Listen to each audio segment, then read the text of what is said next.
Good morning, ladies and gentlemen.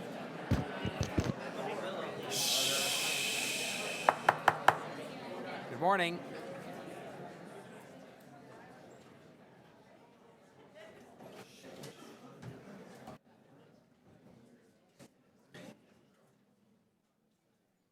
Well, for those who work here, either by virtue of being elected or by virtue of being part of our public service team, thank you for being here, but thank you especially to all the citizens who are here today to be a part of our discussion on what is a very full agenda. And this is the, for those who aren't familiar, this is the agenda for the day, so we're going to try and move through it as best we can and make sure we give everybody a chance to be heard and a chance for questions and so on, as you would expect. For those in the room with us, the screen at the back provides real-time updates concerning where we are in the agenda and what's coming up next. And you can also follow the agenda on your computer or your tablet or your smartphone at www.toronto.ca/council. So on that note, we'll begin. Are there any declarations of interest under the Municipal Conflict of Interest Act? And if so, please indicate the item number and the nature of the interest. That's addressed, of course, to members of the committee. Councillor Pasternak. Thank you, Mr. Mayor. On item 7.7, there's a material reference to Toronto Public Library. I have an interest as my wife works for Toronto Public Library. On item 7.7, subsection 4, Thank you. local appeal body. Thank you. Any other declarations of interest under the Municipal Conflict of Interest Act? All right, hearing none, I will then ask for a motion to confirm the minutes of the Executive Committee held on May the 26th, 2015, moved by Councillor Barton-Eddy, seconded by Councillor McMahon. All those in favour? Opposed? Carried. So we will now run through the agenda for the item of the day, and of course, members of the committee who will hold an item will please so indicate. And we of course have a number of deputants, and those are the people that I previously welcomed, and those items will be held automatically. So 7.1 is not held. Acquisition. Yeah, it's. Just read the titles. Beg pardon? Just read the titles. All right, acquisition of a portion of 12 Bannockburn. I'll move the recommendations. No, I think that has to be held. I think there's a report to become, that is coming at noon, according to So, the. Mr. Mayor, Is it confident? I'm moving the item. You're holding as that. I'm moving a motion on Fine. behalf of. Okay, that's all I was seeking. I Okay. thought somebody was going to hold it. Item 7.2, the interim poverty reduction strategy is held because there are many deputations that we welcome. 7.3 Councillor Palacio, Mr. Mayor. is held for deputations. Councillor Palacio, item 7.4 is held for deputations and a presentation. 7.4A, 7.5 is the ice storm, which is held for a presentation and deputations. 7.6, the waterfront strategic review is held for deputations and a presentation. 7.7. I'd like to hold 7.7, Mayor Tory. Held by Councillor Councillor Shiner. 7.8 is the updated policies for naming city streets and properties. Moved by Councillor Min Wong. I'd like a hold, please. Councillor Ainsley is holding that. 7.9, the relationship of the Toronto Community Housing Commissioner of Housing Equity to the accountability offices, held for deputations.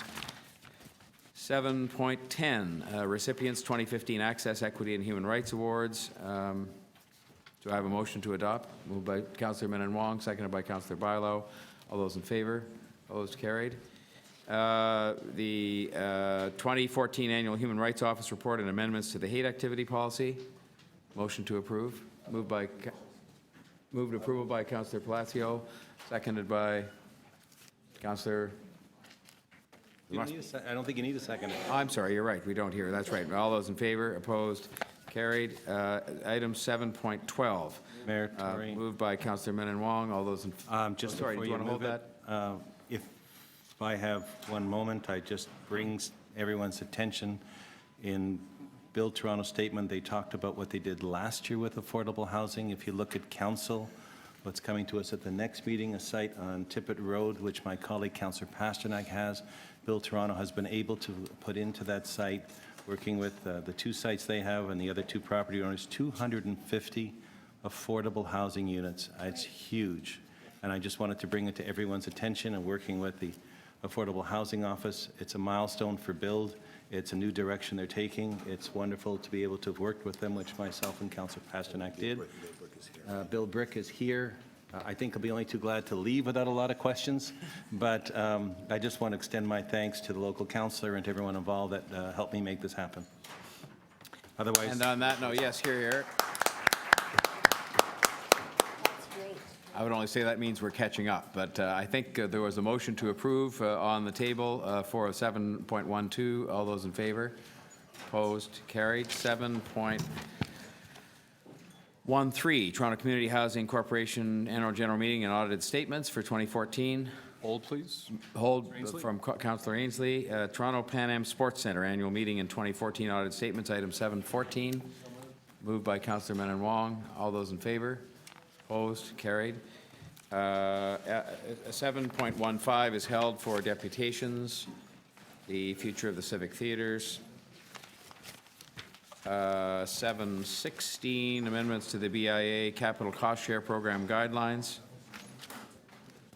Move approval from Councillor McMahon. All those in favor? I need to have some hands up here now. Come on now, wake up, folks. All those in favor, opposed, carried.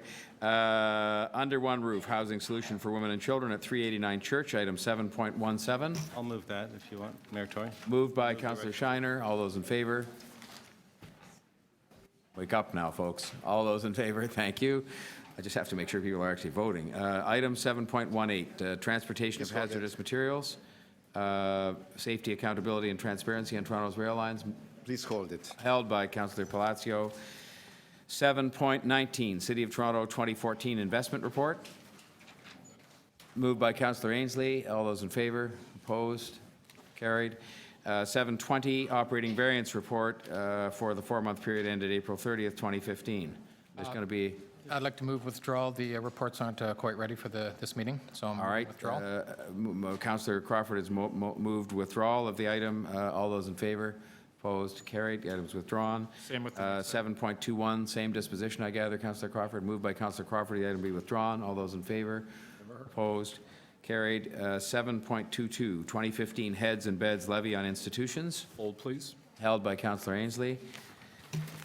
7.23, Levy on Railways, Roadways, Rights-of-Ways, and on Power Utility Transmission and Distribution Corridor. 7.23. Somebody to move the item, please. Recommendations. Moved by Councillor Ainsley. All those in favor? Opposed? Carried. 7.24, service level review. This will be held and dealt with at 1:30 today, previously notified. There's deputations and presentations there. 7.25, service agreements awarded and executed by the Medical Officer of Health for 2015. 7.25. Motion to approve by Councillor Palacio. All those in favor? Opposed? Carried. 7.26, amendment to the 2015 Parks, Forestry, and Recreation Capital Budget for the Pan Am Path. I'll move. Moved by Councillor Ainsley. All those in favor? Opposed? Carried. 7.27, Toronto Water 2015 Capital Budget and 2016-24 Capital Plan reallocations. Moved by Councillor Crawford. Right. Oh, sorry, did you want to hold that, Councillor Ainsley, to hold? 7.28, Facilities Management Real Estate 2015 Capital Budget and 2016-2024 Capital Plan adjustments and accelerations and deferrals, Q2. Moved by Councillor Pasternak. All those in favor? Opposed? Carried. Toronto Community Housing, 7.29, Toronto Community Housing Corporation Budget Reporting. Moved by Councillor Crawford. All those in favor? Opposed? Carried. 7.30, Terms of Reference for City School Boards Advisory Committee.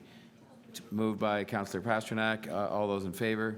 Opposed? Carried. 7.31, Recommendation to change the name of the Disability Issues Committee. Moved by Councillor McMahon. All those in favor? Opposed? Carried. Item 7.32, accessible pedestrian crossovers is being held for deputations. Item 7.33, agreement for the provision of electrical and mechanical show services for events and exhibitions at Exhibition Place. Call that, please. Held by Councillor Palacio. Item 7.34, Toronto Transit Commission 2014 Capital Budget Technical Adjustments. Moved by Councillor Crawford. All those in favor? Well, there's not a single vote in favor of it. Isn't that amazing? All those in favor? Opposed? Carried. Item 7.35, protocol for notifying local ward councillors on ward-specific issues and meetings is being held for deputation. Item 7.36, City of Toronto application to UNESCO Creative Cities Network. Moved by Councillor Menon Wong. All those in favor? Opposed? Carried. And finally, item 7.37, Young Men's and Young Women's Initiative. Is there someone to move approval of that? Councillor Pasternak. All those in favor? Opposed? Carried. Okay. Councillor Menard-Wong, do you have a motion? Yes, Mr. Mayor, I have a procedural Sorry, motion. can you just hold on one second? I'm sorry. Yeah. Okay. Just getting it up for the, Sure. thank you. So this is as it relates to item number 2, which is the interim poverty reduction strategy, in which we have 38 deputants, and 7.4, expanded gaming at Woodbine Racetrack, in which we have 16 deputants. And I would note, Mr. Mayor, that many of the items in this agenda have been held. And so my motion is that public presentations be limited to 3 minutes per registered speaker. Questions of speakers by members of council be limited to 3 minutes, with only 1 round of questions per member. Questions of staff by members of council be limited to 3 minutes, with only 1 round of questions per member. Speeches, including placing motions by members of council, be limited to 3 minutes per member. Councillor Menard-Wong has moved a motion. I would intend to say a few words in responses. Are there other people who wish to speak to this? I just will say then to the members of the public in particular and members of the committee, I did show you what we have to deal with. I think you heard me running through the list of the agenda. What we're most anxious to do today is to make sure within the confines of the day today, which happens to fall immediately before Canada Day, that we can get through and hear everybody. And give everybody a chance to be heard. And I think this is the best way. And you've seen that we've not only placed a little bit of a limitation on the deputations, but also on ourselves with respect to speaking and questioning, so that we can all deal fully with these items. And we will end up taking up quite a lot of time talking, as well we should, about the poverty reduction and the Woodbine. And we have all the other items to deal with that you heard us talking about. And so I hope you'll understand that that's our best attempt to make sure we get through the business of the day and give justice to all the people that are here to speak and to be asked questions and to speak around this table. And so those were my comments. Anybody else? Otherwise, we'll call the question. All those in favor? Opposed? Carried. Do we want to deal with the timing items as well? Yeah, just with respect to timing as well, and this is really, again, of courtesy to people who are here and might otherwise be sitting all day or waiting for a time. What we would propose to do is we'll deal with the agenda in order, starting with the deputation items, but it's likely, because of the number of people and even with the times we've just talked about, that the poverty item will take most of the morning. At 1:30, we had previously given notice that we would deal with the service level presentations and discussion. We would propose to follow that with the waterfront item. So I can't name a precise time, but it would be sometime in the afternoon, probably mid to later afternoon, it's just because that's the order in which we would deal with it, with the concurrence of the committee members. And that's really for their approval and for the notice to the people who are here from any of those items.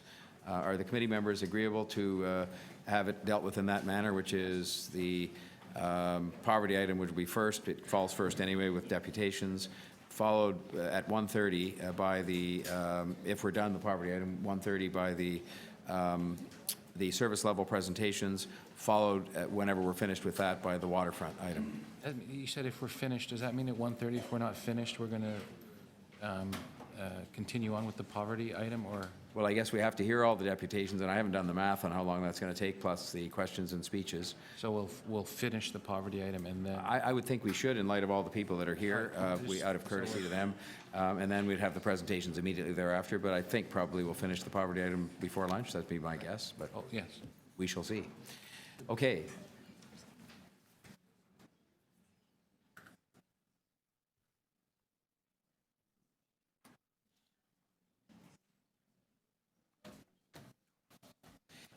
It's just been drawn to my attention, we have a room capacity issue, and there are rules about these things, rules that have to do with safety and so on. And what I'm going to ask is that we, the people who are here to make deputations on the poverty reduction item obviously would stay, because we're starting with that right away. But the people who are here to make deputations on Woodbine, or other matters later on, that I would ask if you're here for a deputation that you could go to Committee Room 2 and it's open for your use, but it's just we do have an issue with the capacity of the room. And those, for example, on the waterfront, I see some of those folks that we're not going to deal with that till this afternoon anyway, which is to try and give you the consideration to go and do some other business that you might have to do instead of sitting here listening to our deliberations, unless you want to stay. But if you could, if you're on some other item, if you could help us with the capacity issue by going to Committee Room 2, that would be most helpful. Mayor Tory?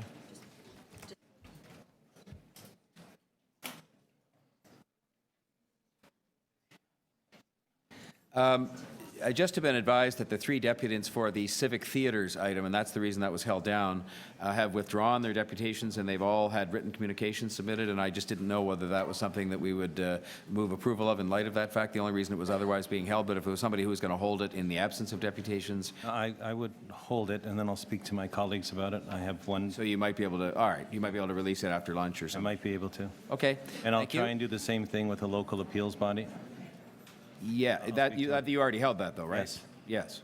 And if I could ask you, Mayor Tory, I do want to hear from all the deputants, but on occasion, deputants repeat what the deputant before said, and we have so many.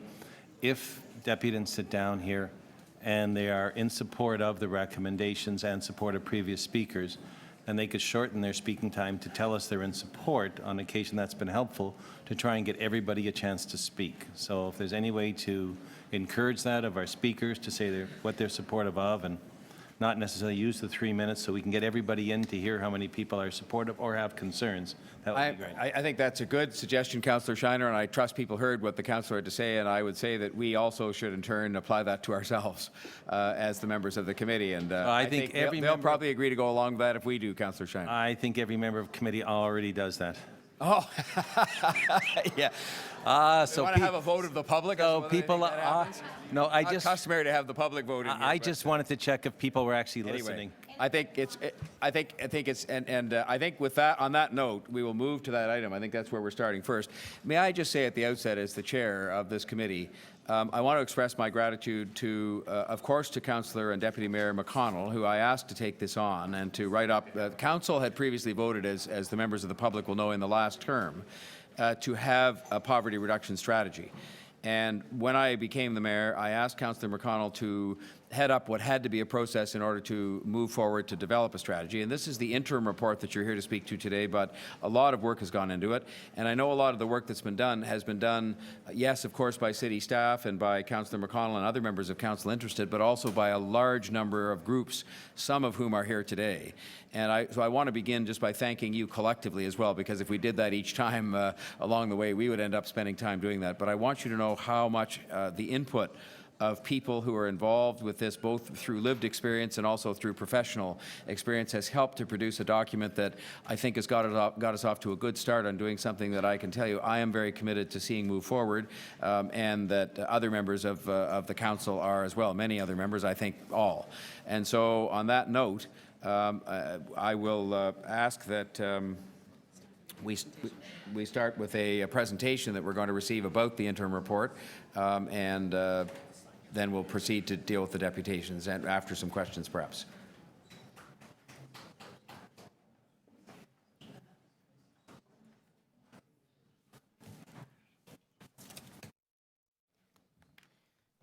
Thank you very much, Mr. Mayor, and personally I want to thank you for giving me this job. It's a wonderful job to do. First of all, members of the executive, Mr. Mayor, we are pleased to be able, Denise and I, to present the poverty reduction strategy as an interim piece. We'll be as brief as possible, quite brief actually, because you've got a heavy agenda ahead of you and we know that. This is a critical step in the process, and we ask Council to endorse the direction that Toronto needs to move in if we want to achieve real equity for all of our Torontonians. So it's with great pride that I submit to you the Toronto to Prosperity interim poverty reduction strategy, and with it I call on you to be a partner in making Toronto prosperous for everyone. While Torontonian residents are seeing a building boom, as we all are, and a thriving business centre, We also see the following: 1 in 4 children living in poverty, 1 in 5 adults living in poverty, neighbors struggling in jobs that don't provide enough salary to pay the rent and put food on the table. Our youth employment rate, 20%, and that's skyrocketing to 25% if you're an Aboriginal youth, or 30% if you're a Black youth. The facts are before you, all of them on the screen there, and it tells the story, really, of how important it is for us to take action, and take action now. This inequality is simply unacceptable, and I know that Toronto can do better. So with this strategy, Toronto is responding. To Prosperity sets forward a bold vision rooted in the concrete actions that will lead us forward to 2035. And it's truly an equitable goal that we would have equitable organizations and lives for all of our Torontonian residents. So this vision challenges us and commits us to addressing these issues, finding solutions, driving systemic change. To Prosperity is guided in 3 overarching objectives that focus on what the city and its partners in government, in labor, and in business can and should do to overcome the growing poverty in our city. We can and we should address people's immediate needs, today's needs. We can and we should support people to transition out of poverty. And we can and we should change the systems that make poor people in the first place. I'm very excited. Thank you.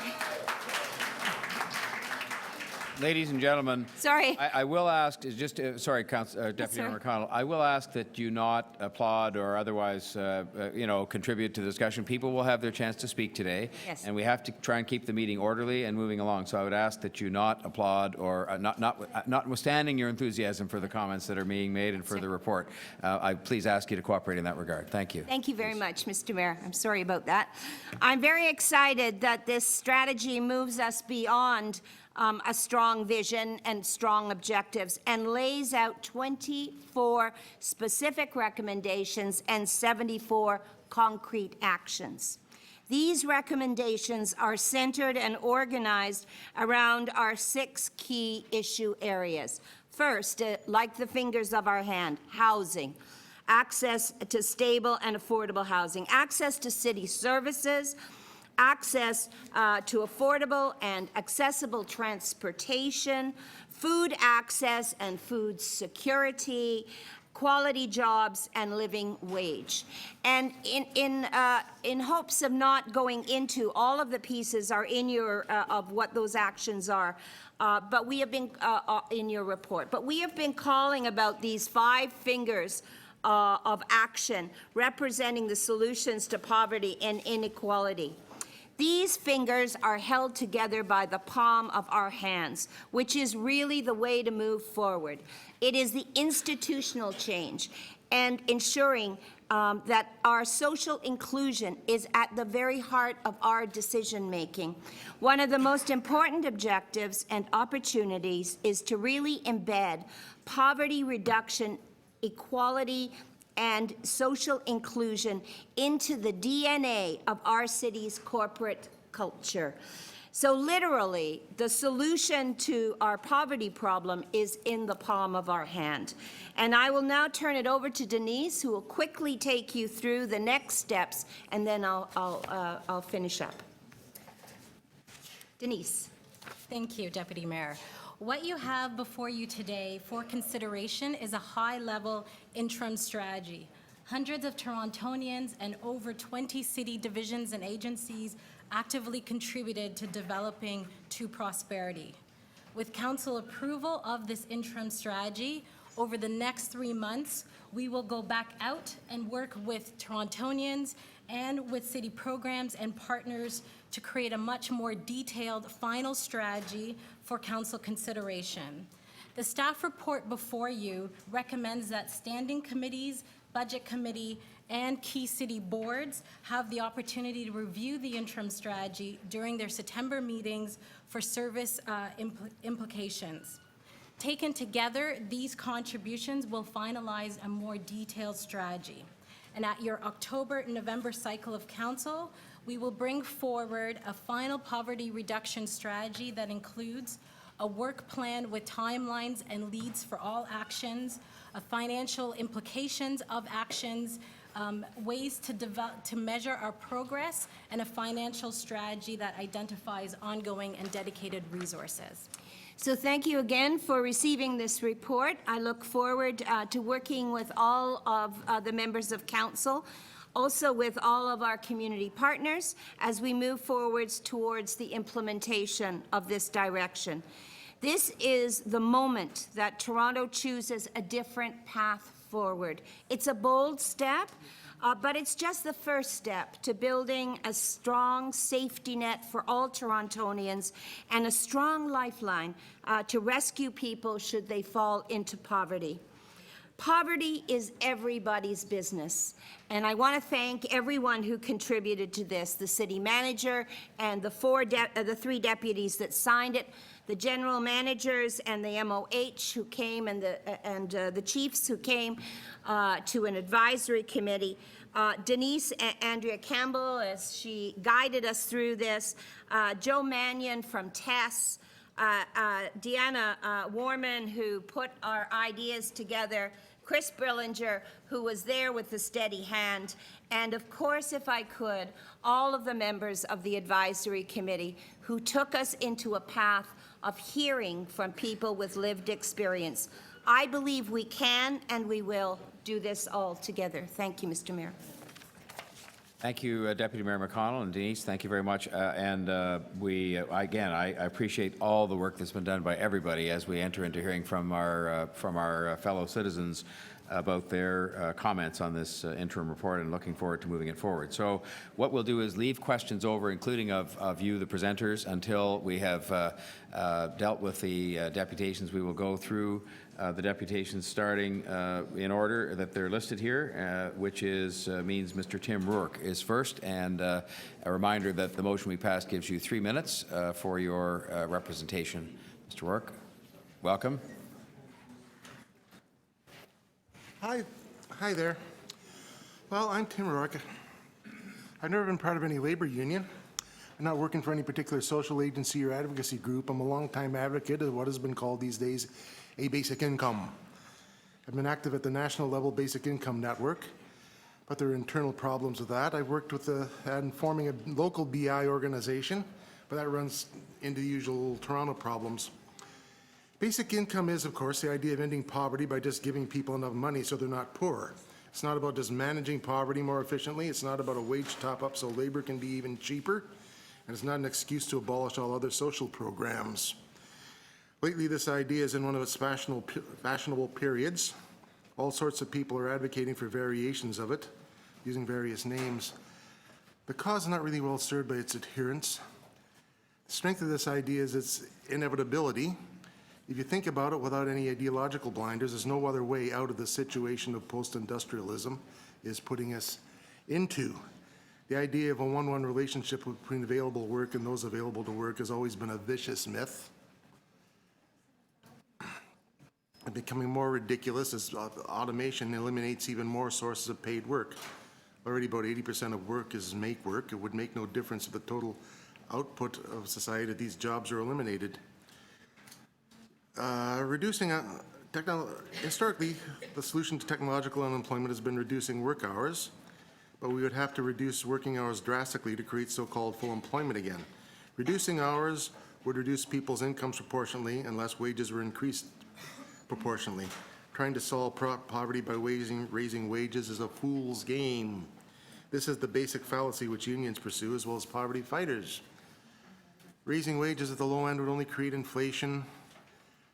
I do not understand this push for higher minimum wages when most marginal workers are saying that what they really need is more hours. Not that I'm here to denounce the people here asking for a poverty reduction strategy. Some of their ideas are pretty good, especially in housing, transportation, and institutional reform. However, despite attending several other meetings, I can't get BI onto their agenda. And it's going to take a long and hard fight to achieve that, but it's time to get on with the BI. I am not here to go into the details of what a money for living system would look like, even what it would be called, or how to win it politically, how to fund it, all that. There are lots of people on the net who would like to debate it with you ad infinitum, but it's time to get on with implementing something. What is being widely proposed right now is a pilot program for a BI. And look, 2 cities in Alberta want to volunteer to host a pilot program. I've handed in some information to you about that. I hope it gets all circulated around. Oh, I'm at 3 minutes already. My question is, can we at least get Toronto to join Calgary and Edmonton in endorsing a basic income? Is there among the councillors someone who wants to be the good fairy for BI in Toronto? And I'll have to ask you just to wrap up, Okay. Mr. Rourke. In that case, well, I'm just about done here. I don't know what it would take to jumpstart a BI movement in Toronto in the midst of all the hyper-partisanship, but maybe the city sponsoring a discussion about it would help. All right, That's thank you for basically- that. I'll that's see if there are any basically it. questions before Question, we... please. Thank you for your attendance today. Any questions of Mr. Rourke? Hearing none, I'll thank you very much, Mr. Rourke, and appreciate your coming by. My job is done. All right, we have next Maggie Helwig.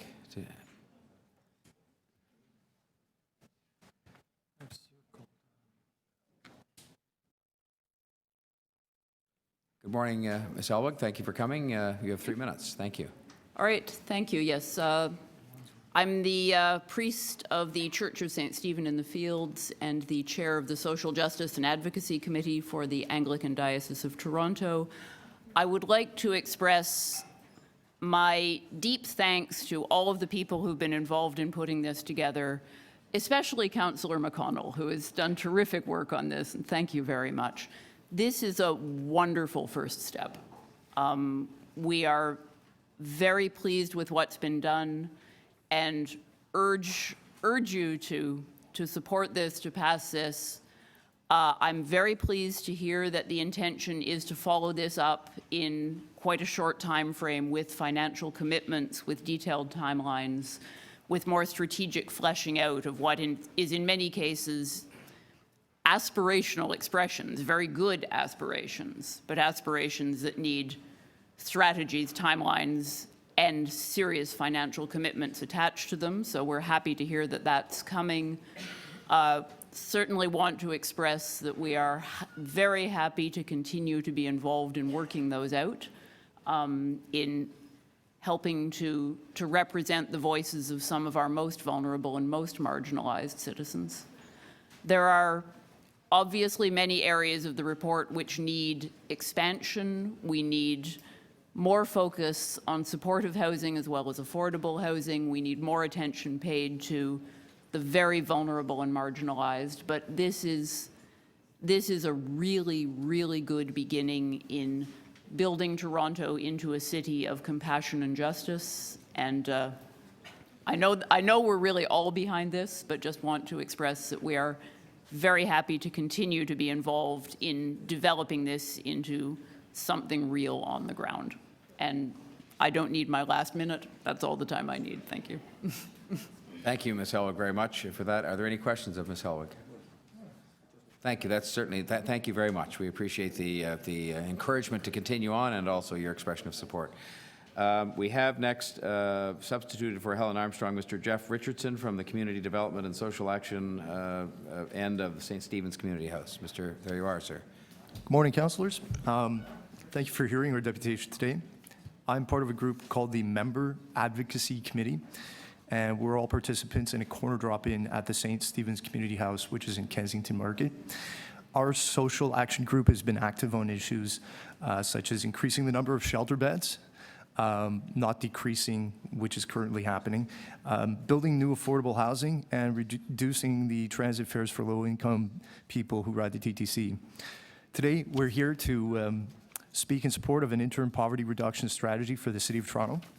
We urge you to listen to the many people with lived experience of poverty, including our group, who are speaking up for a strong poverty reduction strategy The needs outlined in this report are important, and if they are properly funded, we will see better outcomes for the many people who use our drop-in center currently. Many people who use our drop-in have no housing or live in very poor housing with very high rent. We want to see funding and financial incentives to help get new affordable housing built, create more shelter beds, reduce TTC fares for low-income riders, and provide a living wage for the city staff and those who do business within our city. We're concerned about calls to reduce city department budgets by 2% across the board. These cuts would increase poverty in our city, and the result with higher costs in the long run. Expensive emergency services will be used more heavily and will not solve the underlying issues that contribute to poverty. We also ask that you listen to our important new report from the Fair Fare Coalition. That's about the TTC. We back their request that the city provide free TTC to people on social assistance, as well as $50 Metro Pass and $1 fare for low-income workers, such as they do in places like Australia, which are more progressive currently. We want you to examine the requirements for city jobs. Some degree requirements are too strict and will create barriers to employment for people with less formal education, such as yourselves. We want you to commit to a strong job creation strategy to strengthen our local economy in Toronto. Our group holds a lot of experience based on our lived experience of poverty, and we want to ensure that going forward, you consult with and report back regularly to groups like ours. It's important that we have measures in place to show how we're doing as a city to combat poverty. We need to know how the city is doing with this strategy at regular intervals. The city has shown strong interest in this plan, and we urge you to sign on. We also need councillors to agree to participate, to put dollars behind these needs in the 2016 budget and in future city budgets. If the city government can put in place financial commitments to reduce poverty, this will send a strong message to the federal government and senior levels of government going forward. I thank you very much. Thank you very much, sir. And are there any questions of Mr. Richardson? Well, thank you very much for being here and for your message. We have next Joe Abby Colborne from Faith in the City.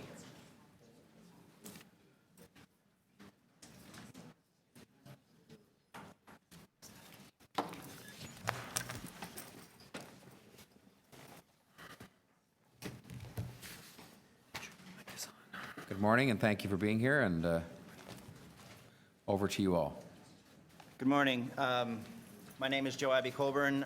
For 20 years, I have worked among the most marginalized, socially marginalized in our city.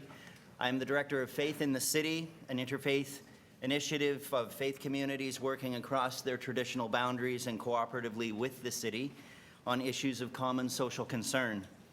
We are a growing network of hundreds of faith leaders and active lay people from faith communities across the range of religious traditions, working with the city's advisory committee on poverty reduction and our community partners, many of whom are in this room today.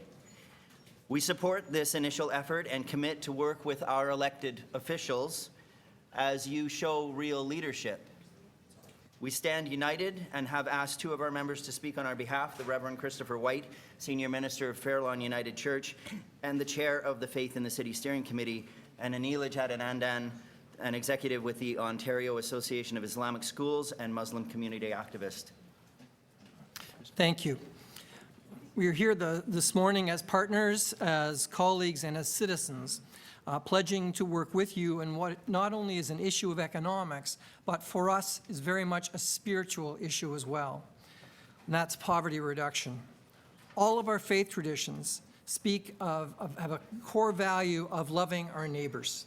And poverty reduction and the strategy to do this is a concrete way to put love of neighbor into action. We offer ourselves as communities of faith as real partners in this endeavor and invite you, who are our leaders, to call upon us to help launch this initiative. Just this past month, we submitted to City Council the Faith Communities Action Plan on Poverty Reduction, signed by over 300 faith leaders across Toronto.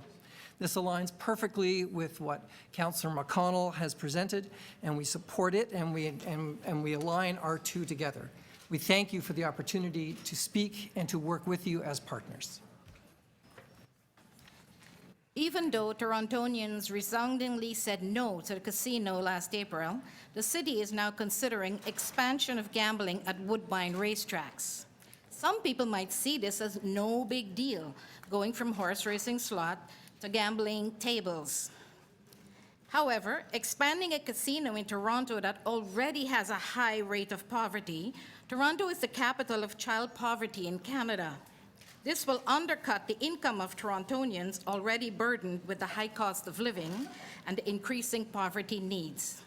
Simply put, gambling is addictive, and many poor people feel it is their only way out of poverty. Spending their hard-earned money, they feel like this is the only way they can get over and make some more money. The importance of issues relating to poverty are all in our faith traditions. We commit to support the politicians who share our values. Let's think twice and let's think hard about ways that we can help the poor instead of offering them more ways of false hope. Thank you. Okay, yep. Thank you very much. Now, did I hear you say there were going to be 3 people, or 1, 2, 3? So it's 1 plus 2. Okay, so I'll thank you for that. Are there any questions that people have of these deputants from Faith in the City? Well, thank you very much, all of you, for being here and for the interest you've taken in the issue. Appreciate that very much. Paul Codd is next to provide us with a deputation.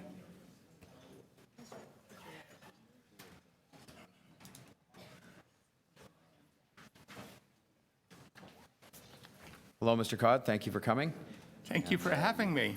You have 3 minutes. Today's topic is of the utmost importance. Nothing could be more important than having a poverty reduction strategy that works. Imagine, Canada was one of the signatories to the United Nations Declaration of Human Rights, and we failed so dreadfully in that endeavor. This country doesn't have a national housing strategy. Several years ago, Michael Shapcott, Wellesley Institute, stated that the waiting list for TCHC was 89,100 families. In other words, an 18-year wait from when you applied for housing. Now there are more than 92,000 families on the waiting list. How pathetic. Last year, the minimum wage was $10.25 per hour. That put people receiving it 19% below the poverty line. Thank goodness the social justice premier, Kathleen Wynne, raised the minimum wage to $11 per hour, which left people 16% below the poverty line. Thank you, Kathleen. Your generosity is appreciated. Last year, Jim Stanford, an economist, stated that a $14 minimum wage would inject $5 billion into the economy. People would have more money to spend, usually locally, and employers would need more employees. It's the gift that keeps on giving. WAC, Workers' Action Center, is spearheading the national fight for $15 and fairness. A $15 minimum wage would be 10% above the poverty line. Please join us. In my youth, a Canadian Prime Minister boasted that his legacy for Canada would be to leave Canadians with a just society. I'm still waiting. Years later, an Ontario Premier reduced the welfare rates by 21.6%. This devastating travesty still ails the vulnerable. All people should be treated with fairness by all levels of government. Poor people are also human beings. The TTC is neglectful of the elderly, disabled, and the cash-strapped. Other cities have reduced fares to assist those in need. Why doesn't Toronto? The TTC riders deserve kudos for trying to make Toronto Transit the better way. One thing bothers me. Why does Toronto Transit's operating costs come 75% from the fare box? No other transit system in North America operates this way. Why does Canada lack a national transit strategy? Don't we deserve one? At this time, I would like to mention that I happen to be poor. Not poor of intellect, not poor of spirit, but poor of pocket. There are many people such as myself, and ladies and gentlemen, we must listen to them, because how you treat each other is how you will be judged not only as a city, but as a people. And ladies and gentlemen, some fine things have happened to me in this country, and I'm sure that we can do very good things by the poor. Thank you. Please help us. Have a great day. Thank you very much, Mr. Codd. Appreciate that. Any questions of Mr. Codd? All right, we will go to Michael Rosenberg, who is next.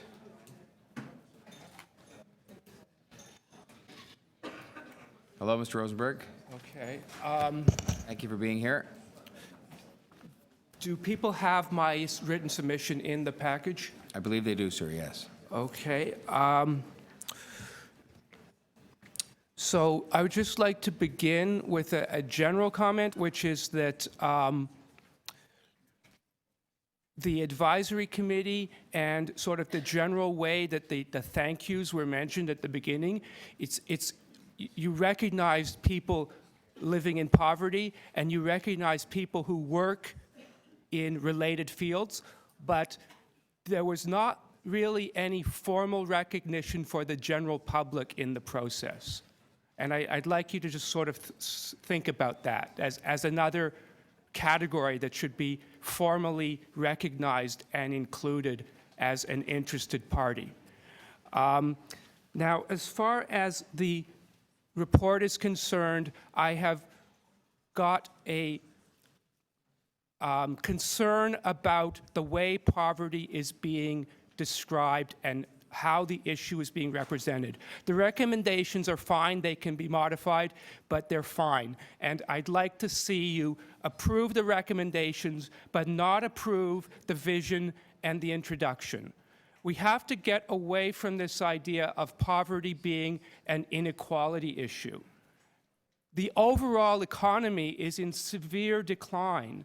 And unfortunately, the way that the issue was talked about in the report and in some of the commentaries from councillors and staff is to say that, well, we're actually a prosperous city, it's doing well, but poverty is seen as inequality. In other words, somebody else is poor.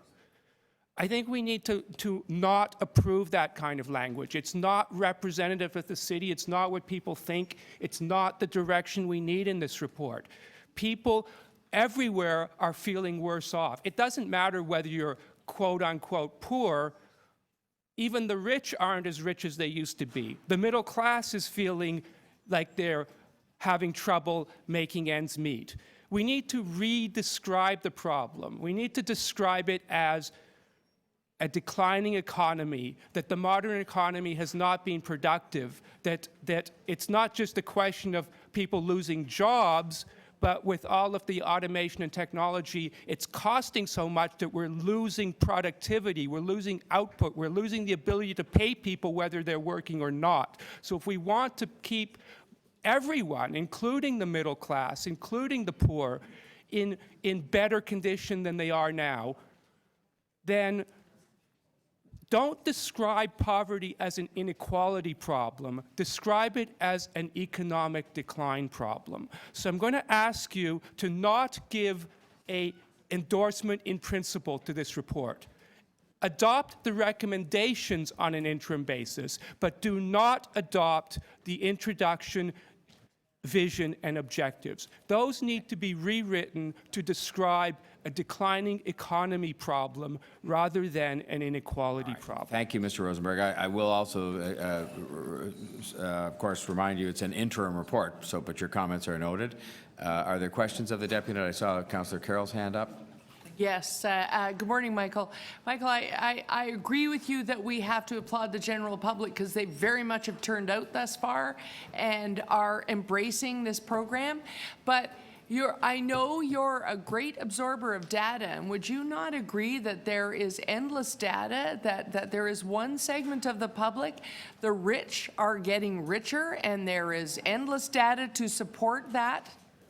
Actually, both not so much, because I remember distinctly seeing a headline in 2011 that wealth had declined in that year. So it's not quite the up and up that people think it is. The way the economy is going is literally unproductive, and wealth is being drained in ways that are not always apparent. So not so much, but even if some people are getting a little bit better off, it doesn't mean that the average is getting better off, and it doesn't Absolutely. mean that all we have to do is redistribute and then everybody will be fine, because the losses are clearly greater than the gains, and therefore the report needs to be rewritten so that it sees economic decline as the problem. Absolutely. Thank you, Mr. Mayor. I think we're 95% in agreement.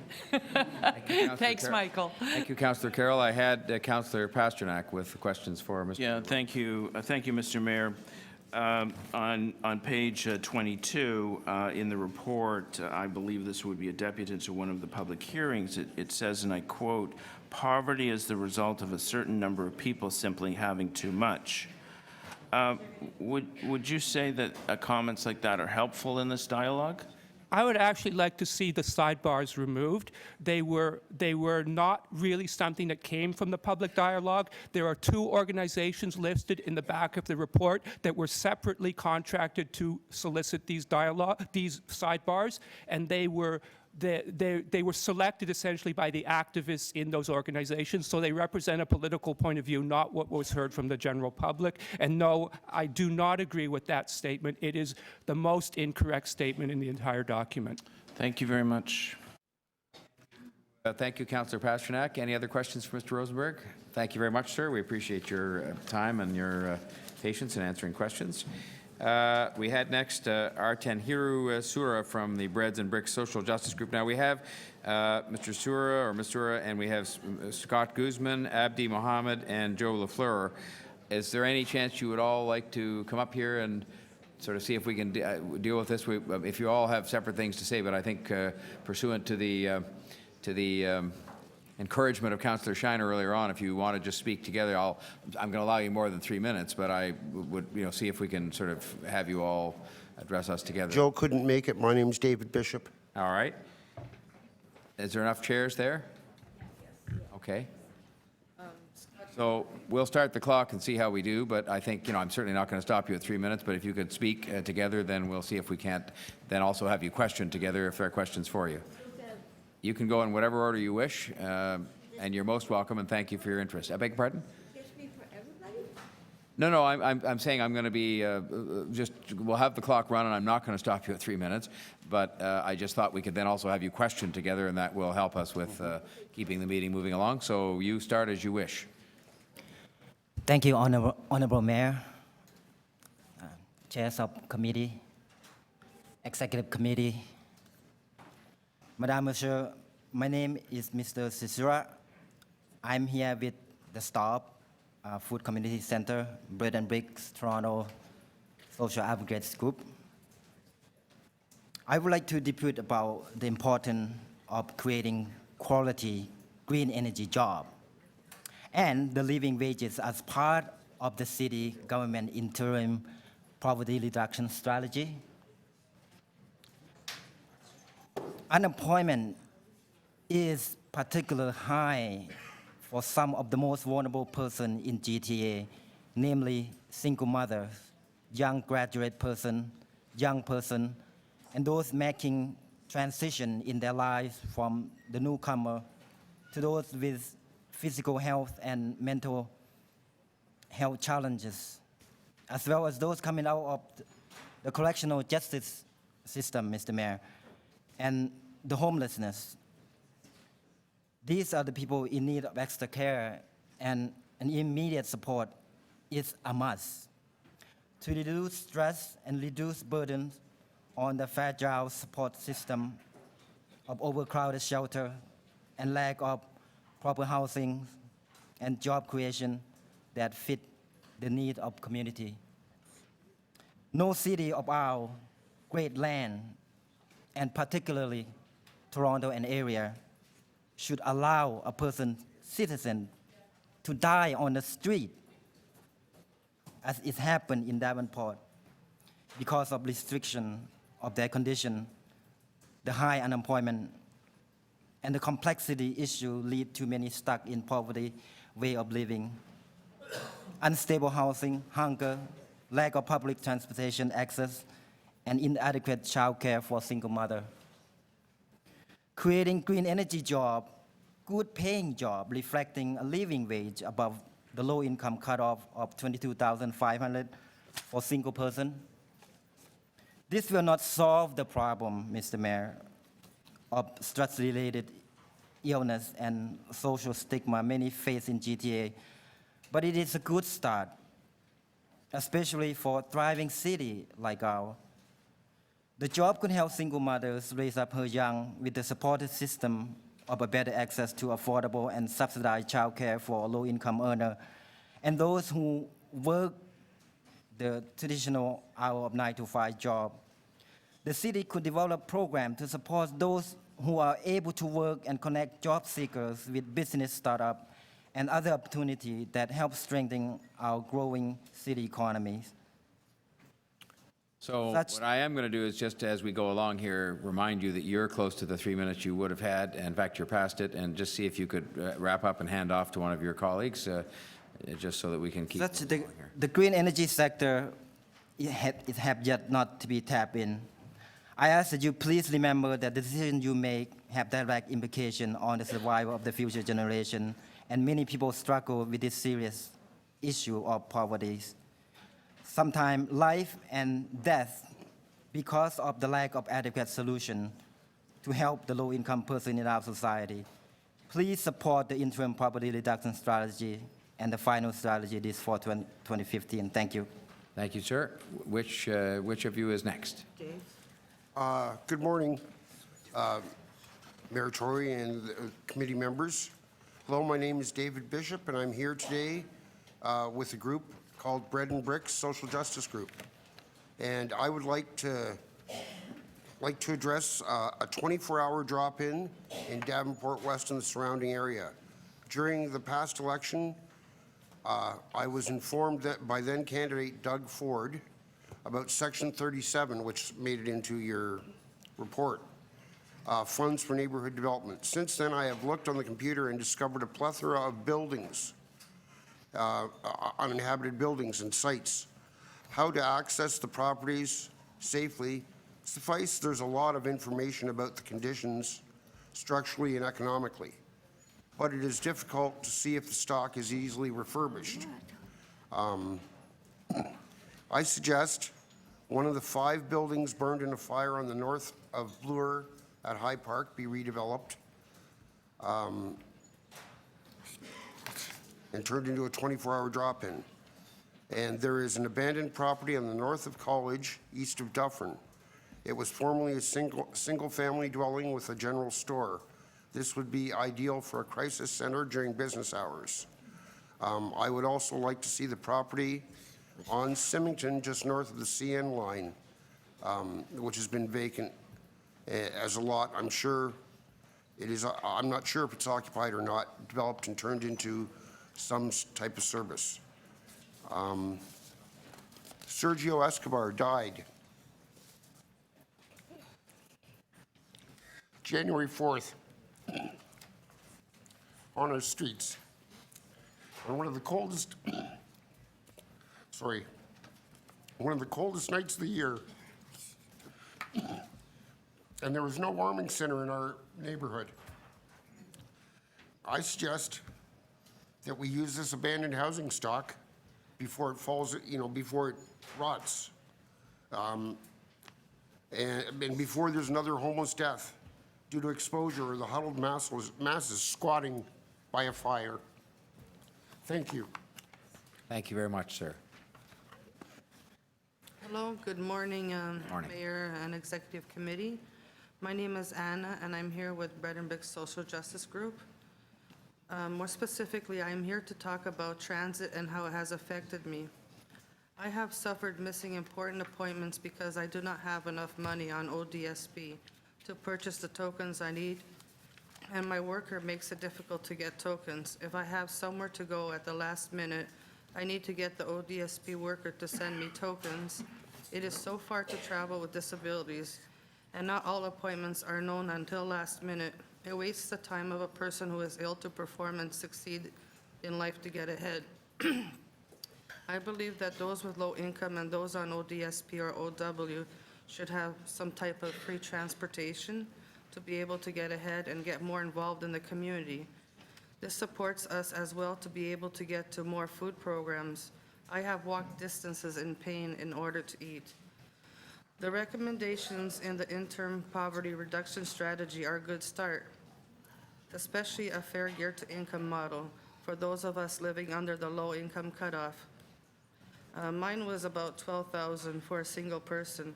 Like those of us on ODSP and OW, why do we have to wait to get involved in the community? I suffer from multiple illnesses, PTSD, diabetes, thyroid disease, sciatic back pain, and sleep apnea. And most of the time, I was isolating myself until I moved to Davenport Road, almost wanting to commit suicide in an abusive situation in order to survive. A special free TTC pass should be available, and our friends at the Fair Coalition will have more to tell you about this option. Thank you for your time, and I hope you will seriously take it into consideration, the concerns I and my fellow Bread and Bricks group members have come here to tell you about. Thank you very much. And the one more to be heard. Ma'am. Yes, ma'am. Yes, my name is Sharon. I live in Davenport, Perth. Davenport, Ward 17, which is Palacio's writing, who's not here for some reason, who never is. No, he's here. He just stepped out for a minute. He'll be back. He always said so when stop comes. But anyway, I live in Toronto housing. I live on ODSP. Even with in housing, I find it hard to live because of the low rent. Even though low rent, ODSP does not keep up with inflation, buy food with. And I want is housing as a right, which is a right, and that I feel that we need, because Toronto housing seems to be more concerned with building condos for the rich, when they should be building more affordable housing for people who need it, who are on a long wait list. And with rent supplements, was really not going to solve anything because we don't have affordable housing. What good are rent supplements? Number two, besides subsidized housing, we need supportive housing because many people in my building got other needs besides physical, and Toronto Housing does not have any programs. So you need help for people in Toronto Housing, like housekeeping, because they don't have homemaking, and if they don't keep their places clean, Toronto Housing tries to kick them out. And number three, so we need more affordable housing. We need, and you cannot say, oh, well, it's not our responsibility, because that's passing the buck. Because municipal government says they don't have the money, provincial government says they're not responsible, and federal government says not responsible. To me, you're all responsible. I know because that's not fair that the city has to take on housing, but you cannot get out of it saying it's not our responsibility. And even though people need to go to food banks, if they had proper affordable housing, they will have to buy their own food and not go to food banks, because that is stopgap solution. Okay, to me, I not want an interim poverty reduction. We had too much studies and not enough action. So I want your government to guarantee that you're going to do something about housing, to go with the government and to stop arguing who's responsible, get together and provide housing. And thank you for me being here. Bye. Thank you very much to all four of you. And my question now to the councillors, both members of the committee and otherwise, are there any questions for our spokespersons for the Bread and Bricks Social Justice Group? All right, well, thank you very much. You covered a number of issues there, and we appreciate that very much. Thank you for your time. Thank you. That would bring us to Tim McGuire from QP Local 79.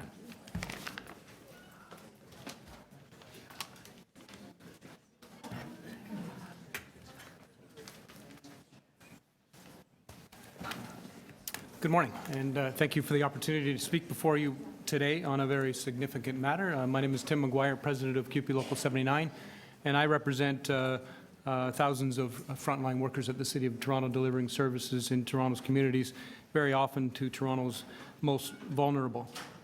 And broad strokes, of course, Local 79 supports many of the recommendations in this significant step forward in attempting to deal with the issue of income divide and poverty in the city.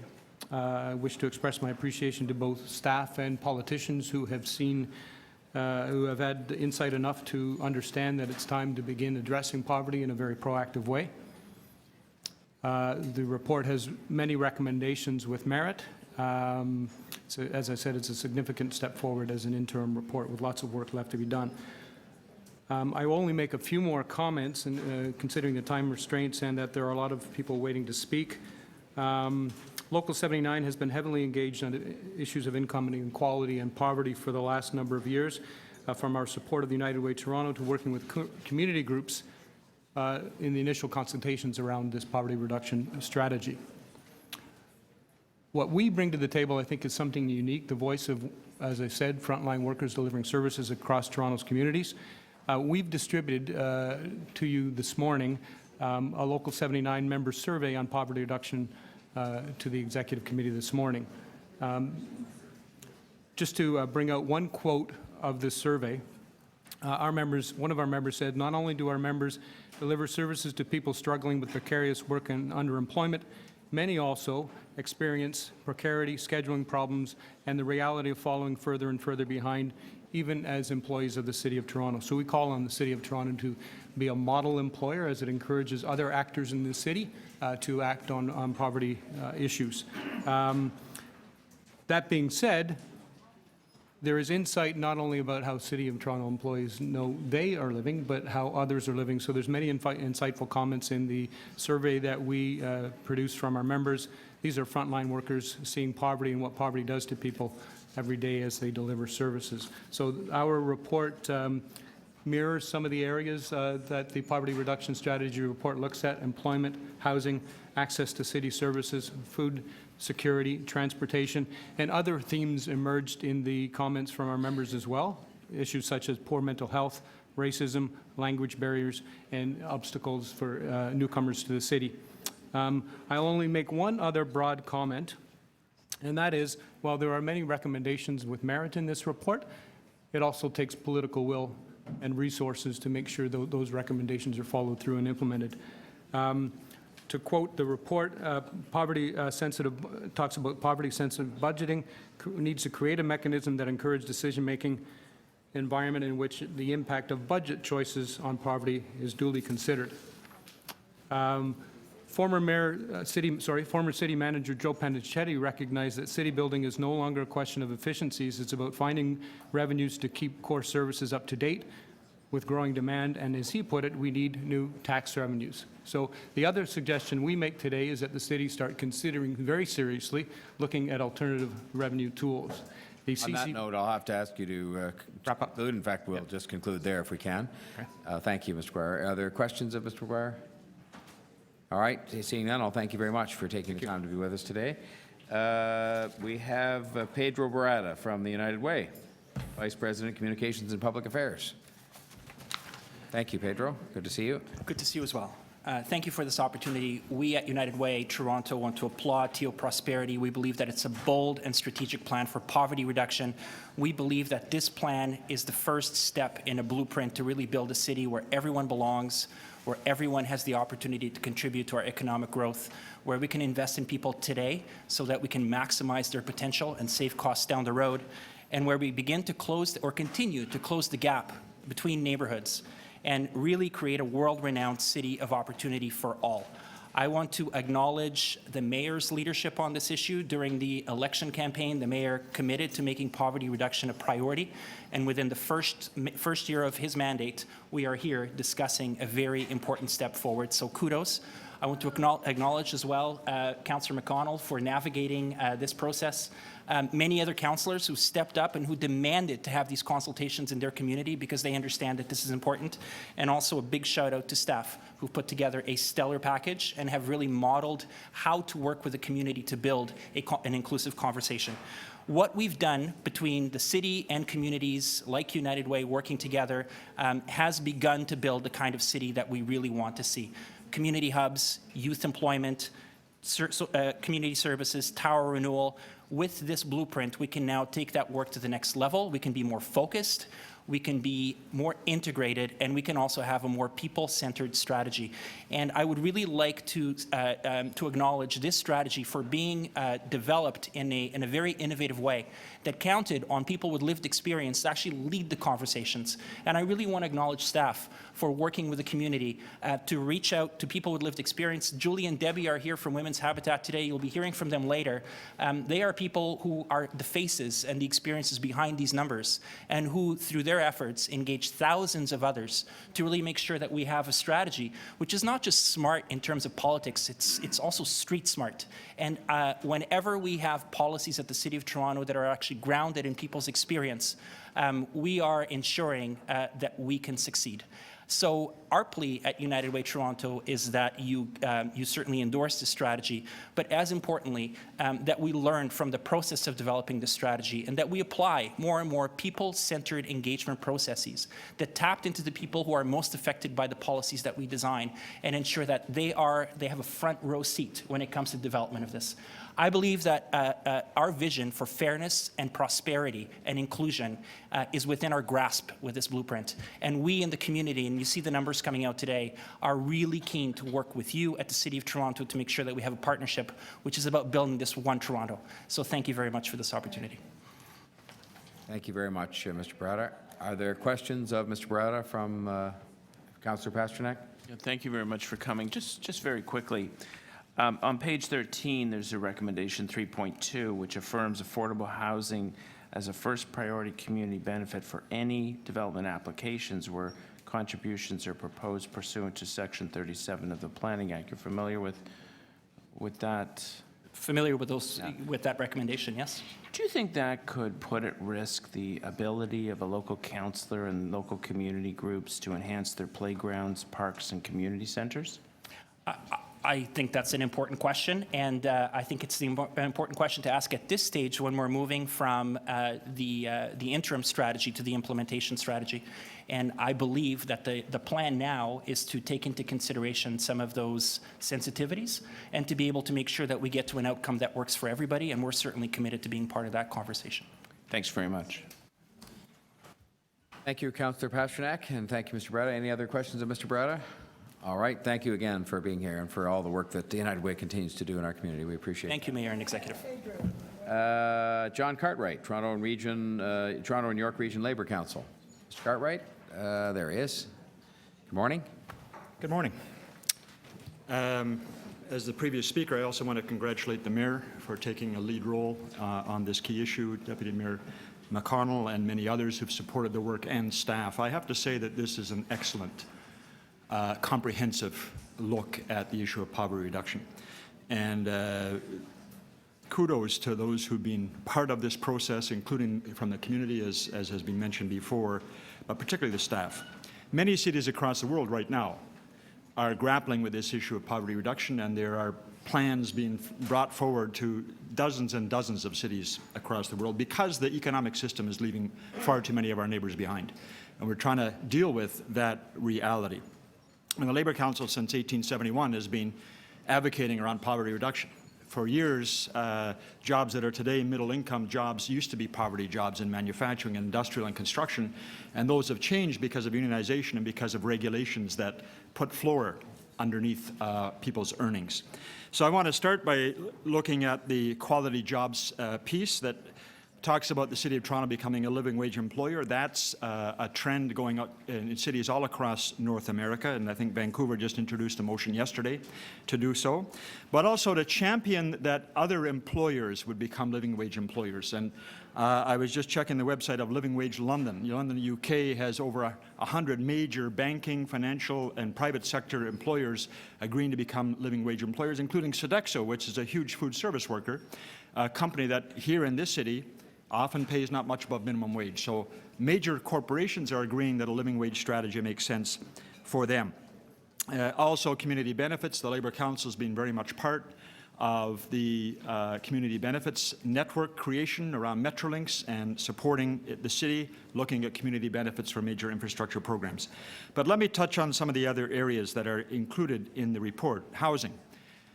You know, it's about 1970s that the Labour Council set up a development foundation to build co-op housing because affordable housing was a crisis in Toronto back then. Sadly, the foundation, along with many other builders of co-op and nonprofit housings, were the victim of the recession in the 90s and the Harris cuts to social housing, and housing affordability has become even worse. We want to point to the one piece that talks about energy retrofits. And the Labour Council for many years has been urging that we look at the issue of energy retrofits as a way of leveraging our ability to reduce the cost of social housing while putting people to work, including apprenticeship. Inclusionary zoning is something we support as well. And particularly on transit, the 8.4 restoring the cuts that were made to transit service in the inner suburbs is something that we deputed on at the time, and are happy to see that back, along with an issue that you wouldn't think is part of a Labour agenda, but healthy food is crucial for healthy lives, for dealing with the crisis of obesity and health, and therefore we want to congratulate the Council, staff that have worked on this, and the leadership so far. Thank you. Mr. Cartwright, thank you very much. Questions of Mr. Cartwright? Thanks very much for joining us. Jack Panozzo. Sorry if I mispronounced your name, sir. No, okay. Was I close? Close. Thank you. No, it was good. It was good. Thank you very much. I'm here for Catholic Charities of the Archdiocese of Toronto. Catholic Charities and its 26 member agencies bring a wealth of experience and concern through the outreach that they provide, improving the lives of people and communities, not only in the City of Toronto, but also in Peel, York, Durham regions, Dufferin, and Simcoe counties. Catholic Charities, and I'm going to streamline this to make the time. Catholic Charities is encouraged by the commitment inherent in the interim poverty reduction strategy. It reflects what our own member agencies say about the appalling rise in the numbers of families and individuals living in poverty, and for the need to create more supportive and affordable social housing. As our outreach extends beyond Toronto, we're also aware that this is part of poverty reduction initiatives that are being taken on by other municipalities, regions, and counties. But it's most important for that reason that we know for a poverty reduction initiative to be successful, it must be a strategy that thoroughly addresses the issues, creates solutions, and most importantly, puts in place mechanisms to drive systemic change over the long term. To achieve these goals, it must be committed to remain engaged in ongoing consultation with strategic partners and a broad cross-section of social service agencies and groups involved in community outreach. It's imperative that measurable outcomes and timeframes be clear and open to scrutiny and input from the community on an annual basis. Given the scope of the proposed strategy, it is also clear that this poverty reduction strategy will only be as successful as its ability to engage senior levels of government, provincial and federal, business, labor, and community organization. There is an urgent need to act. Many people in this city have been pushed to the margins of our society because they lack a living wage. Most are precariously employed, struggling on meager wages that fail to pay the rent and put food on the table. Persistent poverty, homelessness, and unemployment remain among our most urgent problems and deserve an urgent response. Pope Francis has said that society as a whole, and all levels of government in particular, are obliged to defend and promote the common good. We must work, he says, to eliminate the structural causes of poverty and to promote the integral development of the poor. That means access to social housing, health care, and above all, employment, for he says it is through free, creative, participatory, and mutually supportive labor that human beings express and enhance the dignity of their lives. We believe that the Executive Committee should convey to the Toronto City Council the need to review this interim strategy proposal and to implement a long-term poverty reduction strategy, asking councillors to provide the oversight to ensure that objectives and recommendations truly reflect the needs of the most affected by poverty. We remain engaged in ongoing dialogue with them. Sure, I'll ask you if you could do... That's it. All right, thank you very much. Appreciate that. Questions, and we have Councillor Mihevc to ask a question. Yes, thank you. Nice to see you, Jack.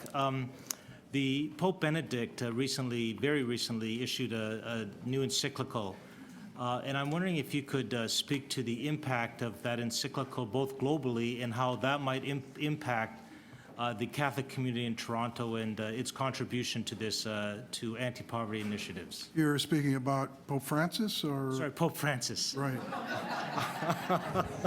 Oh, that was bad. That was bad, Mehmet. Okay. That's all Pope right. Francis, yes. Pope Benedict was the older. I think, very briefly, I think the significance of the statement about climate change and about the environment in general is the connection that he makes between that and the most vulnerable people in our society, because they are the ones who end up paying the price for our profligate use of the environment and the way we have gone about using it. I think the City of Toronto can pat itself on the back to some degree for trying always to move forward in that area. And I think it's inherent in this particular interim poverty reduction strategy. I took it as part of that. And so I think that's something that has to be borne in mind, that linkage between what we do in one area and how it affects people, particularly the most vulnerable in our society. Sorry, just a quick follow-up, Mr. Mayor. Second question. So what do you think how is the Catholic Archdiocese going to be working the same differently in light of that encyclical? Well, I know that there's already been discussions as to how parishes, the Archdiocese is quite large, as you know. It runs from Lake Ontario to Lake Huron and all the way to Oshawa, Ajax, and all the way to Mississauga. So it covers a lot of different territories and different jurisdictions. But within that, my understanding is that we will try to move forward using that encyclical as sort of a guideline and a way of improving our impact, I guess, on the environment as a whole, and through the parishes and through different means. Catholic Charities, in terms of the poverty reduction strategy, we've been working at this for over 100 years, and I think it's a welcome news to see it moving forward. It needs, though, to have regular scrutiny, and it needs on an annual basis to be reviewed to ensure that people stay on track, especially because this is a long-term proposal. Thank you, Councillor, and thank you, sir. Any other questions? All right, thank you very much, sir. We appreciate you being here today. We have next Darnell Harris, RE Genesis. Mr. Harris, Darnell Harris, going once, going twice. Okay. We can come back to that if that person happens to arrive a little later. Then we would have Mary, I'm not sure if it's Mary Wright and Pearl Crimes or whether that's one name, Mary Wright Pearl Crimes Alliance for Poverty-Free Toronto.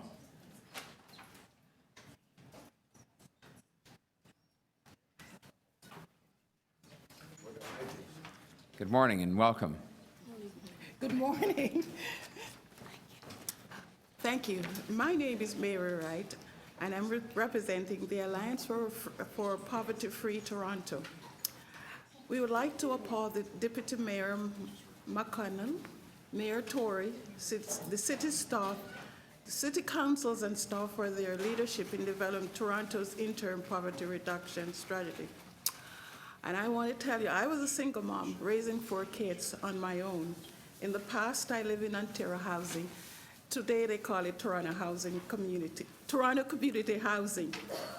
Over the past 40 years, living in Toronto, I have been involved in different organizations, and I've seen the impact and poverty on my community. Nothing really seems to have changed in 40 years. Absolutely. We have reports and reports, but nothing. I would like to see some action now and the poverty reduction.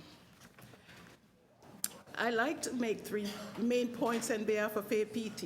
First, we thank the city for working hard to include hundreds of residents, including those experiencing poverty. In the consultation on the strategy, we urge the city to continue to involve people from all backgrounds and neighborhoods in the implementation and monitoring of the strategy.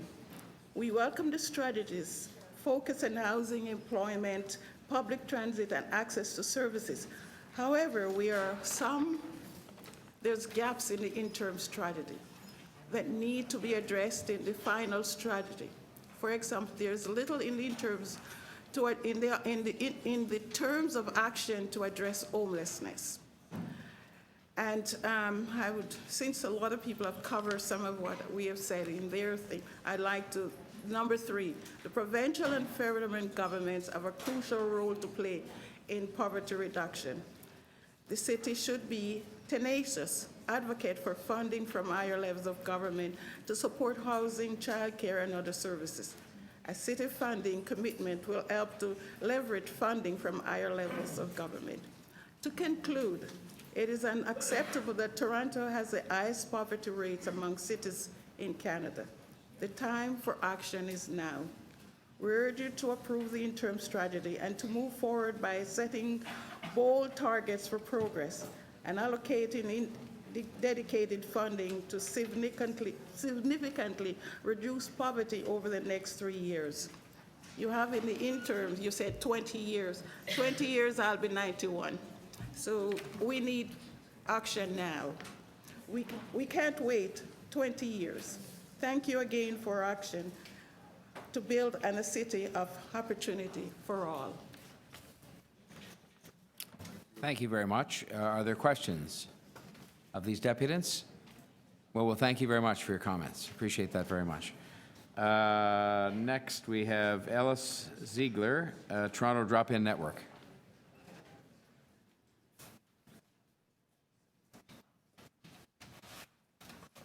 Is that Elise? It's Ellis. Ellis, okay. Thanks for asking, though. Thank you. Good morning. Thank you, Mayor and councilors, for hearing all of us this morning. I read quick, and I only have 2 pages, so I'll try not to be very long. I'd like to thank you for the opportunity to speak on the council's process for the Toronto Poverty Reduction Strategy. Toronto Drop-In Network represents 45 agencies and over 50 drop-ins across the city, supporting some of our most vulnerable residents. Geo-Prosperity, the interim poverty reduction strategy, clearly illustrates poverty reduction is not solely a social justice issue. Poverty costs everyone, confirmed by both the city's own consultation and most recently the parallel commitment to community position papers, not to mention countless reports, research, and consultation which came before. This council has shown significant leadership in moving Toronto toward equity and wellness for all residents, and the poverty reduction strategy is another indicator of that leadership. The recommendations in 7.2 of this agenda are simply stated, but far-reaching, setting the tone and holding ourselves accountable for systemic responses to poverty reduction.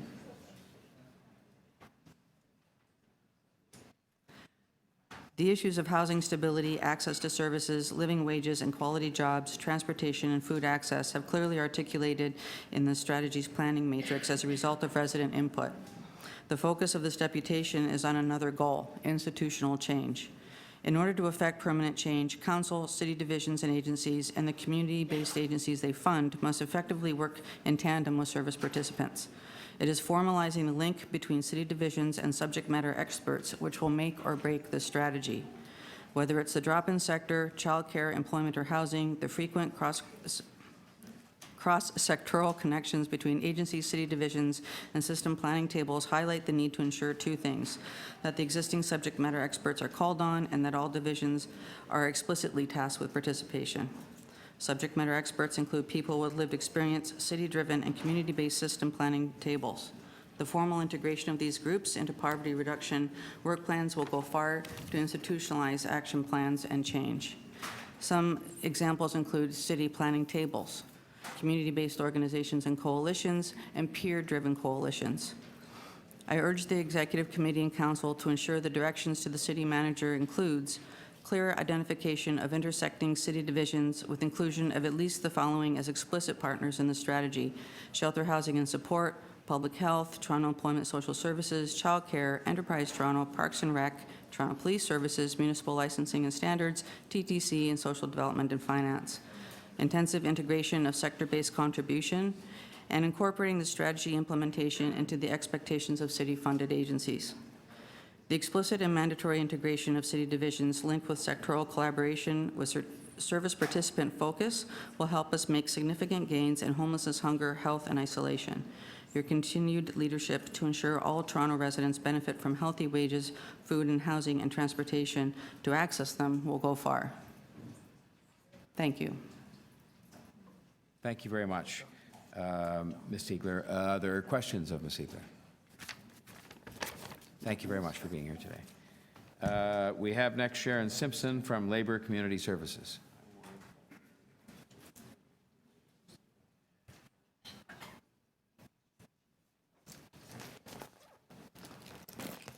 Good morning. Thank you. Thank you your for coming. time.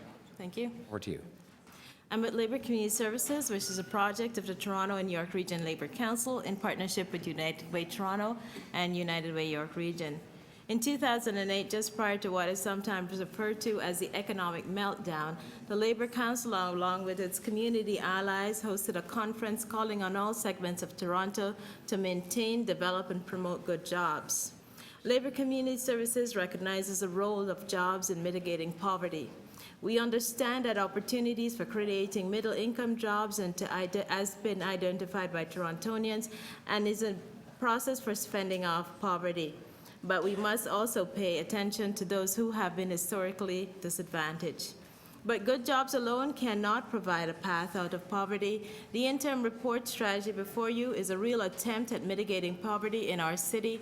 It identifies crucial elements of quality jobs, living wages, housing, city services, transit, food access, and means of mitigating poverty. The objectives outlined in the strategy speaks to addressing the immediate needs, creating pathways out of poverty, and driving systemic change.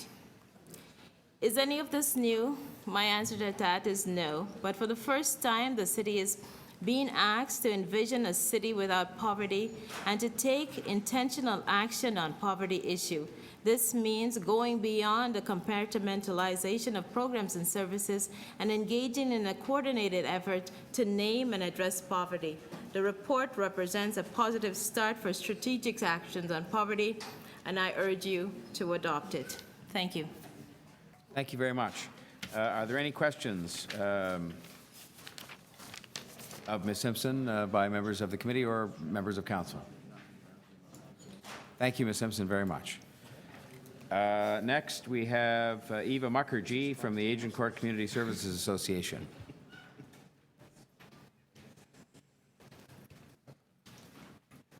Good morning, Ms. Mukherjee. Thank you for being here. Good morning. Over to you, ma'am. My name is Eva, and I'm from Ward 40, Scarborough Agincourt.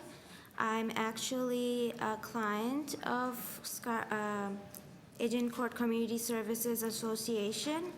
I would like to thank the Budget Committee for giving me the opportunity to speak today. I have experienced poverty. Actually, I'm still living in poverty. A few years back, me and my mom, we had to flee an abusive situation, and we ended up living in a shelter for a month. After living there for a month, we were lucky enough to be able to find a basement apartment to live there because my mom had a friend that had a place to rent out, and the friend agreed to rent it out at the amount that the social assistance was willing to pay for shelter. After that, we had applied for housing, and we were very lucky that we were able to get a place, an apartment, within 3 months. The thing is, though, that I've also volunteered, and I'm actually studying to be a social service worker, so I have worked with people struggling with the same issues, and they have not been as lucky as we have been to find housing that fast. Even if these people that I have worked with were experiencing abusive situations, they still had to wait a very long time to get housing. Usually it's 7 years that I hear, and they're still waiting. Even now, I have siblings who, they're not on social assistance, and they're working more than 40 hours a week, probably 2 jobs, and they're working on minimum wage, and they do not have housing. They have to pay regular rent, and they do not have time to spend with anybody. They're always working, and after paying rent, they do not have enough money to spend on other things. From what I've seen, the impact that this has on the community is that some people end up homeless. They don't have anywhere to go. They do not have enough money for other necessities, such as money for transportation, food, and clothing, and things like that. Also, I'll have to ask you just it's to bring very. your remarks to a conclusion, Ms. Mukherjee. Thank you. Okay, so it's also, the solutions that I have for this is that increasing minimum wage or increasing social assistance, increasing the amount of subsidized housing available, or decreasing amount of regular rent, and increasing more social services. Thank you. Thank you very much. Are there questions of Ms. Mukherjee? Yes, Councillor Carroll. Yes, thank you, Ms. Mukherjee. I'm very happy to hear that you're studying social work, because we need a constant renewal of casework staff and social work staff in the system. But I wonder if you wouldn't mind helping me demonstrate how we need to make things full service. You and your mother are in housing now. Are you getting help for your social work study from OSAP? Yes, I am. So it is helpful. So have you looked at, even if we had a job, say we had a job for you in the city's social service system, right after you finish school, you also have to make your OSAP payment immediately upon employment? Yes, I actually also have a degree from before, so I have a lot of loan to pay off, at least $25,000. So because there's no lag, you got to start paying that loan right away. Even if we can employ you right away, you're not really out of poverty yet, are you? No. So we have to do something about the whole thing. Yeah. Thank you. Thank you so much. Thank you. Thank you, Councillor Carroll, and thank you, Ms. Mukherjee, very much. We have next Bernard de Oliveira, Agincourt Community Services Association.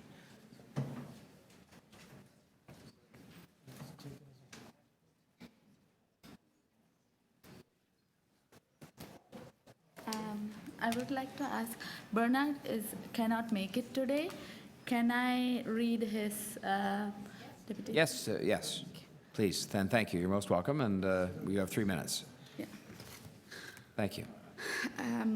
I'm from Agincourt Community Services, so I would like to say his words. Thank you for giving me this great opportunity to speak about childcare services. Great to see the new result.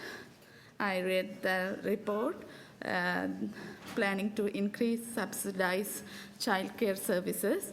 But I would like to know about the early morning childcare and late evening Saturday, Sundays, because the people are working the different shift, so they cannot leave their children to the child care services, so that's why they're losing their employment.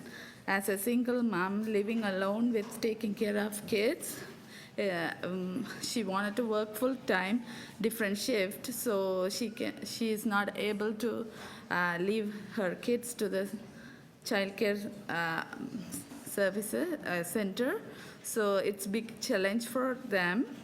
So how we can find the convenient and affordable child care services for our kids. Next, in the fall, we wanted to see more child care services and late evening and early morning, Saturday, Sunday services. I wanted to reduce poverty in our life to see possible changes for our life. Thank you. Thank you very much. And are there questions for our deputy? Yes, Councillor Carroll. So childcare services are key to climbing out, but even at a subsidized amount, even if we can expand the number of subsidized spaces, still paying for that space, if we don't do something about wage levels, does that get you out of poverty? In order to increasing the subsidized, also we wanted to see the affordable amount, like how we can pay into that subsidized childcare. And also we wanted to see like early morning, because some people start very early to their work, so we want to see early morning, and some people work very late, so they wanted to see late evening childcare, and also Saturday, Sundays. So it's not just more space or more subsidy, it's all of those things, the shift, the subsidy, and the space. Yes. Okay, thank you so much. Thank you.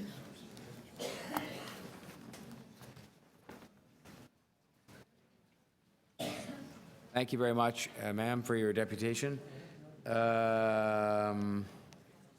Sinclair next apparently has withdrawn his name, and so that would bring us to Joel Walsh. Thank you, Mr. Walsh.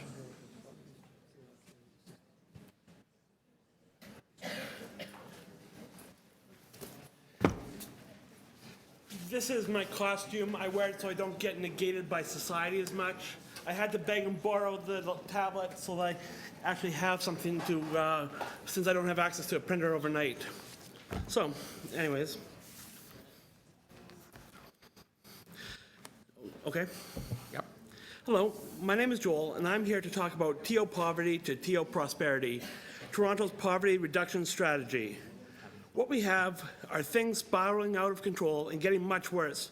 To that point, millions of dollars, or possibly even billions of dollars, are recklessly and needlessly being thrown away. Negating social programming dollars equals exponential future costs from adverse side effects. This can also be proven.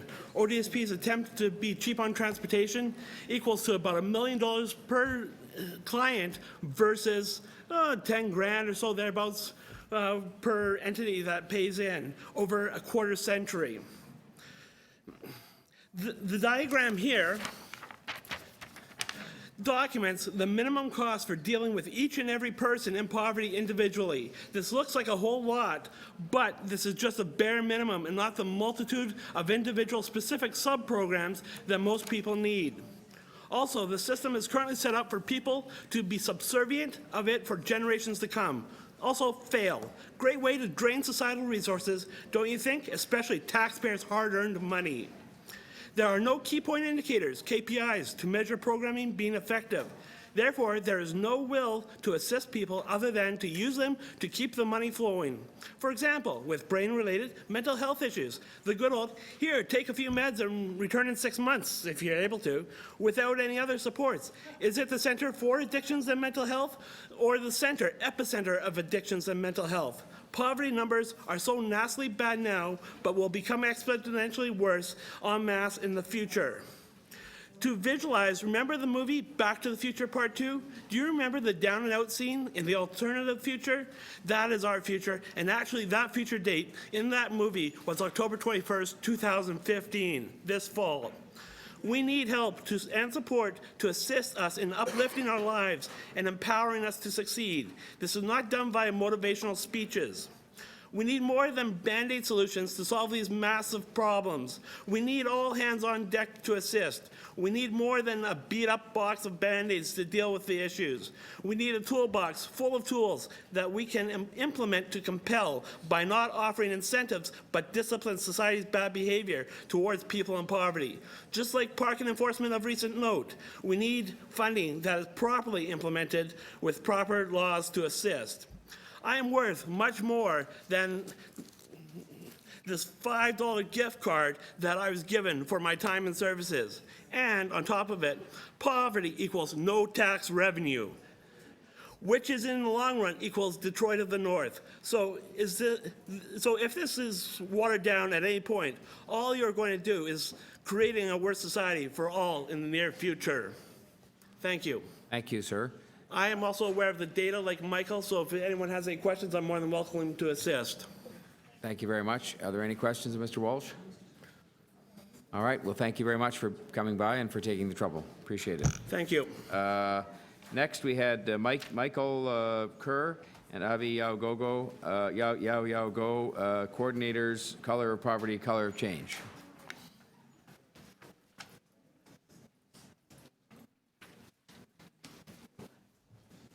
Good morning. My name is Avi Go, and I'm the steering committee member of the Color of Poverty, Color of Change Network. I'm actually scheduled to talk later, but we decided to do a joint submission to save you some time. With me is Michael Kerr, who is the coordinator of the Color of Poverty and Color of Change Network. We are a network of provincial organizations and individuals working to address the growing racialization of poverty and related social exclusion and marginalization of racialized communities across Ontario. And we commend the City of Toronto for developing the poverty reduction strategy in order to build a more prosperous, inclusive, and equitable Toronto. We agree with the overall vision and objectives, as well as the focus in the 6 areas as laid out in the strategy. And we urge the City Council to adopt the strategy and the related action plan to ensure its effective implementation. But if the strategy is to achieve its stated goal of improving the lives of all Torontonians, regardless of their status, and especially those who are among the most marginalized, it must fully integrate the principle of equity throughout the report and every aspect of its recommendation. As the strategy acknowledges, there is racialization and feminization of poverty in Toronto. Racialized communities, members including First Nations peoples and peoples of color, are 2 to 4 times more likely to live in poverty as compared to non-racialized groups. So to address poverty facing racialized communities specifically, the city must address persistent experience of racial discrimination by incorporating a racial equity outcome measure to be applied against all of its budgeting exercises, policies, programs, and services.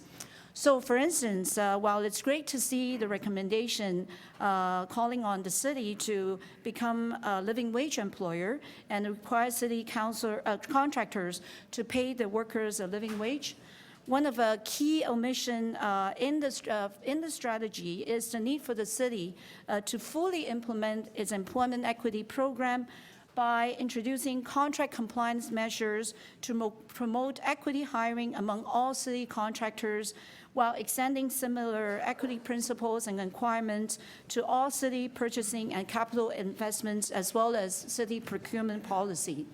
And I'm going to turn over now to Michael to talk about the rest. Well, to conclude, what we think has been well appreciated by the authors of the strategy and what is reflected throughout is what gets measured gets done. We are pleased to see the city's commitment to better measure and monitor based on disaggregated data. We hope that that will apply to measuring all outcomes of the poverty reduction strategy. We urge the city to clearly identify goals and specific benchmarks and indicators to monitor progress over time of the poverty reduction plan's implementation and success, and to develop common definitions and common data collecting and tracking systems across all city processes, departments, programs, and services to ensure a consistent and equitable accountability framework. With these and other gaps, oversights, and opportunities in mind, we at Color of Poverty, Color of Change look forward to continuing to work with the city staff and others in the finalization of the strategy over the weeks and months ahead, and then on the implementation of the poverty reduction strategy going forward. And I just draw to your attention as to what could and should be done with regard to data. I think you have before you a copy. I handed it in purple, but I think you might have gotten in a photocopied version. These are province-wide aggregate numbers of what you could refer to as the racialization or the color-coded inequities that are all too disturbing across the province. But in fact, the city numbers are even worse. So that's why it's such an imperative to bring that kind of a lens to bear going forward. Thank you, Ms. Gao, and also Mr. Kerr. Questions from members of council on or off the membership of this committee? Well, thank you both, and thank you for putting your submissions together. We appreciate that very much. And we have your written communication here as well. Thank you. Herman Rosenfeld.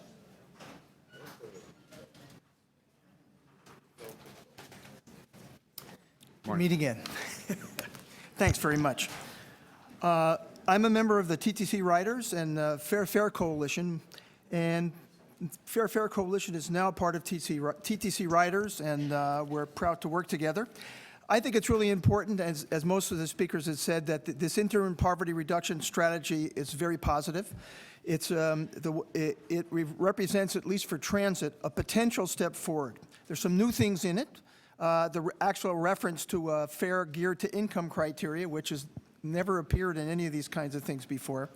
Commitments to maintaining increasing service, restoring service cuts to the inner suburbs, and using the new electronic system to accommodate lower income fares. And at the same moment, we know the cities independently, with the TTC investigating various proposals for low-income fares, including a study of other venues in Canada and the world, and this is supposed to be ready sometime in the fall through the TTC. If the two things happening together creates a moment of potential to move forward with a serious program of fare reduction for people on low incomes. Those who use public transit for most, if not all, of the travel they need in their daily lives: food, medical, family, health, worship, recreation. It's a moment to move forward with fare reductions that are desperately needed by people on low incomes, but also as part of a larger effort to control fare growth over time for everyone and eventually lower them, recognizing that transit's a public service, and as such, access to it is a right for all people living in this city. But while this moment is clearly an opening, we have to make sure that it's more than a set of flowering statements and promises in principle, rather than concrete actions, and therefore becomes a false opening. Although this is just an interim statement, we know that's going to be discussed. The report put together by a group of activists and users of key social services that have been mentioned by other deputies so far, called Affordable TTC, A Ticket to the City, this is the report, put forward a clear set of proposals which would begin to address the cost of transit for people on low incomes. They included free transit passes for people on Ontario Works and Ontario Disability, $50 monthly passes for people on low income, translating to $1 individual fares, and other kinds of demands.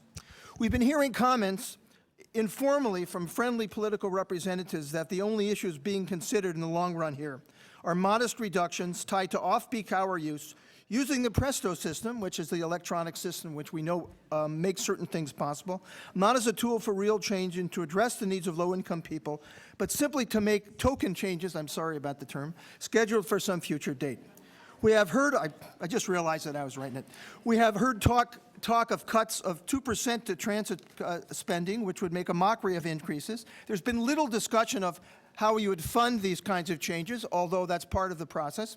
And overall, the movement to lower fares for people on low incomes has come from below, initiated by people affected by or involved in dealing with the grinding effects of low-wage, precarious, privatizing, and austerity-oriented job and housing markets in this era.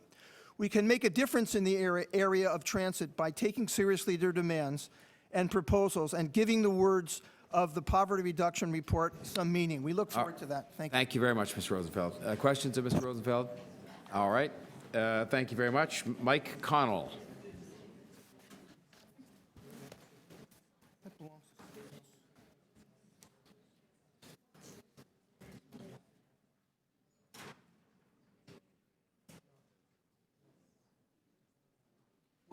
Hello, Mr. Connell.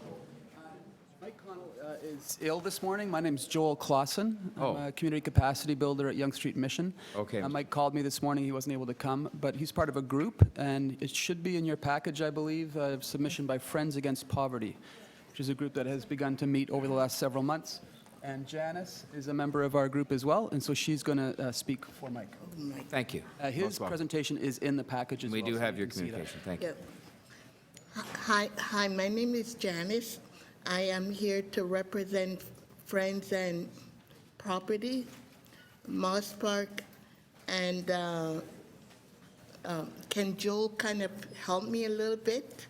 Sure. So Friends Against Poverty, we're a group that where many of us are from Regent Park, Moss Park, and St. Jamestown.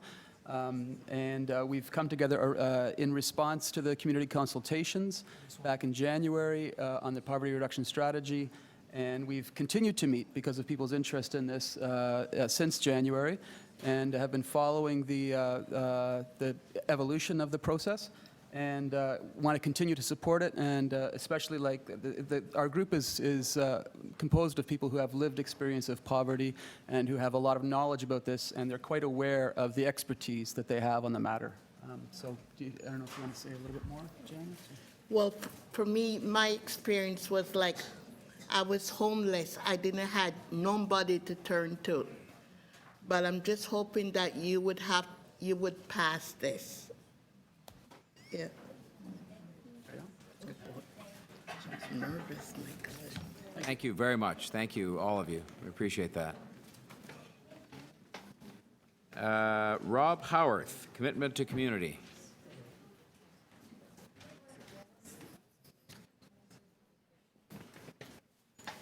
Morning. Good morning. Thank you, Mr. Mayor and councillors. You've heard a number of impassioned voices. I would say, and some of them have been linked to the Commitment to Community campaign, so I will simply say that we would reinforce some of the caveats that have been brought forward, but also the overall support for the strategy, and urge you to pass all of the staff recommendations in that regard today and move forward on this very important and positive issue. Thank you.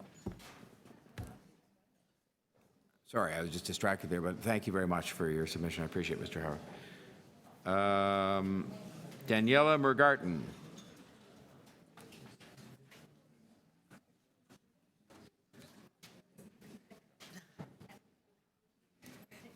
Good morning, Mayor. Good morning, and thank you for being here this morning. And you're most Council. welcome, and we look forward to your comments. Thank you so much. I'm going to really talk about three things. Mainly as part of my own, sort of my own story, and housing, as well as having lived in poverty most of my life, and a bit about the TTC. But my dilemma, I guess right now, as Pam knows, I'm really concerned about, I have a tribunal date coming up on July 8th. I also, I went with the delegation in 2008 to United Nations for my own report on poverty and homelessness to really poo-poo Canada for lack of paying attention to the recommendations coming from the United Nations. As well as you know, when Loon Qatar came in 2009 and looked at this housing situation, I was at that point experiencing being evicted from a place I lived in for 32 years. And it was all about, renovating. It was a real estate agent that bought the house who had 6 other properties. I was out like nobody's business before Christmas. I found all I could find was a basement apartment in my neighborhood. I'm very attached to my community. My community is everything to me since it's become my family. I lost my family due to violence. And there were no shelters when I was growing up, and my mother had to deal with a very abusive drunk husband. I'm an abuse survivor because of it, and also left home very early because of it. I've struggled all my life to try to move forward, trying to get myself back to school. So my housing was the most important thing to me, to be able to go back to school. And I actually, in my second year of college, got very ill because I was on my own, not getting help from anybody, and I also suffer from post-traumatic stress.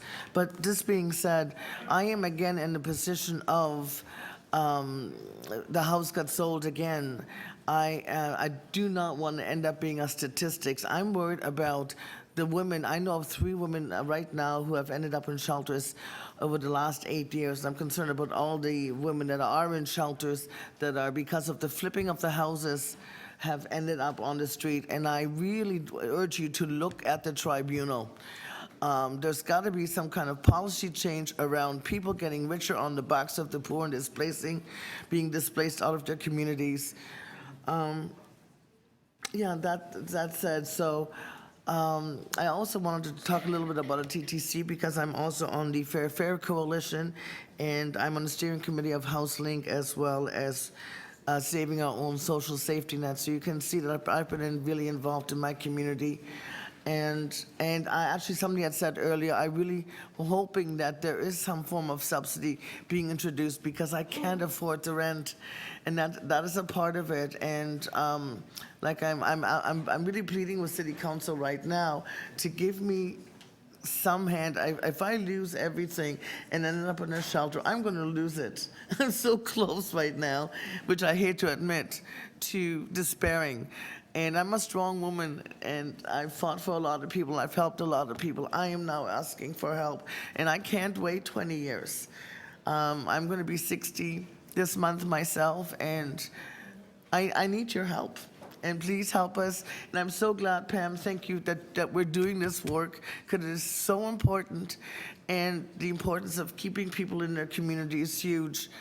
I mean, if I have to move out of my community, I will have no choice, but I'm really hoping that I get to stay. Thank you, Ms. Anyway, thank you. Thank you very much. Just stay there because there may be a question, I think, from Councillor Carroll. Yes, thank you. So you describe a common thing. Generally, people know when they move into a single-family dwelling that they're vulnerable to the owner's wishes. Is it a matter of just liking living in that kind of housing, or is that housing, the basement and attic apartment, just cheaper than almost any apartment in a proper multi-res? That's a really good question because it is cheaper, but also there's so many illegal apartments in the city, and actually my current landlord has used that against me, that it's not I knew it was an illegal apartment, but I had no choice. You couldn't afford one in a couldn't regular afford- yeah. multi-residential apartment. Exactly, and I talked to Mike Layton about this too, about having more, affordable housing in our community because there isn't much, right? So thank you for that question, Councillor. Thank you. Thank you very much. Thank you, Mr. Chair.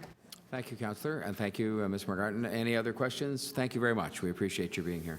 Thank you. That brings us to Valerie Hyman from the Social Justice Committee of Synagogue Darchai Noam. Thank you. Thank you, Mayor Tory, Council. I'm representing Congregation Darchai Noam. It's Toronto's Reconstructionist synagogue, and the Social Justice Advocacy Committee is committed to the protection of social justice in Canada. As Jewish citizens, we are informed by the principles of good deeds, tzedakah, and repairing the world, tikkun olam, and by international commitments such as the Universal Declaration of Human Rights, and we aim at eliminating injustice and poverty within our city.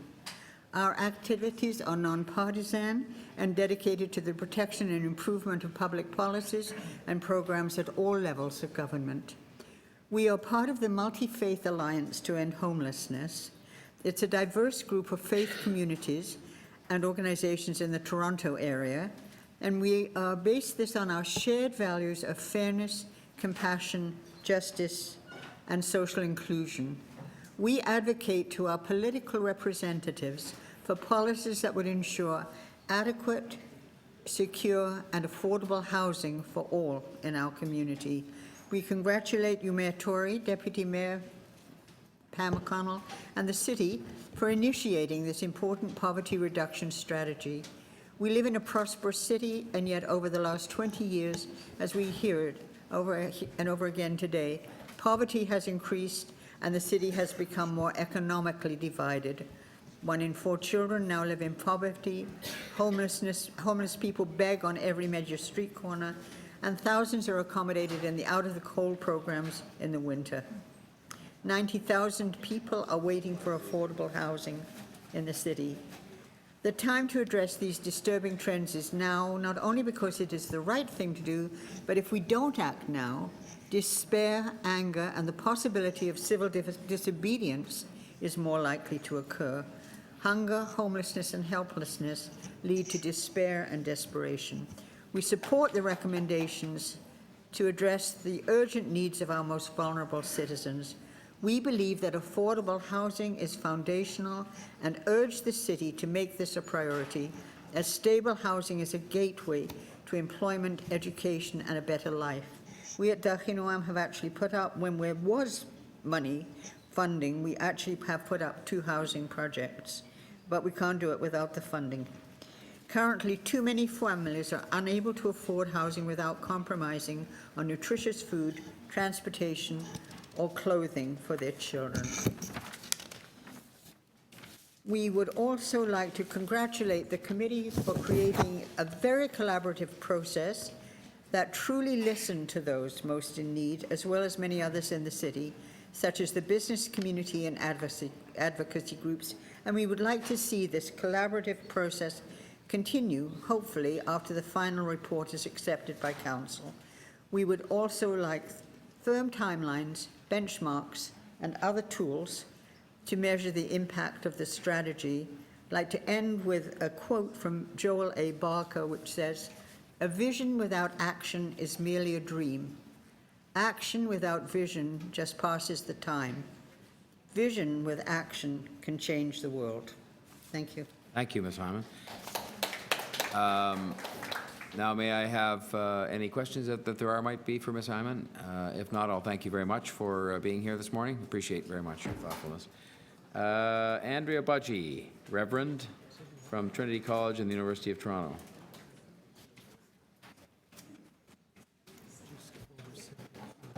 Thank you, Mr. Mayor, members of executive, councillors, and staff. May I just say, I'm sorry, just so that Ms. Wilkie doesn't worry, I did skip over her inadvertently, so we'll do that next. Okay. Cynthia Wilkie, so just so Very she's good. not sitting here wondering if she's been forgotten about, but I apologize. You go ahead now. Thank you. No problem. And I was going to say, and especially Deputy Mayor McConnell for all the work that she and staff have done on the poverty reduction strategy. I'm here as the chair of the Poverty Reduction Subcommittee of the Anglican Diocese of Toronto. And on behalf of that group, I want to say, please adopt this policy. We commit to be part of the ongoing conversation about how it can be fleshed out, how it can be developed, how the vision can be made more real in this city. You've heard a lot of concrete suggestions from deputants today. I don't want to dwell on those, but to say that I hope that some of them will go into the continuing conversation. I want to refer briefly to 2 points. We need affordable housing and we need supportive housing. And I want to make sure that that is not forgotten. Because when we talk about prosperity, I think most of us have a vision of a certain kind of economic development.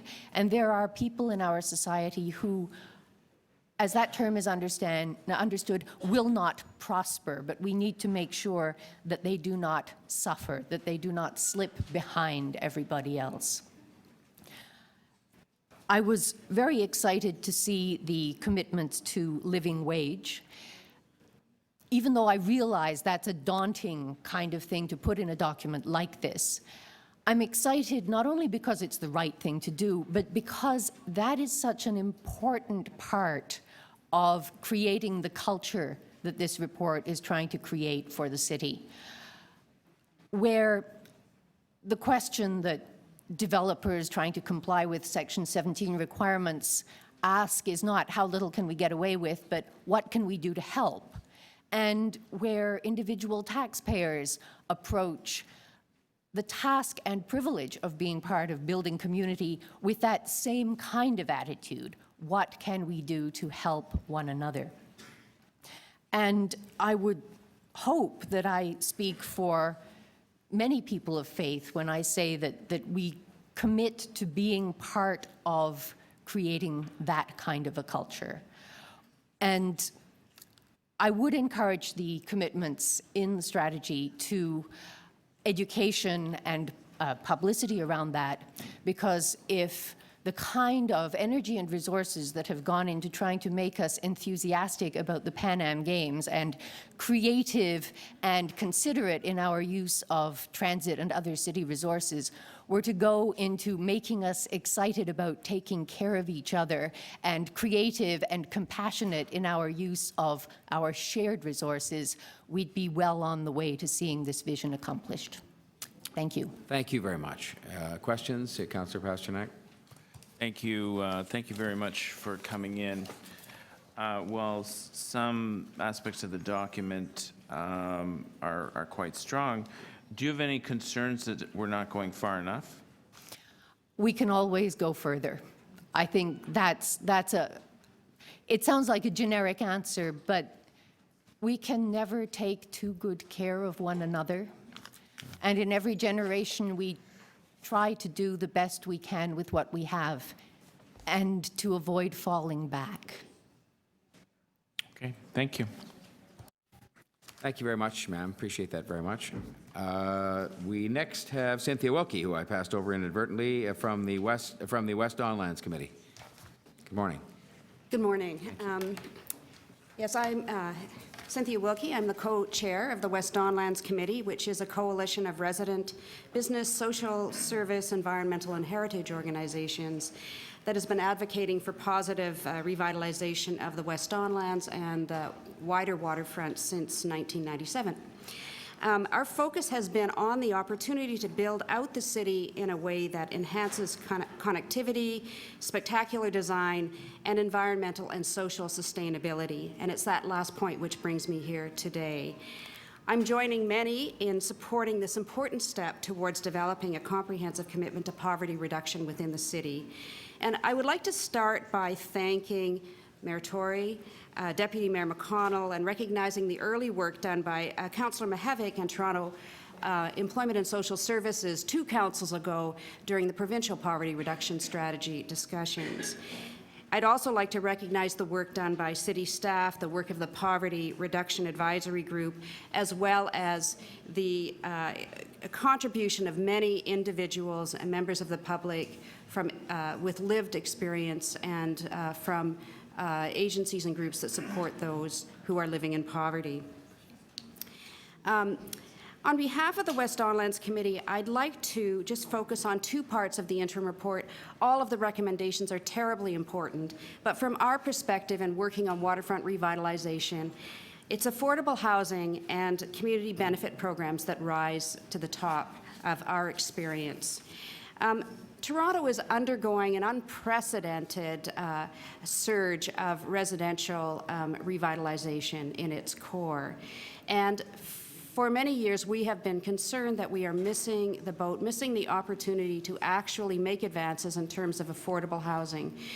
What I call the Manhattanization of Toronto is creating many opportunities for people to live downtown, to move downtown, to live more sustainability, but it leaves out, because of market forces, low and moderate income residents.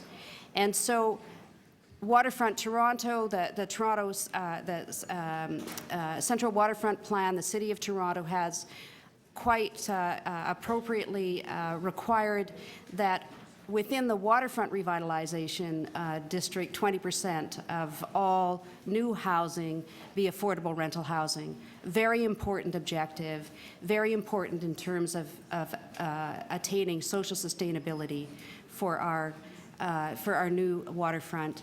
Yet we need the kind of tools that are set out in this interim strategy to ensure that we can actually achieve affordability, particularly with respect to the Section 37 benefits, with respect to strategies for incenting affordable housing development, and very importantly in terms of negotiating with other levels of government for continued funding for affordable housing. So I'm out of time, but I'd like to say that we certainly want to be part of that continuing conversation as to how these particular strategies are developed, and we urge Council this committee and council to adopt the interim strategy. Thank you very much, Ms. Wilkie. Questions of Ms. Wilkie? All right. Well, thank you very much for being here today. We appreciate that. That brings us to Jessica Bell, TTC Riders. Hi, how you doing? Thank you, Ms. Hi. Bell. I can't afford the TTC. If I can't afford the TTC, I can't come to school. Walking is the only option for some people, given that a single person receiving Ontario Works only has $280 a month to cover all expenses. My dilemma is, do I want to take the TTC, or do I want a bag of milk or a loaf of bread to do me for a couple of days? That's my biggest dilemma. These are some of the findings in a report released by the Fair Fare Coalition on the affordability of the TTC. This report was written in partnership with many social service agencies, and it involved interviewing over 100 people. To make the TTC more affordable and truly address transit inequity and poverty, the report calls for the city to provide free fares for people on ODSP and OW, $1 fares for low-income workers, and no reductions in service to pay for fares. We know we need more service and not less. While we're pleased with the anti-poverty strategy and that it calls for better TTC service and understands that fares do hurt low-income riders, we do think that this strategy and the city's actions do not yet provide the bold and practical solutions that we need. We don't just need the city to consider and evaluate lower fares, we need you to do it. We don't just want the city to ensure Presto has the capacity to provide fares geared to income. We want the city to actually lower fares, and you can do it now. You've done it with the seniors. You can do it now. It doesn't have to wait for Presto. And what we definitely do not want, we do not want the TTC's budget to be cut by 2% in 2016. Cutting the TTC's budget is a bad decision because it's a slap in the face of this report's talk about reducing poverty, improving service, and really getting the city moving. We know the TTC's capital budget has a $2.8 billion something shortfall. We know the TTC's operating budget is so lean and mean that Toronto gets the least amount of government support per ride compared to all other public transit systems in North America. There's nowhere else to cut. We believe one of the best ways to address transit inequity and move forward on making the TTC and public transit affordable for all is for the TTC's capital budget and the TTC's operating budget to be fairly funded. That would stop the breakdowns and delays. It would give us more reliable and fast service, particularly in the outer suburbs, and it would allow us to pay for the fare reductions that came out in this report so that everyone in the city can afford to ride the TTC. Thank you. Thank you, Ms. Bell. Are there questions? I just have one, because it's been mentioned a number of times, and you mentioned it as well.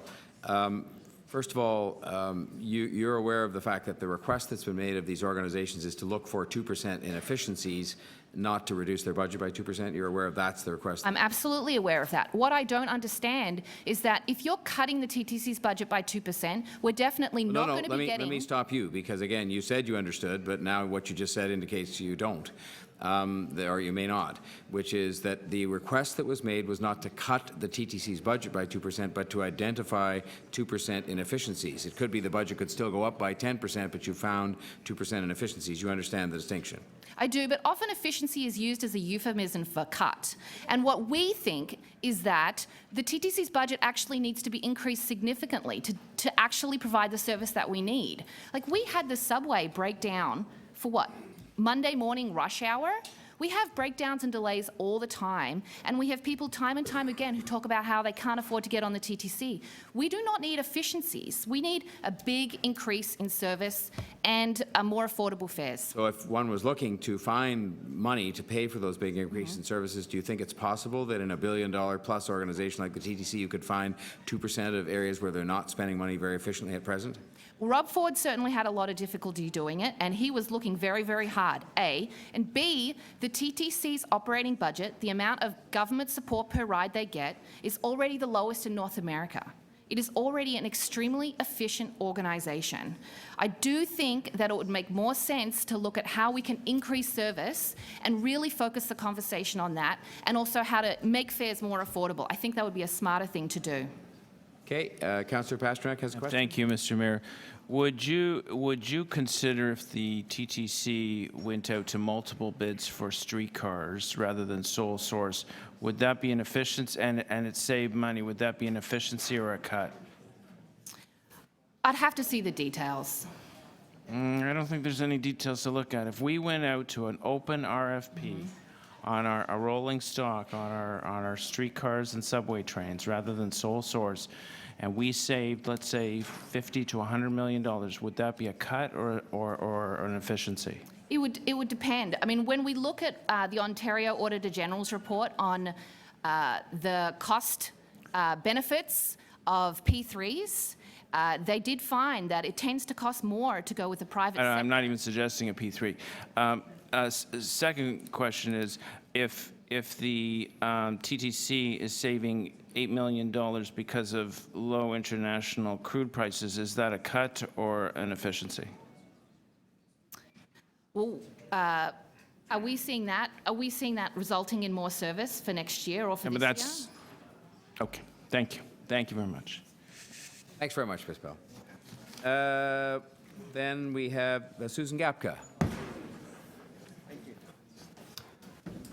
Good morning. Hello, you're welcome. I'm Susan Gapka. I'm here as an individual today.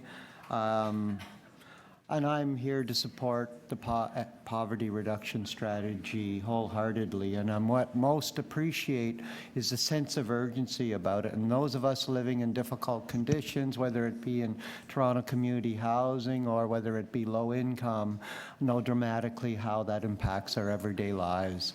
And I almost feel like that's really important to stress today.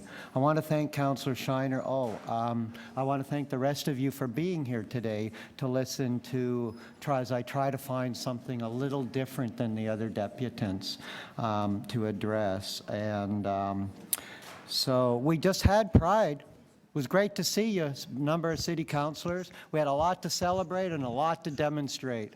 There were a few conflicts, but still, you know, it's the day before Canada Day. We still have people on our streets without housing. We still have people who are hungry, who are still suffering. We still have LGBT people and other people from disadvantaged communities who are struggling with their identities and trying to get through the day. So I want to bring that forward to you today. Today in Senate, what's going to happen is all but a mathematical technicality. Bill C-279, the second time this bill has passed Parliament to amend the Canadian Human Rights Act and Canadian hate crimes provision to protect gender identity and gender expression. The Senate's going to vote on it, and they're going to rise for summer vacation, and the bill's going to die for the second time. So we can be leaders here in Toronto. We can be leaders as we are in so many other fields. I want to declare a war on poverty, but let's talk in the short minute I have left. Thank you, Councillor, for shortening the time. Oh, he's not here either.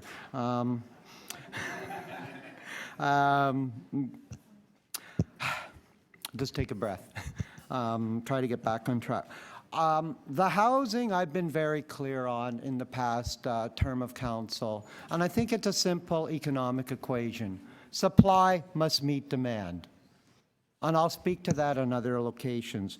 But around economic development and having a preventative strategy around addressing the social determinants of health, and around economic development, the transpulseproject.ca suicide rates among trans people are thoughts of it 78%, successful attempts 43%.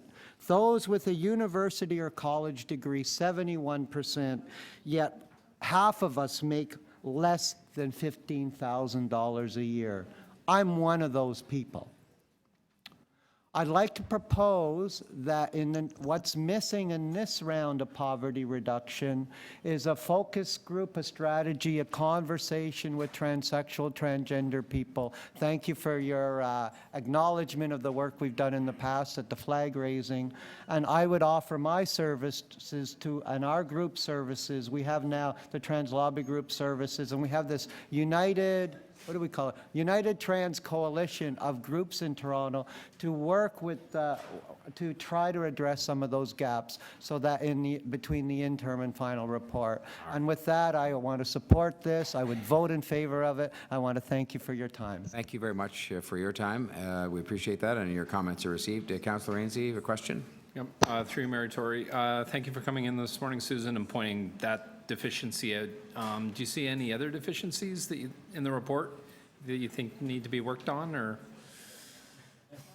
Well, I had 3 minutes, so I focused on that. But you know, housing is dear to my heart and to many people. And the reason I like working on housing is actually, and other social determinants of health, is that those are ways to address the needs of all disadvantaged communities, whether you're racialized, whether you have a disability, you just had a streak of bad luck. And so housing, if everyone has a decent home, that's also really important. Okay, thank you. Thank you, Councillor Ainslie, and thank you, Susan, very much. Then we come to Ephraim Hildebrand, please.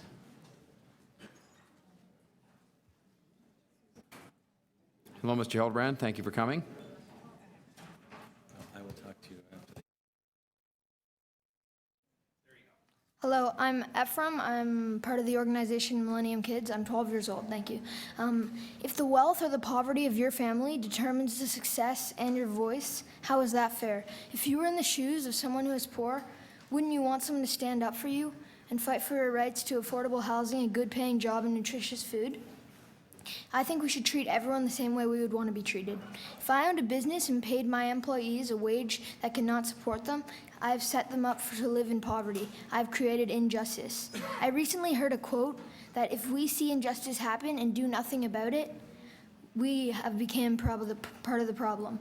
Toronto needs to act fast because every day, poverty causes more sickness, mental illness, and deaths. Canada will be signing on to the United Nations Sustainable Development Goals this September to guide our poverty efforts for the next 15 years. Goal 1 of 17 is to end poverty in all its forms everywhere. That includes Toronto. The specific target that applies to poverty in Toronto and Canada is target 1.2 by 2030 to reduce at least by half the proportion of men, women, and children of all ages in poverty and all its dimensions according to the national definitions.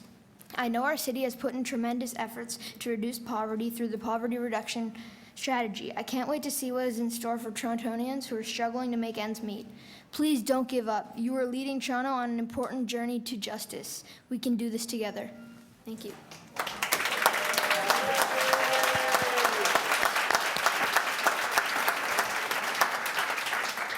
Mr. Hildebrand, you get the exception to the rule about no applause in these meetings because you had the interest and the courage to come forward and to speak so well, and we thank you very much for that. And Councillor McMahon has a question for you. Is that okay? Hi there. Great speech. You're very articulate. What grade are you in? Grade 7. Grade 7. And what's your school? King Edward Public School. Okay.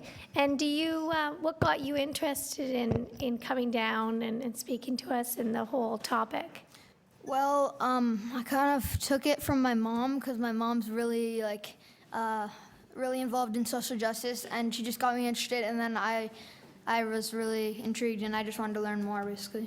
And do you talk to your friends about poverty reduction ideas and things like that? Yeah, I recently did a project actually on ending extreme poverty. So, yeah. Terrific. Thank you, future leader. One more, Mr. Hildebrand. I had one more question for you, Mr. Hildebrand. How old are you? I'm 12. 12. So you can't run for office for 6 years. That's good. I should be out of here by then. But when you're 18, run for public office, okay? Okay. That's a deal. Thank you.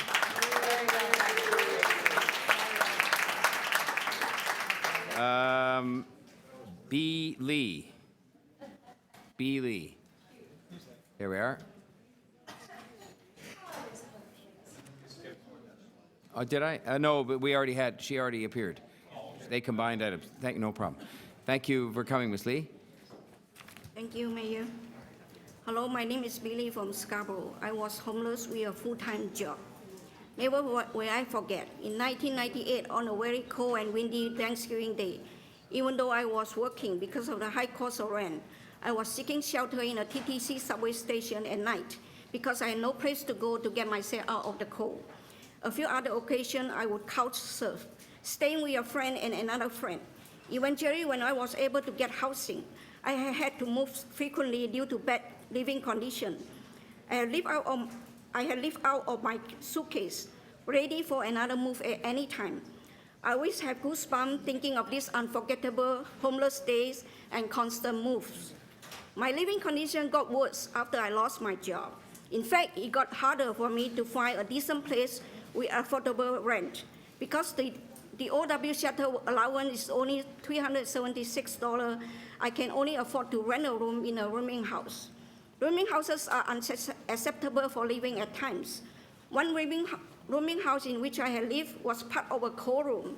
I have to wear a winter coat to keep myself warm due to the lack of heat in the winter, and my legs got so swollen and cramped that I was unable to walk due to dampness and mold in the summer.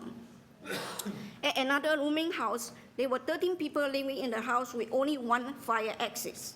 At a different rooming house, I have to pay extra $50 every month in order to receive a rent receipt. Some landlords refuse to rent to me because I'm an OW recipient. One landlord stored her belongings in my room whenever an inspector came by. Recently, my current landlord did nothing about flooding in my room due to water from broken backyard pipe. Given my personal housing experiences, this is my suggestion for the poverty reduction strategy in line with the city recommendation in the interim report on housing. The city must build more affordable quality housing. In doing so, the city would create jobs and stop the long subsidized housing waiting list. The city needs to recognize that single healthy person have to wait a very long time to get subsidized housing. The city should consider rent supplement to low-income individuals or families so they can afford market rent, especially in cases when 80% or more of someone's income goes to rent. This also help relieve the backlog of people waiting for subsidized housing. The city must get involved in regulating rooming houses, especially in Scarborough. Legalizing rooming houses would help protect vulnerable tenants from landlord exploitation. Legalization would ensure rent control, reduce discrimination for OW or low-income persons, and ensure acceptable living conditions such as adequate heating, proper repairs, and safety for tenants. The city must advocate to the province on behalf of single persons on OW to increase their shelter money. Personally, I have to cover much of my rent from my basic needs allowance, which leave me with little money to live on. I know you all love Toronto and care for the people under your leadership. Torontonians look to you for change. We need you to fight for us against poverty and to clear any barriers that prevent us from meeting our basic needs so we can live in dignity. Since actions speak louder than words, please do something to help the vulnerable with housing. I always dream that one day I will have a place that is affordable, clean, and legal, where I can live in dignity. A place that I can be proud to call home. And you can make my dream to come true. Therefore, I count on all of you to do I'll ask your you to best, just conclude, your Ms. power to make it happen. Will you? Yeah. Thank you. Thank you very much. Ms. Lee, just Councillor Carroll has a question for you, so if you could just stay there for 1 minute. Thank you very much, Councillor. I hope you don't mind me asking the question. I'm just trying to demonstrate. So you had a fairly modest lifestyle with your job, and your hardest struggle began when you lost your job. Could you tell us, were you eligible for unemployment insurance when you lost your job? No. So the report says only 20% of people are. So you had a job that was fairly easy for you to be laid off of and no unemployment. How long did you wait before you began to get the assistance you talked about later from OW? Was there a long gap? It was quite some time. Quite some time, months? How long, yeah. Yeah, but a number of months where you had Yes. really nothing. Yes. Okay, thank you so much. Thank you. Thank you, Councillor, and thank you very much, Ms. Lee. Much appreciated. Thank you for your story. Sherry Williams. Sherry Williams here? Okay. Anna Kim, Agincourt Community Services Association.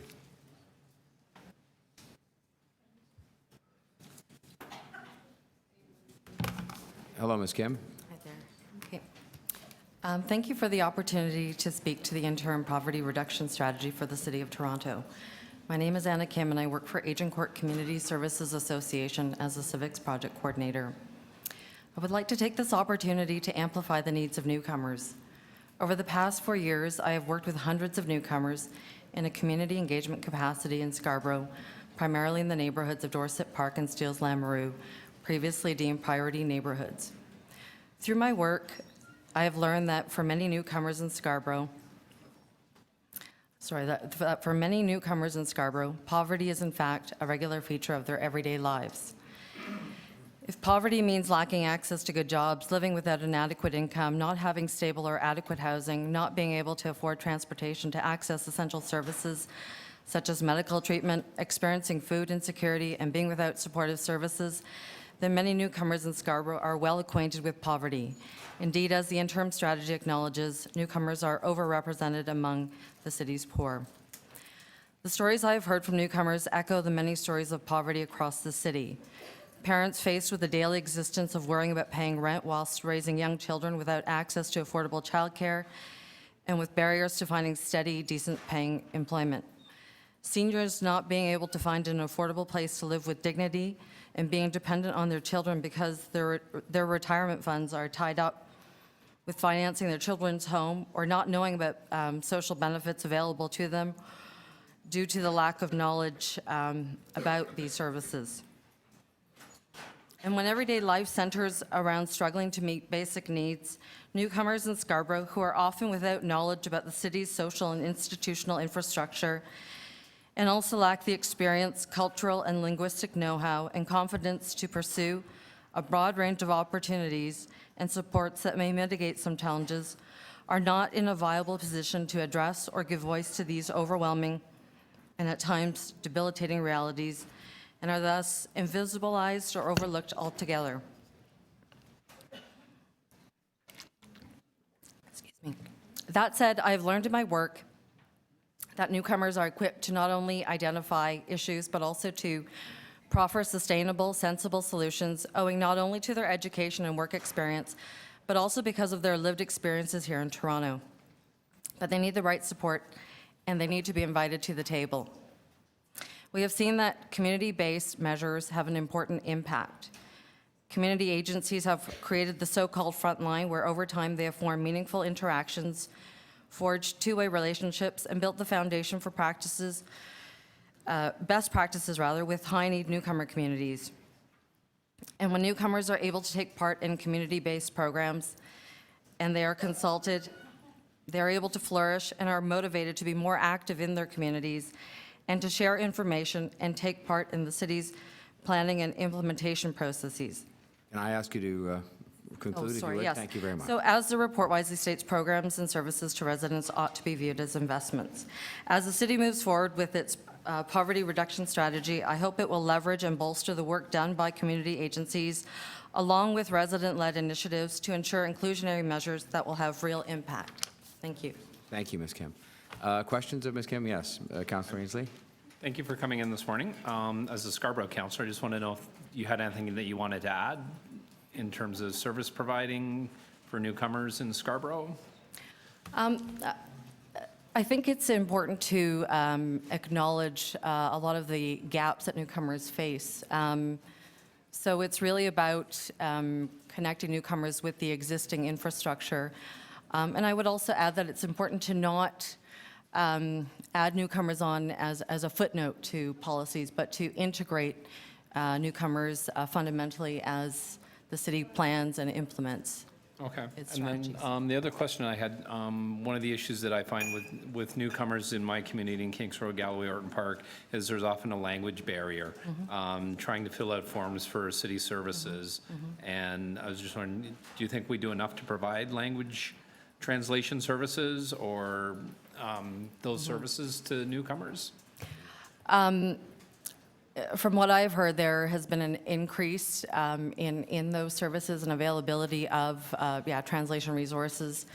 But my sense is that more needs to be done, particularly for isolated individuals or people who just don't know about what could be available to them. Okay, thank you. Thank you. Thank you, Councillor Ainsley. I had Councillor, Ms. Kim, sorry, Councillor Thompson had a question. Thanks. Thank you very much, Mr. Mayor. Through you to Ms. Kim. Ms. Kim, can you help me to understand your organization's efforts in terms of convincing the federal government to be involved with respect to assisting to provide funding and programs for newcomers? I'm just wondering because there seems to be a gap, because it seems that what I'm hearing most people are saying there's a requirement, a reliance on the city to provide assistance. And the city is working hard at that. I'm just wondering, what is your group doing to advocate on behalf of the newcomers to the federal government, either to the local MPs and others, to perhaps change this dynamics in terms of funding and assistance to newcomers? I can't speak to that directly, but AXA does have a newcomers center. We also engage in raising awareness amongst our local MPs about federal support for newcomers. Are you getting federal support? Like I said, we have a newcomer center which is funded by CIC, yes. Right, but is it funding simply the employees, or is it funding for programs, or how's that done? I mean, I think it'd be best if you spoke to Lee Soda, our executive director, about those details. Okay, thank you. Thanks. Thank you, Ms. Kim. Thank you, Councillor Thompson. And then we come to Debbie Hall, Women's Habitat of Etobicoke. Ms. Hall here? Okay.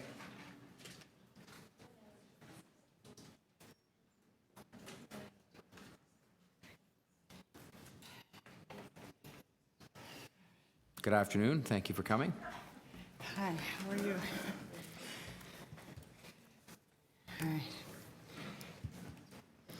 Good morning, Mayor and councilmen and women. I hope you're having a good day. I hope you are too. Thank you. You're most welcome I'm a little here. nervous, but Don't be nervous. Just proceed it when you're ready. I feel that we are, the seniors, the disabled people, the mentally handicapped, we're getting lost in the paperwork for some reason.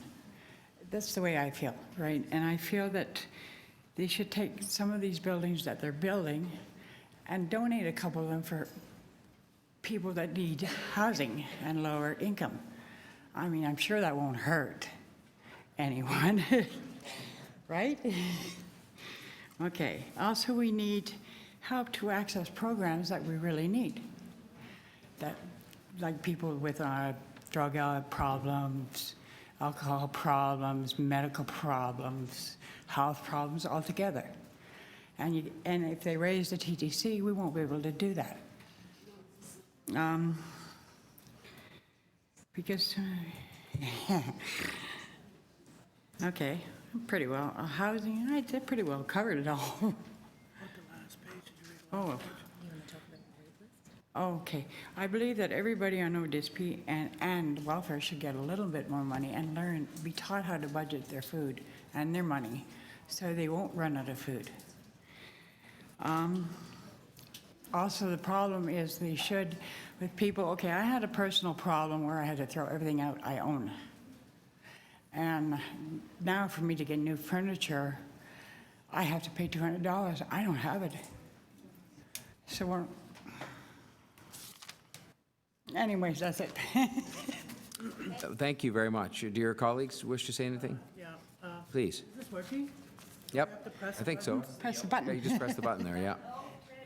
Is it on? Hello? Yes. Okay. Hi, my name's Julie. Good morning, Mayor Good morning, and council. or good afternoon. I mean afternoon, I've been here so long, I still think it's morning. Yeah, really. I advocate for many agencies because I come from a piece of each. So I know all of this, I know everything about this. I don't initially personally blame you. Like, I know this is a heavy load for you to carry, but it's not all on you. It came from somewhere, and you're kind of here trying to fix it, and make it better. And so, I mean, like, everything that's happening is not all coming from you. Like, we're all guilty by association, Like, you had to pick up the load from the last load. And so you're, it's like, now you need to carry 2 shovels. So I don't feel bad, like I like you as a mayor, I do. I like you better than the other one, that's for sure. You're better. You're much better. No comment. I'm the only Aboriginal people I find in here today. I don't see any Aboriginal people, First Nations people. I am. And, well, full breed. No, I'm not worried. I think we have a lot of problems with our people. The starvations, the suicides, the children sniffing glue, committing suicide. I'm one of the lucky ones. I got out of it. I'm one of the lucky ones. But there's still a hell of a lot of us out there. And if you could just take a moment or two to look at our people, that would be great. Okay? Thank you very much. Thank you. I'll just ask a question, if I could, of Ms. Hall. Have you gone to see the Furniture Bank by any chance? I'm going July the 9th. Okay, because I was there, and it's an organization that is specifically there to help. Yeah, Habitat got me the thing for a bed and stuff like that. I'm sleeping on the floor, right? And when she gave me the paper, I looked on top and it says $200 delivery charge. For the Furniture Bank? For the Furniture Bank. Like, what's the purpose of that? I'm sure if you speak to them about that, because they were talking to me about how they operated, and there will be some way to find to There's deal got with to be a that. way to Anyway, I just wanted to make sure you were in touch with them, and if you have any trouble, you can call my office, and we can, but sounds like you've been in touch with them, and I'm sure if you speak to them about the delivery charge, it sort of defeats the purpose of what you're trying Yeah, to I do. think it does, because people really can't afford it. All right, are there other? Mayor, could I say one more Sorry, thing? yes, ma'am, please. I'm not here for me. I'm not here for me today. I'm here for my granddaughter. I'm here for my granddaughter, who is a very highly intelligent little girl, and she wants to be somebody someday. When I was 12, I was nobody. She wants to be somebody. And that's why I'm here, because they too, it's generational. It comes down generational. That's And rough. we need to help the young'uns who are here to carry. If you're still alive, they'll be helping you. Thank you very much. I appreciate that. Thank you Any for other? listening. Thank you. Thank you, all of you. Thank you, all three. Sharon McPherson.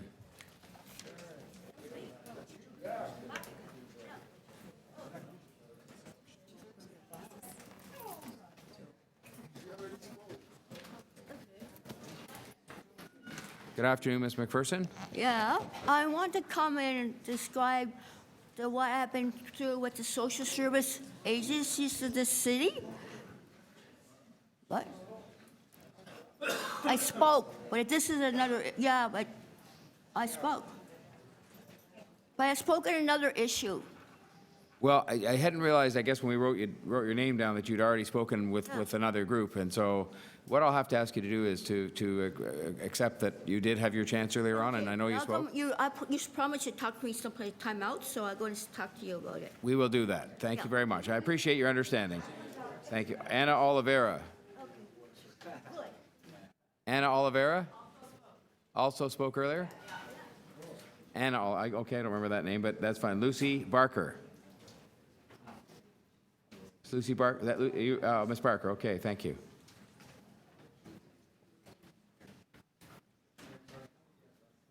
We've got 2 left after Ms. Barker.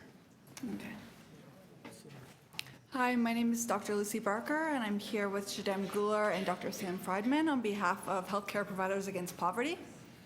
As a physician on the front line, I see daily the detrimental impact that poverty and income inequality has on my patients' health. I see individuals who have to choose between paying for medication and meeting their basic needs. And I regularly see individuals who come to the emergency department because they have inadequate access to shelter and food. Poverty is expensive from a healthcare perspective. Healthcare Providers Against Poverty applauds the release of the interim strategy. However, we remain apprehensive that it will lead to real, measurable change for our patients. We look forward to seeing a full cost analysis and detailed timelines with measurable goals and targets. In particular, we hope that the costs associated with poor health are considered. We have seen that when massive projects are undertaken, such as the Pan Am Games, they can be achieved in specific timelines. Our patients need to be relieved of poverty now, not in 20 years. We urge the Executive Committee and City Council to approve the interim poverty reduction strategy and, in November, to approve a final poverty reduction strategy that includes clear targets for progress in improving access to jobs, income, housing, food, childcare, and transit, along with dedicated funding to achieve these goals. Thank you. Thank you very much, Ms. Barker. Are there questions of Ms. Barker? Thank you. That's really why we're here, is to keep moving along in that direction, so I appreciate your comments in that regard. Thank you both very much. Mr. Derek George. Thank you, Mr. Mayor. Members of council, my name is Derek George. The reason I wanted to talk, I was in the overflow room and I was listening to all the dissertations, and it started to annoy me, because the strategy that I think should be developed is not a strategy of what needs to be done, but what must be done. I'm homeless. I just went to see a place yesterday. It's run down, the floor is broken, there's no cupboard space, they're gonna put in a fridge and a stove, and they wanna rent it for the first. And I know they can't, because it's not going to be ready. But it's my best opportunity to get a place to live.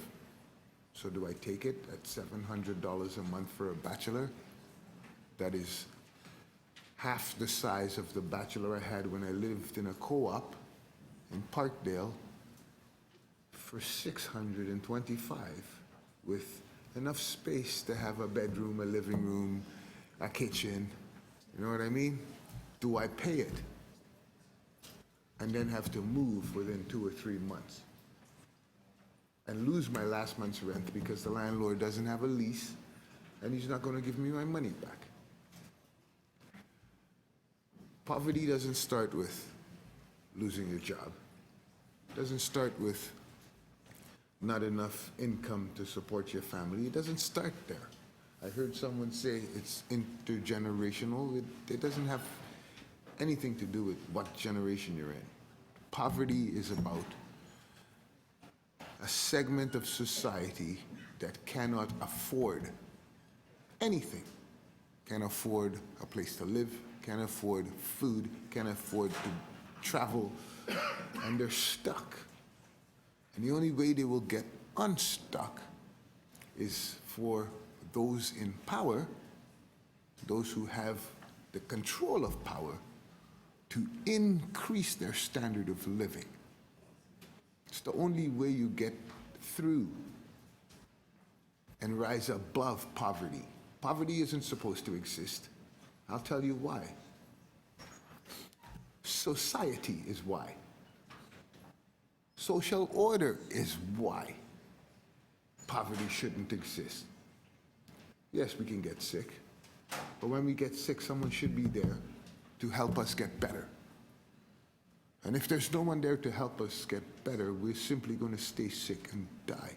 And that's what's happening on the streets of Toronto every day. I just found out from someone giving a dissertation that one of my friends that I've known for over 20 years is dead. I didn't even know he was dead. And that made me leave that room and come out here to tell you councillors and you, our illustrious mayor, that poverty is rampant in this city. You can go to any street corner and see it for yourself. People sleeping on grates that haven't had a shower in years. Not days or weeks or months, in years. And the kind of illnesses that they walk around with are transferable to you. And until it becomes a pandemic or an epidemic, nobody does anything. Until it's staring you in your face, you're not going to... I would like to see poverty end in my lifetime. End, not a reduction strategy. I want to see poverty gone. Mr. George, can I just interrupt you and I'll let you conclude? I have a technical problem I have to address, which is to ask my colleagues to extend the time for a few minutes to allow you to finish, and then one more deputation, and we just have to deal with that, and then we can have a couple of minutes comments, and I see one question for it. Can I have the concurrence of my colleagues for a motion? I would move to extend to finish the deputants and any quick releases that may be. Okay, so we'll have all those in favor? Opposed? Carried. Thank you. We just had to do that, otherwise we automatically adjourn at 12:30. So if you want to just make a quick concluding comment, we thank you very much for your comments, very heartfelt, and then we have a question for you from Councillor Carroll. Thank you, Mr. Mayor. In conclusion, I would like to state that I came from a single-parent household with 2 kids. Me and my sister are 13 years apart. My sister followed my mother into Bell Canada, and she still works. She's going to have a wonderful retirement package. I did not. As one of Canada's top athletes for 10 years, I know what it is to be successful. I spent most of my adult life being successful. How I ended up homeless is still a mystery to me. It is, because I didn't do anything to put myself out in the street. A cop came to my house one night and told me I could not stay there anymore because I didn't have my name on the lease. My girlfriend did, and that I had to leave. I got into my van and I drove away. And I lived in my van for 2 years. It's not what causes it, it's what can I do about it. And in my present condition with my mental and physical disabilities, there's not much I can do myself. That's why I'm here. That's why I became a member of the member advocacy group. Even though I can't do it for myself, maybe by being active, I can help someone else. I think you're making a positive difference by being here, and we thank you very much for that. And don't, Mr. George, Councillor Carroll had a question for you. If you could just sit there for one more minute, we appreciate that. Thank you, sir, for your deputation. You mentioned something that I see happening a lot. Didn't happen long ago. I was a renter. Councillors do pretty well, but long ago when I was a renter, if I moved into an apartment, anywhere, a townhouse, an apartment, and the conditions you describe were there, I could say, I refuse to sign this lease until you put the fridge and the stove and those things in, and I'm going to be phoning you every day. What I'm hearing now, what you describe, is you could refuse to sign that lease, and then you have no standing and the landlord doesn't care. He says, fine, live here with no lease. I'll evict you whenever I feel like it. Is that the situation you're in today? I've been evicted from rooming houses 5 times in the last year and a half. Thank you. I've lost over $3,000 in rent. So you're not only in a situation, a community of precarious employment, a lot of precarious housing as well. I've been on the TCHC list for 6 years. I have not received not one phone call saying, come and look at a place, not one. Thank you. I'm stuck in a rooming house system, which is not a system. It's just private landlords renting to whoever they choose to rent to, and 9 times out of 10, they look at me and say no. So I end up in a shelter, or like the last 4 days, sleeping in the park because all the shelters are full. Thank you very much, Mr. George. Christopher White, please. Christopher White. Mr. White? Going once? Oh, okay. May I say thank you to all of the people that have spoken this morning and early this afternoon. We very much appreciated all of your input, and I'm sure that I know the council members were listening very carefully to that as we prepare to discuss and move forward on this report. So what we will do is we'll stop on that now and pick up on that after lunch with the speakers and questions that people may have of staff, if there are any. And before that, we're going to just deal with some items that we can deal with very quickly, explaining that more to the audience than anything else, and that would begin with item 7.7, which I gather, Councillor Shiner, you believe we can deal with quite expeditiously. Yeah, Mayor Tory, I've spoken with my colleagues here, and I'm looking to get some improvements. You know what? There's a person, it got added on late on, who wishes to speak on this matter. Oh, okay. Ms. Peggy Mulder. Is Peggy Mulder here? So I guess we'll have to deal with it. Yeah, we'll have to deal with it, I guess, I'm afraid, after lunch. And, you know, because we have one deputy, I apologize. And then we had two other items that, just on quick releases, if Councillor Thompson, if you could indulge us, just because otherwise we won't have. Councillor Ainsley had two items he could release before we go to lunch. Thank you, Mary Tory. The first one, EX 7.13, THC's annual general meeting. I'm moving the same motions that I moved on this item 2 years ago, that dealing with how they train their staff for communication and social facilitation, mainly during their participatory budgeting process. What's that?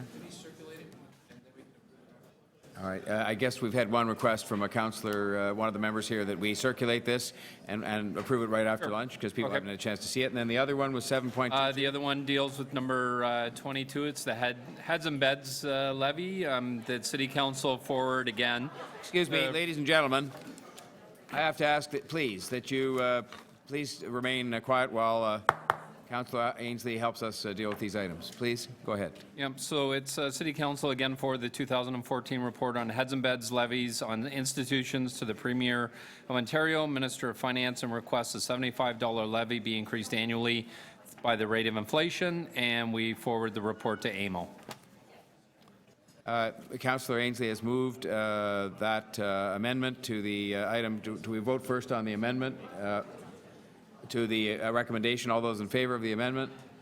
Opposed? Carried. And the main item, all those in favor? Opposed? Carried.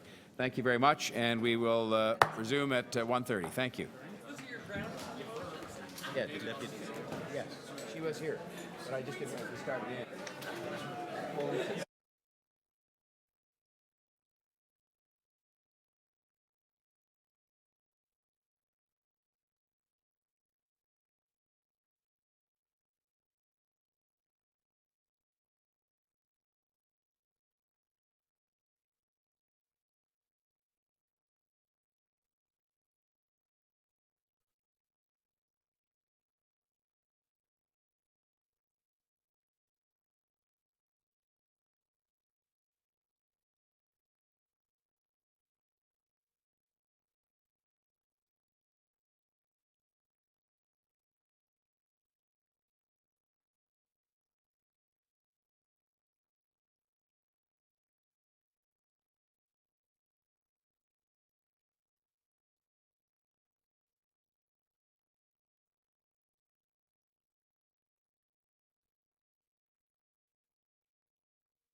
Ladies and gentlemen, we need to clear Committee Room 1 so that security can lock us up for lunch.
Would the members of the Executive Committee please come to Committee Room 1?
If I could ask the members of the Executive Committee and others to take their seats, please. We have quorum in the room now, it being 1:39. The record will show Mr. Gadden was here early. Thank you, sir. Oh, thank you very much.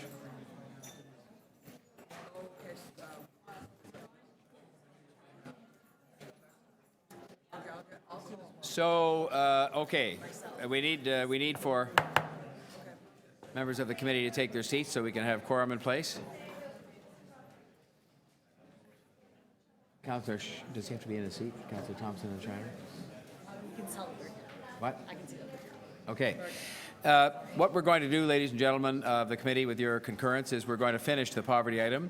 Then we'll move to deal with Councillor Shiner and what is supposed to be a quick release on that local appeal matter. Then we're going to deal with Councillor Ainsley's matters, that the one we left over that I think can hopefully be dealt with if you've had a chance to read his resolution, his motion, fairly quickly. And then we would go from there to the service level reviews, and we'll discuss that when we get there. And then we'll go from there. So I guess I'll be first going to questions. Questions of staff on the poverty reduction interim report, starting with members from outside of the membership of the Executive Committee. Okay, questions of staff from members of the committee to questions of staff on the interim poverty reduction report. All right, then we could move to speakers on the Poverty Reduction Report, and I will start to keep a list, and we'll start, of course, with members who are not members of the Executive Committee who wish to speak. You're not here for that purpose, Councillor Cressy. Okay, anybody? Anybody? Okay. No. Mr. Mayor, I Councillor just McConnell? simply, I really had a lot of time to speak, and I've said a lot of the things that I needed to say. But I would encourage members of the executive to really give us a very strong endorsement. I know that several members have asked as to whether or not we're adopting every single one of these things as is. In fact, we are not. We're adopting an interim strategy, and the details of that we are adopting in principle, and those will go to committee and to community for further discussion, so that when we come back in the fall, we will have a plan that will be fully implementable. We'll have tools of measurement. We'll have a funding mechanism, and will be supported by people who live and live in poverty and have real life experiences, as well as the agencies who support them, and business and labor.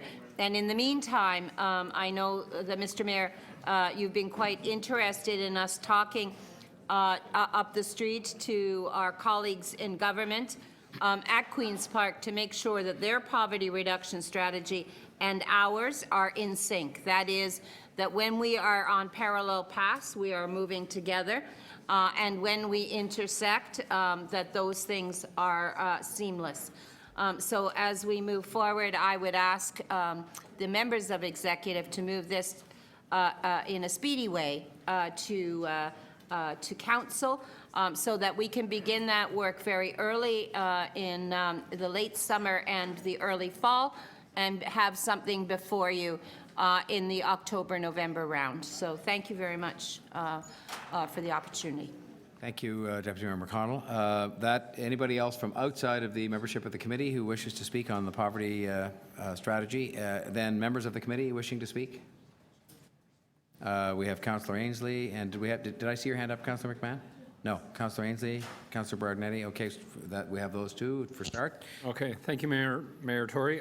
First and foremost, I want to thank all the deputants for coming in today and making their thoughts known on this very comprehensive report.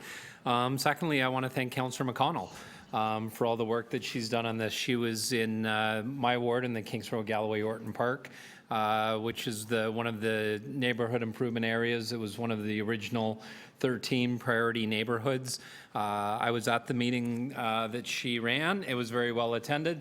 I had my cheat sheet and list of issues that my residents brought up, so to make sure they were covered off and included in this report. And I was very happy to see that the full list of residents' recommendations and the concerns that they raised there with Councillor McConnell and staff are included in this report. And I've heard from people at the province about this report. They're very encouraged by it. And also the Catholic School Board, for example, was working on their own poverty reduction report, and they see a lot of symmetry between the two.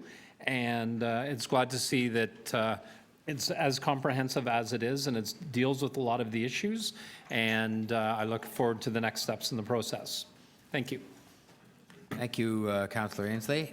Councillor Berardinetti. Yep, thank you, Mr. Mayor. And I also want to thank the deputants as well. I have a motion that I'm moving on behalf of Councillor Pasternak, and also want to thank Councillor McConnell, and I believe that Councillor McConnell is supporting this motion as well. And after speaking with Councillor Pasternak at length about this, we are very supportive of the strategy. It's amazing work that was done. I appreciate Mr. Brillinger and the staff that were principal in making sure that it happened and bringing it forward. I met with them as well, and I think it's phenomenal work, and we're going to continue moving it forward.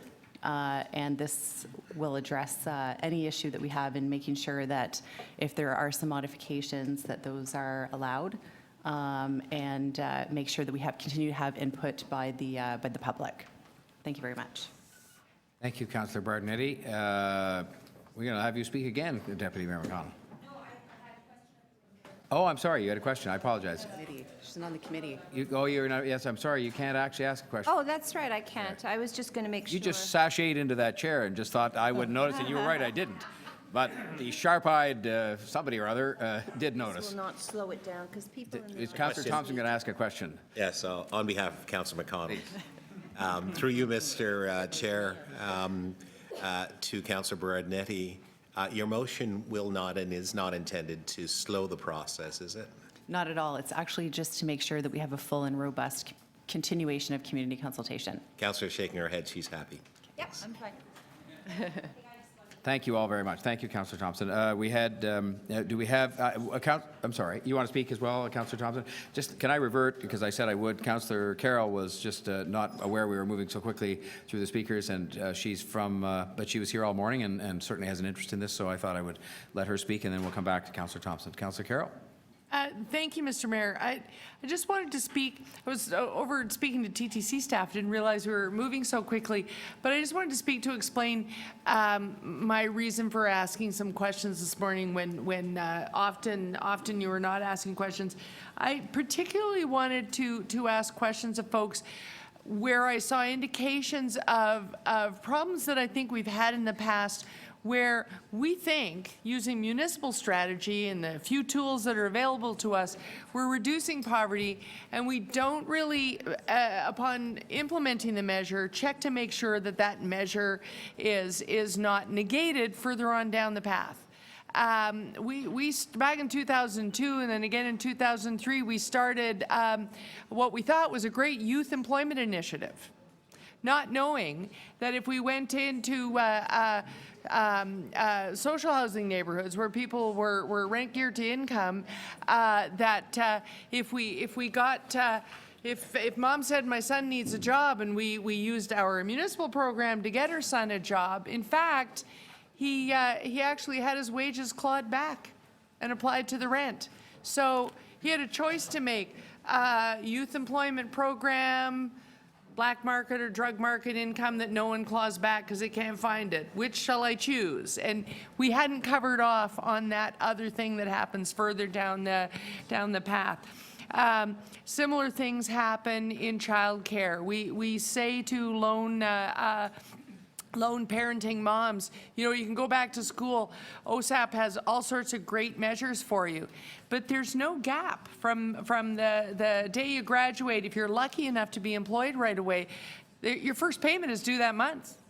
So you're not climbing out of poverty. You're not leaving TCHC home. You're still struggling because there's no breather. You just hit the ground running if you're lucky enough to have childcare, and if you're lucky enough that whatever certificate or degree got you a job.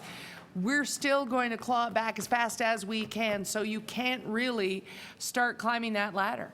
And so they have to be, as we embark on this, as full service and as closed loop, if I can use that terminology, as we can make them. And sometimes that will be possible using all of our own programs. Sometimes it will only be possible talking to other orders of government. But I just wanted to implore you to think about those measures where, when you go forward and say to the other order of government, if you just close this one loop, you will get the biggest bang for your buck, we'll get the biggest bang for ours, and we'll make real change. I think those are the ones that the other orders of government will be most responsive to, because often the political members in those governments aren't even aware that they are, in fact, shooting people in the foot right after we solve their problem. Thank you, Mr. Mayor. Thank you, Councillor Carroll. I'll speak to that because I'm going to speak in a moment or two. We have Councillor Thompson to speak next. Thank you very much, Mr. Mayor. I, too, want to thank the speakers and presenters this morning for their passion, as well as just the focus and the direction of helping us to understand the plight and some of the challenges. And clearly, we want to thank Councillor McConnell and you, Mr. Mayor, for your leadership in appointing Councillor McConnell to basically take on this very challenging task. Clearly, there's no joy, no fun by being poor or living in poverty. And I think at the end of the day, we ought not to look at those who are in poverty and assume that they have gotten there as a result of their own fault and their efforts and so on. I think what we ought to do is recognize that any one of us, even in our particular situation, could in fact be in a situation where we are facing similar challenges as those who have spoken to us here today. It's a very stressful situation to be involved in. And I think that when we talk about this city and we talk about diversity being our strength, one of the things that we need to remind ourselves is that no one should be left behind, because the fact of the matter is that we have to judge our society based on the lowest common denominator, in that those who are being affected and are on our streets and are impacted by poverty and so on, because we may drive our fancy cars and have great restaurants that we can eat in and so on. But the fact of the matter is that that will only continue for a period of time, because those who are feeling the deprivation of poverty and so on and the stress of it will start to respond and want to fight back. So if we think of it in terms of suggesting that there is no room for us to do anything, quite frankly, I think that there is a lot of room. By the report that's here, we're speaking to that. And I think a number of the speakers have said, let's not just continue to talk, let's actually act, let's measure the improvement and so on in helping people. I think, too, though, that the federal government bears a responsibility in this as well, in terms of assisting. As we ask for funding for transit and other things, we ought to be asking for funding to help those who are in conditions where we as a city can help to administer that, so that people can be helped. I think I looked at this particular graph here and talked about the number of people who are obviously in poverty, and it shows the group by income and what have you. I think one of the things that we have to remember, our own immigration policy creates a condition of poverty for many people.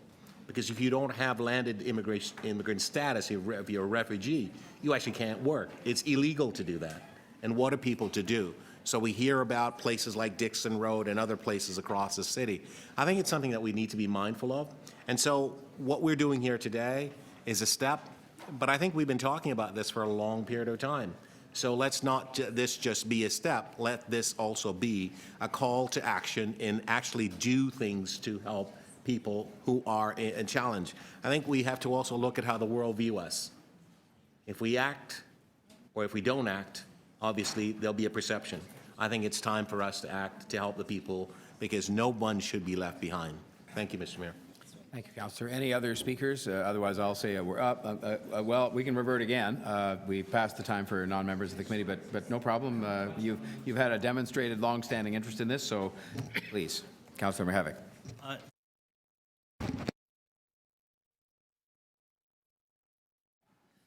Clerk's mic always works.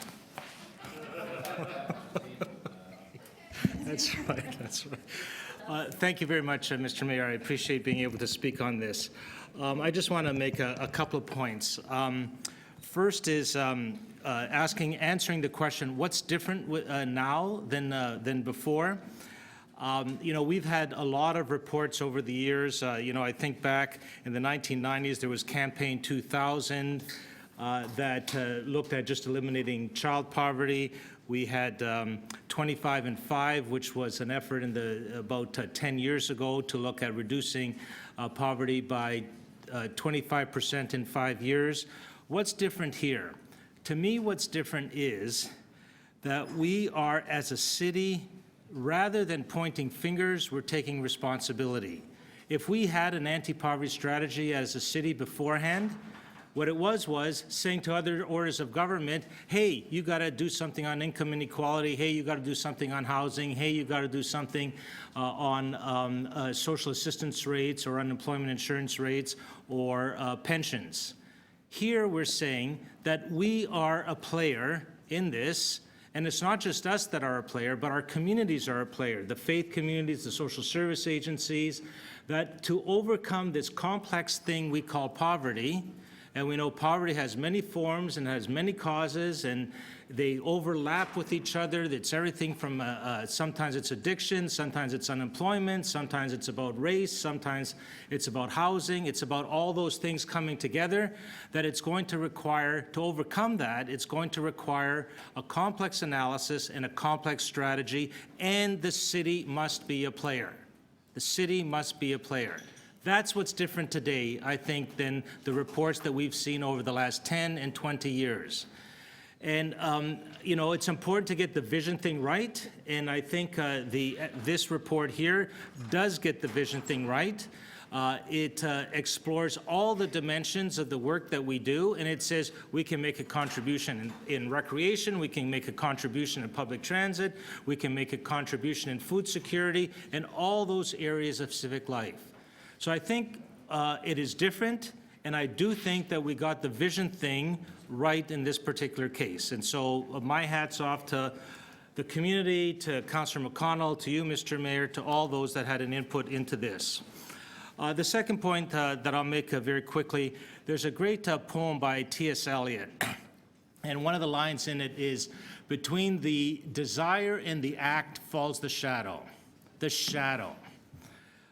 You know, also true with all the different reports that have come through the ages, the goal was set this high, and then when the bucks needed to flow, we went this low. And I think that's the challenge for us as a society and for council as well, that we can't let that shadow come between a very noble and good and far-reaching report separate us from the actions that need to follow. And on that note, you may not remember, we passed a motion this morning limiting everybody to 3 minutes, and that is, I'm afraid, done. So, The shadow. the shadow has fallen. Worry about the shadow. I have to thank you very much for your remarks. Thank you. And I have Councillor Bailão to speak. Thank you, Mr. Mayor. I believe that today we're moving our city forward together. And I think you're very familiar with this sentence, if I'm not mistaken. It was part of a slogan during a campaign, moving our city forward together. And I think that we can't do that without doing what we're doing here today. And it's because in order to move our city forward, we need to attract talent, we need to attract jobs, we need to attract investment. And the only way we're going to do that is offering a good quality of life for everybody. And I think today we acknowledge that we have an issue in here, that there are certain parts of our society that doesn't have the quality of life that we aspire and we desire for Torontonians. And we did that here, and we took responsibility. Like Councillor Mihevc was saying, we're taking responsibility and saying we are going to do our part. We are going to look at our five fingers and in a coordinated way, and I think that is important in here, in a coordinated way, deliver these services and try to break the cycle of poverty, because that's what we need to do in here. Today we deployed the vision. It is about how much we're going to put into this vision in terms of dollars. But I think one thing that will be really important, it's not only the dollar amount, but how will we as a city coordinate the delivery of all these services to truly break the cycle of poverty on the individual. We have to stop looking at these services as, oh, we're just delivering housing or childcare, but have a look, when we have an individual in poverty, on these 5 things that we know that in most of these people can help them succeed and deliver these services in a coordinated way. I think that is really important to do in the future. Not only do we have the vision now, we need to definitely get the money, but we also have to strive to do this in a very efficient and coordinated way to deliver these services to break the cycle of poverty for the person, the individual. Somebody said in here, this is about the people, the person that we're looking into, and I think we need to keep that in mind. Thank you, Councillor Bailão. I had Councillor Crawford to speak. Thank you, Mr. Mayor. First of all, I want to thank you for your leadership, and of course, Deputy Mayor McConnell and all of staff for the work they've been doing. When I read the report, and I got it a couple days ago, it was quite compelling reading. I mean, nothing surprised me, nothing, what jumped out at me that we shouldn't be doing this. It was very compelling when I was reading this. But it was also compelling when I had all of the individuals come before us today to sort of give us the real life stories of what it is like having to live in poverty. And I think that opportunity, and it was an opportunity from my perspective to hear that, because we don't always get a chance to hear that in our positions. So I wanted to thank all the deputants for having the courage and coming before us to have that conversation with us. Councillor McConnell made a comment in her remarks at the very beginning that we need to embed this poverty reduction as our DNA in the city, and I agree with her. I think I really do agree with her, not only on a personal level, on a councillor's level, but in my role as the budget chief, and I want to explain a bit further about that. But what I think we also have to do is we have to embed prudent fiscal management into what we do every day here as a council, because in many ways, if we embed that fiscal prudent management, it will give us the ability to pay for and to put those kind of investments back into what's important, which I think poverty reduction is one of them. There were some conversations of a few of the deputants about the 2% efficiencies that we're attempting to achieve across the city right now, that in fact that they could be cuts and that could be taken away. I don't believe that, as the mayor does, and he mentioned in his comments. What we're looking at doing, and what I'd like to be able to achieve in that 2%, without any cuts in services, is they have the ability to go back and look at restructuring, looking at how we spend money. Can we spend money a little bit better, a little bit differently, and finding those millions of dollars that probably, are there, but we can use for different purposes. What I'd like to be able to see is that we can take that 2% and actually put it towards poverty reduction, because I think that is the kind of change that we want to see, especially when we're looking on the budget and on money. It's not about cutting. It's about redirecting those important resources, because in many ways they are finite resources, and I'd rather see them going towards something like poverty reduction or any of the other priorities that we have in this city, and we know there are a lot of priorities. So I just want to acknowledge and thank all the deputy staff, and really look at, as we move into the budget cycle, is how can we start finding those kind of efficiencies that will allow us to put the kind of investments into the city that I think we need. Thank you. Thank you, Councillor Crawford. Any other members of the committee wishing to speak? Well, if I can just start the clock on myself and just say a few words, I want to say this. First of all, again, thank you to Deputy Mayor McConnell and to other members of council and to the staff of the city and to all the people in the community at large, the different organizations who've contributed to what I think is a report that really is going to put us, as Councillor Mihevc was suggesting, on a different page. I just want to pick up on a couple of comments made by Councillors Thompson and Carroll and say that I want to take upon myself two specific roles of leadership, because I think this is going to be a partnership effort. Notwithstanding the comments that Councillor Mihevc was making, and I know he was saying it in the spirit of saying let's not dodge the responsibility or point fingers, we are not going to be able to do this alone, financially or otherwise. It's just not possible. And so I want to take upon myself the responsibility, I'll do them in reverse order. First, to try and engage the business community, because I think Councillor Thompson was referring to this, and correctly so. It's a prosperity issue. It's an issue that is about prosperity for people who don't have it today, but it's also an issue about protecting the prosperity we have and the successes of the business that we have, because people being impoverished in our community imperils the success of the economy going forward and everybody else. And if we can lift up people who need a little bit of a helping hand, this is going to make a huge contribution to our overall success and to the success of enterprise and of our overall society.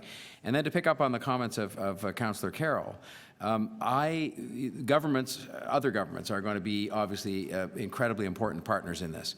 I believe that because of the election cycle going on and whatnot, it may be difficult to get the attention of the federal government at this moment in time. I do think, however, there is a unique opportunity in front of us right now, and I'd like to be able to say to you that when we're all finished, but I will be showing personal leadership on this, reaching out to the Premier, I would like for us to have established an unprecedented partnership with the province, never been seen before, or perhaps been seen in the days we talked about physical projects, subways and things like that. We're still trying to do that now, but there is no more important project that we can embark upon with the province of Ontario than to say we are going to work together to close those kinds of loopholes and make the kinds of changes and do it together to achieve a lot of the stuff that is set out in this report.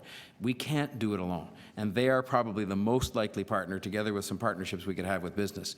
And so I just want you to know, and I speak particularly to the people who are here today that came to speak and took the trouble to speak and to help Councillor McConnell with her work, that I intend to take it upon myself to raise this in my next meeting with the Premier in the coming days, and to say to her, I think we have a chance here to form an unprecedented partnership on the biggest project that we can embark upon. That's the most important thing. We could do a real litmus test of how we live here, and to do that. And underneath that falls smaller projects, if I can call it that, include transit and include housing and include a whole lot of things that are in the 5 pillars of Deputy Mayor McConnell's report.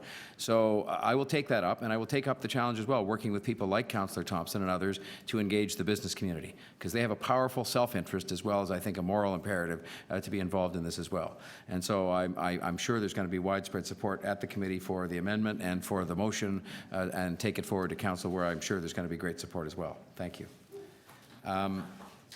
May we now proceed then to have Who ended up putting that motion was, on behalf of Councillor Pasternak, was Councillor Brad-Netty, right, sorry about that. We have the amendment put on the table by Councillor Brad-Netty, which you can now see on the screen. And I would call the question on the amendment. All those in favor of the amendment? Opposed? Carried. That brings us to the main item then, as amended. A recorded vote on the main item as amended. On the item as amended, all those in favor? Councillor Ainsley, Councillor Bailao, Councillor Berardinetti, Councillor Crawford, Councillor DeGiorgio, Councillor McMahon, Deputy Mayor Minnan-Wong, Mayor Tory, Councillor Palacio, and Councillor Thompson. The item as amended carries unanimously. Thank you. That completes consideration of that item. You're welcome to stay, those of you who came for that item, as long as you wish, but I thank you very much for being here today and for your interest in this. And it's the first small step of a very big project, if I can call it that. All right. I think next we would deal, when just at the moment we want to deal with Councillor Shiner's item. He's not to be seen. Does anybody know if he's in the environs? He's still? Well, we do have a deputant, so we could do that and send out the all points bulletin for Councillor Shiner. It's 7.7, and the deputant is there he is. Good. I knew he couldn't be far. Is Peggy Mulder was to speak on this matter? Is Peggy Mulder here? There we are. Thank you for your patience as well, Ms. Mulder. Appreciate that.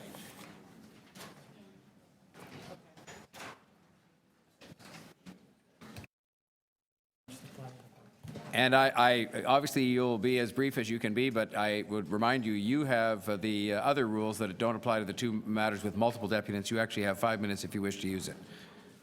Okay. Okay, good afternoon, Mr. Mayor and Council. So why is LABS a local appeal body on the agenda today? It's on the agenda due to the failure on the part of the Ontario Municipal Board adjudicators to make decisions that comply with and support the Toronto Official Plan. This failure is also extended to the Committee of Adjustment, the City Planning Department, City Legal Department, and City Council, who wittingly or unwittingly ignore and undermine the legitimacy of the Toronto Official Plan. Concerning the implementation of LABS and the 4 tests of the Planning Act, there is a general failure to consider that an application must meet the general intent and purpose of the Toronto Official Plan. What is occurring is adjudicators and city planners are substituting their personal views on what constitutes good planning when what is good planning, rather than what is good planning in the context of the Toronto Official Plan. When the City Planning Department doesn't respect and abide by the official plan, and nor do adjudicators of the OMB and Committee of Adjustment, we then effectively no longer have an official plan. This activity of ignoring the official plan is also illegal. On considerations for LABS, the $1,000 fee for residents to appeal a decision is unreasonable. The $125 fee charged by the Ontario Municipal Board is a reasonable fee. Other considerations are when cases may require more than one adjudicator assigned to a case. There needs to be flexibility to make changes to the number of adjudicators assigned to a case as a case is proceeding. Another consideration is the time period to appeal a LAB decision to divisional court. This needs to be 6 months and not 30 days. Also, an open and transparent complaints process needs to be instituted for the labs. Any proposals of this type need to be provided to the public with sufficient time for residents groups to meet, discuss, and provide a red line response to staff and City Council. I note that further down on the Executive Committee agenda today is a protocol for informing ward councillors on issues. Where's the protocol for conducting public consultation or informing the public? Public consultation on planning matters is treated with the same disdain as the Toronto Official Plan. The formation of a local appeal body is a first step in Toronto government reform. Many more important changes need to occur to ensure democratic and fair public service. The status quo is unacceptable. I'm advocating the formation of legislated community boards to empower residents under the Toronto Municipal Act. So you may say, how do community boards relate to a local appeal body?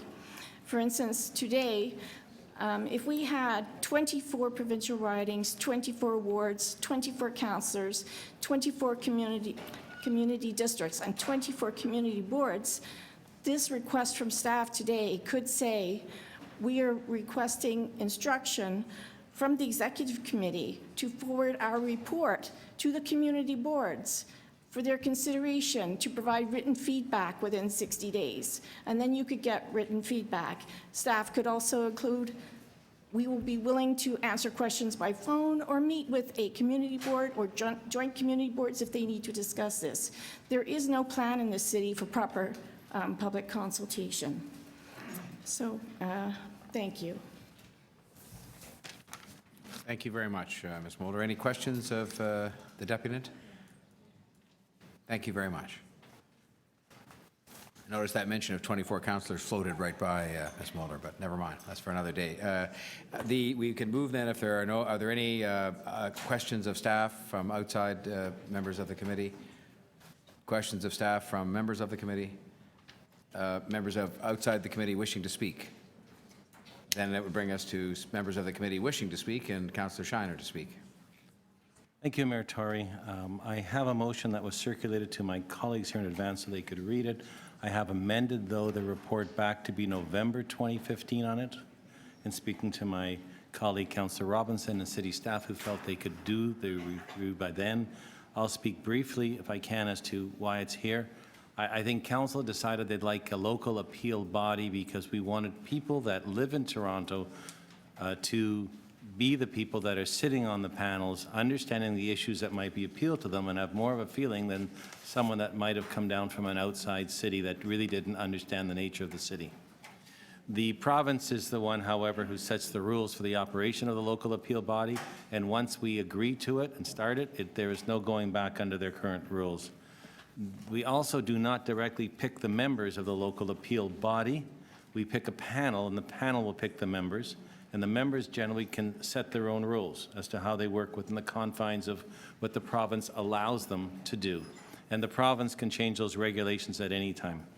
What I have found in my history, and some of my colleagues as well, as a local councillor dealing with applications that have gone to the Committee of Adjustment and having to appeal them to the Ontario Municipal Board, is the fact that when you appear in front of the Ontario Municipal Board, if you're just a neighbor or a colleague or not a party to it, you're really somewhat not as able as a professional or a developer to deal with it, because they're able to call upon the resources of the lawyer and the planners and present the case, and you have to deal with the planning matters there. And there are even times when our staff have trouble finding a planner that may be able to support what the concerns are of the neighbor or the ratepayers group. And I find it to be an unfair playing field. So what I've found, and in talking to staff, what happens is you can ask for mediation, but it's not required. I'm a believer that you should require mediation. So in other words, or an opportunity at least to it's called an alternative dispute resolution program. So if you don't like the decision, you can ask for it to be reviewed by an independent party that will look at both sides, give an opinion, and try and find an answer in a short order to it. Because that makes those people that can't afford all the cost of the professional planners being able to state out their position and hopefully find a resolution. If that doesn't happen, then you go on to a full hearing. But I really think there could be a way to respect our communities and our neighbors better by doing that. So my motion firstly talks about that. The second part is Bill 39 and Bill 73 are making their way through the House, and they're trying to define what is a minor variance, and I think we should know that first. The third part of it is trying to deal with any changes the province may bring to the Ontario Municipal Board, and I don't want changes to be brought upon us. And then the fourth part, and D, is to see what the established rules are that we may be able to change or deal with, because right now we can't. And the last part is to try and deal with the fee to see if we don't have to charge an exorbitant fee so it's reasonable for people to have an appeal and we can cover those fees through the general planning process. So I'm asking for your support to defer it until November, which I think my Councillor Robinson is more comfortable with. And at that time, hopefully we'll have the answers and we can go forward with the local appeal body. We have questions of the mover, starting with Councillor McMahon. Great, thank you very much. Thank you for doing this. So I'm just wondering, is that sufficient time for the staff? Councillor McMahon, they had originally said first of the year. I met with them, with Councillor Robinson outside, and they've said they can come back and have that information for us for November. So we've agreed to November. November what year? November, 2015. okay. It said 2016, but we said. No, I did. Councillor, I would be in trouble if I did that. And- I'd have to sit farther away from Councillor Robinson. It was just up there a minute ago, and they fixed it in the meantime. I only see 15. Clerk has very quickly fixed it. Before you saw it. All right. And that's okay for the bills as well? Do you think that's sufficient time? Staff have said they can do all this Okay. by the November fabulous. date. Super staff, great. All right. Other questions of the mover? Otherwise, other speakers? I'll If there are- speak on it. Yes, Councillor Robinson. Very briefly. Firstly, I want to thank staff for all their work on this. They've done a great job in moving this forward. As we all know, we were given permission to do this in 2006, so we need to really stay on top of this issue and drive it forward. Thank you to Councillor Shiner for amending his motion. I really appreciate his flexibility. And I just want to say quickly a shout out to Councillor Milchin. He and I worked on this project, getting it off the ground last term.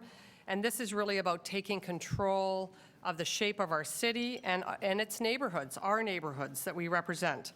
So I want to make sure that we don't lose track of what we're doing here. This has been approved by council. We're just looking at implementation now. And this is really our opportunity to show the province that we can set up and run with this type of body. It's a first step towards real planning reform, and we have to demonstrate that we can do this kind of thing and do it well. So I, like Councillor Shiner, am a bit concerned about the costs associated with this, but that is built into Councillor Shiner's motion to address.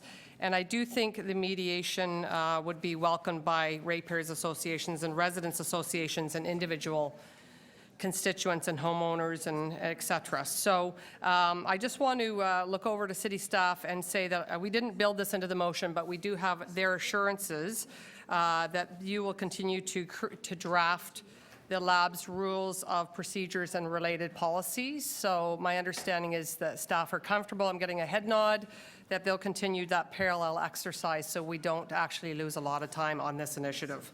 So again, thank you, and I hope you'll support the motion. Councillor Deputy Mayor Menon Wong to speak. Mr. Chairman, I like Councillor Shiner's motion. I'm happy to vote for that. I'm not going to vote for the report.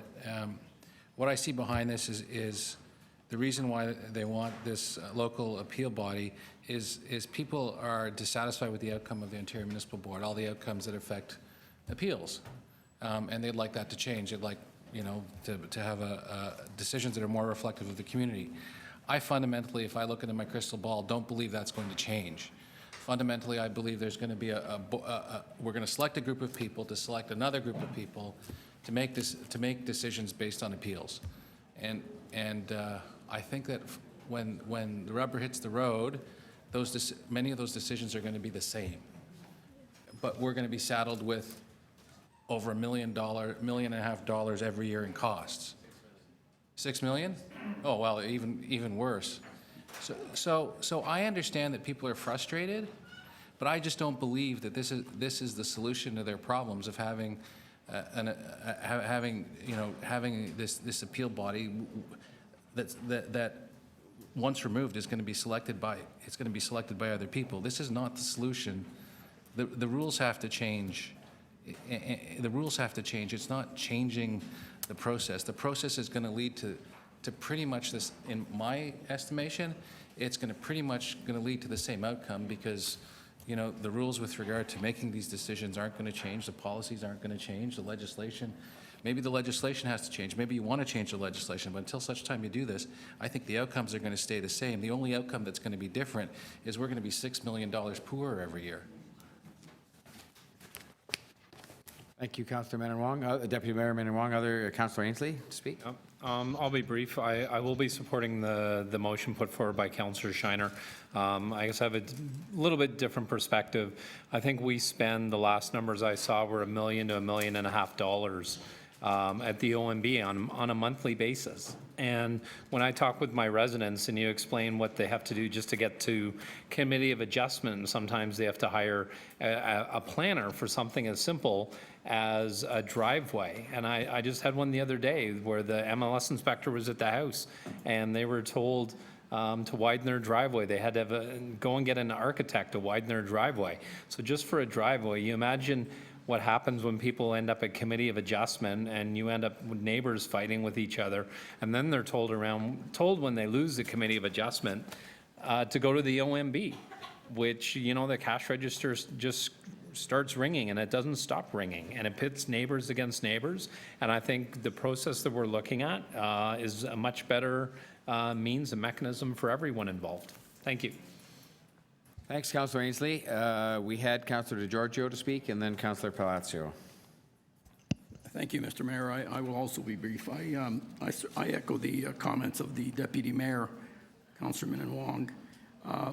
I've never been a proponent of local appeal bodies because I think there's adequate mechanisms in place to allow people to get involved in mediation, even through the Committee of Adjustment process, to try and work out solutions that basically satisfy the competing interests. I think two things that I'm looking for in all of the review of the legislation that's being done. Number one, there is this move to somehow define a minor variance more succinctly, and I suspect it'll be prescriptive as opposed to leaving it up to the mind of the committee members. And if it is prescriptive, then staff will basically be able to write reports that, yes, this is a minor variance, not a minor variance, and things will go very, very smoothly. The other thing I'm waiting for is to see whether the province allows us to reverse our position if, in fact, we put in a local appeal body. If the legislation stays as it is and we are not allowed to reverse our position, there is no way that I can support going forward with a local appeal body. Thank you. Thank you, Councillor DeGiorgio. Did I have Councillor Palacio? I had to speak. Thank you. Thank you, Mr. Mayor. I'll be brief as well. I think one of the things, the fundamental things that we have to bear in mind is that the Ontario Municipal Board will still have full control when it comes to rezoning applications, OP amendments, site plan approvals, and so on, and anything that may overlap between the local appeal body or anything that's before the board on any major applications. So at the end, in terms of principles of planning, who has jurisdiction over that? It will be the OMB overall. At least that's what the report suggests. And at this point, making any changes to it, I think we have to be very mindful, members of council, that any changes that take place will be final and binding. There won't be going back. We cannot undo what's done, because the report speaks to that as well. So even though that under the City of Toronto Act, we made as a province to implement that, but we have to be mindful in terms of how we proceed forward. I do have concerns with regards to the minor variance. What constitutes a minor variance or a major variance? Very often, we have applications going to the Committee of Adjustment. Very often, city staff do indicate that this is a major variance. And then the committee, if the application goes through the Committee of Adjustment, and it says otherwise. And most of those decisions are final and binding at the end. So there is a need to have a real clarification in terms of what's a minor variance, what constitutes a minor variance as opposed to a major variance. And finally, in terms of mediation, I think that's, and that's one of the reasons that I will support this recommendation that's before us, because I think that to have some kind of dispute resolution program is extremely important. Members of council will play a major role on that. For example, every time that I have an application, a development application that may be questionable, I do ask city staff, I call my public meetings, and I tend to do the mediation by bringing people together, by bringing city staff. And very often, we come with resolutions that are satisfactory to all the parties who are involved. So it's extremely important that city staff also somehow comes up with some kind of dispute resolution program that's going to assist with that. Those are my comments, Mr. Mayor. Thank you, Councillor Palacio. Other members of the committee wishing to speak? I will just say a word and then call the question. I just want to follow on the comments of the deputant who said to us something that I think is true. I don't think any of us find the status quo to be acceptable. And I've been involved in politics for a long time. Not elected here, of course, for very long, but involved for a long time. And the OMB has been the scourge of the people at the City of Toronto throughout that entire period of time. In my case, it's 45 years. It's been under discussion under all parties. But I actually also believe the only circumstance in which the reason the parties, none of them will reform it, so-called, or abolish it, or remove its role, or diminish its role, is because they don't believe we're responsible enough to take that on. That's the fundamental reason. They think we sort of play politics and do things we shouldn't do, and I think this might be a step that can convince them we're capable of being responsible in handling these matters that are the purview of this. I thank Councillor Shiner for his amendment because I think all of those things are wise and prudent to explore, especially mediation. I won't repeat the comments just made by Councillor Palacio, but I think there's far more opportunity for us to mediate and resolve some of these things in front of no board, no committee, and no panel. Just resolve them as human beings could do. But I just think this is a fundamental step forward to more local responsibility and showing that we can be responsible. And so for that reason, I'm supporting the amendment and the recommendation. But I think what's in the amendment here, or the amendment here, is very prudent for us to explore these things, both the legal and statutory things, and also some of the other things, including the mediation. So, unless there's anyone else who wishes to speak, I'm ready to, I think, to call the question first on the amendment moved by Councillor Shiner. All those in favor? Opposed, if any? Carried. And that's it, actually, because it refers it for this report, and I think that's where we leave it. All right, then, we had a couple of things I think we thought we could just deal with before we move to these service level review presentations, one of which was Councillor Ainsley's motion, which now people have had a chance to have a look at. I'm sorry, was there somebody? I think I'd like to hold this one down. I have questions, and I don't. On Councillor Ainsley's? Yes, that's okay. correct.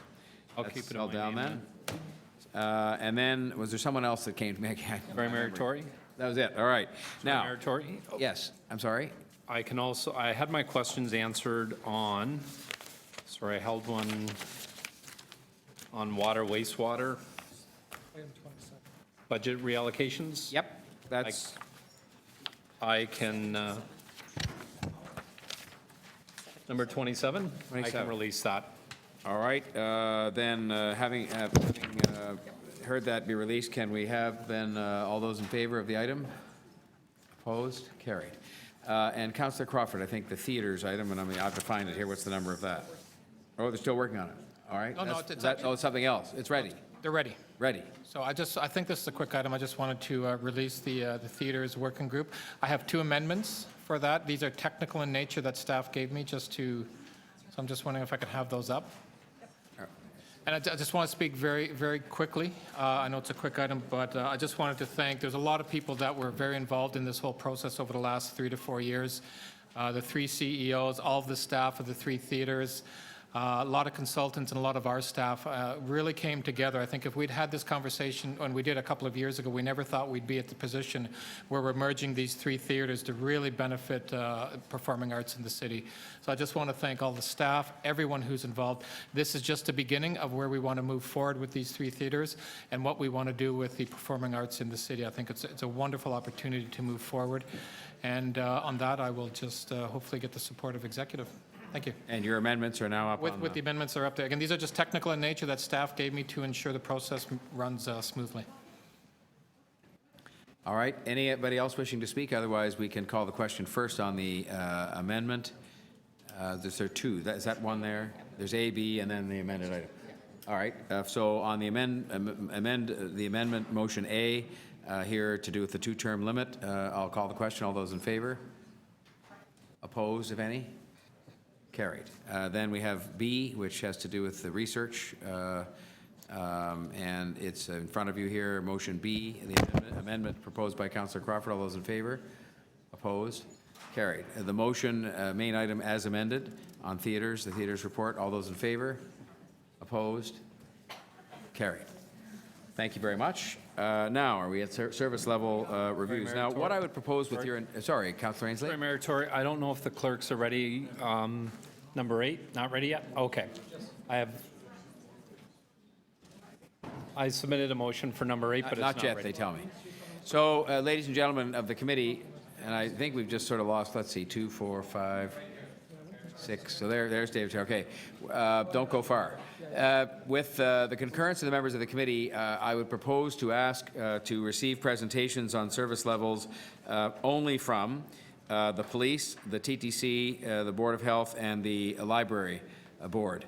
And I think those are some of the bigger areas that, obviously budgetary-wise and otherwise.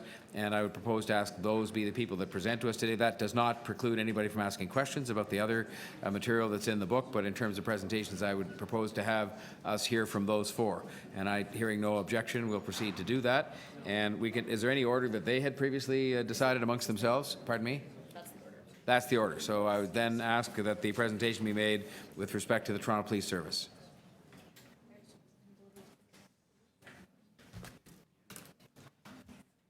Welcome.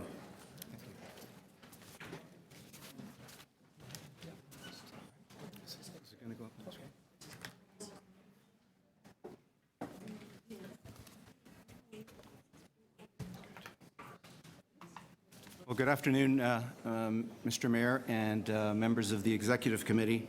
My name's Tony Veneziano. I don't direct this to you in particular, but to all who will follow you, including yourself. We had sort of expressed the wish that people don't need to sort of read every slide. They can touch on the things that I think are important so that we can just keep moving along on this Canada Day Eve with much more left to be done. But We'd like it I'm that not way trying to as well. discourage you in particular, but just to say I hope you'll do it in that spirit. Thank you. For sure. Thank you.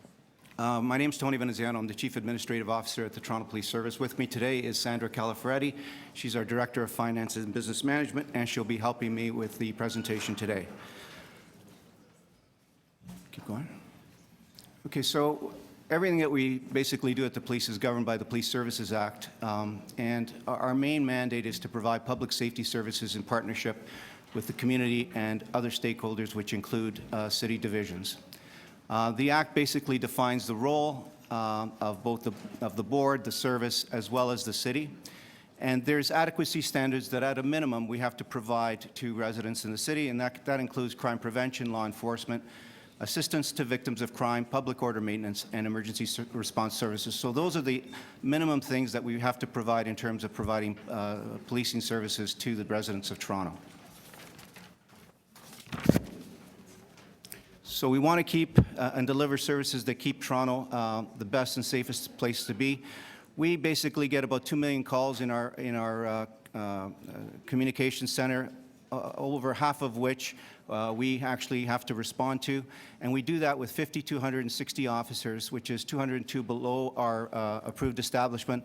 And they respond to calls, they investigate crime and activities, they do cybercrime investigations, and they're involved in community initiatives or events as part of our community or crime prevention and community engagement projects. We focus on safe communities and neighborhoods, and basically under our business plan, we have 3 major pillars: safe communities and neighborhoods, economic sustainability and operational excellence, as well as high quality professional service to the community. In 2015, in about 10 days, we'll be providing security to both the participants as well as attendees at the Pan Am Games. And basically, we're going to do that by attending and having our members at the various events. But beyond just providing safety and security, we also want to make sure that those members are ambassadors for both the city and the service to ensure that those that participate and go to the games have a very, very good experience. Keep going. Next. These are our major crime indicators. This is how we're basically measured with respect to not only the City of Toronto, but these are indicators that are used pretty well across North America. And as most of you know, crime in the city, and this is indicative of cities across North America as well, has declined over the last 10 years. We've seen a little bit of a blip in terms of crime going up in certain areas, but basically the trend has been going down. These indicators impact quality of life and basically are a key factor in terms of where people invest, where people want to live, and where people want to visit. This is another indicator in terms of where we sit with respect to cities in Ontario, and you can see our crime rate, non-traffic crime rate, is below the median across the province.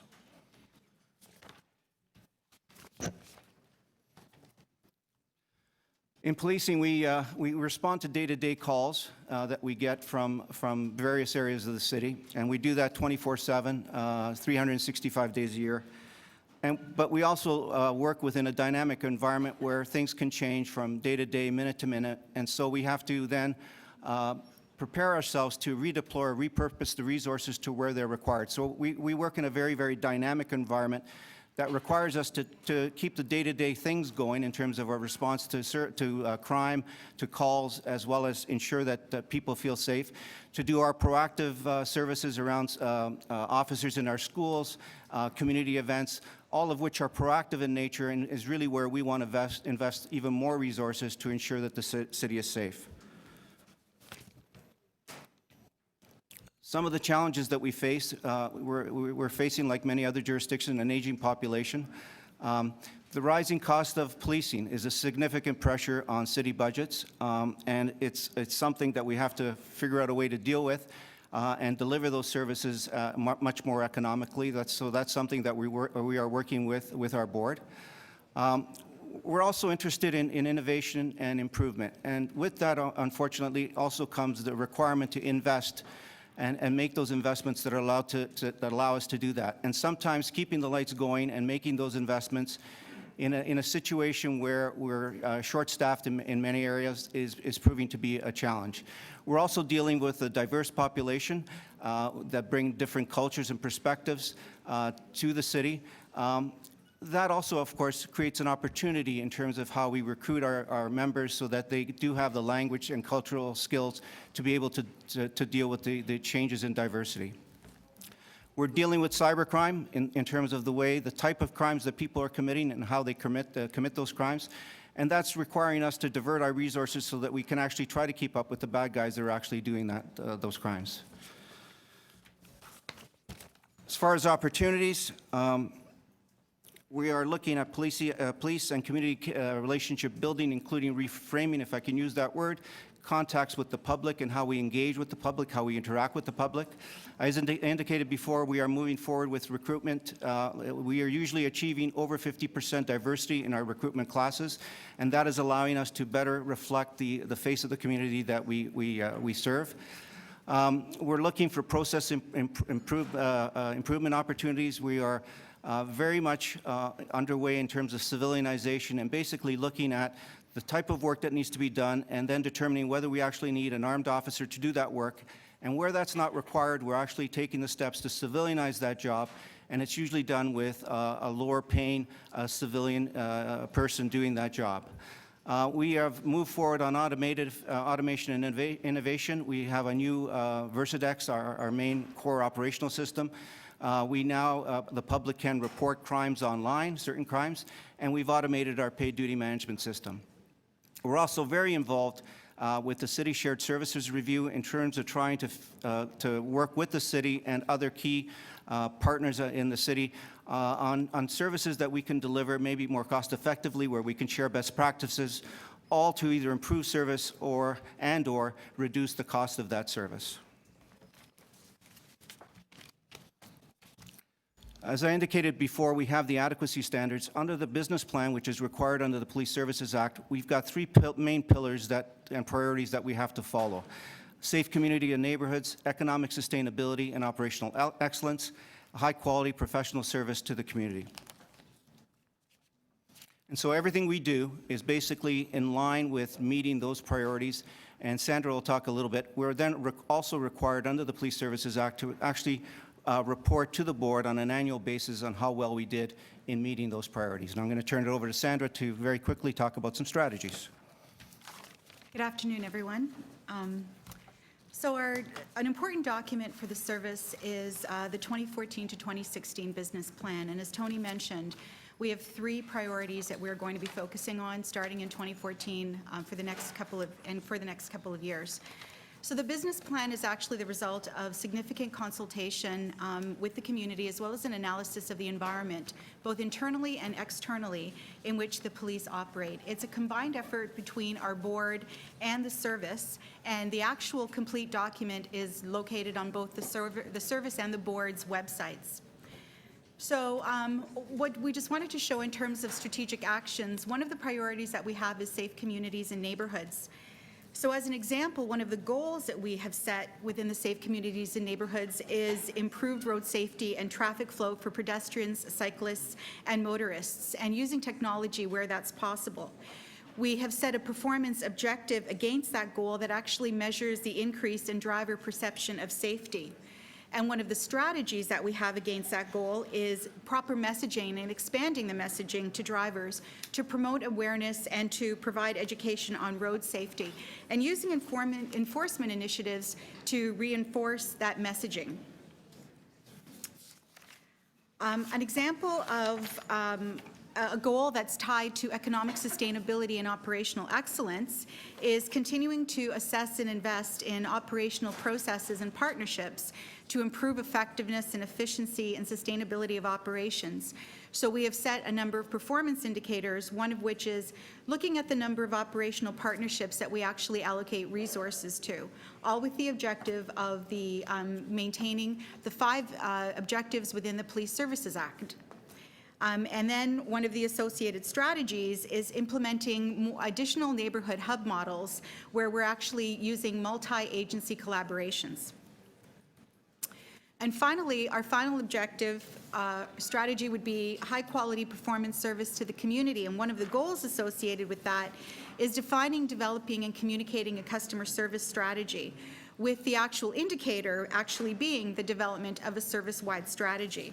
So one of the strategies that we have to achieve that goal is to communicate to both the service and members of the public what customer service expectations they can expect to receive from members of the service.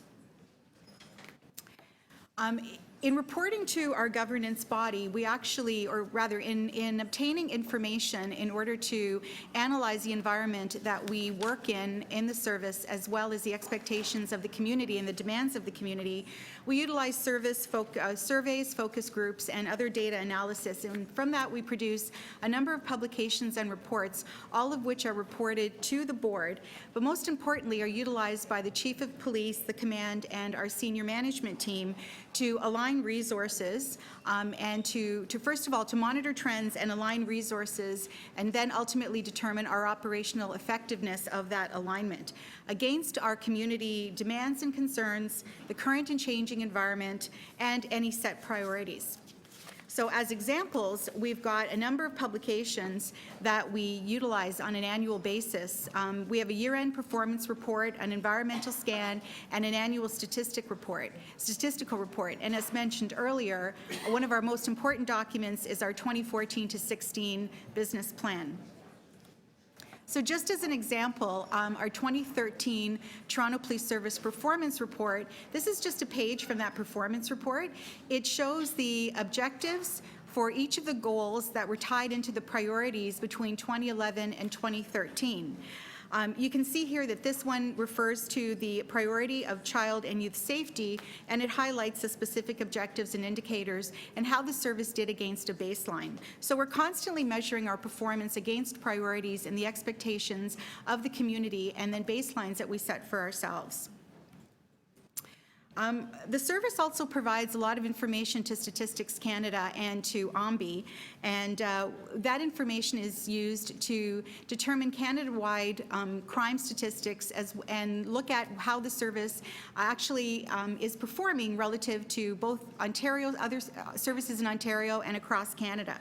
So as an example, we've got a crime severity indicator that actually determines how severe crime is in various areas of the country. And we utilize that information significantly in our organization. As an example, a Community Safety Command utilizes that to develop initiatives such as our crime, traffic, and order management policy, and to look at planned deployment to target areas where there are more violent crimes. So we have a number of service objectives that we measure utilizing this information. Finally, what we wanted to highlight is we've actually begun an initiative with other police services in Ontario. It actually started at the Ontario Association of Chiefs of Police Budget and Finance Committee, where we all agreed at that committee that we really need to be comparing our services to each other because we're all in the same business. So the initiative is going to look at what we do, how we do it, and how do we measure it using relevant and comparable measures. Our next steps are to secure commitment from all of our OACP partners, which includes our chiefs and boards, to develop our project plan and timelines and to actually move towards alignment for the 2017 budget process. Needing to recognize, though, that this is a major effort that's actually going to require complete transformation of how information is captured and evaluated. So this last chart shows our 2015 budget in terms of where the money is budgeted for. This is on a gross basis. It does include about $65 million for the Pan Am Games, which is fully recoverable. But it does show where we budget our money. As I indicated before, though, if you look at the actuals then compared to that, and this is the part of the challenge in terms of measuring that information, depending on where crime and what type of crime and the level of crime, the actual spendings could vary from category to category. So that concludes our presentation, and we'd certainly be happy to answer any questions. I think it makes sense, members of the committee, to take questions one presentation at a time rather than sort of hold them because the people are here from the police service. And so did I see you had a question, Councillor Crawford? Thank you. Thank you, Mr. Mayor, and thank you very much for the presentation.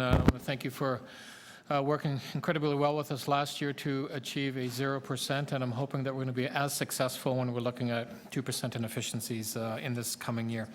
I didn't see anywhere in there any sort of service changes on your traffic ticket and traffic enforcement. As you know, that was, I think, over $30 million negative impact to the budget last year. So I'm just curious if you can comment on what to expect or where we may be on that sort of efficiency, or where we are coming into 2016 on traffic tickets and enforcement?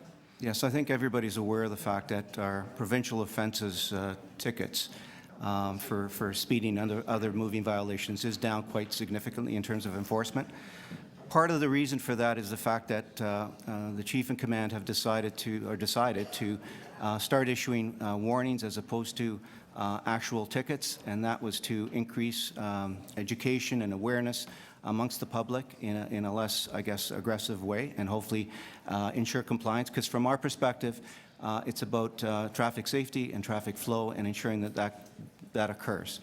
Having said that, we are very much aware that those tickets have declined significantly, and so efforts are underway at the Chief's direction to try and get the enforcement of the various bylaws up, which we hopefully will translate to increased enforcement and, I guess, increased revenue to the service if we follow through. Part of the reason, one of the things that we've been advocating very, very strongly for, and I think the board supports our position on that, is the use of technology to actually enforce. And that could be for enforcement of prohibited turns as a start. We already have red light cameras that the city currently utilizes. But certainly part of the problem is that when one of our officers writes a tag or a ticket for a prohibited turn, he or she is actually contributing to the problem because they're parked behind the person that they gave the ticket to. If you take the human element out of the equation, basically you could enforce those laws, and also avoid any overtime costs in terms of that officer having to attend, court for that infraction. So the answer to your question is we're very much aware of it. Certainly, we've been working with the CFO, Rob Rossini, and the court services people to try to address the problem. And I think we have an outstanding report that's due both to the board and to the city that the chief is currently working on. Now, you mentioned on the warning tickets, I think there was about 75,000 warning tickets you gave out last year. How do you monitor that? When you did mention that you were looking at, you want to, safety is of concern, you want to have sure there's less violations happening. How do you monitor that to know that that warning system is successful? That's a good question. I mean, we started that last year. What we do is we do put that warning in our system, and so if I was to get a warning and then did the same thing 2 weeks later, I'd get a ticket. The effectiveness of that is really the outcomes in terms of how safe the public is and how well traffic moves. And that's an intangible that's sometimes really difficult to measure because there's so many factors that would impact on that. So we're well aware of it. We are going to be trying to, our traffic services is trying to develop indicators that will help us address or determine how effective that really is and whether we should continue with that or go back to, strict enforcement. Okay, so hopefully during the budget process, we'll maybe look at some sort of concrete figures on trying to analyze this a bit more if the question comes up? Absolutely. Okay, thank you. That's all. Thank you, Councillor Crawford. Other questions of our representatives of the Toronto Police Service? Well, on that note then, well, thank you very much for coming by. That was very helpful and very interesting. Thank you. That would bring us next to the Toronto Transit Commission.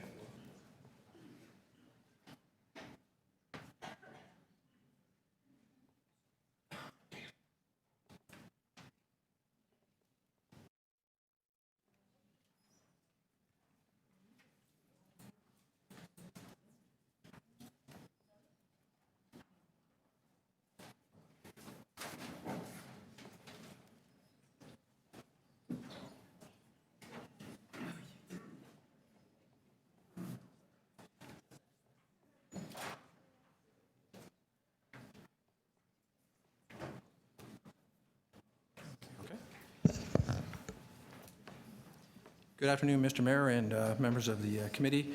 My name is Mike Roach. I'm the head of finance at the TTC. And firstly, a couple of things. I'd like to apologize on behalf of Andy Byford, who couldn't make it this afternoon. He had hoped to be here but couldn't be. Secondly, a brief thank you to the staff. We had some technical difficulties with our presentation and getting it here, so thanks for that assistance. So TTC is presently engaged in working on its 2016 budget. Andy's got that process well underway. We've had a couple of meetings with the TTC Budget Committee, and we're working through that process. But at the end of the day, for the TTC, it is all about service, and this is a service level review. So we're going to focus on that discussion today. And here with me is Mitch Stambler, who is the head of strategy and service planning at the TTC. So he's going to walk through a presentation that talks about our service standards, profiles, and initiatives. So with that, over to you, Mitch. Mr. Mayor, the TTC's service levels are measured in terms of the number of service hours and service kilometers that we deliver, and these are in turn a function of the number of passengers we carry. And you can see over the last 4 years, all three of these have been increasing. In this presentation, I'm going to explain what these numbers mean and how they translate into the service profile that we deliver. We'll also talk about the service standards and decision rules which are used to decide how we allocate our resources and our tax dollars, funding that's given to us. And we have standards that govern every aspect of our service, such as the coverage and accessibility, how long people wait, onboard crowding, productivity, etc. And these standards are used to govern the service we deliver on all of our bus, streetcar, and rapid transit lines, and how we use our large fleets of buses, streetcars, and rapid transit trains. So we'll talk about the profile of our service in terms such as the percentage of service that's within a 5-minute walk or percentage of service that is within our maximum crowding standards. We'll also talk about other aspects of the profile such as our Wheel-Trans service and commuter parking lots and our customers. The last thing that we'll cover today are the new service initiatives that are underway now, which were enabled by the $95 million in additional subsidy which Council approved for the TTC this year. Things like faster all-door boarding on streetcars, improving reliability of both bus and streetcar services, expanding overnight network, 10-minute or better, and a number of other initiatives. Mr. Mayor, our objective at the TTC, of course, is to put the right service in the right amount, at the right time, and the right place. So we maximize mobility for our customers, we give the best possible quality of service, and we do so in a way which is affordable to our users and to taxpayers. As I said, to do this, we have a number of standards and rules which are fact-based and objective, and they are applied in a consistent and fair way to all services and requests for services. Some examples of the standards are that we orient the grid to match the city's grid network of roads so that we maximize travel options and combinations, that we maximize network connectivity throughout the city. We provide the fastest and most direct routing. We don't duplicate services. We minimize transfers because we know that's what customers want. We have standards that govern things like access. We try to design our network so that all people in Toronto have a 10-minute or less walk to transit, except overnight when we aim to have people within 15 minutes or less walk to transit. But of course, there are exceptions, such as where there are ravines or rail corridors or the like. We have a standard for accessibility, which says that all of our vehicles and facilities will be accessible by 2025, consistent with the AODA regulations, so that we will accommodate people who use mobility devices. There will be barrier-free movement through our stations. We accommodate people with different types of impairment, and we provide specialized service for people with more severe physical disabilities. We have minimum return on investment standards for requested expenditures on new service, and these look at the gross operating cost, the revenue that the new service would attract, the net cost, and a measure which we call new riders gain per net operating dollar spent, and a request for new service must meet this minimum threshold to be eligible for a trial implementation. We have productivity standards that are used that use the industry measure of boardings per service hour. Our minimum productivity threshold is 15 boardings per hour. It's less in more isolated areas where there are not alternative services available, and it can be less when there are policy objectives which the board approves to pursue. We have standards that govern when we are asked to change or expand a route, and that focuses on the effect on customers' travel time broken down into all of the individual components of a trip: walking, wait time, in-vehicle transfers, and these are weighted by the number of people affected, how people perceive it, so that we have to have a net positive outcome for customers. You'll be interested to know that our research shows that customers consider a minute of waiting for a bus to be the same as a minute and a half of riding in a bus, or a minute of walking perceived to be equal to 2.5 minutes of riding, and a transfer equal to 10 minutes of riding.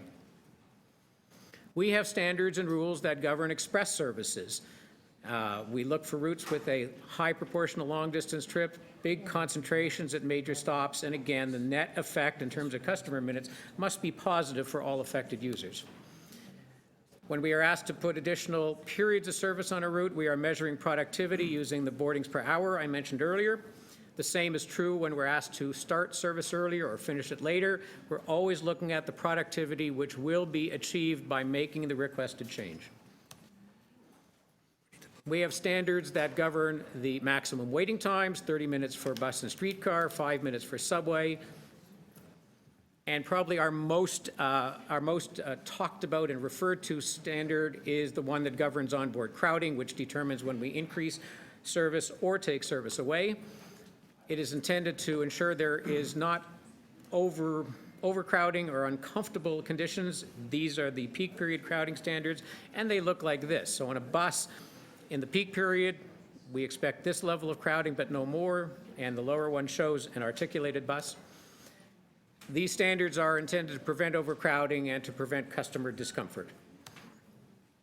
The standards we use have been cited as international best standards and practices at, say, the University of Melbourne, which describes our practice as exceptional internationally. They're also taught at MIT. These standards are what are used to govern and shape the profile of service that we provide. Our network, of course, consists of 4 rapid transit lines plus 11 streetcar lines, 144 bus routes, all of which are tied in with GO and our neighboring municipal service providers. During peak periods, we have over 1,500 buses in service, over 200 streetcars, over 100 rapid transit trains. In the morning peak period, our network is most complete, and 91% of people in Toronto are within a 5-minute walk of a transit service. Our off-peak coverage is less complete because in 2011 and 12, owing to city budget pressures, we had to remove a number of routes. And so during off-peak periods, we have fewer people that are within a 5-minute walk, such as in the midday, it's 85%, early evening, 87, weekends, 86. Overnight, we strive for a 15-minute walk access, and currently 94% of the population is within such a walk of transit service. We do reasonably well in terms of keeping our services within the crowding standard. Presently, there are 14 routes that are operating overcrowded. We are moving to a more lenient standard, which will result in 34 routes being overcrowded, and we will address that as budget allows. Virtually all of our services are operating within the maximum wait time standards that apply. And of all trips that are made in the city, 95 to 100% of them are made with 2 or fewer transfers, depending on whether you count a subway to subway transfer as something worth noting. All of our bus routes are accessible. Most of them are low floor. We are now introducing low-floor streetcars into Toronto's transit system.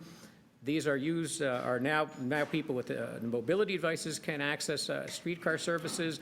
They are now in use on the 510 Spadina route, but will be introduced soon on 509 Harbourfront, 511 Bathurst, 505 Dundas. All routes will be accessible by 2019. All of our subway trains are accessible. We're working on making our stations accessible with features like fare gates, elevators, and we recently completed converting Pape Station to accessible status. Also, Dufferin and Lawrence West stations recently completed. So we now have 34 of our subway stations accessible, distributed around the system as shown in this slide. Another important part of our service offering is our specialized paratransit system, Wheel-Trans, which is provided using both specialized buses, accessible taxis, and regular taxis. Wheel-Trans demand has been and continues to increase, no surprise there because of the aging population. The big change that's coming to Wheel-Trans is integration with the conventional service. That will improve its efficiency, and that will be achievable starting next year when we have more low-floor accessible streetcars and more accessible subway stations. So the pattern that we're pursuing in Wheel-Trans is less dependence on our specialized buses, more on taxis, so that by 2025, fully 1/4 of all trips will be migrated to the integrated service with the conventional system. Another important part of our service offering is commuter parking. We have 28 lots at 14 subway stations, the biggest being Finch East and West, so about 6 million trips are accommodated annually through commuter parking. The commuter parking generates a modest net operating income. The demand is really constrained by the lack of capacity at a number of lots, which we see on a daily basis. We expect about 60% of commuter parking to disappear on a temporary basis because of initiatives by Build Toronto and Metrolinx. In the long term, we'll probably lose about 38% of our spaces to redevelopment of these properties. And at present, we see initiatives such as the LRT construction removing precious spaces at stations like Kennedy.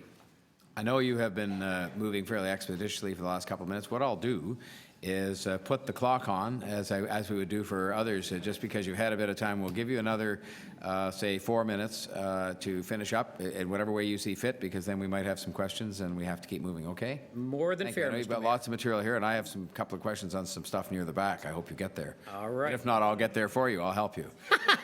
Appreciate that, Mr. Mayor. please, All right, couple of words then on our ridership profile. Interestingly, the majority of TTC riders have both a driver's license and a vehicle, which is to say a lot of our riders are choice riders.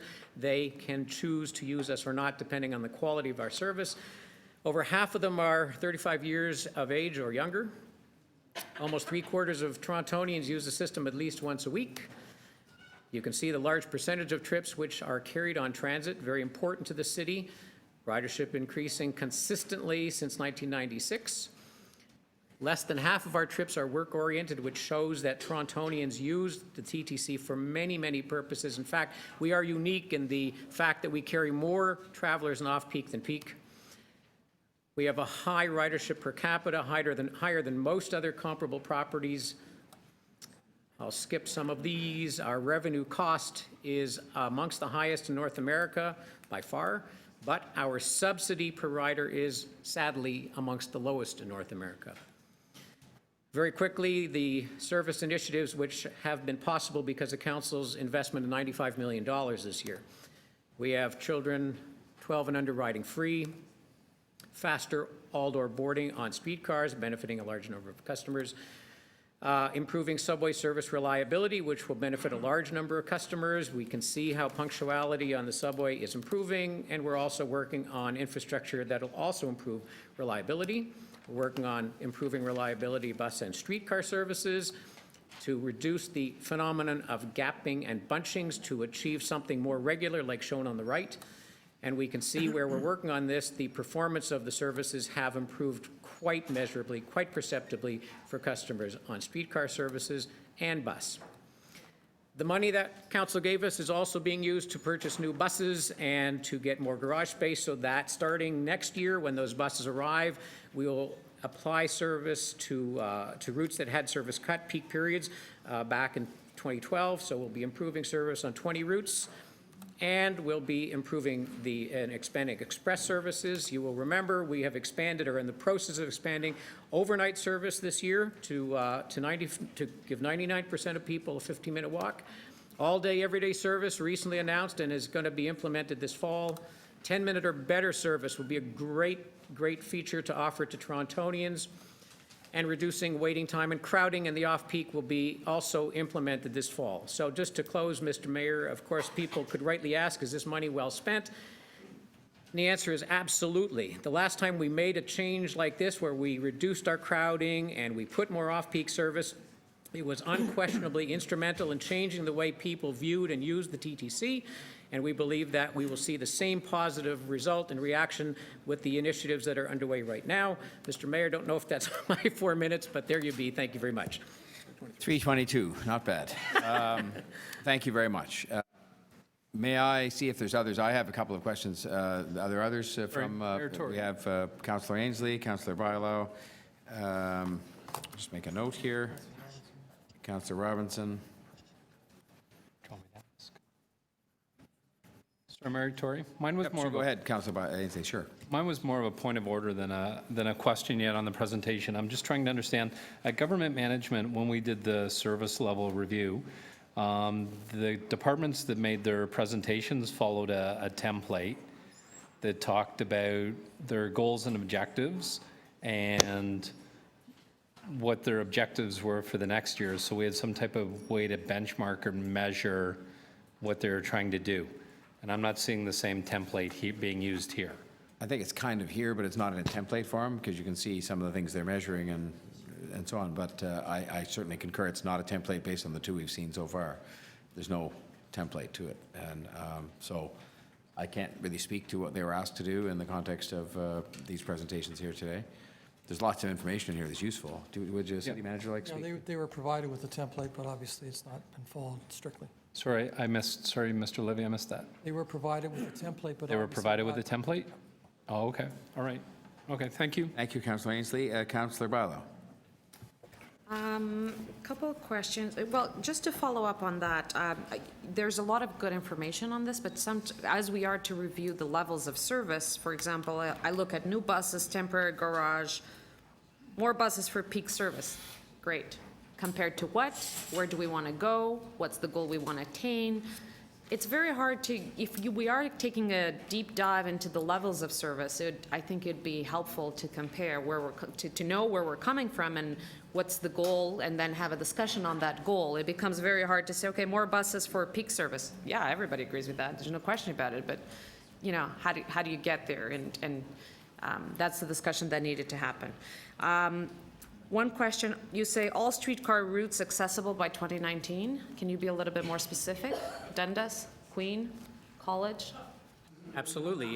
Mr. Mayor, all of the routes, we are, of course, entirely Can you give us some years? dependent on the delivery schedule that Bombardier is able to comply with. What are we going for now? I mean, what are we, I understand the constraints and it's not only in your hands, but what are we trying to achieve now? Do you have a new date?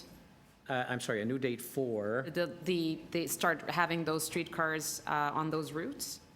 Okay, so Mr. Mayor, we, as you know, have had a problem with the delivery, but it is now beginning to ramp up so that we expect to be receiving 5 a week. 5 week now, moving to, I think it's 8 a week, but it's not really my specific area. And so this will allow the gradual implementation of service on 510, 509 Harborfront, 511 Bathurst, moving to 505 Dundas, 501 Queen in 2017, 504 King, 506 Carlton follows. So we were all given dates, and obviously, clearly understanding what you have to be dealing with, you have to review those dates. Can I ask that you come back to the local council so we can inform the local communities of what to be expected? What Absolutely. service level to be expected over the next few years? Yes. And the same thing with the accessible stations. Yes, so happy to Because it's do- been changing almost every year, the dates that, how many stations we're doing, which ones we're doing, how fast we're doing. So I think it'll be important to present as a service level to let the communities know. Mr. Mayor, so 2 comments. The first being that, as the committee should be aware, because we don't have enough funding, capital funding, to make all of our stations accessible by the AODA mandated target of 2025, the information we'll bring back will show you what we can do with the funding we have, and sadly, we'll report we won't be able to make the required conversion of all of our stations accessible by that date. So this remains an ongoing issue in terms of a shortage of capital funding. Happy to bring back the revised updated deployment schedule for all of the streetcars. And just to your first question, Mr. Mayor, we can easily show where we intend to use, say, all of the new buses which are being purchased.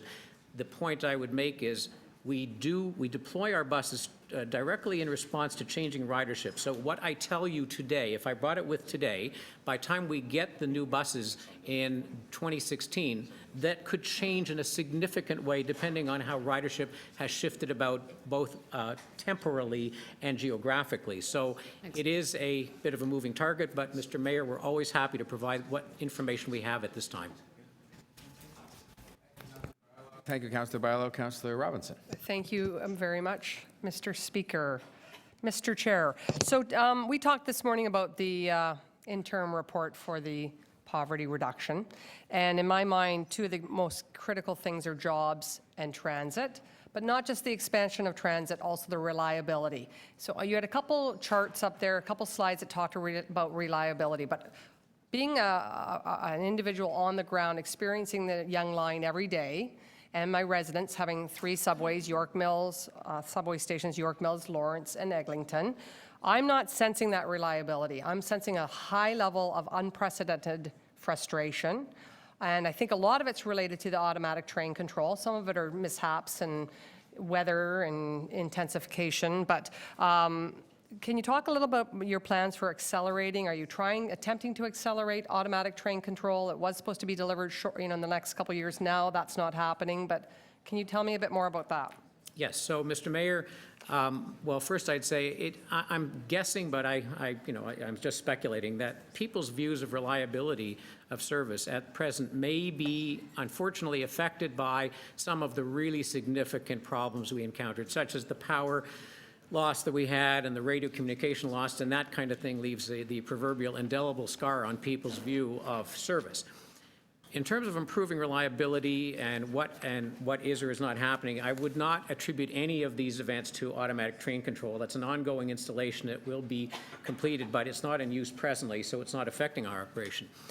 The introduction of the new Toronto Rocket trains, as they're called, these are dramatically more reliable than any of the previous generation of subway trains that we had before, so our performance and reliability there is improving. I could bring with, but obviously didn't, data to show that we are producing more throughput on the subway now than we have in previous years through a number of measures, which I'm happy to talk about, but nobody would want to go through the detail. But we're producing more trains per hour. In terms of reliability of bus and streetcar, of course, our streetcars are aged and really sort of at the very end of their service lives. They'll all be replaced with the new streetcars, which are the most reliable vehicle we've had on property. Same thing with our buses. We are now about to retire with the money that council just gave us. We have 2 orders of new buses arriving. They will replace the very oldest and least reliable vehicles we have in the fleet. And in terms of how we manage routes, there are some huge initiatives going on through our service delivery people in terms of revising, updating schedules to be reflective of current on-street operating conditions and deploying how the operators are used to ensure that if there is a disruption in service, if there is a need to adjust service, we sort of work with the operator, but not with the vehicle that carries the customers. So you would see some important changes so far on routes that we have done this with to date. You're going to see a lot more routes going through a lot of improvements over the coming months. And in terms of what we hope to do in 2016, there'll be a big focus on continued expansion of reliability initiatives in particular. Yes, because getting to work on time for some is more critical than others. And, when these things happen, these disruptions, conversations start and you start learning people's stories, and it's unsettling the impacts of reliability issues. Also, a reorg. Is there any reorg underway for management at the TTC? Mike? So we're currently going through a review that an outside consultant took a look at span of control, depth of the organization, and that's currently under consideration by our senior management. Okay, thank you. Thank you, Councillor Robinson. Councillor McMahon. Great. Thank you very much for your presentation. Very colorful. So just following up on Councillor Bilau's question, because I didn't fully get it. So where are we at with the streetcars coming in now? You're saying 5 every week, the new streetcars? So let me clarify. Andy Byford and Chair Cole recently met with Bombardier. Bombardier is currently producing an LRV about once every 20 days was their target. They're moving to get to a place where they can produce 1 every 5 business days. We think there's a challenge for them to get there. We believe they will get there, just a question of timing. Obviously, the sooner they get there, the more vehicles we will get, the sooner we can roll out those new LRVs on all of those routes. So they're still going through a process to improve their production and the quality of that production, and we're working very closely with them. So it'll be some time before they get to that 1 LRV per week level, but we do believe they will get there later this year. So they're producing 1 every 5 days, but when do we receive it? It would be, they'll just continue to Shortly flow in that after? fashion, yes. Okay. But we don't know when that's going to happen yet. No, they're not there yet. Not The last there. vehicle took them about 30 days to produce. 30, okay. And where will they be housed first? Like Russell Yard or Roncesvalles Yard or Mr. Mayor, the famous Leslie Barnes? when the new streetcars arrive when we get to a critical mass, then we will open the so-called Leslie Barnes facility, and the new streetcars will be housed there. Okay. And bunching and short turns should decrease immensely with the new streetcars? Mr. Mayor, there will be improvement in reliability on streetcar services because of the improved reliability of the vehicles themselves. There should be fewer breakdowns that cause these kind of things. But the big improvements will not be a function of the vehicles, but the way we're managing routes, the way we are scheduling our services, and the way we are deploying operators. And happy to speak with you in detail about that offline. Okay, thank you. Councillor Carroll had a question. Yeah, it's a quick question, and it's based on the service level / the conversation we had in TTC's budget subcommittee yesterday. We talked yesterday in looking at the capital program about we're getting closer and closer to where instead of the monster streetcar order, instead of the monster, we're now going to purchase 800 buses. We're getting now to the point where we'd be regularly ordering, if we have a more stable capital program, 100 buses at a time, 100 streetcars at a time, and have a more predictable capital program. In terms of service level review, though, does that also mean that we can begin to then stabilize how we look at adding bodies to the system as well as vehicles, that we can look forward to? We now know these vehicles are coming, we can adjust headways by a minute, which means if you want to fund X number of positions, we can start to predict what the pressure on operating would be as well to meet new service levels?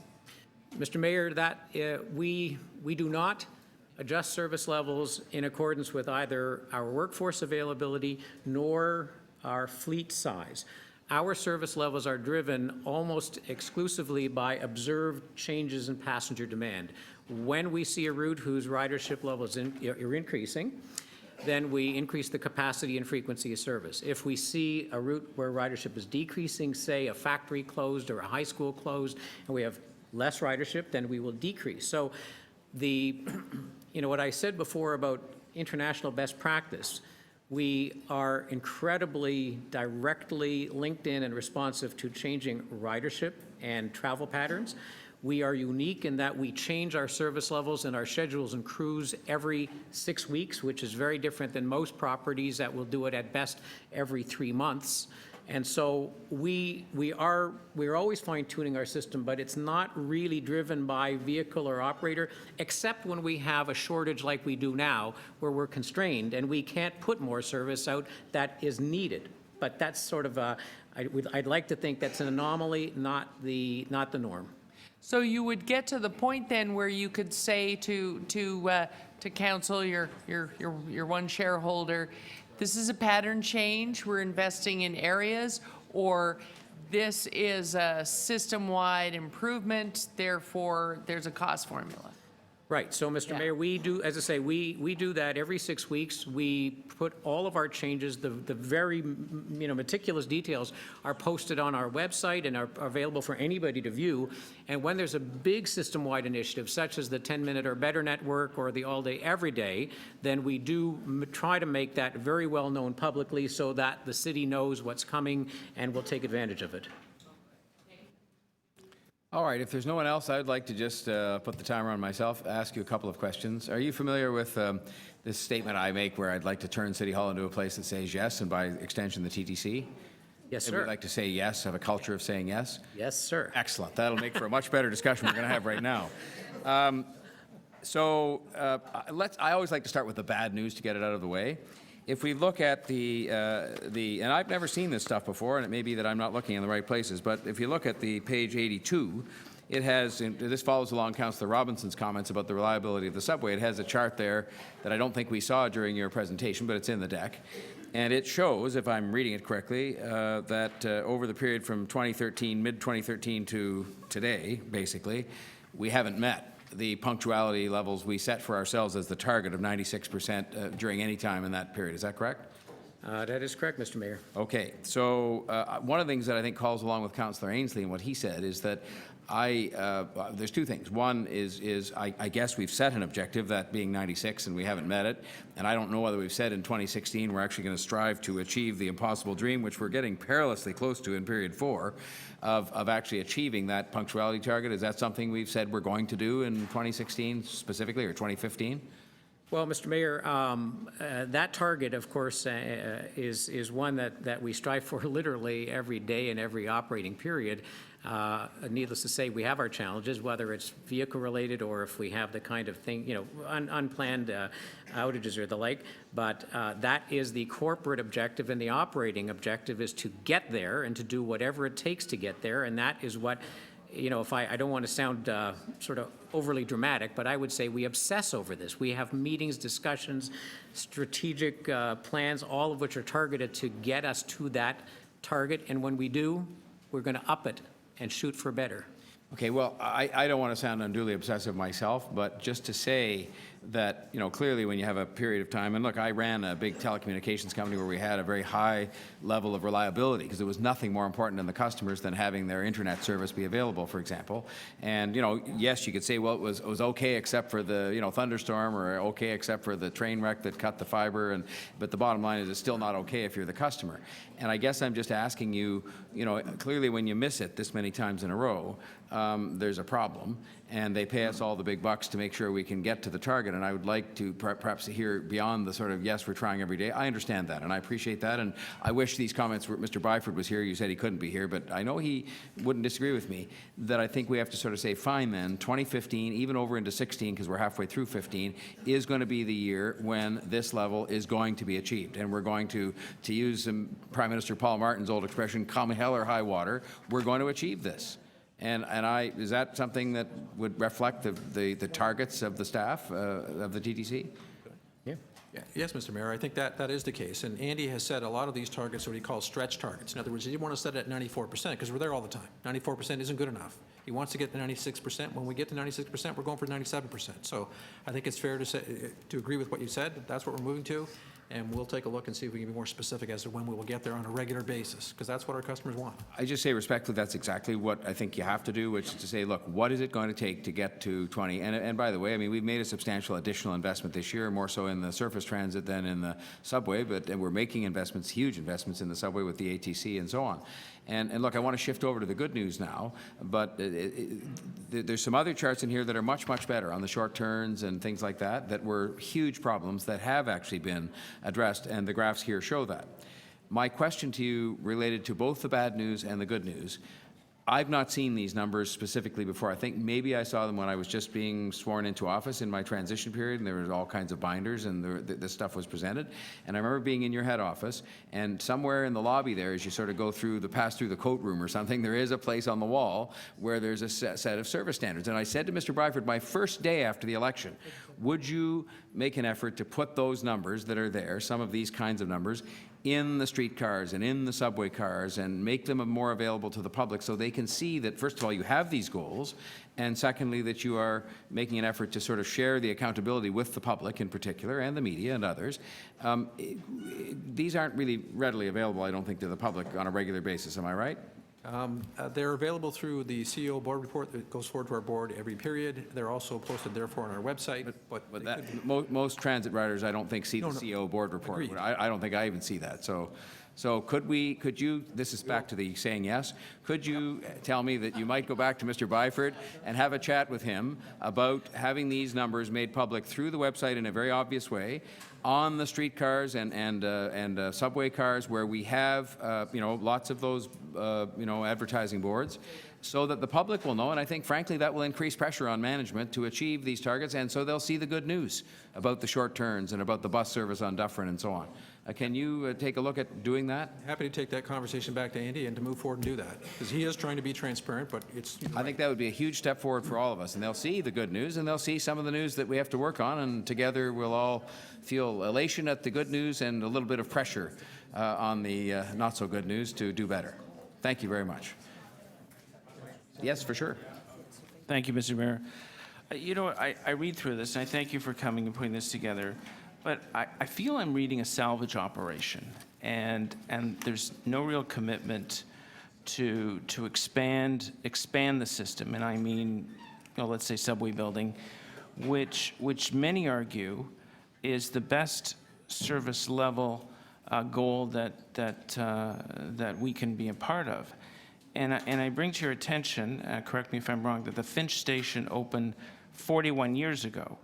I consider myself a fairly patient person, but it's been 41 years we've been waiting for it to go to Finch to Steeles. Do you think the TTC is not focusing on system expansion and more focused on keeping service levels through some kind of salvage operation? Mr. Mayor, I'd say firstly, I find the phrase a salvage operation to be somewhat insulting. I think we have a very solid and very good service. It is a fact that the bus and streetcar network carries a huge number of our customers every day, and thus it is critically important to keep those services running effectively. The idea of expanding rapid transit is something that the TTC supports, but we alone don't drive that. Decisions are made regionally through council, through Metrolinx. We don't determine any longer where the rapid transit capital investments are to be made. So at present, of course, we're working on the Scarborough subway extension. We are studying the Yonge North subway extension. We are working with Metrolinx on SmartTrack and RER.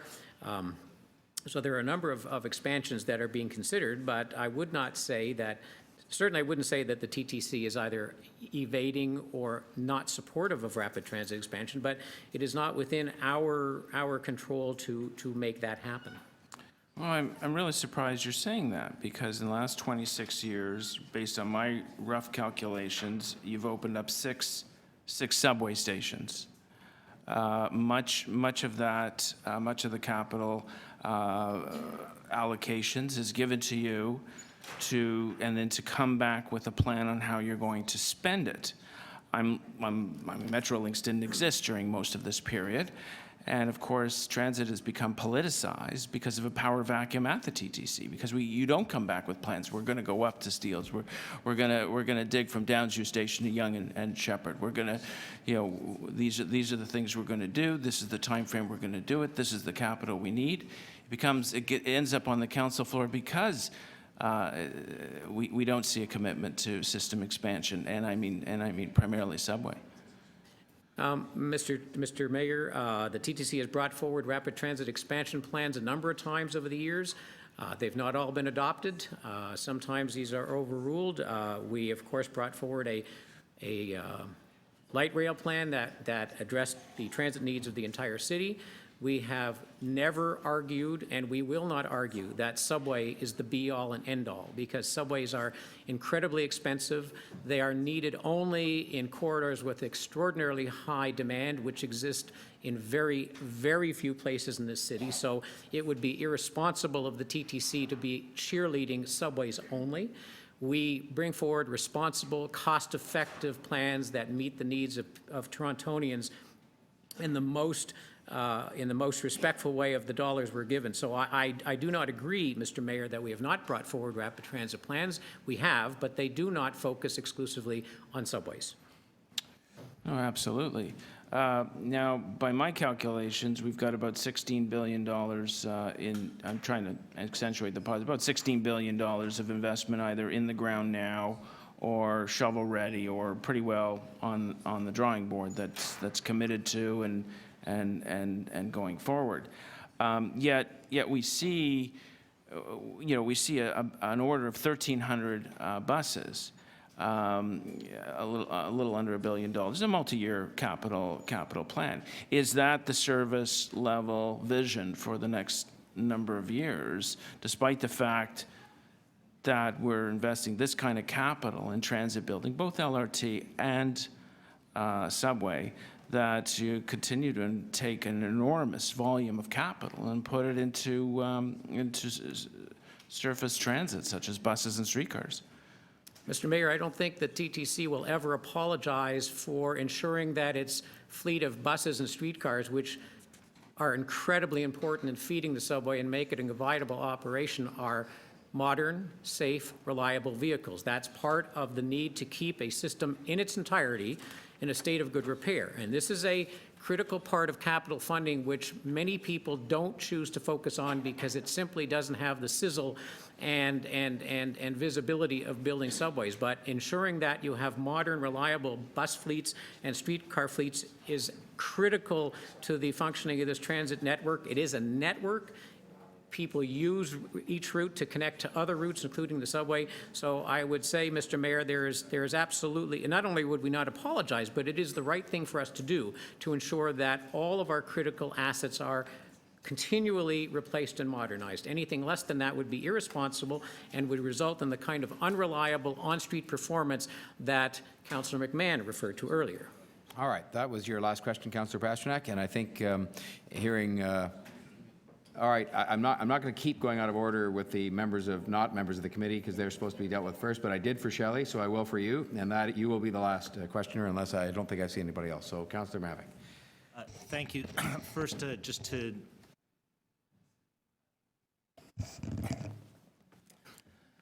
thank you very much for your indulgence, Mr. Mayor. I'm just wondering, we've done, the mayor has led a very good initiative this year to restore service.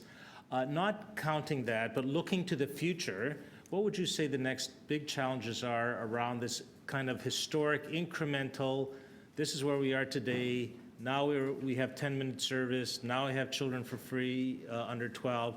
What would you say is the next tranche that we need to get to as a city around increasing public transit accessibility and driving ridership up?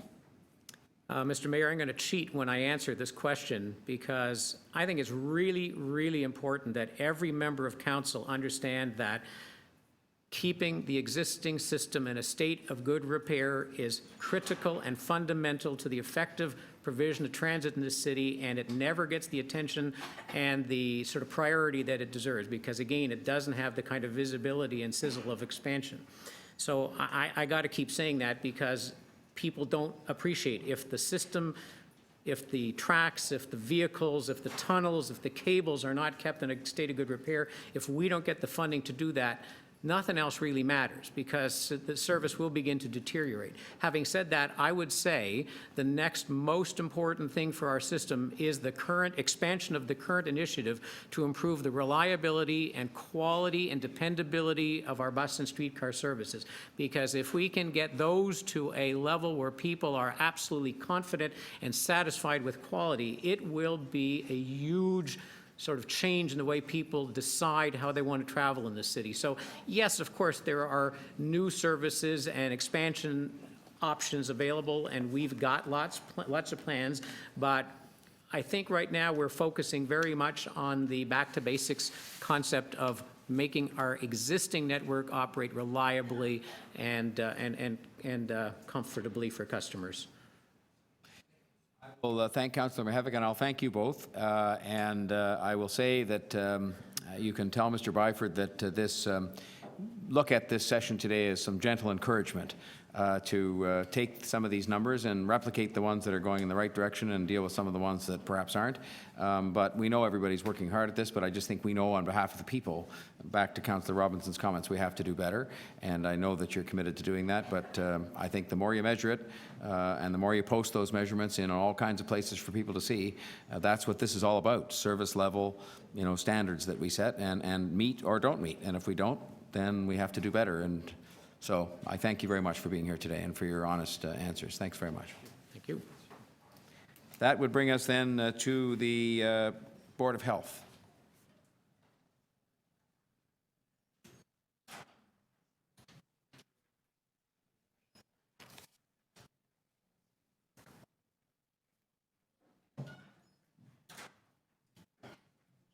Sorry, Mayor Tory. Just on a, sorry, Mayor Tory. On a point of order, I was going to move a motion about having the TTC resubmit their information as using this template they were given. But after talking with the clerks and the deputy mayor, he said he's going to bring that request to the TTC board and have it dealt with. Thank you, Councillor. And we should probably apply that to all of the, because I'm not sure the template's been used for these presentations generally we've seen today. Might be useful. I don't want to put people to a lot of extra work, but it might be actually simplify what are otherwise very long presentations that have lots of information but don't focus in on the stuff the template does. Doctor, welcome. And to you both, thank you for coming. Over to you, sir. Good afternoon, Mayor Tory and members of the committee. I'm going to start the presentation with a brief reminder of how service levels are set for public health in Ontario. One important input is the needs of the community. Boards of health are required by the province to continually monitor and do surveillance for public health needs, and things like the 31,000 births annually all generate a public health service response, as do the 80,000 communicable diseases reported annually. There are also services that need to be delivered in 17,000 food premises, all the long-term care homes, hospital sites, day nurseries, personal service settings, which is Ministry of Health speak for tattoo parlors and estheticians, and 800 schools. And because it's a big city with a big population, our service volumes are typically quite high. So these are what we might consider to be drivers of service levels for public health. What determines the nature of the services that we provide really is the dictates under provincial legislation of the Ontario Public Health Standards. So those standards specify 147 different services that are delivered in 6 major areas. Some of those services we're given quite a bit of latitude to design what works best for our population in response to public health needs. For many of them, there are detailed protocols, in this case 26 different protocols, which are very specific about what services are delivered and how. The Board of Health is accountable to the Ministry of Health and Long-Term Care for all of these services and service levels through a 3-year written accountability agreement, which we sign, and that agreement includes a range of indicators and service targets, which are reviewed periodically with the ministry and which we are accountable for.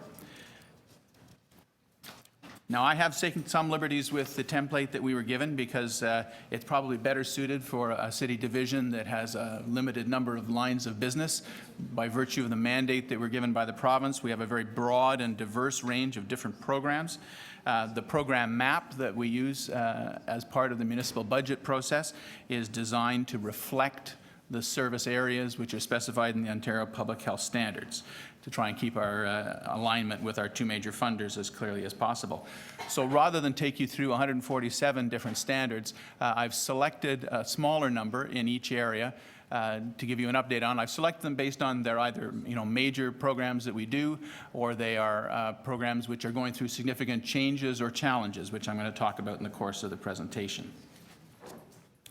Within the chronic disease and injury service area, student nutrition has been a growing program, and that's thanks to increased funding by both the provincial and municipal governments. That's a good thing, given the well-known benefits for both health and education. Managing that growth has been an interesting challenge for us. Another area which has been going through growth has been the enforcement process for tobacco legislation. The reason it's growing is because of new legislation that's been adopted both at the municipal and at the provincial level. That work is 100% provincially funded, whereas the student nutrition work comes through our program is 100% municipally funded, or at least the city contribution is. Within the family health service area, the screening of newborns, that's the 31,500 newborns who come to life in the city every year for entry into the Healthy Babies, Healthy Children program, is one of our largest service areas. It is 100% provincially funded, and it's an entry point for a range of different services, all the way from newborn support, breastfeeding, up to parenting, particularly focusing on the families with infants who are most at risk. A second service within family health is dental programs. This is a big area for us, and one which has been growing primarily as a result of increased provincial investments in services for low-income children.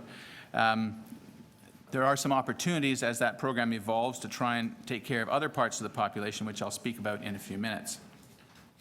Within the infectious disease service area, the notification, the legal notification by physicians, laboratories, and hospitals of communicable diseases is a key entry point for the various services that are required for communicable diseases, which range all the way from simple surveillance up to very complex outbreak management. Those numbers vary from year to year based on circulation of communicable diseases and their epidemiology. The immunization program, which is a combination of directly administered shots for vaccines, monitoring of cold chain to ensure that publicly funded vaccines are appropriately managed, as well as surveillance of immunization status for children in schools, is a program which is also going through some very significant changes, which I'll refer to in a minute. The environmental health service area. Okay, we're having trouble keeping up with the slides because of a technical problem, but I'm going to keep going. If anybody can assist with the technology, I'd appreciate it. Within the environmental health service area, one of our largest programs is the DineSafe program for the inspection of food premises.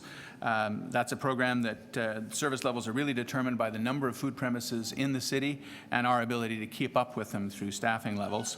The last one that I'm going to mention is the West Nile virus program, which we didn't have up until about 10 years ago. With the arrival of West Nile virus in Ontario, gave us a role in mosquito control.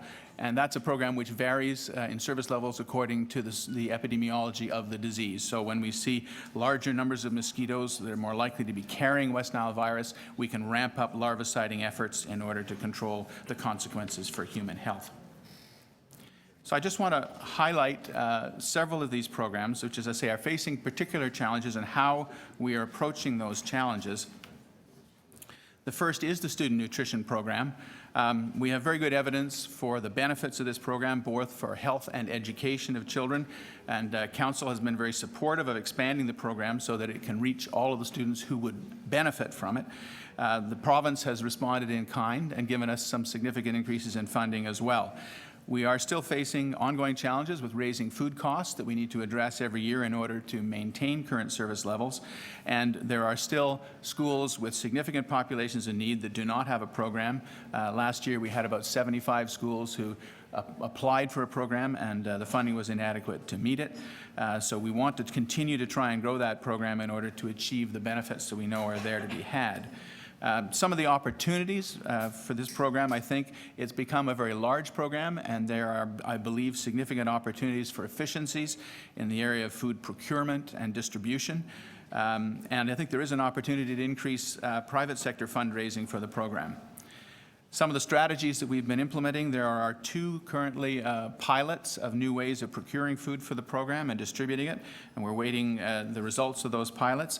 We're also carrying out a governance review, and one of the reasons we want to do that is to ensure that the program has the governance that it needs for a future in which a higher level of participation by private sector funders is possible, and private sector funders and governments will have confidence in the accountability of the program and its ability to fundraise and manage the funding. I want to talk briefly on the dental program again. This is a program which responds to a very significant need in the community. As we know, the mouth was the only part of the body that was left out when we designed our publicly funded healthcare system, and so there are many people in the community that don't have access to dental care as a result of either not having private or employment-based insurance or enough money to pay for it themselves. Our program in Toronto meets the needs, or tries to meet the needs of children, and that's largely provincially funded. And with enhancements to the program for children, low-income children in the city actually have much better access to care than they used to have. However, seniors, which the city has a municipally funded program for, still have long wait lists. Now, the demands are such that many seniors are willing to wait quite a long time in order to get services in our clinics, but we don't like to see them wait because, particularly for seniors, it has an important impact on their overall health and nutrition. So we continue to face challenges with access to dental care, and of course, low-income adults, those who are neither seniors nor children, have been pretty much left out up until now. There is an opportunity coming. The province has committed to reorganize its programs for children. And currently, there are 6 different programs for low-income children in the province, which the Board of Health had asked be rationalized some time ago. The province is now moving ahead with that change. Part of that change will be a partial upload of some of the programs which are funded 75-25%. So I think there is some opportunity there to reallocate some of the municipal contribution to the program to assist with some of the groups which are having difficulty with access, such as seniors. And we will, of course, continue to advocate for the needs of low-income adults. In the area of vaccine-preventable diseases, immunization, there are big changes which are coming. Some of these were referred to in a report to the Board of Health yesterday. There are new school vaccination requirements. 3 new vaccines have recently been added as requirements for students to attend school.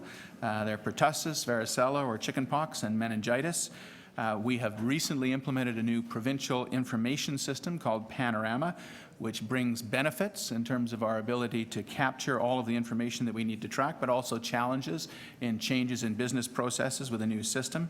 As we pointed out before, we still are not compliant fully when it comes to provincial requirements for tracking immunization in day nurseries, and we have an incremental approach to try and build that program towards compliance.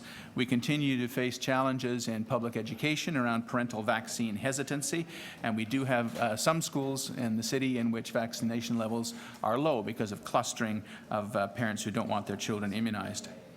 The opportunities, I think, in this area arise from a provincial look at the province-wide immunization program. There's been both a report from the Auditor General as well as a review carried out by the Ministry of Health and Long-Term Care, both of which made a number of useful recommendations for improving the program, and we may even get a little bit of relief in workload because of an approval of a shift in the dose schedule for human papillomavirus vaccine, which is one of the vaccines that we deliver in schools, from a 3-dose to a 2-dose schedule.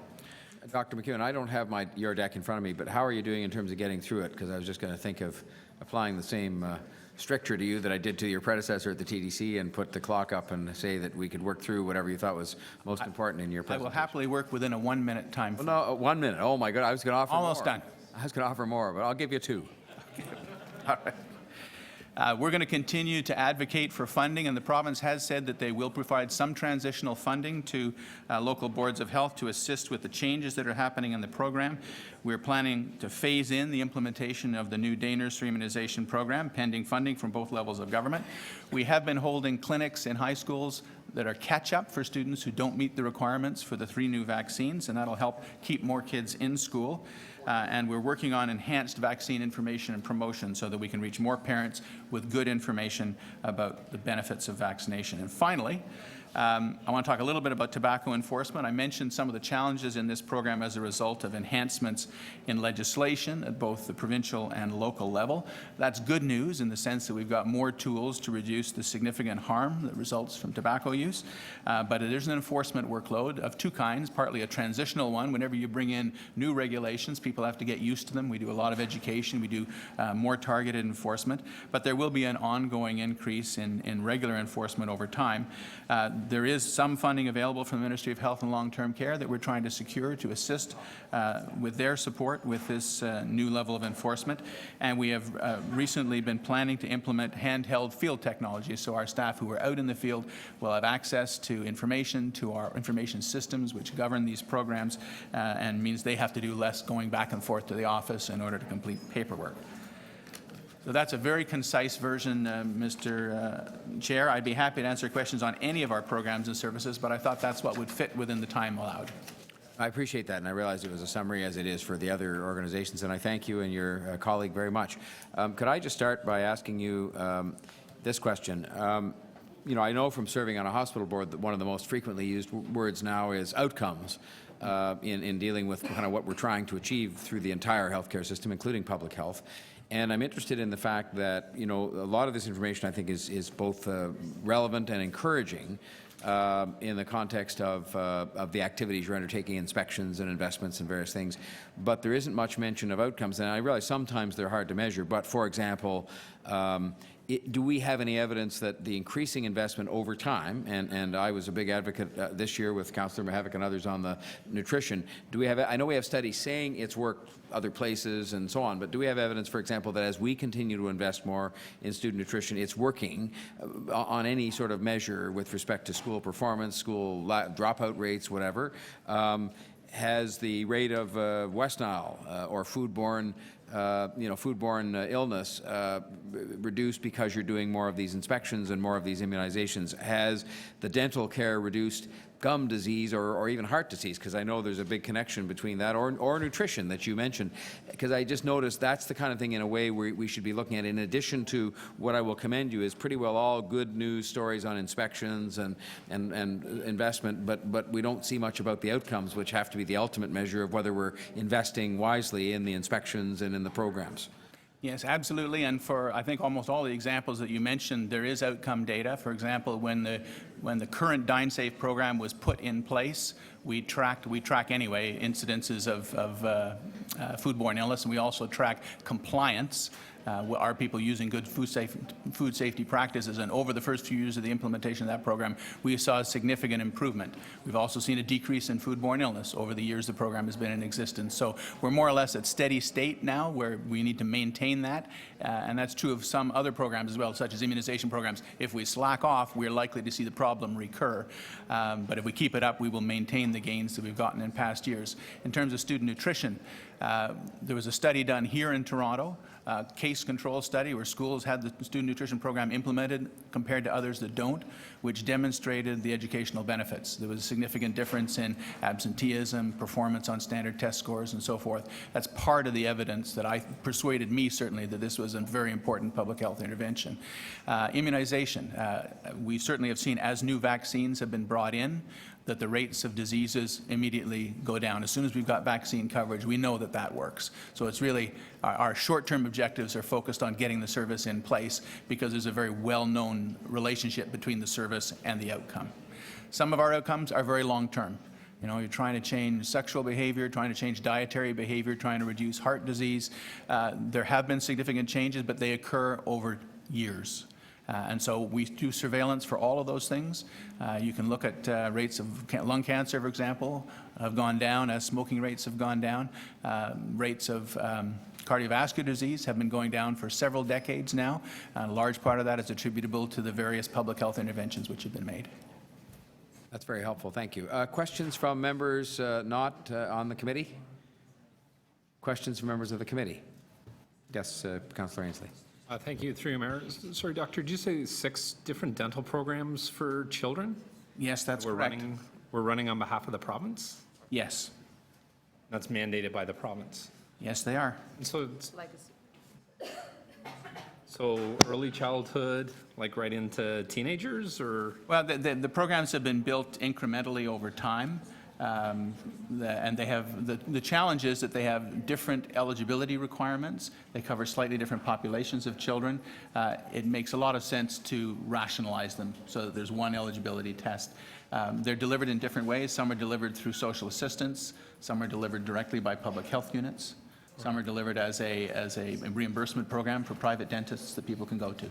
Okay. And the ones delivered by public health, are they reimbursed, fully cost recoverable from the province? Or? There's a mix. The largest one is 100% provincially funded, but there are some that are cost shared 75-25. Those are ones that cover the urgent dental programs in school-age children. Those are the ones that are going to be uploaded so that they will be 100% provincially funded in the new rationalized program. Okay. And then you mentioned 3,000 seniors that are on a waiting list for dental care, and is that cost recoverable as well, or is that mandate of public health? No, the treatment program for seniors is entirely municipally funded. Okay. All right. Thank you. Thank you, Mayor Tory. Thank you, Councillor Ainsley. Councillor Palacio. Thank you, Mr. Mayor. Quick question is, for undocumented workers, people that are working here and somehow don't have health care available to them. I'll give you an example of a person who had an accident and he was burned with a lot of asphalt. He had a major and third-degree burns and he couldn't be treated anywhere. So my question to you is, do we have any public health clinics or places where they can have the level of service of assistance when the service is refused in other places? Well, virtually all of the programs which are part of the Ontario Public Health Standards that are delivered by the Board of Health are available to all residents regardless of their status. The programs which we don't deliver, which are delivered through the health care system, treatment services, an emergency room, going to see a doctor, being admitted to a hospital, are not covered. And this is a great concern because there are quite a few, as you know, undocumented people in the city whose health needs are very difficult to meet. We do work with healthcare organizations to try and advocate on behalf of individuals who are undocumented to try and get them care when they need it. We've also advocated to the provincial government that there are some important gaps. So, for example, people with communicable diseases, if they are not treated appropriately, can pose a risk to, not only to themselves but to the community around them. So it's in all of our interest that those individuals have access to care. Thank you. Is there a list of any locations that can be shared with members of council, so whenever we have situations like this, we can refer those people to those locations? Yes, there are some services, often volunteer-run, which provide health care services to people who are undocumented, and we could provide a list for you. Thank you. Yeah. All right. Any other members of the committee wishing to ask questions? Well, on that note then, oh, I'm sorry, Councillor Robinson. I'll be very brief. All right, so you know me in the student nutrition program. I put forward many motions on this, and you've talked about it in your presentation. Thank you for putting it in there. I guess, do you have any tangible outcomes of public-private, I guess, outcomes from the work you've done to date? Well, the program does receive, as you know, a substantial amount of private sector fundraising. It comes in a variety of different ways. The primary fundraisers are the two school-based foundations, the Angel Foundation and the Toronto Foundation for Student Success. Toronto Public Health is really not a fundraising organization. What we've done to try and enhance the fundability of the program is to work with the two foundations to essentially design better visibility for the program, because we talked to potential funders and fundraisers. One of the things they told us was that people don't know about the program as much as they should. But we've tried to make the program better known. We heard about governance, so the governance review that we're doing is trying to strengthen capacity for fundraising and also strengthen accountability for all funders. And the issue of efficiency, particularly around logistics and purchasing, is another characteristic of the program that we would want to be able to tell funders was operating at a high level so that their money was going to be well used. So these are all either directly or indirectly ways of trying to strengthen the fundability of the program. Is it when we actually, when the city continues to contribute money, does the Toronto Foundations for Student Success, does their amount go down? Is there a shift when that happens? No, I don't think so. The city's funding goes directly to food, so all of it goes directly to the students, and it has not changed the contribution either through private sector fundraising or the sort of administrative contribution that the foundation and the school boards make. On the provincial side, I think it's actually been instrumental in encouraging the province to up its contribution. Okay.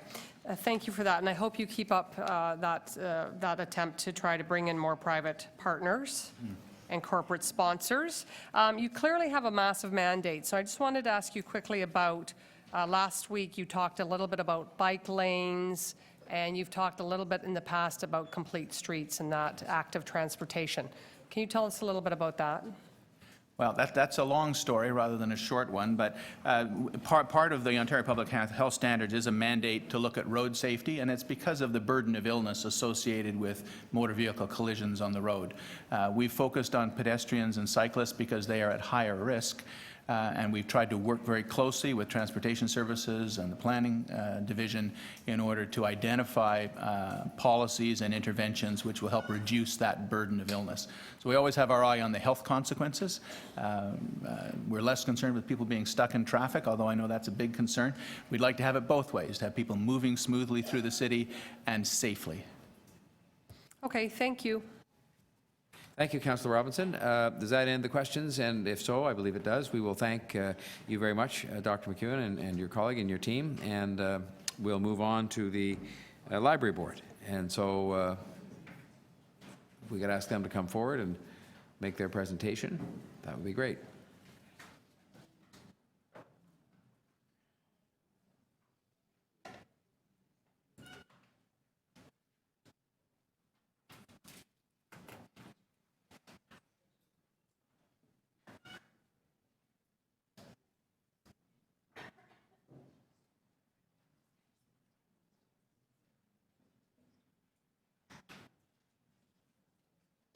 Welcome. I'm Vickery Bowles, and I'm the City Librarian for Toronto Public Library, and with me today is Larry Hewsome, our Director of Finance. So the library's approved program map consists of 3 service areas: collections and borrowing, which describes the library's role in support of reading and lifelong learning and providing access to collections in multiple formats and languages. The second service area is branch and e-services, which describes the importance of both the physical space, the branches, and the library's online presence in meeting customer expectations. And the third service area is partnerships, outreach, and customer engagement, which includes activities which support equity of access, including outreach, engagement, strategic and public and private partnerships. This slide just provides you with a very high-level overview of the total activity levels for each of these 3 service areas, and on the next slides I'll get into more details about these changing performance measures. The trend for each service is as follows. In 2014, total collection activity for collections and borrowing was $38.6 million, that includes both circulation and in-library use, and is projected to be maintained at $38.5 million in 2015. The $38.6 million includes more than $32 million in circulation, and we anticipate continued growth in e-circulation with a very slight decline in physical circulation and in-house use. In 2014, total activity for branches and e-services was $71.2 million and is projected to increase to $74.3 million in 2015. And the $71 million includes more than 18 million visits to our branches, 30 million visits to the library's website, and 850,000 people attending our programs. The overall growth in the service area can be attributed to visits, use of wireless and computers, and program attendance. This next slide describes the library's activities to support equity of access by increasing awareness and engagement in library services online, in library branches, and in the community. In 2014, total activity for partnerships and outreach was $3.4 million and is projected to be $3.5 million in 2015. There is a growth in outreach programs to support literacy and lifelong learning and to reach people in marginalized communities. Strategic partnerships are developed to engage new audiences and support the delivery of services, and online and social media channels are used to support both customer engagement as well as service delivery. This next slide will outline the broad service challenges and opportunities for all 3 service areas. So this is a summary slide. And if that's all right with everyone on the executive committee, I'll just provide the summary slide of the services and opportunities, and then go into the details of the strategies for each service area. So in terms of challenges, use and demand for library services continues to be very high. The library is experiencing increased demand for its services. That includes demand for new materials, expanded open hours, and customer expectations for online, mobile, and personalized services, and has done so with a workforce that has decreased by 14% since amalgamation. Even with these cuts and the fact our budget increases remain at 70% below the rate of inflation, TPL has opened 3 new branches, increased open hours, managed increased use, and introduced new services. The state of good repair backlog for our branches, for our physical space, continues to impact the delivery of effective service in our branches. We've done considerable work over the past 4 years to find efficiencies in our process-intensive areas of our operations to reduce costs, and we have done that using business process reengineering and Lean Six Sigma methodologies. We continue to look for new efficiencies at the library and new revenue opportunities in particular, but there's no room to cut staffing in any of the service areas and still meet customer demand for services. Pressures include cost inflation, a higher U.S. dollar, reduced purchasing power, revenue losses from fines, and reduced grant funding. The provincial per household operating grant has not increased in 20 years, and funding has been discontinued in other areas. In terms of opportunities, leveraging the 100-branch network and online services and use of technology to support convenient, local access to a broad range of services continues to be an important opportunity, especially in the 31 neighborhood improvement areas. Providing equitable access to services and programs and public space that make a difference in the lives of Torontonians, and by engaging them in the love of reading, lifelong learning, and fostering collaboration, creativity, and innovation. The library is no longer just a place to consume content, it's a place to create content. And the Toronto Public Library is the city's innovation and technology hubs. We reach people where they live, and we serve people where they live. Toronto Public Library services are an economic driver in Toronto, and this is also an opportunity. We provide residents with a strong return on their investment. Toronto Public Library creates over $1 billion in economic impact for the city, and if you consider that the average household pays an estimated $118 in property taxes for library service, a family of 3 receives $1,500 in benefits, almost 13 times that household's investment. So what I'll do now, instead of going through the individual service challenges and opportunities, I'll go on to the strategies in these service areas individually. So, slide 11. As mentioned earlier, the library has undertaken business process reengineering exercise, and the resulting efficiencies have allowed us to provide greater access to our collections at reduced cost. The library has also embarked on an advocacy campaign with the public, as well as with other stakeholders and with publishers, to increase access to e-content for public libraries, resulting in e-content being available from both multinational publishers and Canadian independent publishers. The library has also leveraged technology to introduce new e-content, which is an efficient way of delivering service in different formats that include magazines, music, and video. 2 new strategies include the fact that I am leading the Canadian Public Libraries for Fair e-book Pricing, a coalition to raise awareness of high e-book prices charged by multinational publishers. Public libraries face huge challenges ensuring universal access to e-books despite booming borrowing rates, and the high price of e-content places tremendous pressure on the library's collections budget.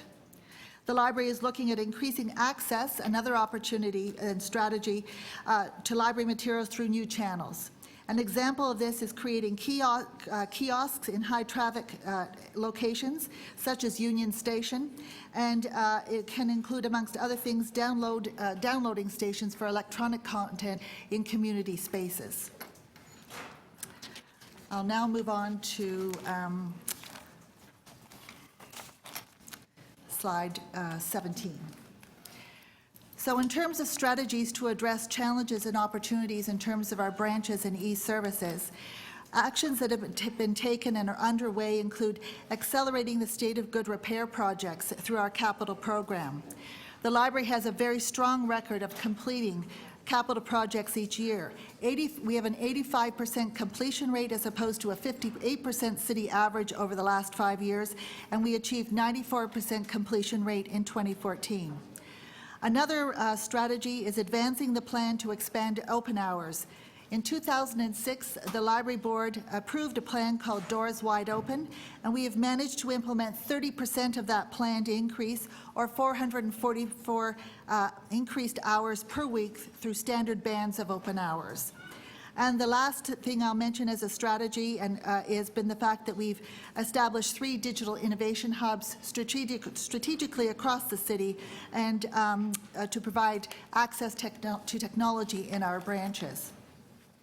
In terms of new strategies for our branches and e-services, we have 4 new strategies. One includes the increased capital funding to advance our state of good repair backlog, and that is through an increase to both our debt targets and a library board initiative that is asking us to look at the feasibility of redeveloping some of our real estate. We're also continuing to implement Doors Wide Open, the strategy to expand open hours and explore new service delivery models and a framework for improving service with minimum costs. We're also developing a digital and technology strategy and service delivery model to increase user convenience and offer additional self-service options, which is an efficient way for us to be offering service. Ms. Bowles, what I'm going to do now, is the same as I've done with the others, is put you on a clock. Okay, that's good. I'm almost How are done. you doing on a sort of scale of 1 to 10 getting through your material that you have? I'm about 8. Oh, okay, well, that's good. So we'll maybe just have 2 more minutes of presentation, then we'll see if there's some questions. That's perfect. Thanks very much. The last strategy in this category is we're piloting a new rental model for premium space in our libraries to generate additional revenue. And finally, in terms of slide 22, priority actions for our partnerships, outreach, and customer engagement includes our 5th strategic planning process, which is underway right now, support for the poverty reduction strategy, which includes 2 youth hubs and the fine forgiveness program, which was approved by Council last year, as well as our support for the library's middle childhood framework that aligns with the city's strategy. We have strategic partnerships with the public and the private sector. We have a partnership with Cisco Systems for technology, with TD for our summer reading club, and public sector partnerships with Public Health and Citizenship and Immigration Canada that offer embedded services at the local level, at the branch level in libraries. And lastly, in terms of new strategies, the focus here will be on the approval and the implementation of our new strategic plan and the development of new and innovative service models and partnerships as a result of that plan, and risk management strategies that will support the achievement of our goals and objectives in the new plan. So in summary, I'll just close by saying that Toronto Public Library's 2016 service levels focus on managing existing customer demand, addressing growth areas including e-collections, open hours, public space, and technology, and aligning and supporting the city's service strategies to leverage resources and increase impact. That's it.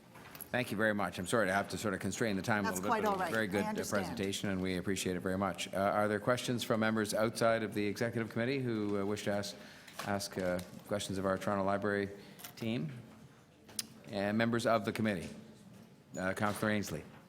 Thank you, through you, Mayor Tory. Thank you for the presentation. I just wanted to touch on 2 things. One, you mentioned economic study. The Monk School of Business did an economic sustainability or study for the library. Economic impact study? Yes. And I believe one of the key planks in that was for every $650 that's invested in the library, it comes, sorry, the feedback is, the payback is how much? Was it? For the value of an open hour, it's 3 Yes. times. The value of an open hour is 3 times that investment. So $650, close to 2,000.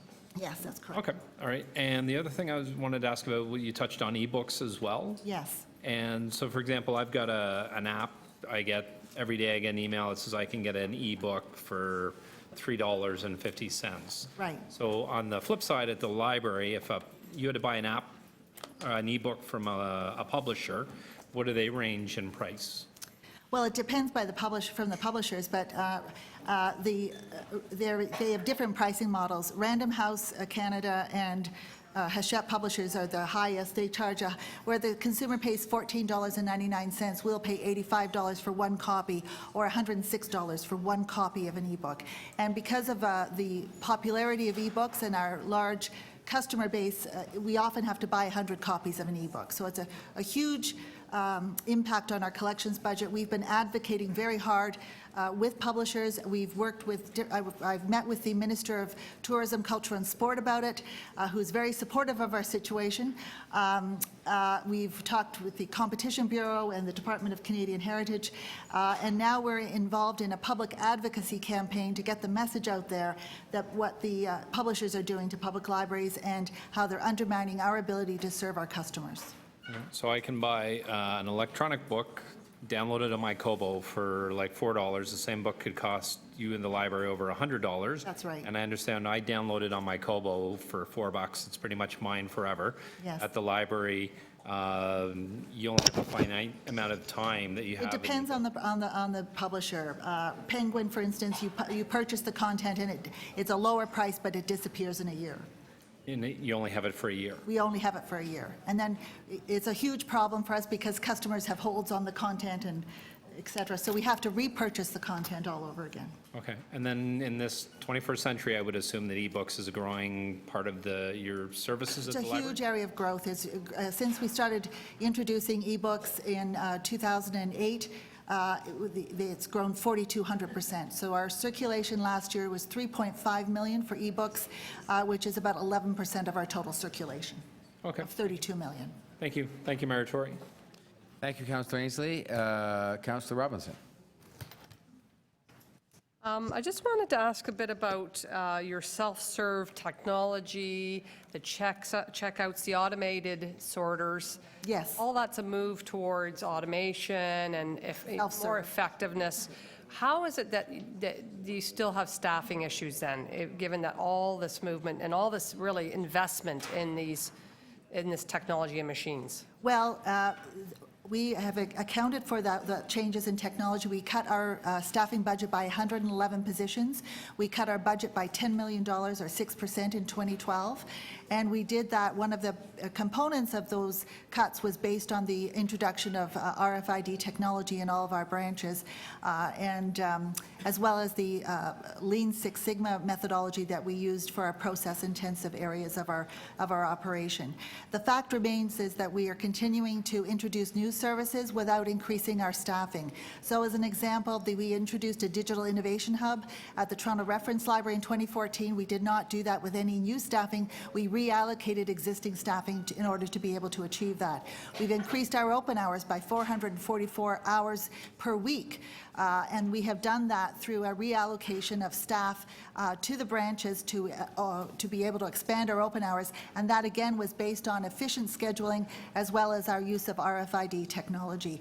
And we are the busiest public library system in North America for both circulation and visits, serving a population over 2 million people. By far, we are far busier than New York, Chicago, Los Angeles, any of those libraries, and which is a good thing. It's a wonderful thing, but we need staff to be able to meet the needs of those services. However, having said that, one of our strategies is looking at introducing more self-service to offset and help us meet demand and increasing need. And the digital innovation hubs, my understanding is this is something that produces some type of material, design you can create material. Content. Yes, we've had people. Is there cost recovery on that? It's a cost recovery basis, absolutely. And we've had people create robotic arms, entrepreneurs building prototypes such as automated pill dispensers. So we have a range of people using that. It also includes the ability to self-publish, and people are publishing their own memoirs, their own cookbooks, their own family histories, and it's all done on a cost recovery basis. Okay, and bricks and mortar, are you investing any further in bricks and mortar? No, we have 100 branches. There's no plan in our capital or our branch planning study for any additional physical facilities. And the idea is, as much as it's very creative, and I actually really like the kiosk at Union Station, is there not libraries almost in every nook and corner of Toronto, like community and regional? The kiosk is in the Union Station capital budget. It's not in the library's budget. It was an initiative as part of the revitalization of Union Station, and we cooperated with that. And we're not paying for the kiosk itself. We will pay for the content that will go into the kiosk. Okay, and what we're looking at is downloadable content because it's the more efficient use of, we can offer that most efficiently. Okay. And lastly, I just want to congratulate you on your advocacy work on the fair e-book pricing. I think that's terrific what you're doing, so thank you for that. Okay, thank you. Thank you, Councillor Robinson. Other questions of Toronto Public Library? Well, on that note, then, we'll thank you very much for all your work and for the presentation, and look forward to seeing you. I apologize for my reading skills not demonstrated at the Richview branch last Friday. I think it scared a lot of the small children. I heard you were very popular, and the children were thrilled. Yeah, they want me back, I'm sure. Yeah, we do want you back. They want the Blue Jays mascot back, let's be honest. Yes, well, no, you too. Thank you. Thanks very much.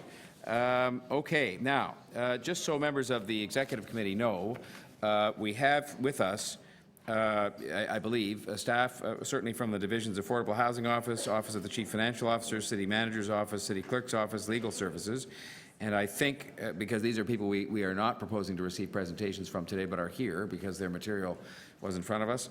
Also, Exhibition Place, we've heard from Police, Health, Library and Transit, and then the Zoo, and I don't believe we've got anything from the Parking Authority. Maybe there's somebody here, I don't think so.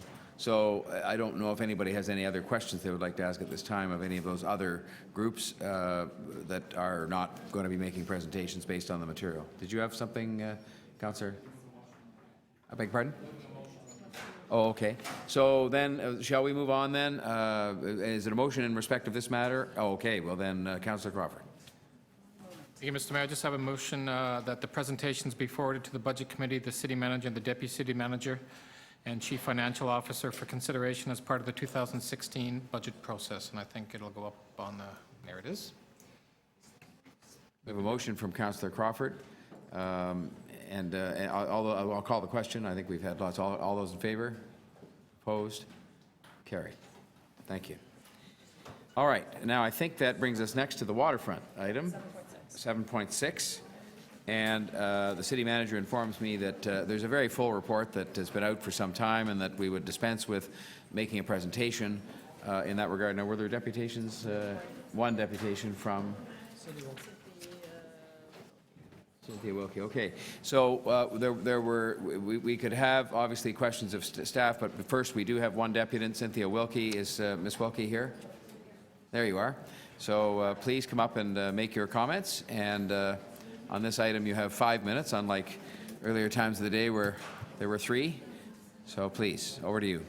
All right, thank you very much. I won't introduce myself again, but I will say that in addition to what I've said already about the West Don Lands Committee, our members have been active stakeholders in all of the projects relating to the Central Waterfront and some of the Waterfront Toronto projects beyond the Central Waterfront, and our members were among the groups consulted by the city staff in the course of this review. I'm here to communicate the West Don Lands Committee members' strong support for the staff recommendations in this report. It's probably no surprise that we are in complete agreement with the report in terms of the success of Waterfront Toronto, the Waterfront Toronto-led tripartite framework for revitalization. We feel that the results speak for themselves. There are physical results, which range from one of the first projects, the redesigned Water's Edge at Terminal Warehouse and Harbourfront Centre, which people may have actually forgotten about now, that before that was done, there was a very sorry edge to the water at that point of the waterfront. And it continues through to the new West Don Lands neighbourhood and outstanding Corktown Common, now coming to life. The plan for the Lower Don and Portland's flood protection, the newly opened Queens Quay Promenade, Bayside, the ever-expanding waterfront promenade, which includes Sugar Beach, Sherbourne Common, Dockside. And there's also the social capital that Waterfront Toronto has built, confidence of the communities that it works with, and I'm speaking for our communities and also the other waterfront advocates that we work with, confidence of the development community, confidence of the other 2 levels of government. We concur with the 4 priorities set out for capital projects in the next phase of waterfront revitalization. That is flood protection, waterfront transit, land servicing, and public realm enhancements.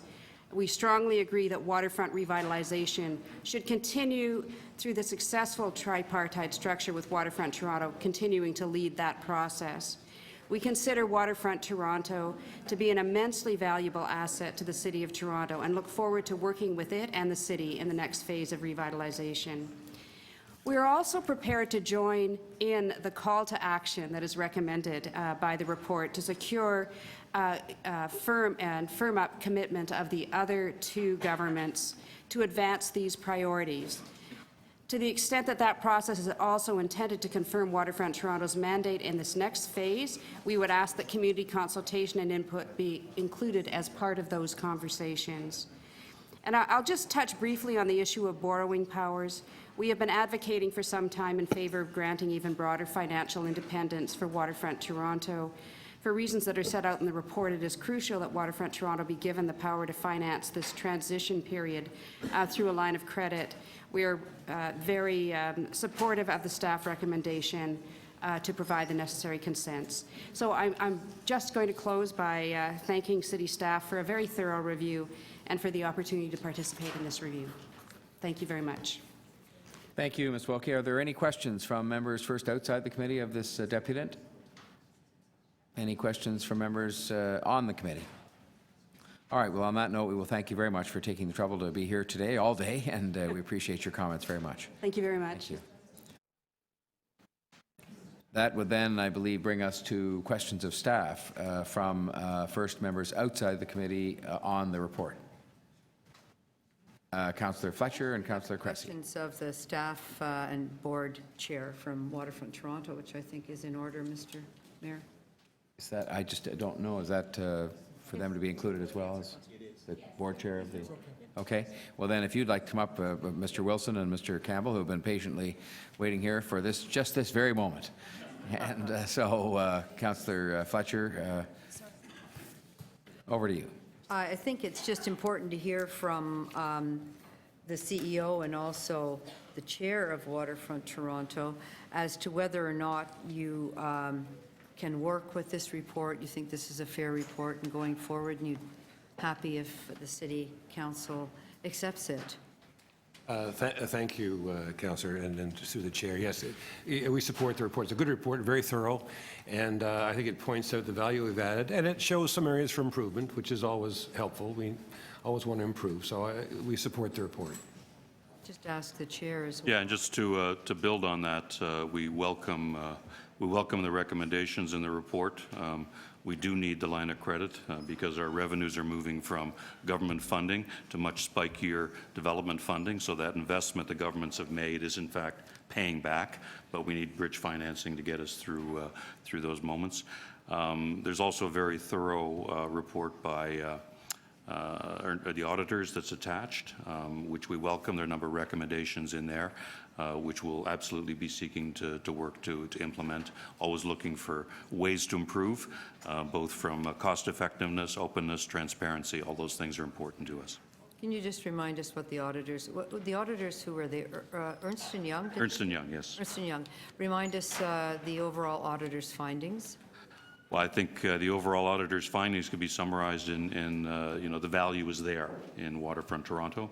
The objectives of the original legislation that created us has been achieved, and I think we take great pride in that over decades of consistent, relentless work on the waterfront, we've actually moved things forward quite dramatically, I think, versus where the city was at 20 years ago on the waterfront. So can you just remind me as well the value added, Mr. Campbell?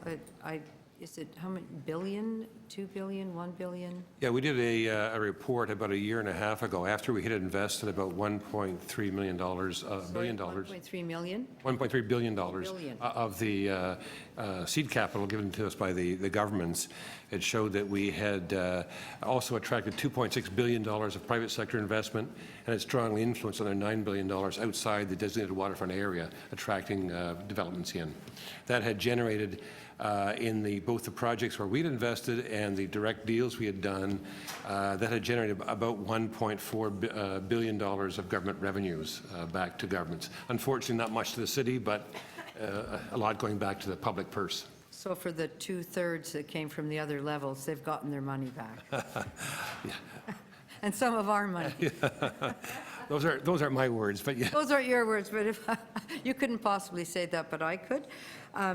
9 billion in that you've attracted. How do you mean that? Well, we've actually done deals for $2.6 billion of private sector investment. On the waterfront. Right inside the designated waterfront area on lands that we control, either city lands or provincial lands. But we're also seeing that because of the focus on the waterfront, there are other investments coming in around us and in private sector lands there that total about $9.6 billion. For example, the Unilever site, if you talk to First Gulf, they would say they would not have invested in the Unilever site without what we have been doing on the waterfront. That's clear. As one good example of a long-term future very beneficial project to the city. And up next being the mouth of the Don, the naturalization of the mouth of the Don is much of the redevelopment would hinge on that particular. Yes, their project requires the flood protection of the mouth of the Don, yes. And as a tripartite organization, do you feel that you're in the best position to deliver a project like that? And Waterfront Toronto is in a unique position. Well, I think that we are in that unique position, and the reports that both the staff have done and the Ernst & Young auditors have done, I think, reinforce that we've been able to bring everyone together and bring the additional funding to the table that's required for these kinds of large-scale projects. If I could just yes? maybe add to that, I mean, there is significant federal interest simply because of the fact that they are the payer of last resort for flood damage, and they spent some $3 billion or so in Calgary, I think, or more, and so they have a very significant interest in bringing funding to the table. The province has a long-standing program of eliminating flood risk in all areas, so it fits very well with provincial policy objectives. So we think there's strong interest in the other governments in fact, participating in the program, and we're confident in working with the mayor and with others to bring that to fruition. Thank you. Thank you very much. Thank you, Councillor Fletcher. We had Councillor Cressy next. Thank you. And through you, Mr. Chair, I'll address a few questions, if you would, to Mr. Wilson and Campbell, and then I'll come to city staff. The report noted 4 priorities going forward for Waterfront 2.0. And so I noted the 4 of them: flood protection, waterfront transit, public realm, and land servicing.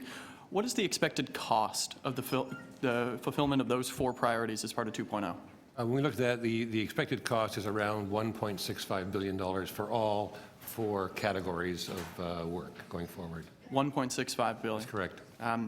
And from the point of view of Waterfront Toronto, the previous Waterfront 1.0 put forward seed funding. Is it preferable from your board's interest and your organization's interest to have seed funding, another tranche of seed funding, or project-based and specific funding?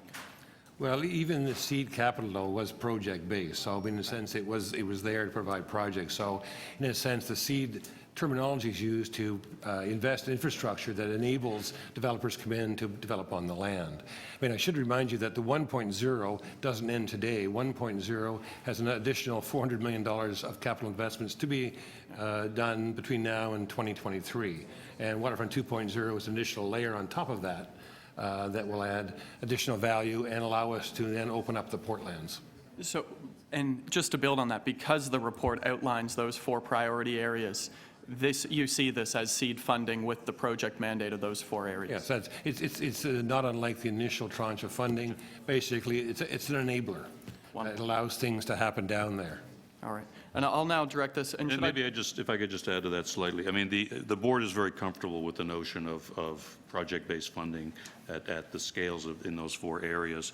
And I think that also enables the organization to flex based on what the actual mandate is at any point in time that the governments wish to use Waterfront Toronto as the delivery channel. So we very much recognize that the organization needs to have the flexibility to deal with whatever the rate and pace is of that investment.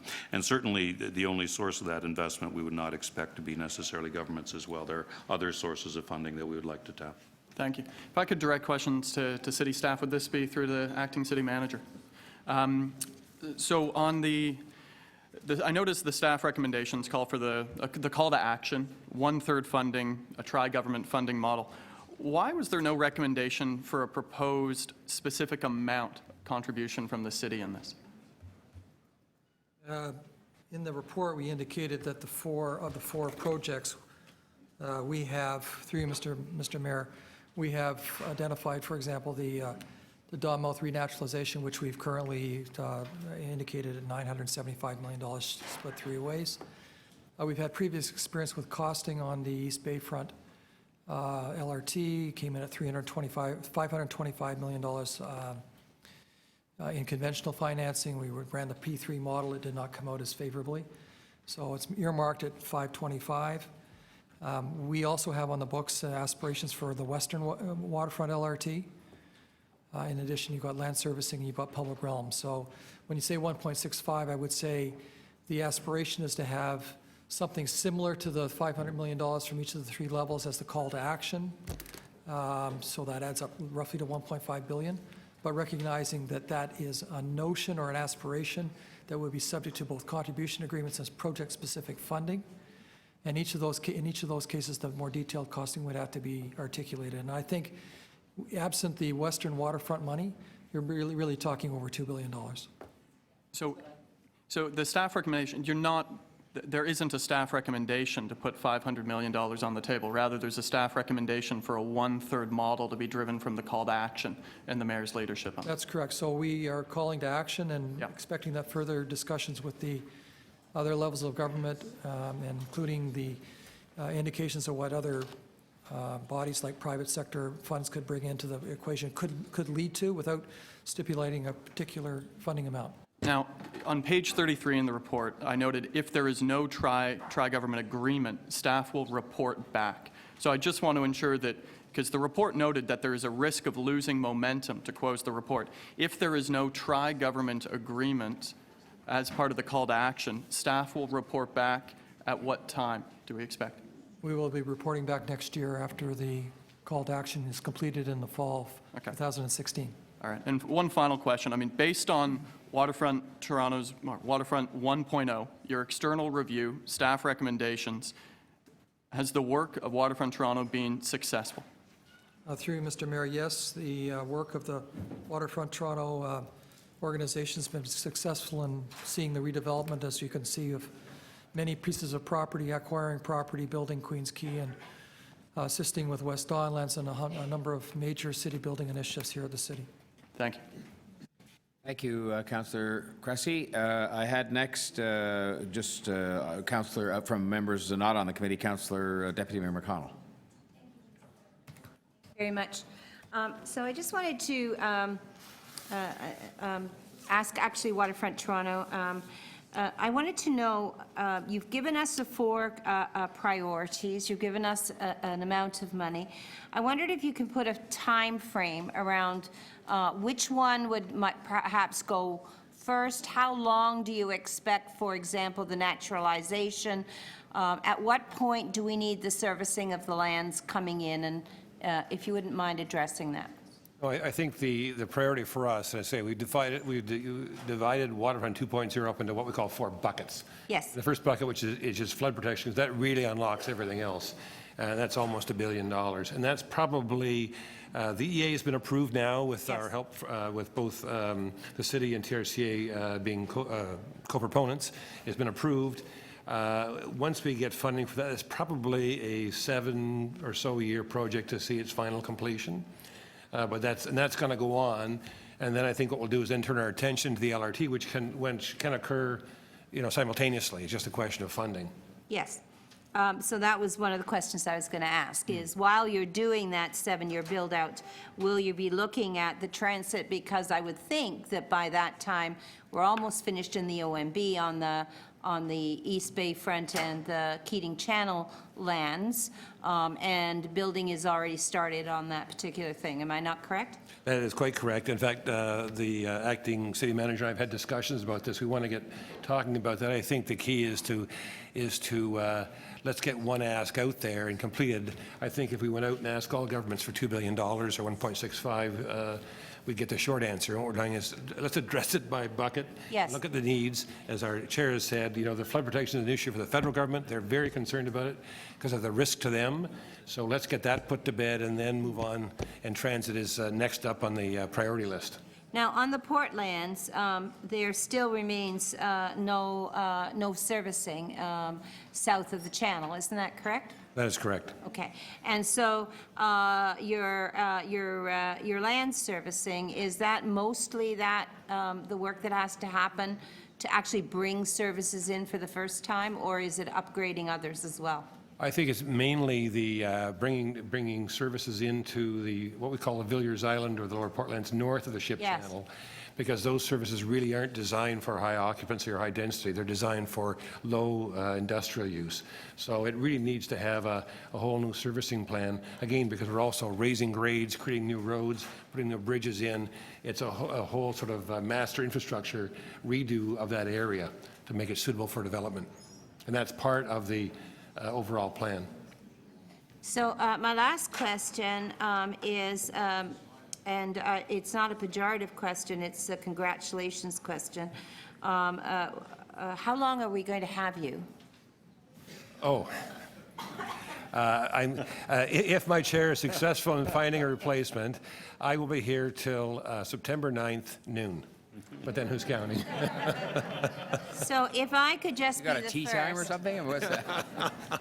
if I could just be the first, since actually you've spent a huge amount of time and effort and had great successes in my ward, in the West Don Lands and the Pan Am Village, as well as all the way along from Chorus all the way through, and hoping to get Jack Layton ferry docks.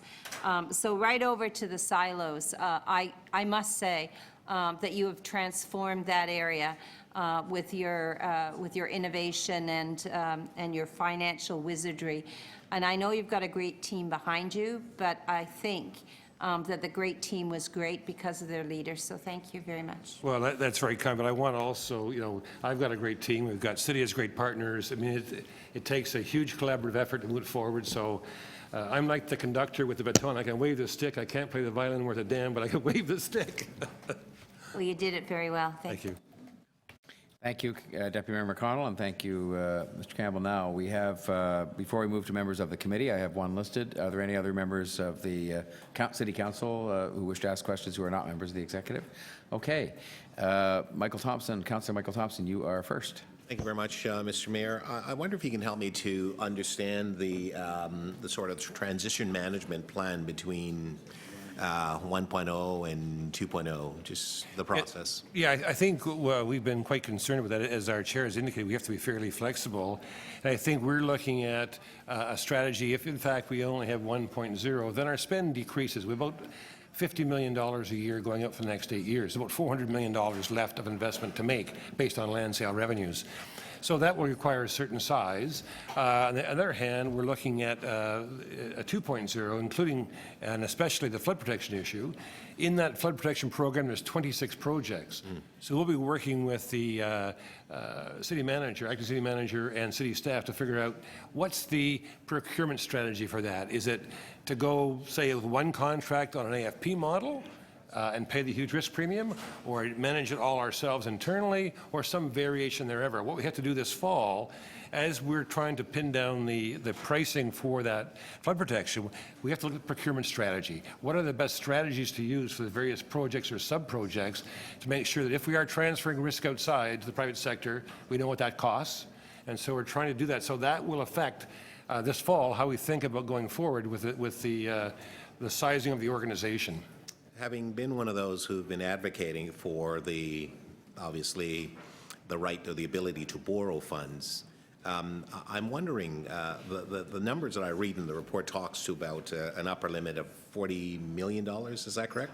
$35 to $40 million is what we're asking for, is 40. Right, and given what you have just indicated with respect to the transition between 1.0, 2.0, and so on, is that sufficient when you're dealing in the sort of billions of dollars? And I would think that 40 million is a relatively small sum. I had Yeah, the 40 million, Councillor, is... That's for 1.0, really. That's if we only get 1.0, then because of the spikiness of the land sale revenues, which we're relying on for 1.0, right, bridge financing. If in fact governments provide funding for 2.0, that's a different issue. Then that becomes project funding through contribution agreements. So it's a different type of financing. Okay, that's now often residents have said to me as the councillor, what exactly are they doing at Waterfront with all that amount of money, the billions of dollars and so on? Can you help us to explain in perhaps in less than a minute or so, what exactly have you done with all that money in terms of Waterfront? Because to the naked eye, for many people, they're not able to see it. Can you help us to understand the infrastructure development that has taken place? And that's always a challenge. I mean, the real estate sort of development curve is such that it's like a hockey stick, that you have to put a lot of time and effort up front in planning, infrastructure, roads, sewer, water, and those things which aren't really visible. And it's only until you get towards the end where you start to see visible things like the Chorus building, like George Brown, like the Pan Am Village, people then start to realize, oh, that's what it's all about. But most of that, that seed capital has gone into infrastructure in the ground to basically allow development to happen.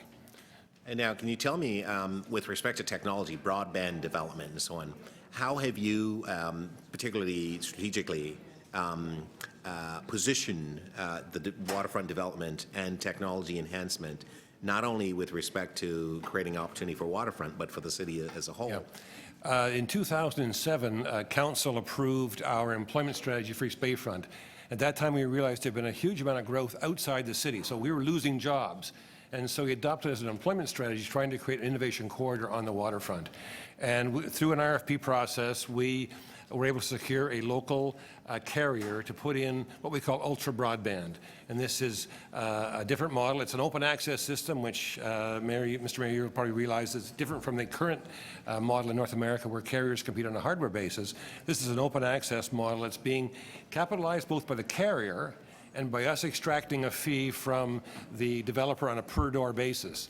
And that way it allows for the broadband to be on an open access basis, started off at 100 megabits per second, synchronous with no data caps, and the carrier is not allowed to mine that. He has to up it, and so he has to keep competitive with the top 7 of the world. It's now 500 megabits per second, synchronous, no data caps for $60 a month. And what we've done in our capital private sector model, this is again not through government funds. right. We've basically provided digital inclusion. So lessons learned, what would you do differently if you had to do it again? I think we would have started the company and insisted the governments give us the appropriate governance and borrowing powers. We started off limping and we couldn't change that. Thank you. Thank you. Thank you, Councillor Thompson. Other members of the committee wishing to ask questions of the staff broadly, the city manager, other city staff, and/or the Waterfront Corporation executives? Okay. We would then move to speakers on the report, starting with those not members of the Executive Committee. Do I see Councillor Cressy's hand up? So Councillor Cressy will go first. Thank you, and it's a busy agenda, so I'll try to keep these brief. When I look at the waterfront, I like to say, and I think it's true, that Toronto began as a waterfront city. It was our point of origin, and along the way we lost it with industrial development and other forms. But in recent years, we've started to reclaim the waterfront from Scarborough to Etobicoke and everywhere in between. And the number I always like to cite is that we have 17 million annual visitors to the central waterfront, second only to the Eaton Centre. I'd like to see that number reversed. As it relates to Waterfront Toronto, it has been, by all accounts and by the third-party review done by Ernst & Young, a tremendous success. And we just heard the numbers. They're clear. A $1.3 billion government investment has resulted in $620 million in tax revenue, 16,200 years of full-time employment, and $2.6 billion in private sector investment. Those are pretty good results. And you don't have to look much farther than the reopening of the Queens Quay Boulevard just a few weeks ago to see that it's more than numbers.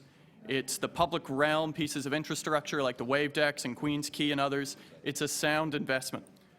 The report that's come forward, it proposes some minor areas for improvement, and I think they're real, but it critically endorses the notion of continued waterfront revitalization with a tri-government model, with 4 priority areas to guide it that will guide the next phase of Waterfront 2.0, and it critically talks about Waterfront Toronto being the lead agent of delivery for this.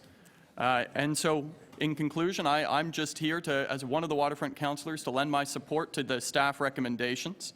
I think the process of doing public policy-driven redevelopment, as has been done with Waterfront Toronto, where you list your objectives from the outset, has been a good model. It's one that should be continued. And I would close simply by saying the waterfront revitalization, it's underway, it's thriving. This report states very clearly that we risk losing momentum by not carrying it forward. And I think a strong endorsement of this report gives the mayor the support he needs as we issue the call to action and get the other levels of government on side.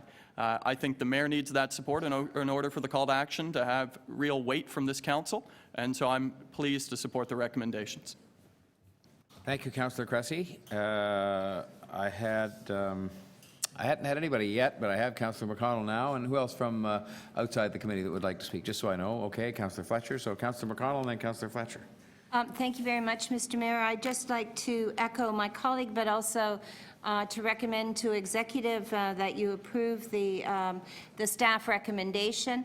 I very strongly suggest that we have studied Waterfront Toronto to death, and yet, to me anyway, they have been stellar in the work that they have produced. We've had auditors' reports, we've had fights at council, we've had other people's views and visions debated, but at the end of the day, they have had a steady hand, and I compliment their CEO and John Campbell for keeping a steady hand on taking us through these troubled waters. There was a time in which ministers of the federal government indicated that nothing was happening and that it was all, there was nothing ever being opened. And I remember Minister Flaherty saying that, and then I remember him opening 1 year later the Sugar Beach, and him saying to me, which I thought was quite remarkable. He said to me, "You were right and I was wrong." He said, it's remarkable what they have really done. And he became a great champion of waterfront Toronto and the waterfront revitalization, as did Minister Baird before him. And so, you know, I think that when the three amigos went out into the lake, we might have had some idea of what would unfold, but I don't think that we would have ever imagined the beauty of what has been brought and the unlocking of this space for Torontonians and for Toronto visitors. So from my perspective, I've been very lucky because I've been part of many of these conversations. Cindy Wilkie has talked about the incredible way in which the community have been consulted and engaged. I don't believe that that would have happened with many other organizations. I think Waterfront Toronto really perfected that, and they perfected it because they knew for all of the orders of government, it was terribly important that they be transparent, that they be accountable, but more importantly, that they work with community who were the experts in the neighborhoods. And so I think as a result of that, we have even better than I imagined that those three leaders could have imagined us doing. I think that the next stage will be even better than that. And the idea of being able to unlock the Portlands in the same way as we unlocked the waterfront along the East Bay to Keating Channel will be remarkable. And what you will see, as has been described, is that private developers and private industry, private money will flow and follow. And that's what we've seen in the past. This has been leverage money, and we couldn't have done it alone. We could have only done it with the three orders of government working together under this umbrella. And I must say that when we work together, we sure do get things done. And I think that this work, we should be very proud of the work of this agency, our agency, that has done up to now in the first phase of their work. And I look forward to seeing the second phase of their work with an even larger area, the Portlands, coming into its own. Thank you very much. Thank you, Councillor McConnell. We have next to speak Councillor Fletcher. There you are. Thank you. Thank you, Mr. Mayor. And I'll just also echo my colleague McConnell. Thank you to the CEO, John Campbell, for his steady hand on the tiller on our waterfront for this number of years, and in helping to grow Waterfront Toronto into a very mature corporation that has accomplished a tremendous amount on behalf of our city. As well, thank the chair, Mr. Wilson, for being open to looking at improvements and how they could happen, and not saying that there can't be improvements. I thank you very much for welcoming that. And as well, during the tumultuous times, another steady hand on the tiller, and to note that you are the city's appointee to the board, and I think it's very good that our appointee to the board is also the chair of that board, and that the board itself is made up of citizens and also appointees by other levels of government. So it truly is a tripartite board, with those being named to this board from all three levels of government which own this corporation.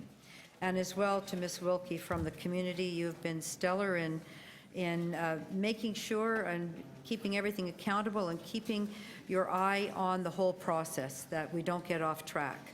I do think that the Ernst & Young report is a very deep and thoroughgoing one, and it's helpful that they have produced that report, because they have not found anything under the bed. They've basically said, this is a great corporation. They could do things a little better here and there, but in general, look what they have delivered as a mature waterfront corporation for the City of Toronto.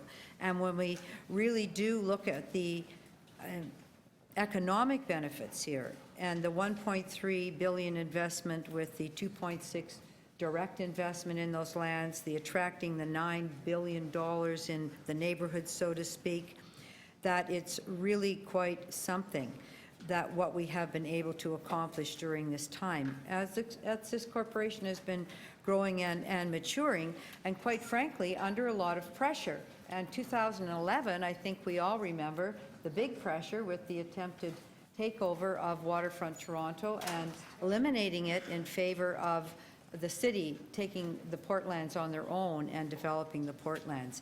And there's been other types of pressure, and I think just questioning how they're spending things. When I see $2.6 billion in direct investment, I think that that's worth a few pink umbrellas on the waterfront, because they're actually very beautiful to sit under on Sugar Beach. Councillor McConnell simply talked about some of the challenges, and once we're moving on to the Portlands, we are moving on to an area, as was indicated by Mr. Campbell, where there is no capacity in the services for residential. That was never built for residential. It was built for Abitibi, it was built for the shingle plant, it was built for different things. And there is a challenge in servicing, and there is a lot of money that has to come in order to make that happen.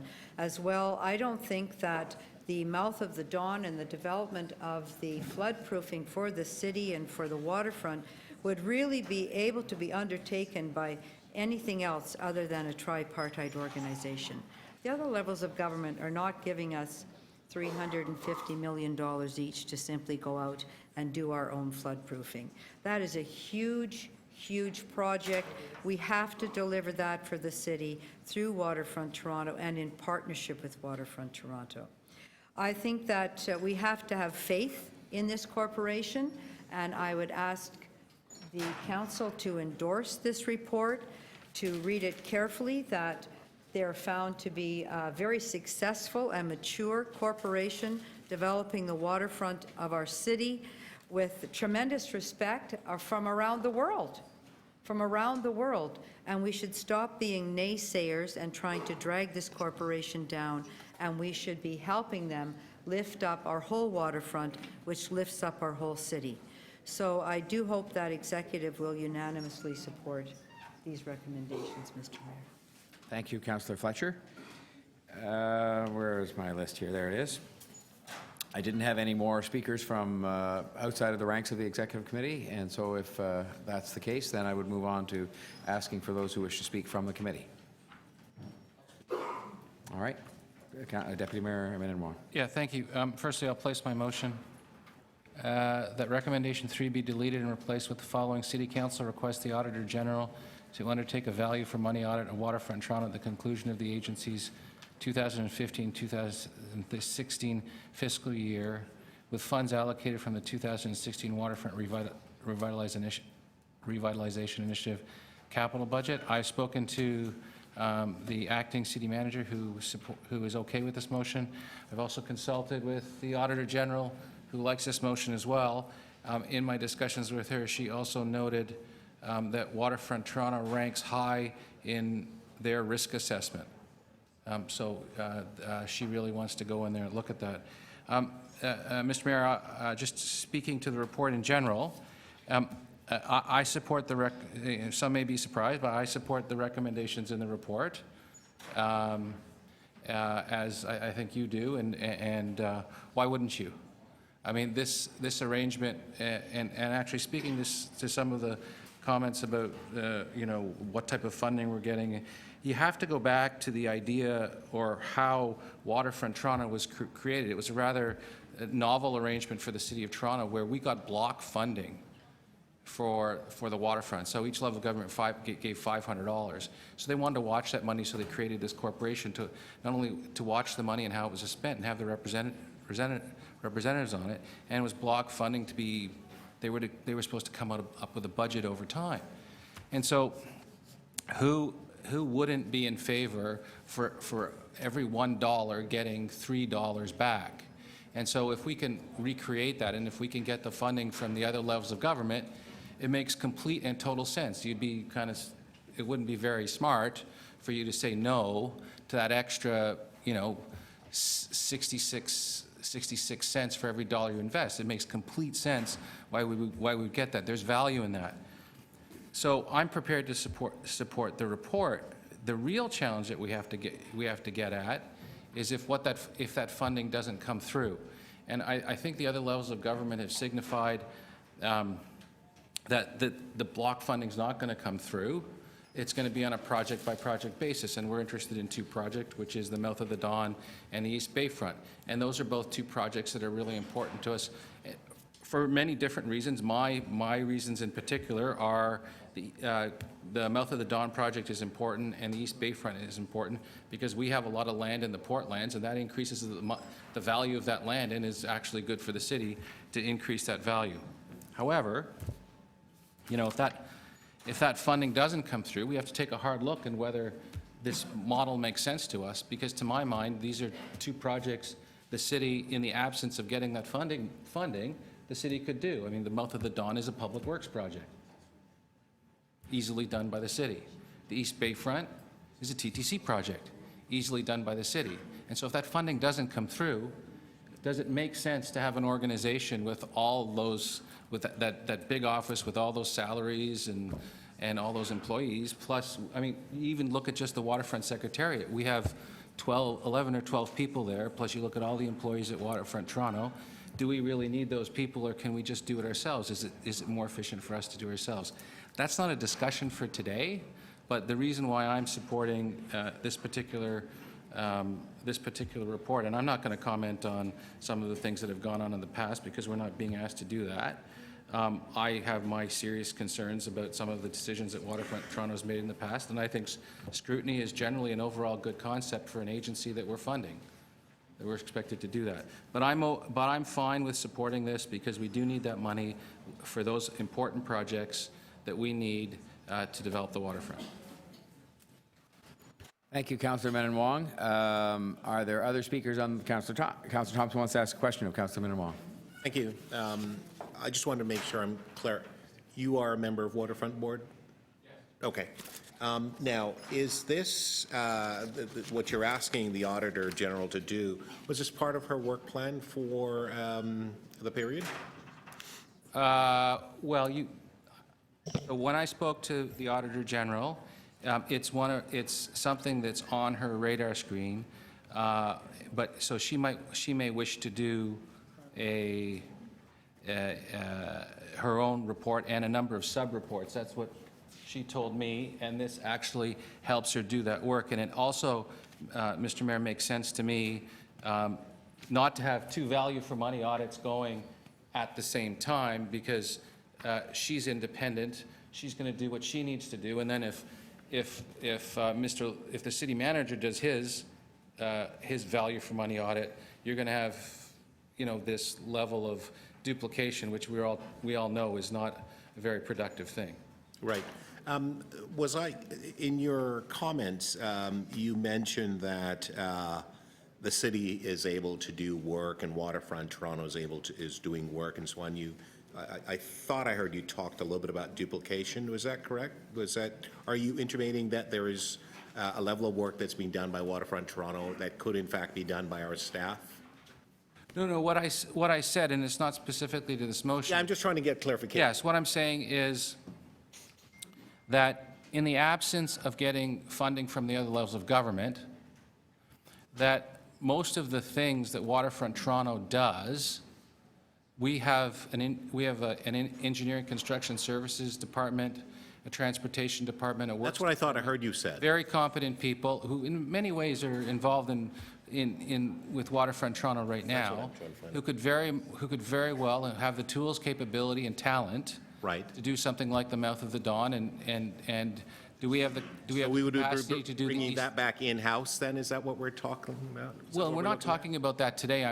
What I was saying in the future, that if we don't get that money from the other levels of government, there's a much weaker argument to say that we need this other organization to do something that could easily be done internally.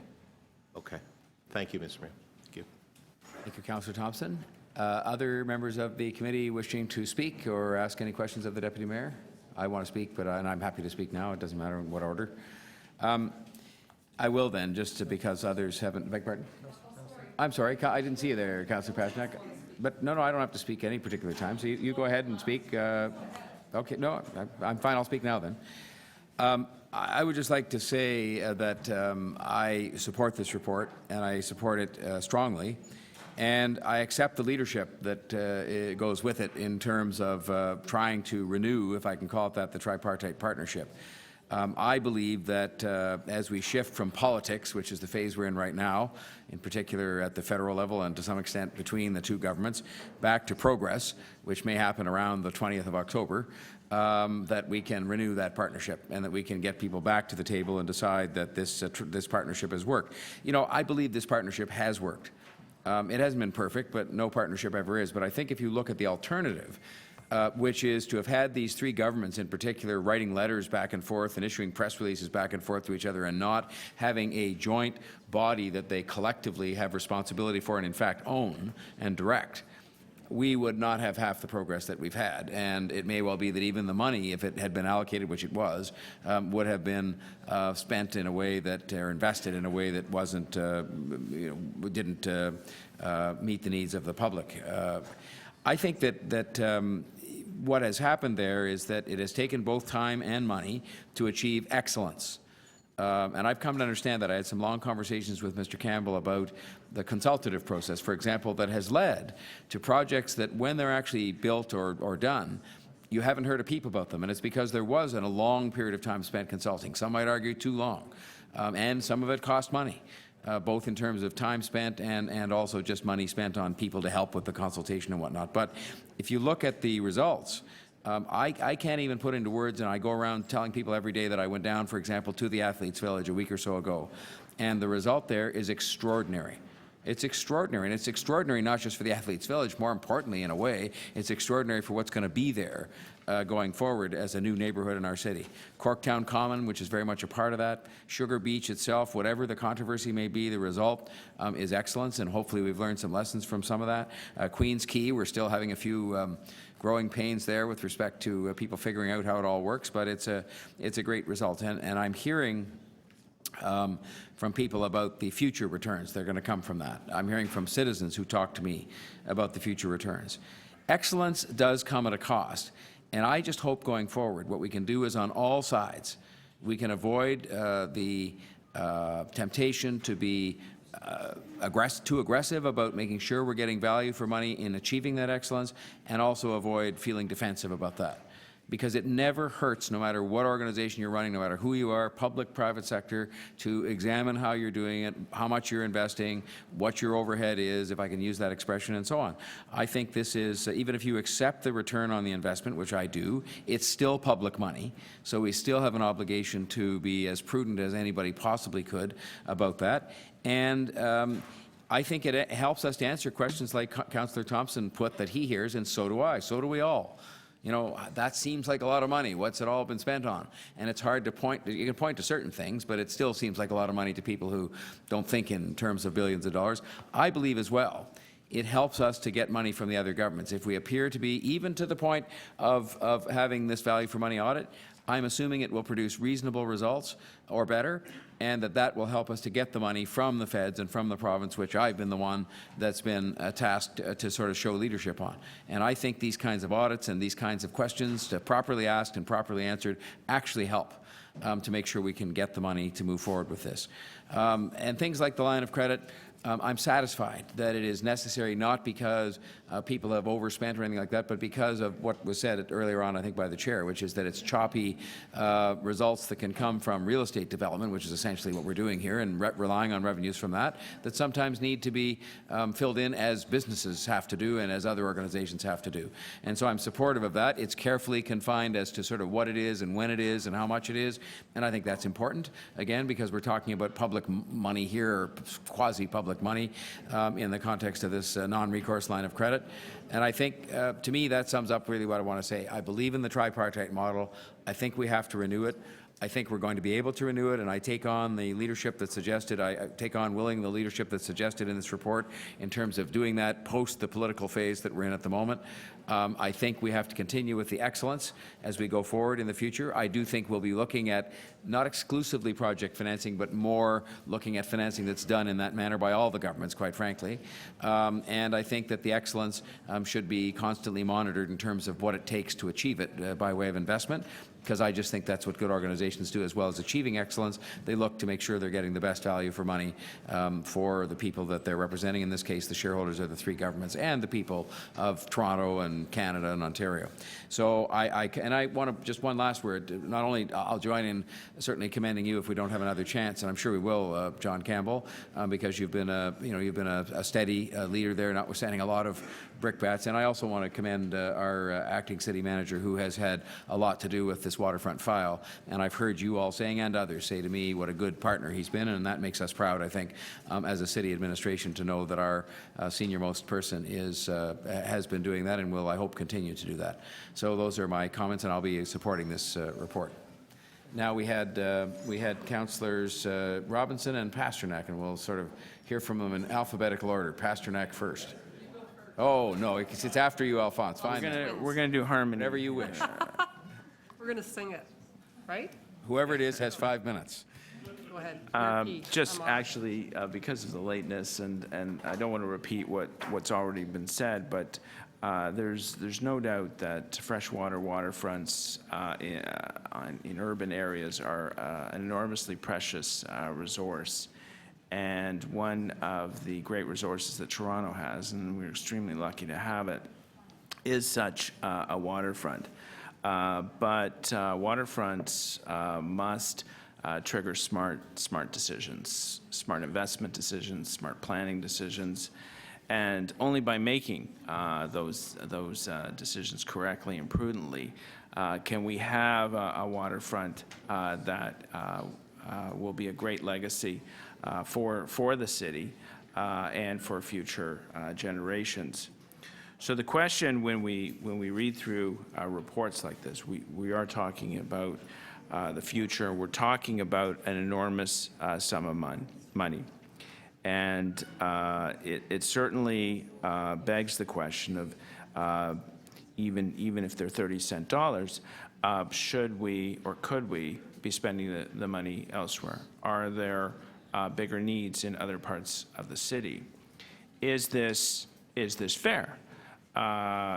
Is this creating the divided city, exacerbating the divided city by going a second round, second $1.5 billion into an area, and maybe taking sober second thoughts and seeing what other needs there are across the city? And I think these are important questions. At the same time, value for money, whether it's a waterfront, whether it's investment in a social program, in transit, I think it's very important. when you have finite tax dollars, to make sure you're spending them carefully, responsibly, and surgically directing them. So with that said, I think that what's before us is supportable.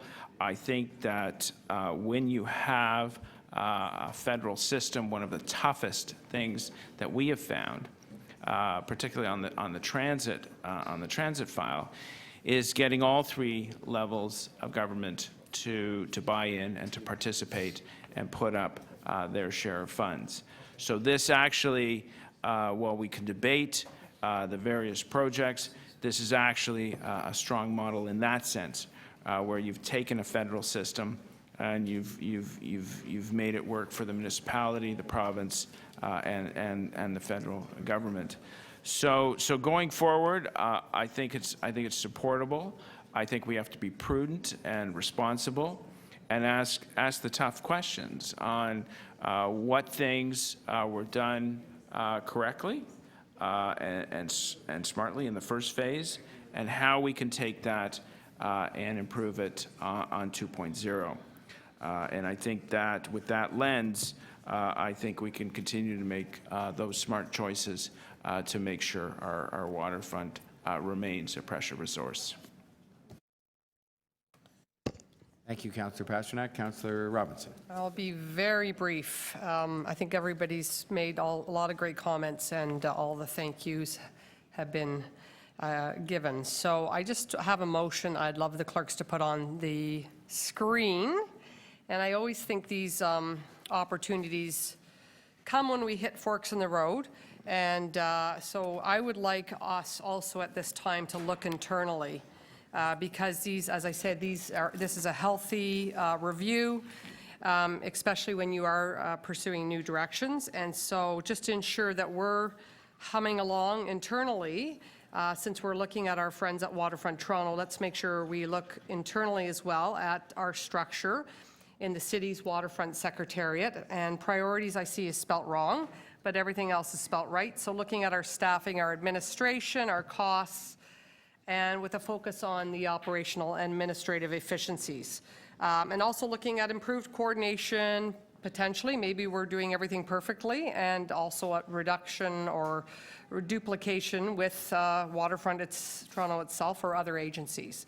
So I think if we're asking Waterfront Toronto to take a review and look internally, we need to do that ourselves. So I know our counterparts provincially and federally have reduced the size and scope of their secretariats, and maybe we know clearly we have more on our plate. There's more issues than just the waterfront that this group deals with. Just recently, the Gardner and also the airport expansion proposal are all part and parcel and many other things. But I just want to, in light of Waterfront Toronto going through this review 2.0, I think we need to take a similar review. So that is my motion. Thank you, Councillor Robinson. Are there any questions of that speaker or any further speakers? Because otherwise I'd be ready to start dealing with the amendments and putting the question on those. All right, then we will do just that. The first amendment that we would deal with here in terms of putting the question on this would be Councillor Deputy Mayor Menon Wong's amendment you see on the screen in front of you. I'll call the question. All those in favor? Opposed? Carried. With respect to the second amendment from Councillor Robinson, question, all those in favor? Opposed? Carried. That brings us then to the main item as amended, and I will ask for all those in favor? Opposed? Carried. And thank you again to our friends from the waterfront who've been so patient. And that brings us back then to item 7.3, which is we're just dealing with these things in order of deputants. And there's a very small number of deputants with respect to 7.3, the feasibility of extending the use of the current vote counting equipment and technology. But there are two, and they've been very patient. And I would ask them if they wish to come forward now. Mr. John Poulos, CEO, Dominion Voting Systems. Mr. Poulos here? There he is.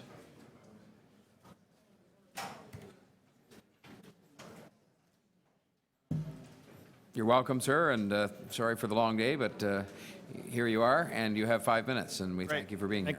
Thank you very much. Thank you, Mr. Mayor. Thank you, committee members. My name is John Poulos. I'm the CEO of Dominion Voting Systems Corporation. I am a citizen of... Sorry, Mr. Poulos, there's just a buzz in the room. That's I'm sure it's of excitement about your remarks, but if we could just keep the conversations to a minimum, that would be great. Thank you. Please continue. I'm a citizen of Toronto for over 40 years. I represent over 45 employees who live and work in the City of Toronto and represent an employer who spends over $5 million per year in direct expenses in the City of Toronto. I've come here to strongly urge you to defer this report and have the City Clerk explore more options. Dominion Voting Systems is the worldwide leader in advanced election technology, and more importantly, is a company that was founded and is headquartered in downtown Toronto on Spadina Avenue. While a few vendors claim to be number one in the election space, Dominion Voting Systems has deployed 100,000 tabulators worldwide, more than the rest of the companies combined. On the merits of the technology, security, reputation, and service, Dominion and its Toronto-based employees and owners have gone from a zero market share at the time of founding 13 years ago to a 90+% market share in Canada, to a 37% market share in the United States, spread across 30 states, totaling over 1,200 government customers, and has been selected as the technology of choice in all 3 nationwide procurement processes that have happened outside of North America over the past 6 years. On the merits of our technology and value, Dominion has been selected by Elections Canada, Elections Ontario, Elections New Brunswick, Elections Alberta, just to name a few. We have run hundreds of municipal elections from St. John's to West Vancouver, including over 100 municipalities in Ontario. We are certified to the highest international standards by literally every relevant election certification body in the world. In 2014 alone, over 400 million voter marks were cast on Dominion's tabulators across the United States, Canada, Philippines, Mongolia, making Dominion election system the most widely used and trusted in the world. The collection of Toronto citizens that make up this company have achieved this market position by open procurement process, and our customers tell us that they end up switching to Dominion, which for most of our customers is a foreign company, due to a mix of superior technology, superior service, and customer referrals. Nothing would please this group of Torontonians more than to just be given a chance to present the city in which we live a choice that is both superior and more cost-effective. Specifically, I'm here to urge the committee to recommend that instead of supporting the referenced city report, to ask that the city at least explore market options, including options that come within the city. As Toronto considers the future of future voting and electoral reforms, it's also important to note that Dominion's election systems include state-of-the-art software capable of addressing accessibility, vote anywhere, and ranked choice voting. We have successfully conducted ranked choice voting in Oakland and the city of San Francisco, and can do the same for the city of Toronto with no risk. Additionally, as you may appreciate, the quality and price of election technology has changed considerably since 2000.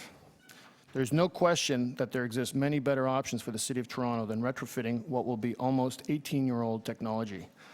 In conclusion, I respectfully submit that there are much better options that empower all of your electors at every voting location while posing less risk to the city, one of which includes a local option which has even further economic benefits, and request that this committee defer the report and ask the city clerk to explore the market for options. Thank you very much. Thank you, Mr. Poulos. So we have the opportunity to question Mr. Poulos if members of the committee or those outside wish to do so. Did you want to, Councillor McMahon? Yes, please. Thank you. So with your machines, they are capable of tabulating the ranked ballot? Yes, we do. We currently do that in the city of San Francisco and Alameda County, which is Oakland, among other places. Okay, thank you. Other questions of Mr. Poulos? Okay, well, then we will thank you very much for being here and for your patience again. Thank you very much. And move on to hear from John Hollins.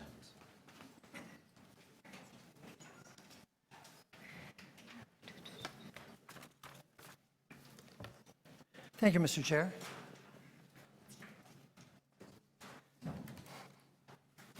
My name is John Hollins. Currently, I am the president of my own company, Election Management Professionals, and I'm also the chair of the board of directors for an NGO called the Delian Project. Formerly, I was the chief electoral officer for the province of Ontario, and prior to that, the director of elections for the city of Toronto.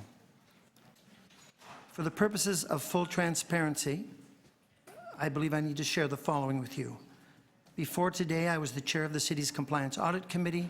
I have resigned this position effective today in order to be able to appear before you. Further, my company does business with foreign governments in the Delian Project. The Delian Project offers technology to emerging democracies at no cost. Currently, one of Delian's sponsors is Dominion Voting Systems. However, I am here today to speak to you as an informed and concerned citizen of the City of Toronto. When I read the report before you today, I became so concerned that I felt I needed to appear before you. I was the Director of Elections when the equipment that you have today was procured in the year 2000.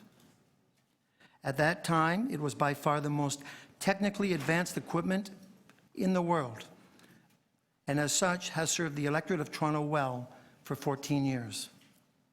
During the last 2 general elections, however, the city clerk has had to rent additional equipment to provide services such as Vote Anywhere, and disabled equipment as well, because the current tabulators do not have the capability of doing this. In addition, election results are based on a wireless technology. These tabulators must be continually upgraded as the modem is housed within the tabulator.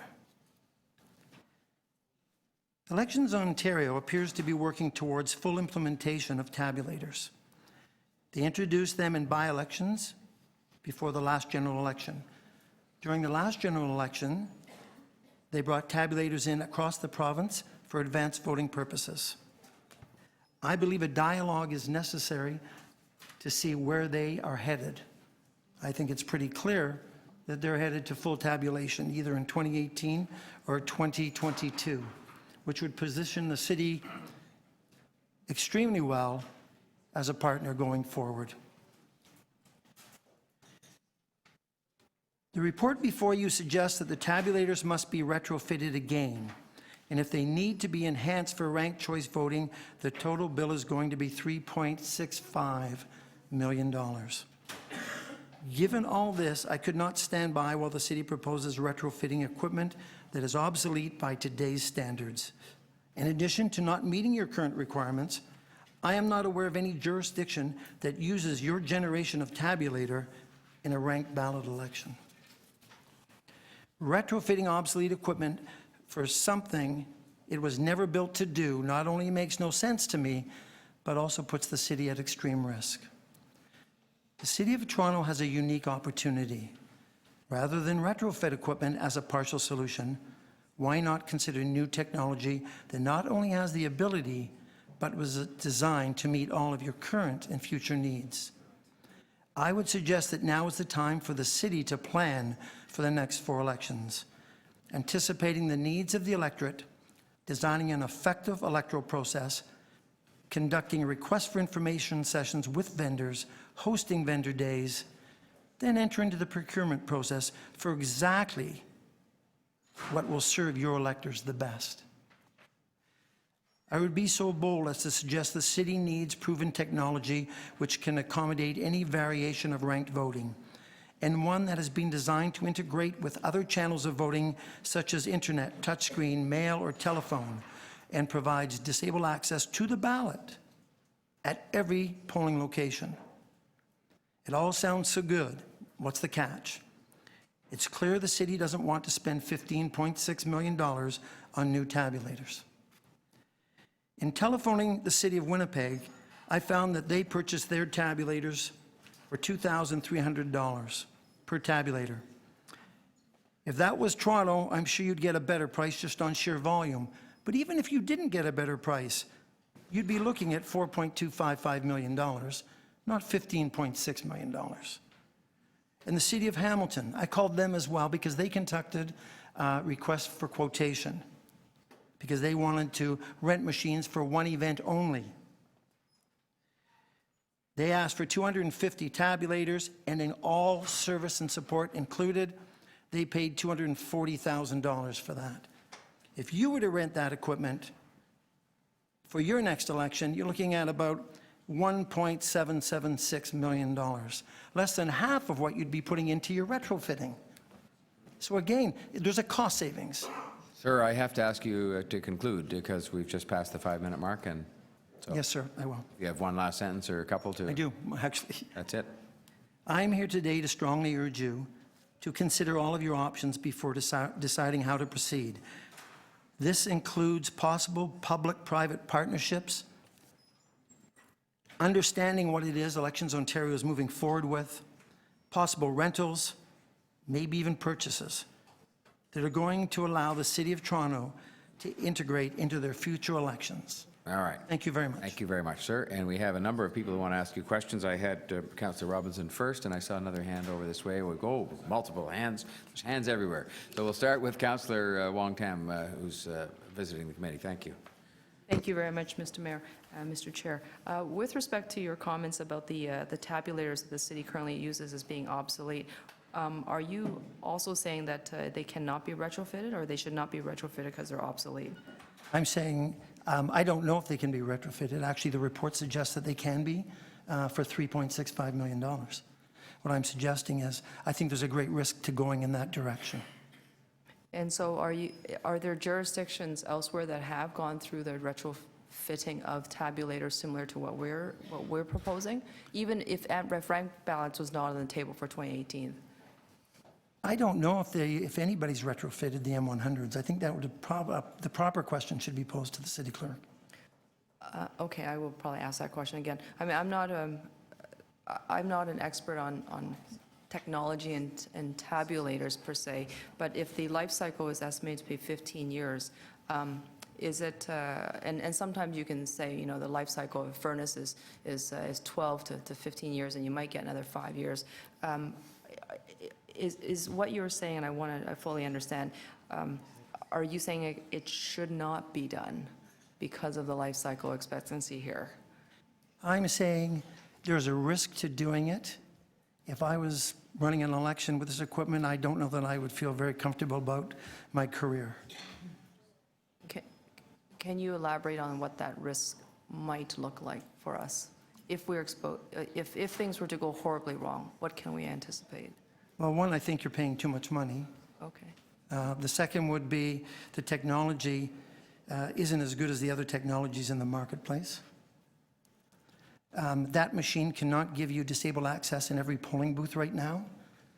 When you run your advanced polls, you want to do vote anywhere, which is a fantastic system, but your machines that you have right now, they don't accommodate that. You have to go rent other technology. So right now, you're trying to make something keep going and plugging in newer parts.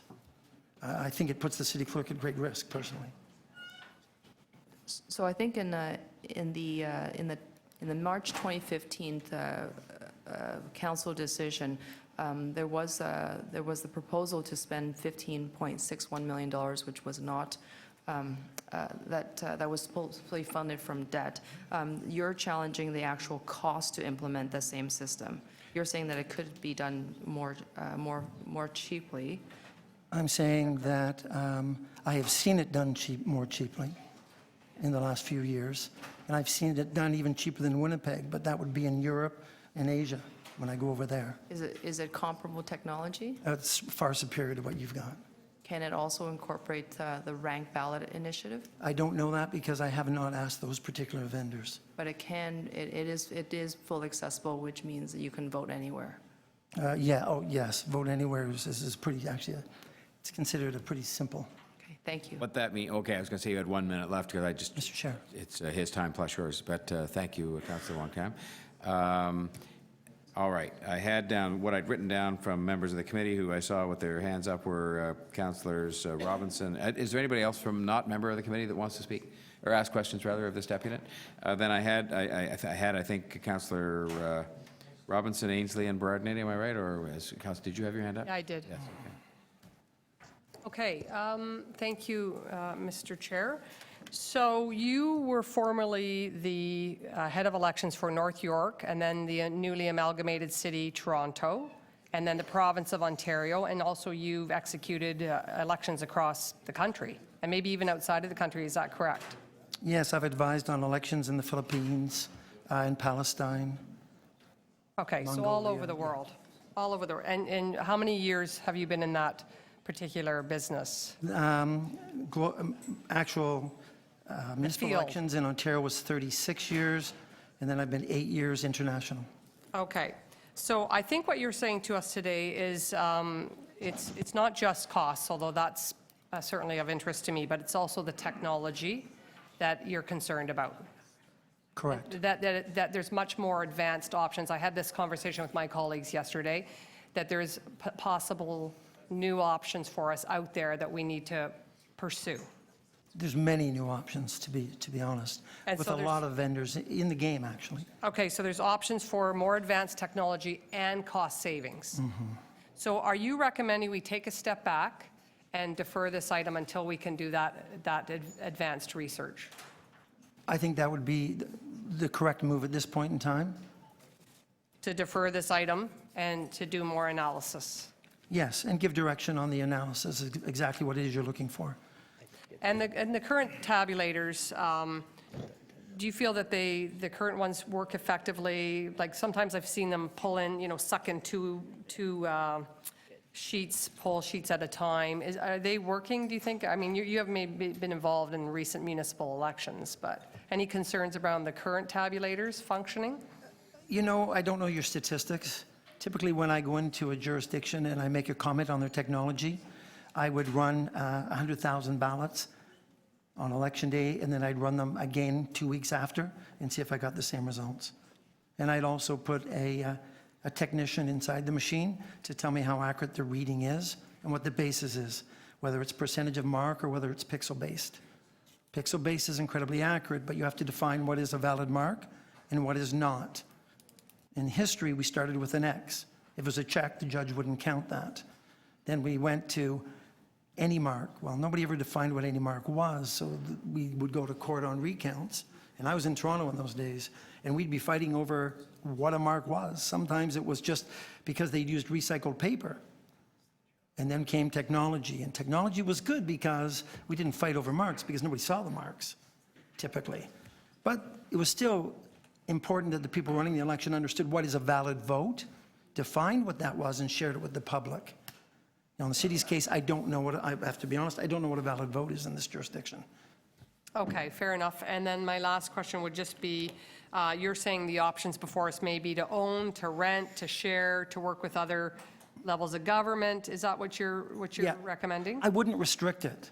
Okay. I would go out there and ask your election team, because you got a great election team. We You go out there and you just ask everybody about everything. Start talking to people. And then you're going to find things like elections in India are so different, but they're pretty cool what they do. Okay. Yeah, there's a lot of ideas that you can tap into. I think we're still holding on to 2000 too much. I think we want to move up to the next 2015 to 2030. Okay, I have a bit more time, so I'm going to ask you, some of the other levels of government are still hand counting, and of course, the way we do it gets the results to the media bang, so I'm sure the media love it. But what do you think is more reputable, the hand counting, or what gives you the best results? In 1982, when we were in the city of Toronto, and it was 6 jurisdictions, we actually did a study of ballots. We took the ballots, because you use a composite ballot in many offices, and you use a tally sheet, and we took our error margins. And I don't know if you remember this, there was a mayor in Etobicoke who lost election night by 3,500 votes, and then he ended up winning in the recount. Yeah. That's when we all kind of said, you know what? People work 12 hours, and now we ask them to count votes with scrutineers on their sides. There's an impact, and that impact was influencing outcome, so consequently was the move to technology. By moving to technology, we got it a lot closer originally, but there were still error margins in those counts. The same as now, the laws, I don't particularly agree with them, and I've always pushed for, whenever you use a machine, you should always have a threshold where you go in and look. Especially when, you got to look at what the definition of a mark is. And when you're dealing with literacy challenges in some parts of countries, that's enormous to them.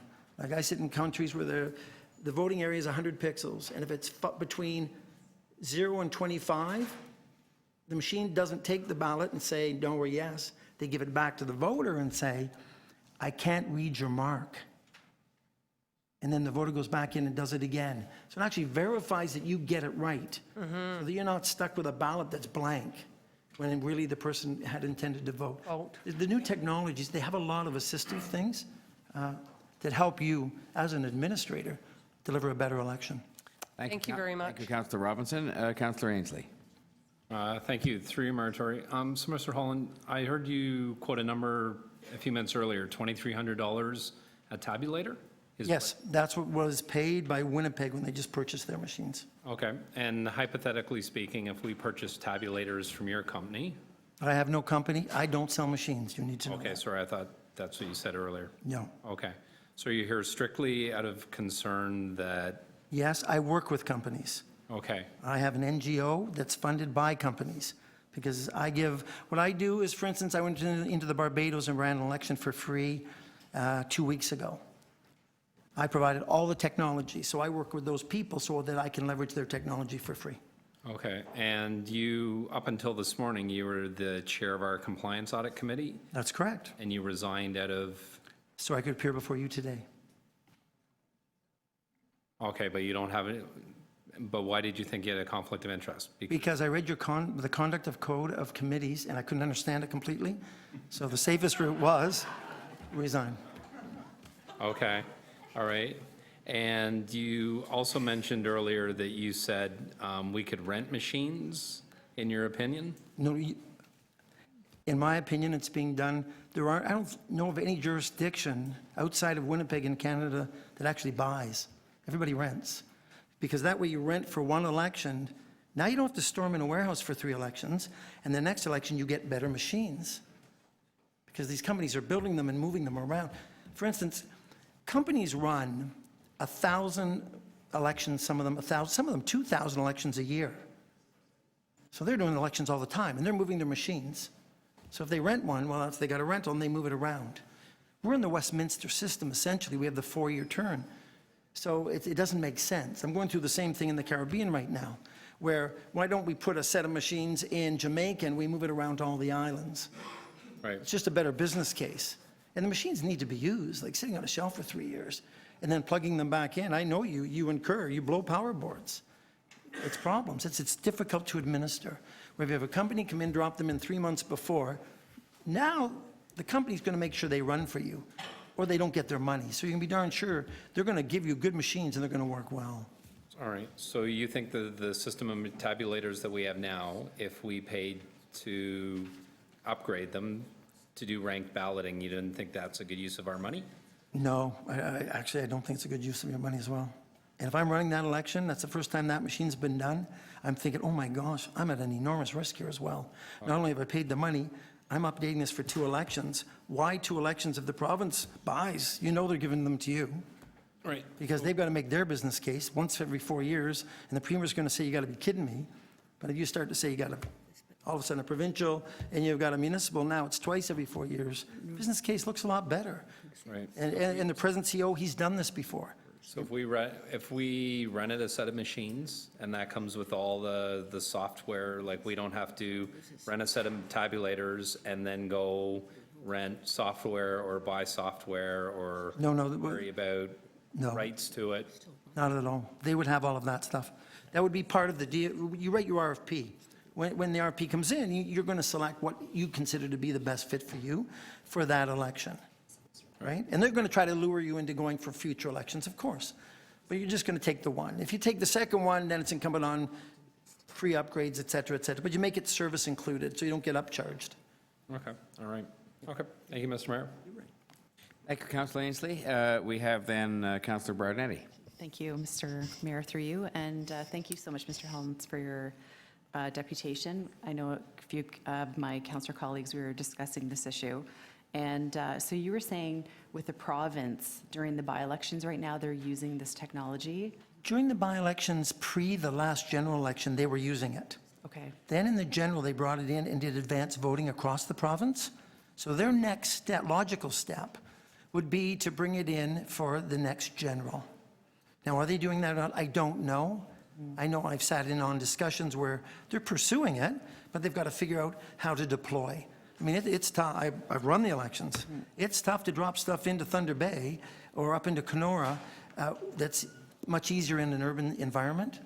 But I know they're working on those strategies. Whether they do or not, I don't know. but it's a discussion Okay. that needs to be had. If you're going to do due diligence and be thorough here, and I think you want to be, I think you're at a nice crossroads. I actually think you're in a good position right now to move forward. Your challenge is going to be make sure you get what makes it easier for your electors. Okay. And you were here when we purchased these current tap? I was here. 2000. And it was the best at the time? It was, and it was the best at the time because everybody else was using analog read heads. So it had like, I think it was an error margin of 5 votes per 1,000 based on the mark size. Okay. And this one, with that, this machine reduced that down considerably. Okay. And so for just basically what you're saying is there's new technology out, everywhere else is renting. In Canada, other than Winnipeg, I don't know why Winnipeg bought, but they did. And Winnipeg rents their machines out to other jurisdictions when they don't have an election. Right. I know they rent them into Alberta, they rent them back to the company, they rent them, yeah, so they're trying to make money off them as well. So like computers, they're obsolete within a few years. You know what? I wouldn't say a few years. Until there's a better idea, they're pretty functional. Okay. But when the better ideas actually mount up, then you say, oh, okay, what do I do now? And what you're doing is taking a machine and trying to plug in the better ideas into the machine. It was never built for it. So I'm sure people will test them, et cetera, et cetera. Okay. But they would sit on a shelf for 3 years? Yep, and then be used in the between fourth. elections? Yep. So everywhere else is moving forward on a model of rental? Yes. And then the companies are out there and they're renting them Yes, all over the place, all over the world? yes, all over the Say world. national, okay. Mhm. And then, so which companies were you saying are the most advanced? Well, it's hard to say advanced because that means I'd have to go inside their machines. But there's a company, I think it's Indra. They run an election for 780 million people with their machines. So it's got to be pretty good. You know, the Russians have a tabulator. Okay. The Republic of Georgia now is looking at similar Canadian models. Venezuela has one that they move around. They do other countries. Those are the ones I see the most. The U.S. has a couple of, I think 4 companies that compete all the time. Okay. So yeah, I think back to 2000 there was 2 companies, and now I think there's about 10 Okay. that have some form of tabulator Okay. that they promote. But some of them have been purpose-built. Right. The Philippines, they had an RFP. You built the machine. People built these machines. They walked in. The RFP was to test that machine to make sure it did everything they wanted. Because if it did everything they wanted, then now you got to the next stage. And what their needs are very different than yours. I spoke to their, similar to our House of Commons. First question was, John, I want to buy the election. I've done it my whole life. How do I do that with machines? Right. And I said, well, you can't. Like, if you're going this route, you just can't do that anymore. So in the machine, they have all these markers. They pre-feed all the ballots that are going to be used that day so that only those ballots can go back through. Once a ballot goes through, it's marked so that it goes, if you put it under a light, you know it's been used. Yeah, it's And you were saying extensive security. the cost of rental. What were you saying the cost of rental is? The rental cost is all over the map because it's a free market. The best one I've seen was the way Hamilton did it. They did a request for quotation, essentially to rent, 250 tabulators, which included not just your basic, but also all your disabled stuff for advanced voting. And the bid won it at $240,000, which was less than $1,000 per. And that was full services. Okay. And those machines were brought in 3 months before, and the company stood by their side and serviced that piece of the business, delivered the election. Came back, the person that runs Hamilton used to help run elections here, said best ever experience he'd ever had. Okay. Okay, great. Thank you very much. Thank you, Councillor Berardinetti. I had Councillor Thompson next. Thank you very much, Mr. Mayor, through you. Mr. Hollins, I think I've known you now for about 20 years. Michael, is that short? And you look the same. Well, thanks. I just want to make sure I put that out there. And I've known you to be a person of impeccable character and integrity. And Well, thank you, so Michael. I'm happy that you're here to help us today, because with this report, I had some questions with respect to why we were taking this approach. The reason being is that during the last election, there were a number of issues that we saw. For example, a gentleman who was not able to vote because he was not able to get out of his house, and we were not able to provide him with the opportunity to have a family member vote because they didn't live in Toronto proper. while the provincial government provides the ability for him to vote, because the provincial election, he was able to vote at home. City of Toronto does not provide that feature. Now, we're talking about machines per se, but I'd like to ask you the question in terms of overall system and apparatus that would actually help us to be able to address those types of challenges. Does that technology exist? When you say that, you've put it in a kind of a general sense. Sure. Can you do door-to-door voting like they do provincially? Yes, of course you can. That's pretty easy. The challenge is lazy people are going to try to get in the game, so you need a test prior to someone actually getting your staff resources to the door. Right. As far as technology, you've got to think of this, and actually your clerk did an excellent job at looking at internet voting and understanding all the hurdles there. I thought that was very, very well done. You can't look at internet voting in seclusion. You got to look at remote voting. If I give you a ballot and you're at home, will I see you putting that up on eBay? That's the reality, right? I did a referendum for the city of North York, and we mailed them out, and I found eBay was putting them, they're on eBay. We called eBay and told them they would be breaking the law. And that was a learning experience. I think it was a referendum about amalgamation. Right. So having read the report, and you've basically told us you've resigned your position with respect to the elections oversight in terms of expenditure and so on, in order to tell us here today that we ought not to make this decision with respect to the recommendations in the report? Yes, exactly, Michael. That's exactly it. And you're doing that based on your many years of expertise and experience? And the fact that I ran elections here back in 1972, Michael. Right. And I have an interest here. It's my home. Right. So if we were to not take your advice and proceed then, you would say what? Because as it says in recommendation, I think it's part of recommendation 4, or one of the recommendations I read, it talks about looking at reevaluating our decision at a later date. So you're suggesting that the later date is now? Yes. Okay. Thank you. Thank you. That is the last person I had to ask question. I have just one question, then I have a motion I want to ask you to consider on the time. Could you have any recollection from Hamilton or Winnipeg how long the process of looking at the marketplace took? Like in Hamilton, you mentioned they did this RFQ. Do you have any idea how long that took, sort of from beginning to the decision? I think what they did was, and only because the person that runs the election there is a good friend, they said, I think they spent 3 months meeting with all of the vendors, did a request for information, brought everybody in, talked to them, sat with staff and said, well, does anything here really work for us? And how would we have to adjust? Because you have to adjust when you run an election. If a machine does one little thing different, your processes change, and if it impacts the voter, now you need voter education on top of that. So they went through it and said, okay, here's the hurdles. And then they said, okay, we think we can go to RFQ now. And so that was about a 3-month, then they did it. I got to tell you, they wrapped it with a request for quotation. It's a much quicker time frame. I think it was about 4 weeks, and then they were set to go. And by June, they had everything ready to roll. Well, less than a year, it sounds like. Oh, definitely, yeah. Well, in 2000, the machines, I think, we agreed in something like February and received the machines in June to run the election in November or something. Okay. Yeah. Thank you very much. Just before I think, I'm sorry, you had a question for Mr.? Sorry, thank you very much. This is really interesting.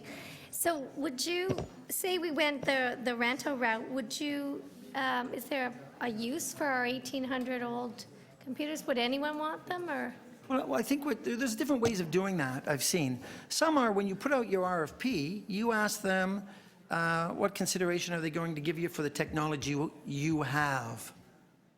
Okay. Okay? And I've seen machines be bought up by people that might be using your machines, but I honestly don't know of anybody, like the states had them for a while, but they cleaned them all out. So I don't know if there's anybody's using them at this point. But people like countries that can't afford this, and this is what I'm learning from my NGO, is anything is better than nothing for them because they judge their elections very differently than ours. If the polls close and results aren't heard for 12 hours, they start to tell you how many people are going to die. And then 12 hours more. And then 12 hours, and bodies, it's serious. At first, I didn't understand it till I talked to people in the Philippines, Mongolia, Palestine. It's very real to them. It can get very aggressive. So the technology you have now, it still probably serves a use for somebody. But clearly, you're past that. Okay, and Winnipeg, you're saying they purchase their own, but they rent it out to other municipalities? I believe that. I know they rent them out to companies. And I'm guessing they used to do it before as well. The City of Toronto, originally when they bought machines, rented them out across the country to all kinds of jurisdictions. But then... But nobody wants them anymore. Okay, but the City of Winnipeg is kind of on the hook for maintaining them and doing all that work of renting them out and making sure they're in tip-top condition. Usually what they do is service agreements with whoever the provider is. Okay. All right, thanks. I would like to move for the committee's consideration and put the question that we should extend the meeting to complete the agenda. Certainly, I know in my own case, I'm not trying to be selfish. I have a very busy Canada Day tomorrow, and I expect many people here do as well. And I think it's important we should just press on and get this done at the earliest date. We have one, extended item to deal with yet, with a number of deputations and a number of other, hopefully, smaller items. Are all those in favor of extending the meeting to complete the agenda? Opposed? Carried. Thank you. Mr. Hollins, I think that finishes the questions. I didn't see anybody else wanting to ask you, and thank you very much for your help today. Thank you very much, Mr. Chair. Yeah. All right. We then would move to questions of staff on the report, and I have Councillor Pasternak. Is there anybody from outside the committee that wants to ask any questions of staff? Okay. Then fine. Councillor Pasternak, you're up. Thank you, Mr. Mayor. Regarding the cost of purchasing new voting counting equipment, I noticed in the report before us it's fully funded from debt. Now, it's my understanding that Toronto Elections has a reserve account with a positive variance. Are there limitations on using that account for new tabulation or voting counting equipment?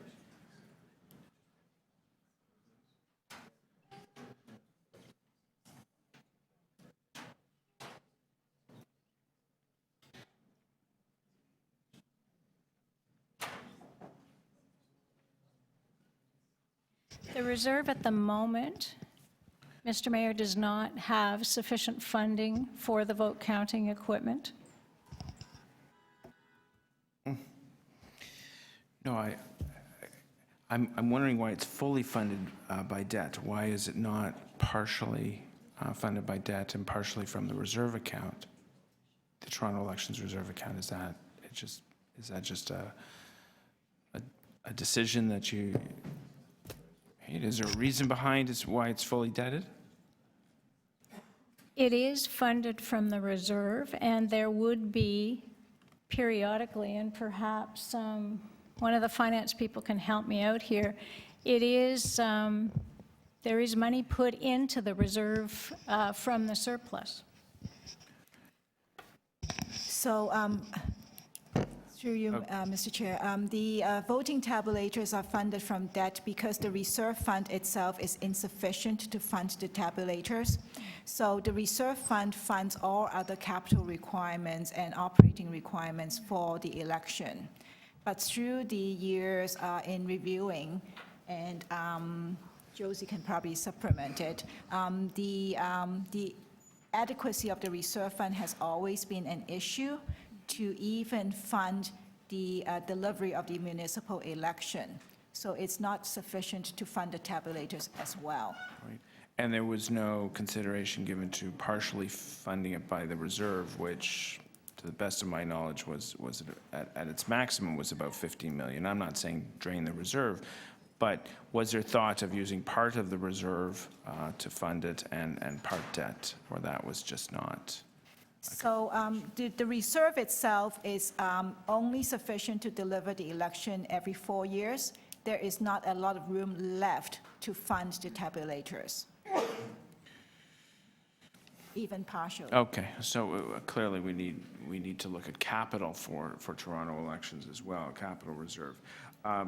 Through you, Mr. Mayor, to the interim city manager, have we received a response from the province based on our correspondence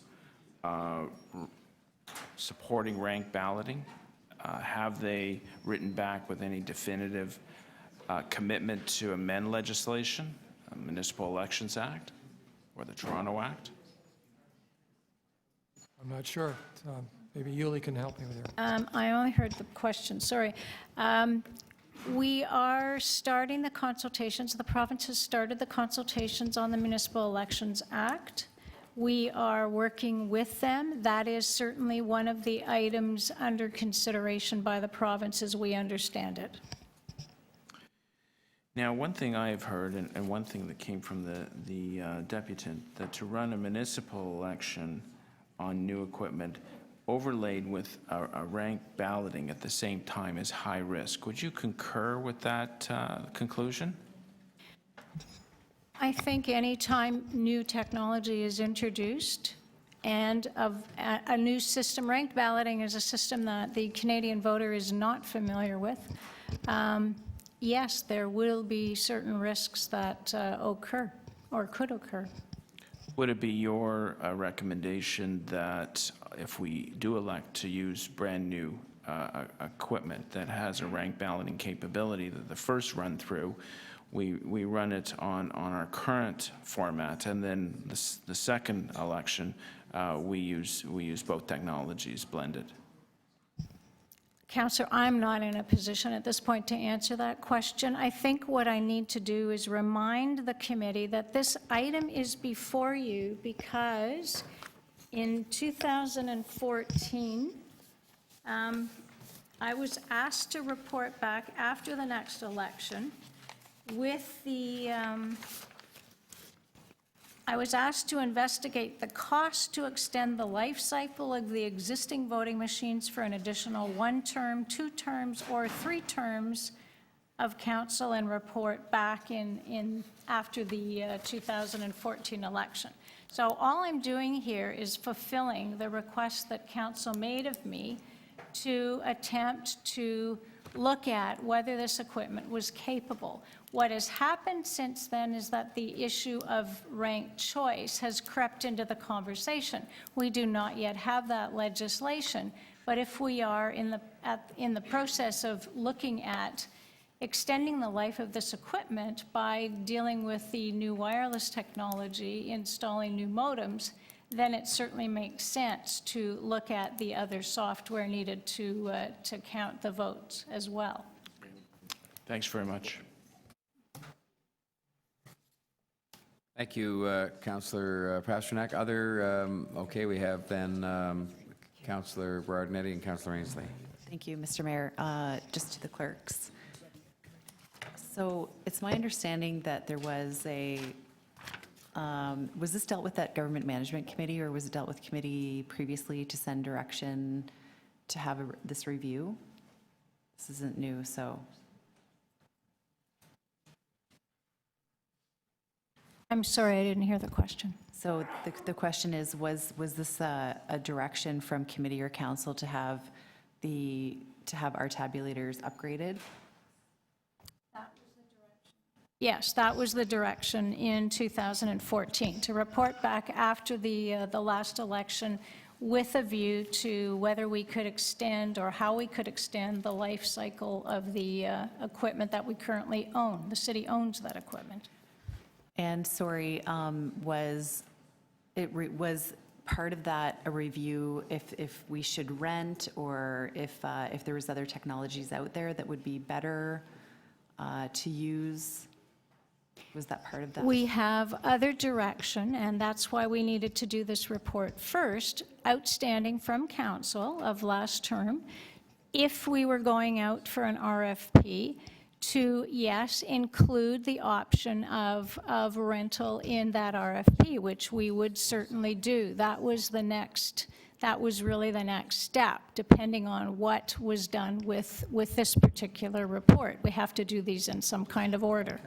Okay, so I understand now. So this report's coming forward from 2014, and now that we have this information, it's considered by our executive here today, the committee here today, and obviously we'll go on to council, but if we were to move a motion here at committee to have a further review, to have this referred, and come back to executive and to look at other options, including other technologies out there and renting, then we would be able to do that now here. Correct? Is that correct? Absolutely, we could, that was certainly a direction that the committee could give. Okay. And do you know, are there jurisdictions in Canada doing the ranked ballot? No, None. none. Are there other municipalities in Ontario that have voted in favor of the ranked ballot?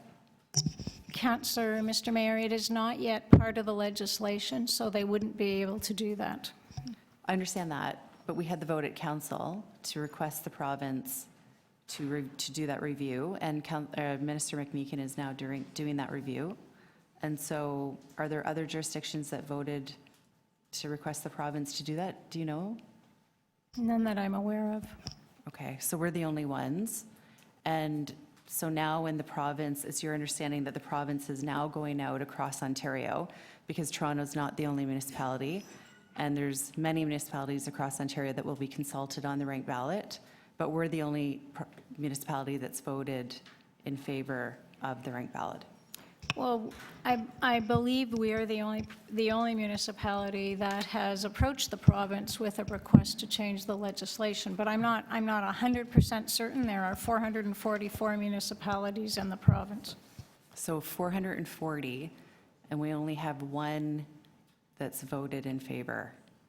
And so when they go out to do that review, they have to report back here on the feedback from municipalities. Is that correct? Council hasn't voted in favor. Council voted in favor of asking the province to include it as an option in the new legislation. Yes, I understand. Yes, Really and understand that. depending on what the province does, if it gave council an option of adopting that system, absolutely, we would report back to council and ask what council's wishes were in that regard. And do you know when you anticipate them to report back?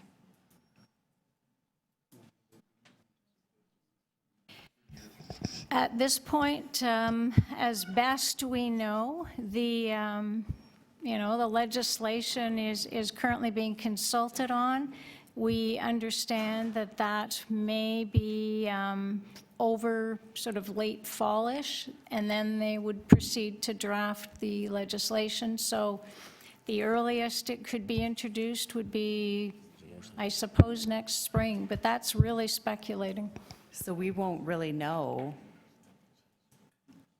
I mean, would we really be prepared for ranked ballots in 2018? I'm talking in tabulators and technology.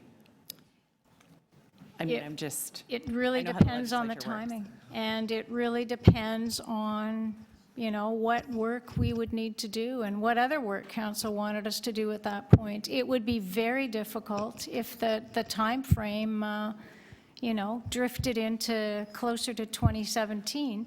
It would be very difficult to implement.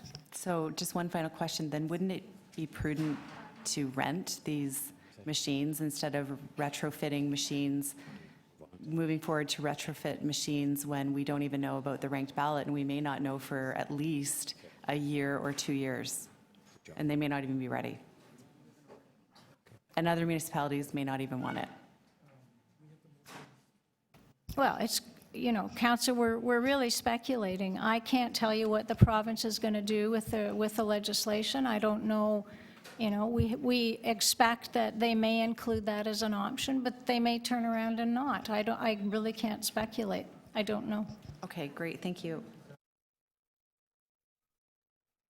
I do have Councillor Azzi to ask questions of staff. I also know there's a motion coming around to Councillor Berardinetti to send this back for further consideration. And I'm just looking at the time, but I'm happy to have Councillor Ainsley's questions as well. And then we'll have speakers. Is there anybody else that was going to ask questions of the staff?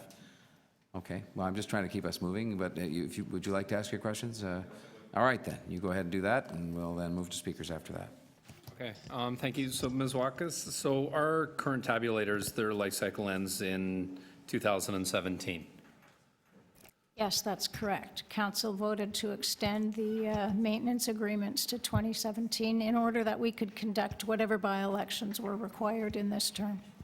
Okay, and so you went out and looked at the extending the life cycle. So if we took your two recommendations, if we followed the recommendations in this report, it would extend the current tabulators for 3 more elections?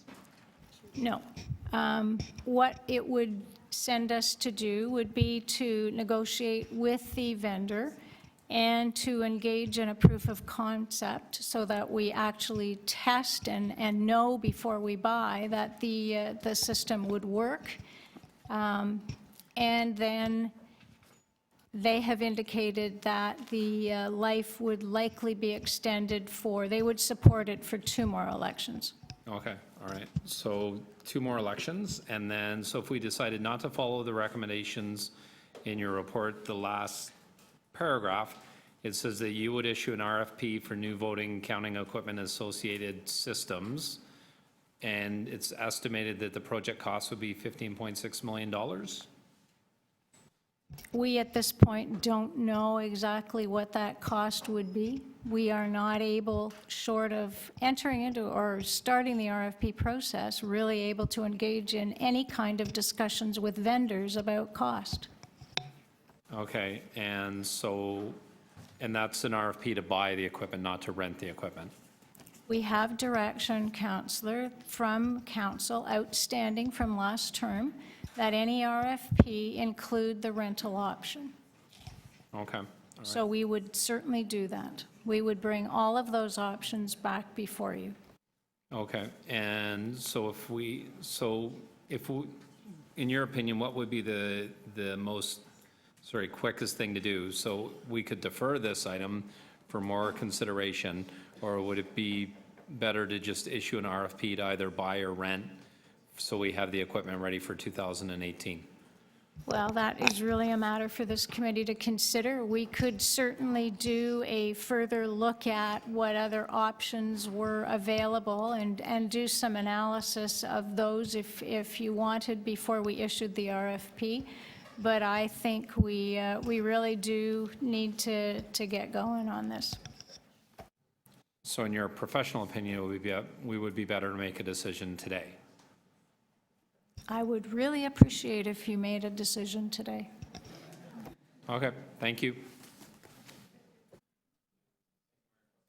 Thank you, Councilor Ainsley. I have no one else left to ask questions of staff, I don't believe.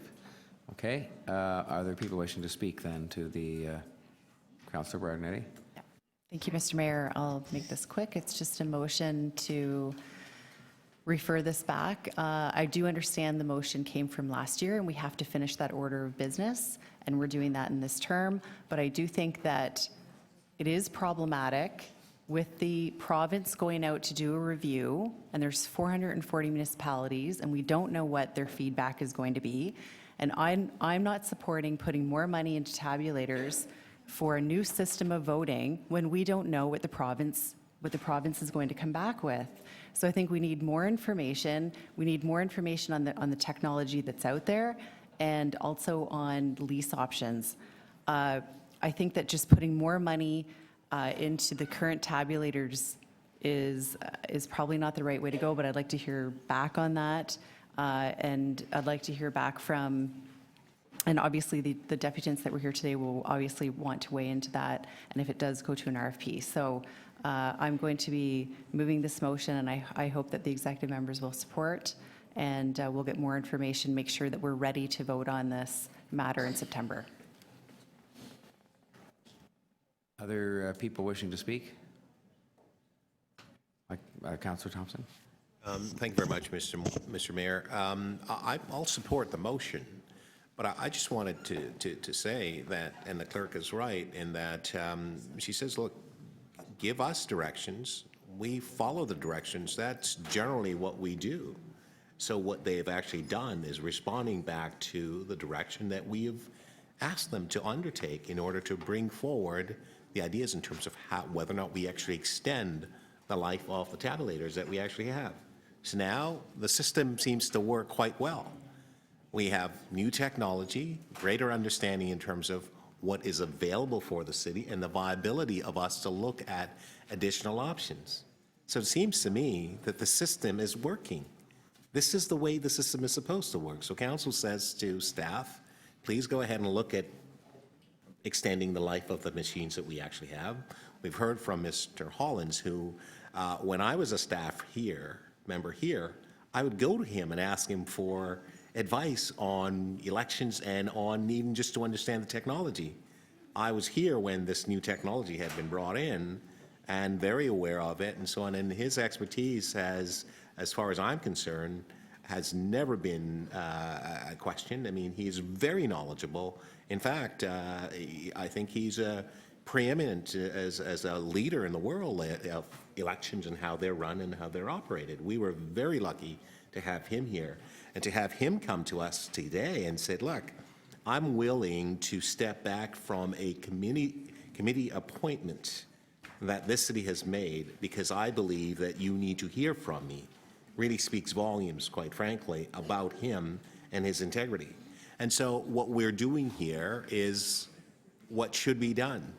The question that has been posed to staff to bring back information to us, we have that. Now, the other piece of it is that we have industry and others who are saying, hey, perhaps you ought to look at the next phase of how election machines and the process of financing and leasing is being done. Because I recall back in the day, it was simply you had the option to purchase. I'm not aware that the leasing was such a strongly endorsed or supported option.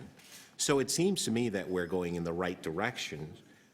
I've had issues, and some of my residents have had issues about their ability to vote when they were not able to, let's say, get out of their homes, but really wanted to be able to take the right to vote, which many people simply take it for granted. But this number of my residents were very serious about it, had a hard time actually voting.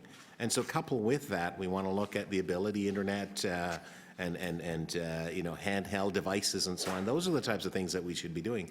This is an opportunity for us to be able to do that as part of this particular process. I want to thank the clerk and her team for continuing to do the great job and listening to council's direction in terms of bringing back to us, obviously, what we've asked for. It did sound to me as if some of the questionings were that we were saying to the clerk, you didn't do what was asked of you. I just wanted to, and that's the reason why I'm speaking to this. So I support the deferral, understanding what will actually come back. And just to, again, to reiterate that the system is actually working. This is the way our system has been designed to work, and it's working well. So thank you, Madam Clerk, and your staff. Thank you, Councillor Thompson. I think, may I just speak for a minute, because I think we can maybe move this forward if the committee members are agreeable. I think the problem here is exactly what Councillor Thompson just said, which is that the previous council gave a direction to look at one particular option, and the clerk came back and sort of said, well, on the other hand, you could have an RFP, and I think the cost is this. But it's very clear, and this is not a criticism of the clerk, but rather just that there's a whole bunch of other information about leasing and about what other cities have done. And when we asked questions about that today, the only person we had was, in effect, an outside resource to answer those questions, a deputant, but that we hadn't really looked at all that because I guess that wasn't what the clerk specifically was asked to do. And Councillor Bardinetti's motion, which I would support, and I will, asks that work to be done now over the summer and then to come back to us in the fall so we don't lose very much time in the context of the urgency that the clerk put on all this. And we would then have in front of us, I guess, in effect, two options. One, to retrofit the machines, which I should say parenthetically, I always think that's more dangerous than new technology. It's like if you had a TV and you wanted to take an old TV with tubes in it and say, well, let's try and make it as good as one that we have today that's a flat screen. I mean, you can probably say you're doing it, but it's risky. And new technology is always risky, but I think old technology retrofit is more risky. So, but having said all that, we can see that option that she has studied carefully, the one of retrofitting, and we'll be able to see all the ins and outs, as your motion suggests, of leasing and who and when and where and what experience they have and what other cities have done, and we'll know all that, which today we were kind of hearing anecdotally about. So I just think it's a smart way to do business when you're talking millions of dollars and when you're talking the process of our elections. If this got screwed up, either which way, I mean, we'd be held accountable for that, and properly so. So I would be supporting this amendment to the motion, the motion put by Councillor Bardinetti to, in effect, to refer this back to the staff. Are there other people wishing to speak? Otherwise, we could call the question. Pardon me? Call the question, yeah. So this is a motion from, to refer by Councillor Berardinetti. All those in favor? Opposed? Carried. Okay. Pardon me? Yes, I'm sorry. Yes. I'd like to move that we apply Deputy Mayor Minnan-Wong's timing motion to everything. I thought it was actually this morning, and then I realized it was only for the 2 items, but from here on in, given the time, like, just, you know, mindful for us too, to shorten it to 3 minutes So for all the rest of the You're items. making a motion that all speeches and questions, and I mean, you'll word it Yeah, some way, in just some way more apply it. elegantly. Yeah. Thanks.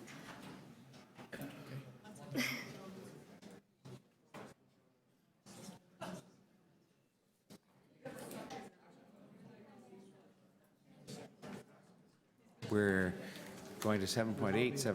Just while the clerk is working on that, I would propose, ladies and gentlemen, we go to 7.8. These are all things I think we can deal with quickly. 7.13, 7.18, 7.33, and if everybody's reviewed Councillor Berardinetti's motion, 7.1. And we could deal with all those fairly quickly and then move on to Woodbine. Mr. Mayor, I can move Bannockburn. That's the one, 7.1, yeah. Okay. All right, well, all right. What about the time? Sorry. Wow. All right, the clerk has suggested that once we clear these off, because there won't be people, I don't think, that the expectation is not there's going to be a lot of speeches or questions on these items, in which case we'll then know what it applies to, and she can give us that motion to pass to deal with the time. And did you say you wanted me to start with 7.1? Oh, it doesn't matter. All right, well, then we had 7.8 here, which is, Councillor Ainsley was holding that, and it is, it's the naming of streets and so on. Yep. So I have a motion I can move quickly, Mayor Tory. All right. It's a long motion, only because I'm asking for a number of different sections of the street naming policy to be amended. And why I held this item was through my experience in my ward recently, I tried to have one of my streets named after an Aboriginal phrase or person and kept hitting roadblocks. I actually found out I have a large Mohawk community, Aboriginal community in my ward, and I found out that to utilize our street naming policy, there's a number of Aboriginal customs and policies and heritage issues that need to be observed. So this is basically amending the street naming policy to have it come in line with the Aboriginal customs and policies and procedures that need to be followed. And I hope it will be supported. Thank you. This won't be popular, but for myself, I can only say that I've not seen this. It's not been circulated, and it goes on. And if we could circulate it, and then we can just hold it down even while we deal with these other matters, and then have a look at it again. I just haven't seen it, and we can't even read it on the screen because it scrolls up and down, and you can't even read it. Okay. And it goes on. It's paragraphs and paragraphs of it's not a simple matter. Much as I would trust you, I don't know if others feel the same way. I could put the question, but I don't feel comfortable knowing how to vote on it. I haven't read it. Okay, I'm fine with that. All right, could we have that circulated, and then we'll come back to it? 7.13, that's also held under your name.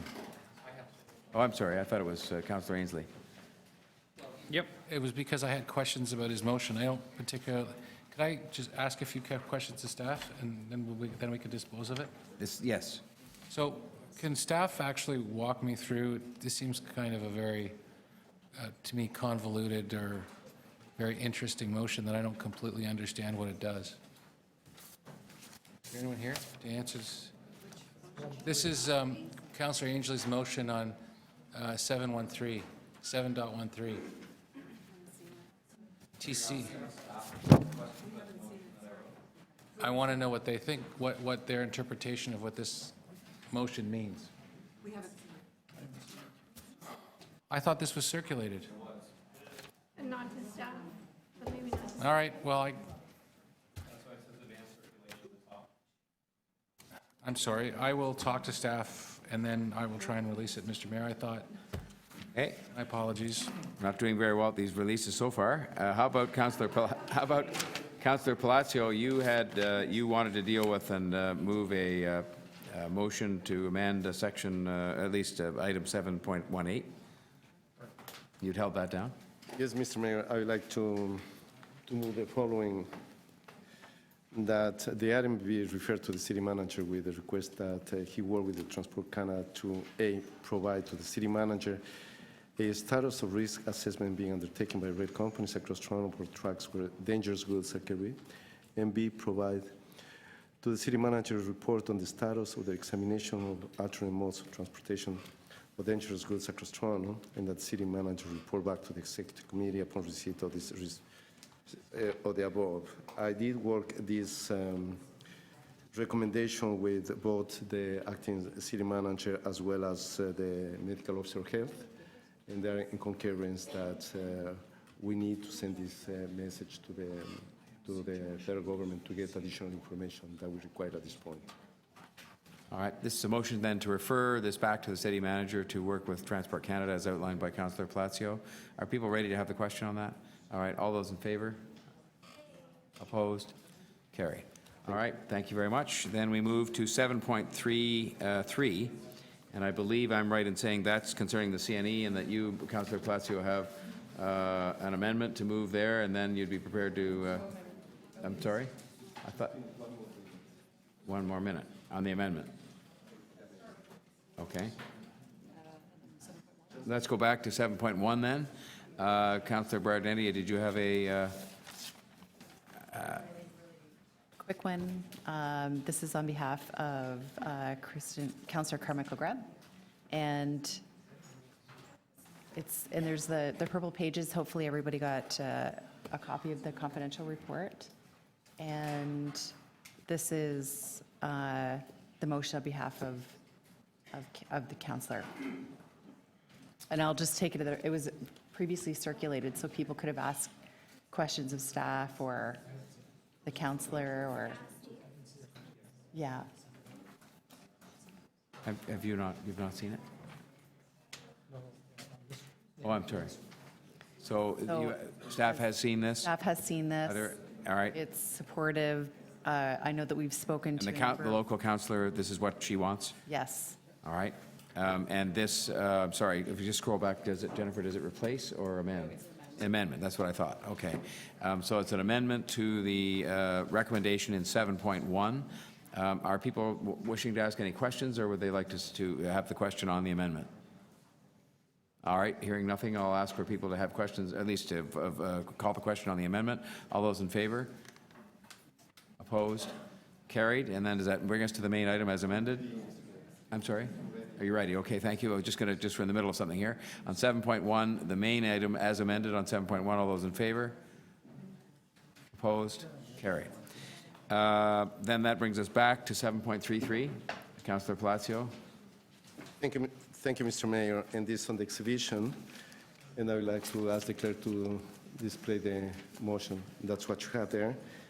And recommendation number 2 is embedded within the report, and that's on page number 4, but it's not as a recommendation, so I think that's extremely important to have that as a recommendation.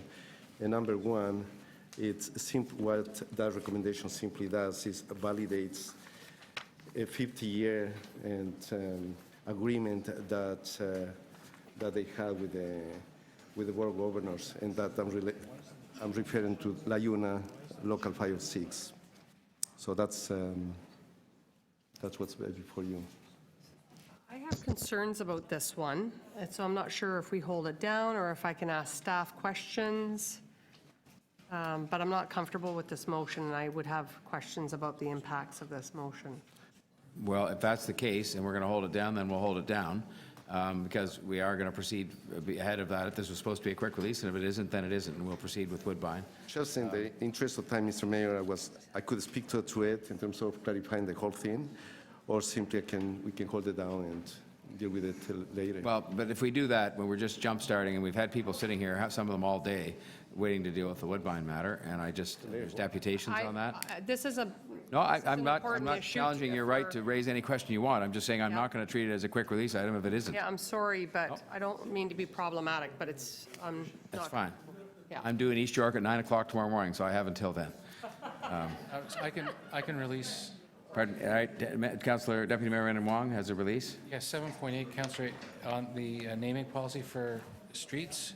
I've looked at Councillor Ainsley's amendments. I'm fine with them. Okay, well, I still haven't read it, but I'm inclined to take your word for it, if you've read it.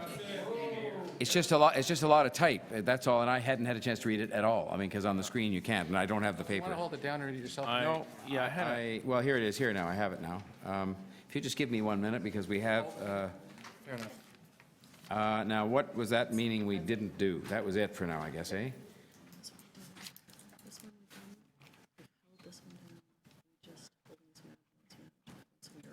Okay. I promise what I'll do, Councillor Ainsley, is when we're having, I'll double, what do you call that, multitask and have a read of it just when we're getting started on this next item. But I just think we should get started on it, and then I just want to read it. I just haven't. A point of order, Yes. Mr. Mayor, on that item, that your 7.8, normally changes to an existing policy are underlined so we can spot the actual amendments to what exists. And I just noticed in this case, it is not underlined the key word, I assume, is Aboriginal. But throughout the document, it's not flagged as the amendment.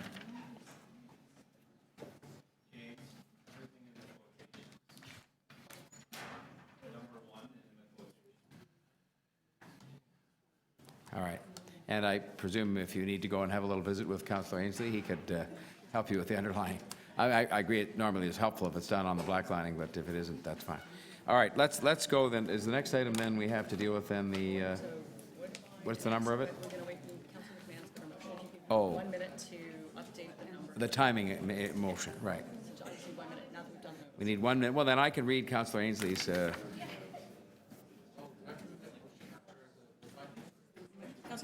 Councillor McMahon did it, and she's just getting the item numbers to apply the 3-minute rule to. Okay, thanks.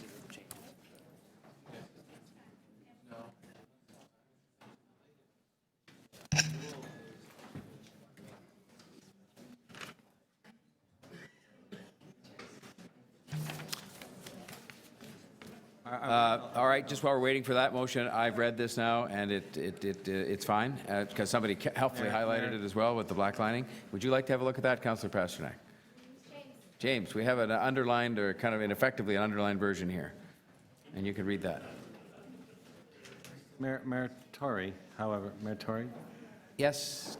We're kind of amending a major policy without staff comments and on the fly, and I'm wondering whether it's worth just referring Councillor Ainsley's motion and the changes to staff to report to council on the changes and the impact they may have. Because I don't know what they're really doing here. I'm not unhappy with that. I mean, I read it now so that at least I was satisfied I had read what it said, but...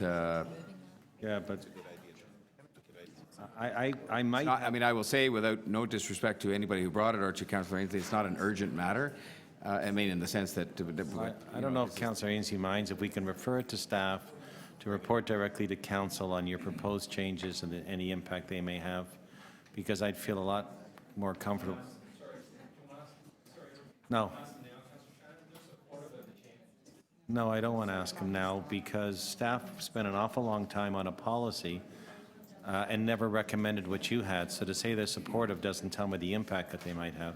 I think in fairness, we don't want to get into a debate here, they hadn't thought of the circumstance Councillor Ainsley found himself in with respect to an Aboriginal name, and that's why he's brought this here. But if we were going to do it directly to council next week, then it should happen very quickly. But I'm in your hands. We could. Who is the staff person? Because, I mean, can you ask your question now, whether the staff is happy with this? Because if they are, then I would say that your question's answered, and we can dispose of it and deal with it at council next week without a lot of extra. Councillor Shiner is saying we shouldn't be amending policies on the fly, just to have a short report. No, but I know, but usually we have reports come forward to the committee. We don't just introduce a motion and then ask. All right, well, look, I'm not going to see this prolonged, that's fine then. We will have the staff look at it and bring it directly to council. You're talking next week's council meeting, correct? That's fine, so it's next week, and so it's better than taking up time here dealing with this. I would just move that we refer this motion to staff to comment directly to council on the proposed amendments, which is up there. So there it is. Or council. It's moved by Councillor Shiner. We'll put the question. All those in favor? Opposed? Carried. And then support the item as amended, the main item we have to vote on. So the staff recommendations, which I'll move. So you're moving the recommendation as amended by the referral of the one section, and that, the whole thing will come back to council next week. Recommendations that are. All right. All right, may I call the question on that then, the main item? All those in favor? Opposed? Carried. Mr. Mayor? On Yes. 13? 13. Staff have looked at the amendment, and they're fine with it. I've also reviewed it. I'm fine with it. So I'm happy to adopt. This is take your hold off. This is to do with the insurance, all the Yeah, insurance. that's right. The TCHC Yeah, item. I got it. So, I beg your pardon? 13? I have it in my hand, I think. TCHC? Yes. Okay, we have then two amendments from Councillor Ainsley. One is requesting we can put those up. This is on 713. Putting up the request that the Board of Directors of Toronto Community Housing report to the Executive on September with respect to more robust tenant representation. Any further? All right, I'll call the question on that then. All those in favor? This is your amendment to 713, the second one. Yes. Yes, he said he'd look at it. Thank you. All in favor? Opposed? Carried. And then on the First Amendment, which is a request to look at seniors' housing and so on, number of matters, resident participation and so on, that's an amendment to the main motion, which you're also satisfied with? All right, I'll call the question on that. All those in favor? Opposed? Carried. And then on the main item as amended by the two amendments of 713, all those in favor? Opposed? Carried. We now have the motion, I think, ready to reduce the speaking times on everything left on the agenda to 3 minutes.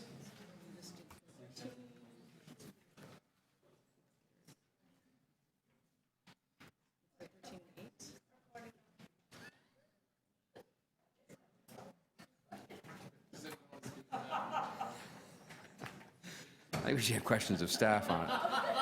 All right, here it is. Remaining items 7.4, 0.5, 0.9, 0.32, and 0.35. Public presentations be limited to 3 minutes, and questions of staff and speeches. So we'll call the question on that. All those in favor? Opposed? Carried. All right. Does that now bring us to Woodbine? We are now on Woodbine. Your green sheets will tell you where. And I'm back to the green sheets with the deputations, and it starts with Mr. Jason Applebaum. You're in position. Mr. Applebaum, terrific. How's your day been?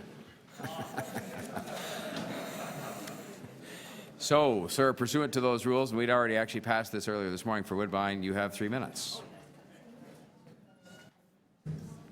Thank you, Mr. Mayor, members of council. So my name is Jason Applebaum, and I'm a former gaming employee in the Ontario gaming industry. I've had a 12-year career in varying roles as a dealer, supervisor, manager, and in surveillance. But in my time as a gaming employee, I became addicted to gambling and became a problem gambler. Since I left the industry, I've recovered. I no longer have any issues with problem gambling, and I've actually started my own company called Responsible Gambling Services, and I do prevention education work, and it's a unique and valuable perspective I bring, and I bridge the gap with responsible gambling programs, and basically I just want to reduce the incidence of problem gambling. My personal stance on gambling is I'm gambling neutral. Gaming is entertainment in which people may or may not choose to participate in. In terms of the Woodbine expansion, I'm not for or against it, but I feel it's important that I come and contribute to the discussion and talk about my time as a problem gambler, because I feel as this conversation moves forward, it's important to hear my perspective, and it's my job to give you guys all the information you can to make an educated, informed choice about expansion at Woodbine moving forward. So I'm someone who's been significantly impacted by problem gambling. Financially, I probably lost somewhere in the 6-digit range. I have no more RSPs. I'm living at home with my mother. Emotionally, I turned into a mess of a person. Basically, my mentality was I want what I want, what I want it, and went through a lot of anger and rage issues while I was a problem gambler. Physically, I never took care of myself, eating a lot of fast food when I did eat. Driving home tired from the casino, I definitely put myself at risk and others drivers on the road. And family just caused a lot of issues at home. Going through, going from growing up, I definitely was at risk for problem gambling. There was no single cause that turned me into a problem gambler. It was a bunch of different factors. First one was I had a big win early in my life, and to me, that made me think that, okay, gambling's good. I can easily make money as a gambler. I had erroneous beliefs about gambling. I didn't understand how the games work, and that led me to think that I could always win money at casino. If I was losing, I could chase my losses and win it back. I had accessibility to gambling, to casinos. When I lived in Toronto, my closest drive was an hour and a half, so I went once a month. But when I moved to Niagara Falls and I was working in Niagara Falls, my closest drive was 5 kilometers, and I was going from once a month to 4 times a week. So that definitely impacted me. Continuous exposure to gambling, just working in the casino environment definitely made it seem normal to gamble excessively. I definitely had financial problems because of my gambling. Also a history of mental health problems. I know I'm at my 3 minutes, so I'm just going to try and fly through here. What does problem gambling behavior look like? I took out a loan for $10,000 at 28% interest, which to me now is ludicrous. Who takes out a loan at that much interest? I used payday loans, borrowing $500 every week to owe $600 next week.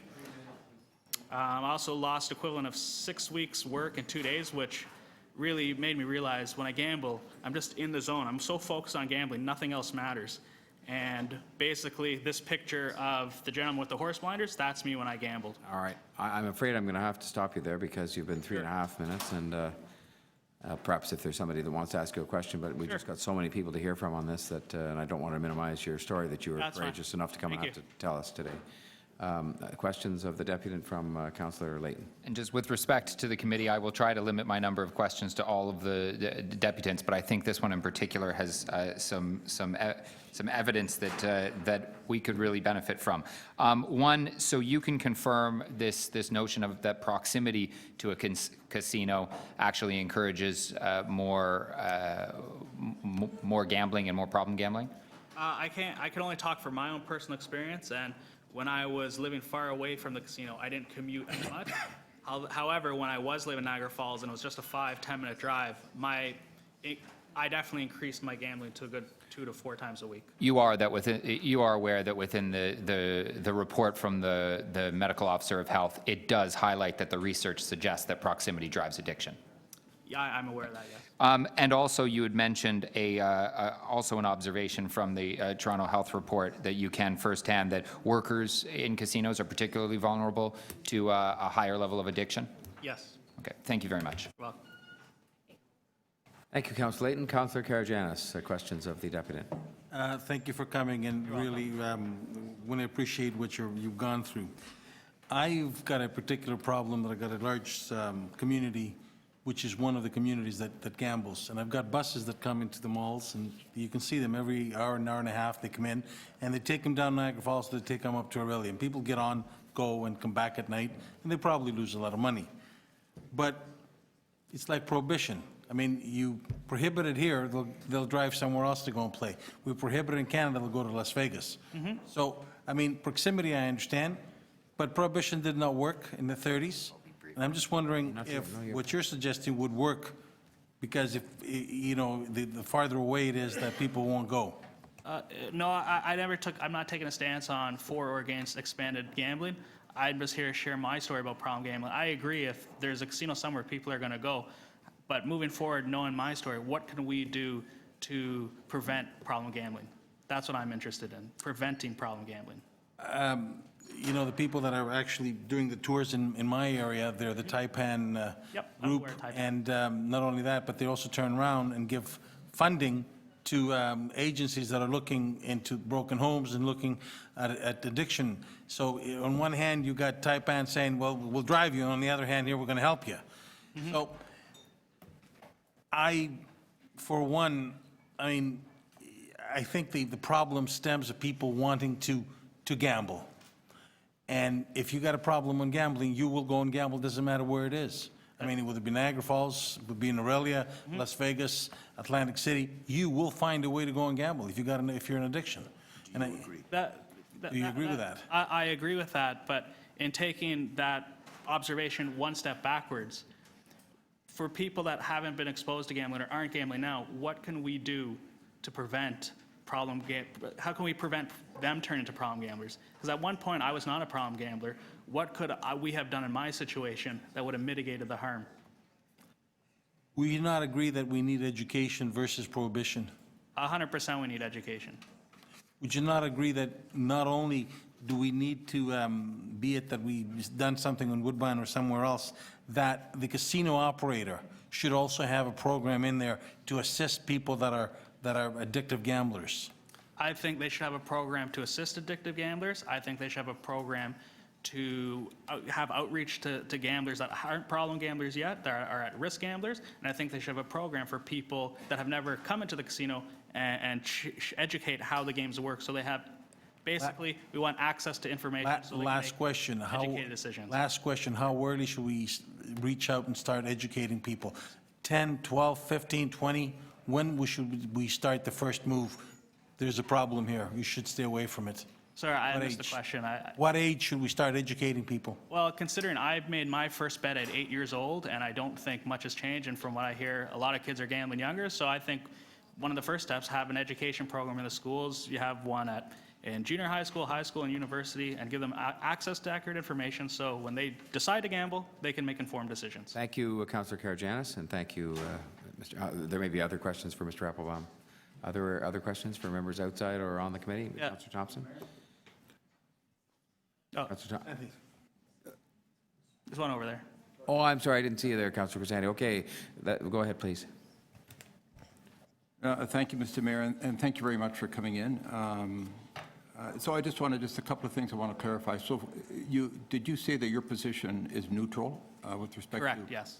Okay. So, and did you also indicate that you recognize that that any activity that goes on in a casino, slot machines or otherwise is a form of entertainment? That's my philosophy, yes. Okay. Now, you also mentioned the OLG could do more in terms of programming. Can you just identify maybe one or two things that you feel the OLG could do in addition to what they're currently doing? Unfortunately, I can only speak for myself, so I don't. I think. Sir, what do you think? If you have some suggestions. I have no suggestions. You don't. All right. Thank you very much, Mr. Mayor. Thank you, Councillor Crisani, Deputy Mayor Crisani. We have Councillor Thompson, I think we had next, unless there are any other members not on the committee wishing to ask questions. All right, Councillor Thank you. Through you, Mr. Mayor. I'm just wondering whether or not you can be a gambler and not be a problem gambler. Yes, you can. Okay. And what does that look like?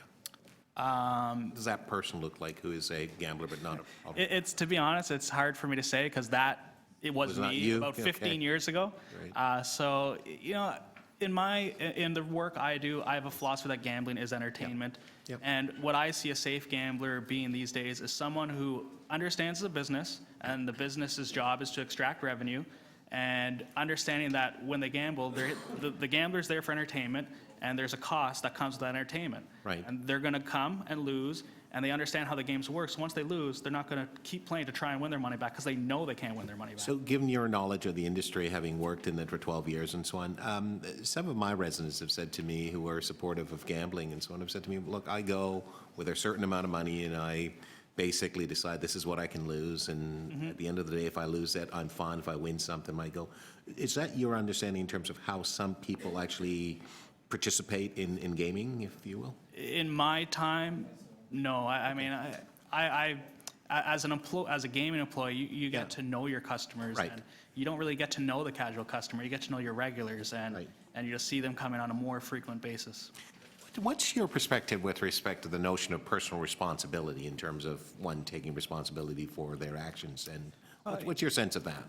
In my case, I mean, I've had to take responsibility for my actions, and I just think that at some point, you know, you can't really blame anyone, but I think there's, in what we know now in prevention, I think there's a better way we can safeguard gamblers. So I would ask you this question. It seems to me whether or not we allow gambling in a state control licensing operation, there will be gambling because you could then have it underground. What would the preferred option or choice be?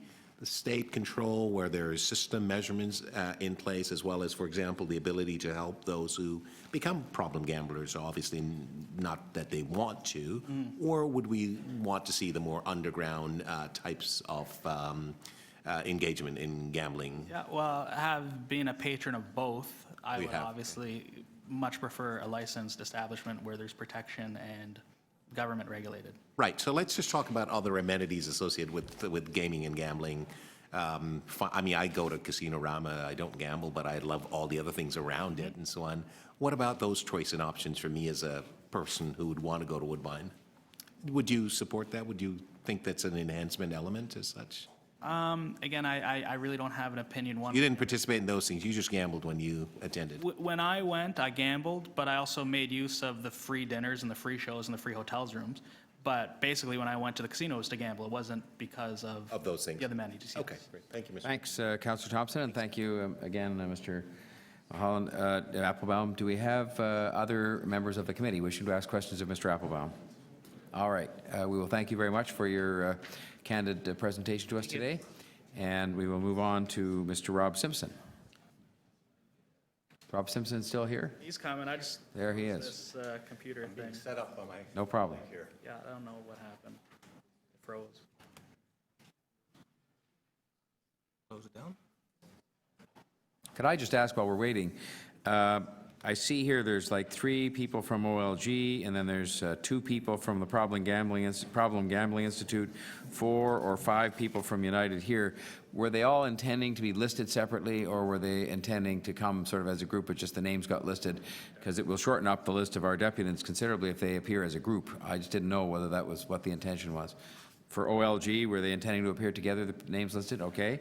And then for the Problem Gambling Institute of Ontario? Together? 2 separate submissions, okay. And then Unite here? Mr. Mayor, I'm from the OLG as well, but I represent the union. Oh, I see. I'm sorry. I probably didn't look. Management, so I would like very much to make a presentation. No, that's fine. I just didn't see your, let's see, I'm just. I should be at the end of the list. Oh, yeah, no, okay. It didn't say where you were from, so now that I know that, that's fine. You are separate, obviously. Okay, and what about United here? Is that Local 75? There's 4 people listed there. Somebody wants to comment. Are they speaking separately or as a group? We'll be very brief. Okay, that's good. Thank you. Are we all set now then? We're close. Mr. Simpson? Okay.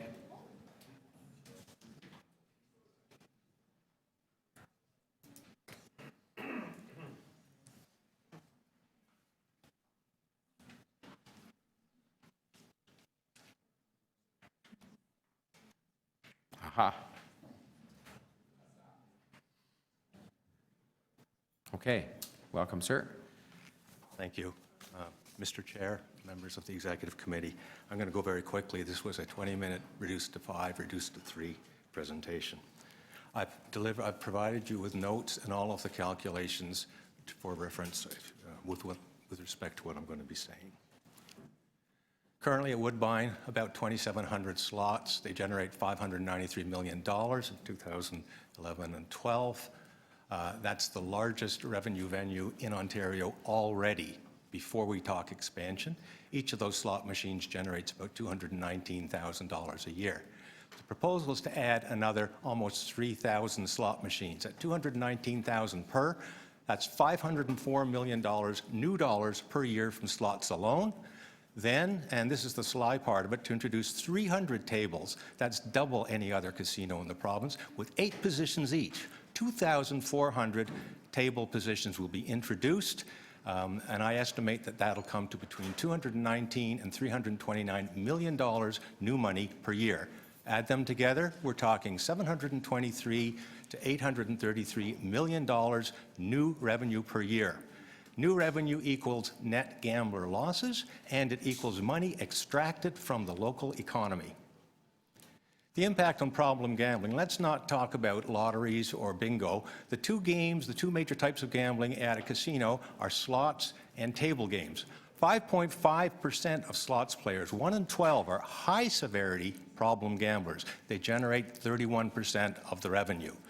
Using the revenue figures from the last slide, that's about $157 million of new slots revenue extracted from problem gamblers. 12.1% of table players, that's more than 1 in 9, are high-severity problem gamblers. They generate over half, 56.9% of the revenue. Against those figures from the last slide, that means about $125 to $187 million from problem gamblers will be extracted. Add those together, and we get between $282 and $344 million to be extracted from expansion from high-severity problem gamblers. That's what we're talking about doing. Jobs. We hear it's going to create jobs. Now, gambling is saturated in North America. According to the research, most of this 723 to 833 million new revenue will come from local residents, from the GTA. That's the research. That money from those people will be reallocated from other consumer expenditures, most likely from the hospitality and leisure sector. That sector will be harmfully, substantially impacted from that loss of money. That sector generates 2.4 times more jobs per $1 million revenue than casinos do. That means for each job the casino creates, we will lose up to 2.4 jobs elsewhere in the local economy. I will stop you there, Mr. Simpson, and thank you for those submissions. And we have questions from Councillor Layton and Councillor Karygiannis and Councillor Maheving. So, Thank you very much. I believe my first question is, you didn't properly introduce yourself. Can you just give us an idea of your credentials? With 3 minutes, I thought I'd better skip it. I was the inaugural Chief Executive Officer of the Ontario Problem Gambling Research Centre when it was founded in 2000 until my retirement in 2010. So 10 years as the CEO of the Ontario Problem Gambling Research Centre. Now, this notion of lost money to communities, the 2.4%, what are you basing that figure on? I'm sorry, which? The net job loss per job gain. I had to go to Statistics Canada to get the number of jobs in the leisure and entertainment sector, and pay $700 for it, by the way. That sector in Ontario employs, from StatsCan, employs 2.4 times as many people per $1 million revenue as a casino does. So it suggests that if you create a casino job with this new revenue, you're going to lose from the sectors that you've withdrawn the money from, you're going to lose about 2.4 jobs. So can I just confirm that you said 30% of slot revenue is brought in by problem gamblers and 56% of table game revenue is brought in by problem gamblers? Yes. And the report from the city's manager's office says 67%, OLG says that 67% come from, a majority come from the immediate surrounding neighborhood from a casino.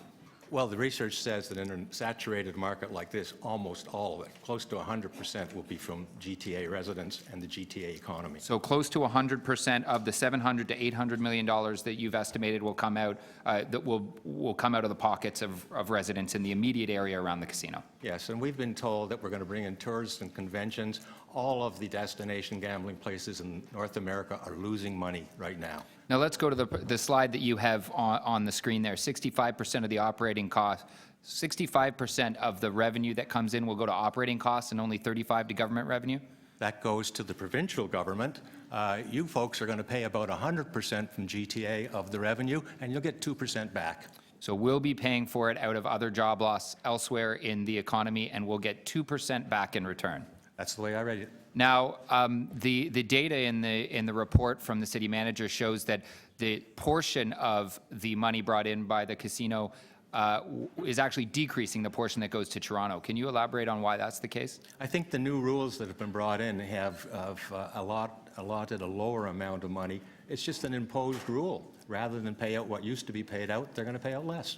Thank you very much. Thank you. Councillor Karygiannis. Thank you, and you got the rest of the figures, and I'm not going to debate that. However, I'd like to sort of tell you 30 seconds. I want 30 seconds for you to give me some idea how I would help this family. Family came over from the Orient, $1 million, bought a big home. Husband started gambling. He would get on the bus and go to gamble. He lost his home, split up with his wife, 3 little kids, 3 lovely little children are in a rooming house with their mother, and mother is right now in welfare. How do I go about helping that family? The interesting thing about your question is nothing was done to prevent that problem. Problem gambling is entirely preventable if casinos want to. They do not want to. If he had a loyalty program card, they would have monitored every day he came, how much he bet, how much he lost, and watched his accumulative losses over time. They could have intervened when his losses were manageable.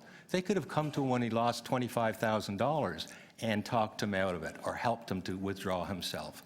I have seen cases where people have lost over $10 million and nobody has intervened. So we do not do anything to prevent problems. We should do that. How much money of what casino rakes in should be used in order to have intervention, to have assistance, and to help families get out of the loophole, which is, the addiction of gambling? You're going to love my answer. 0. The way to prevent is to introduce regulation that will stop problems. No money has to be spent. Money will be forfeited because you're not going to be getting all that money from problem gamblers, but regulation will stop problem gambling from starting.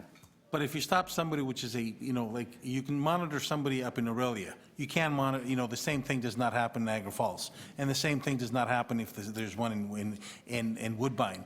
The guy will just shift from one to another area. If all Ontario casinos have the same set of regulations and they monitor their players, as they do now, if you have a Winner's Circle loyalty card at an OLG facility in my area, in Mohawk, it's the same loyalty program as Ottawa. They know where you are and how much you're gambling.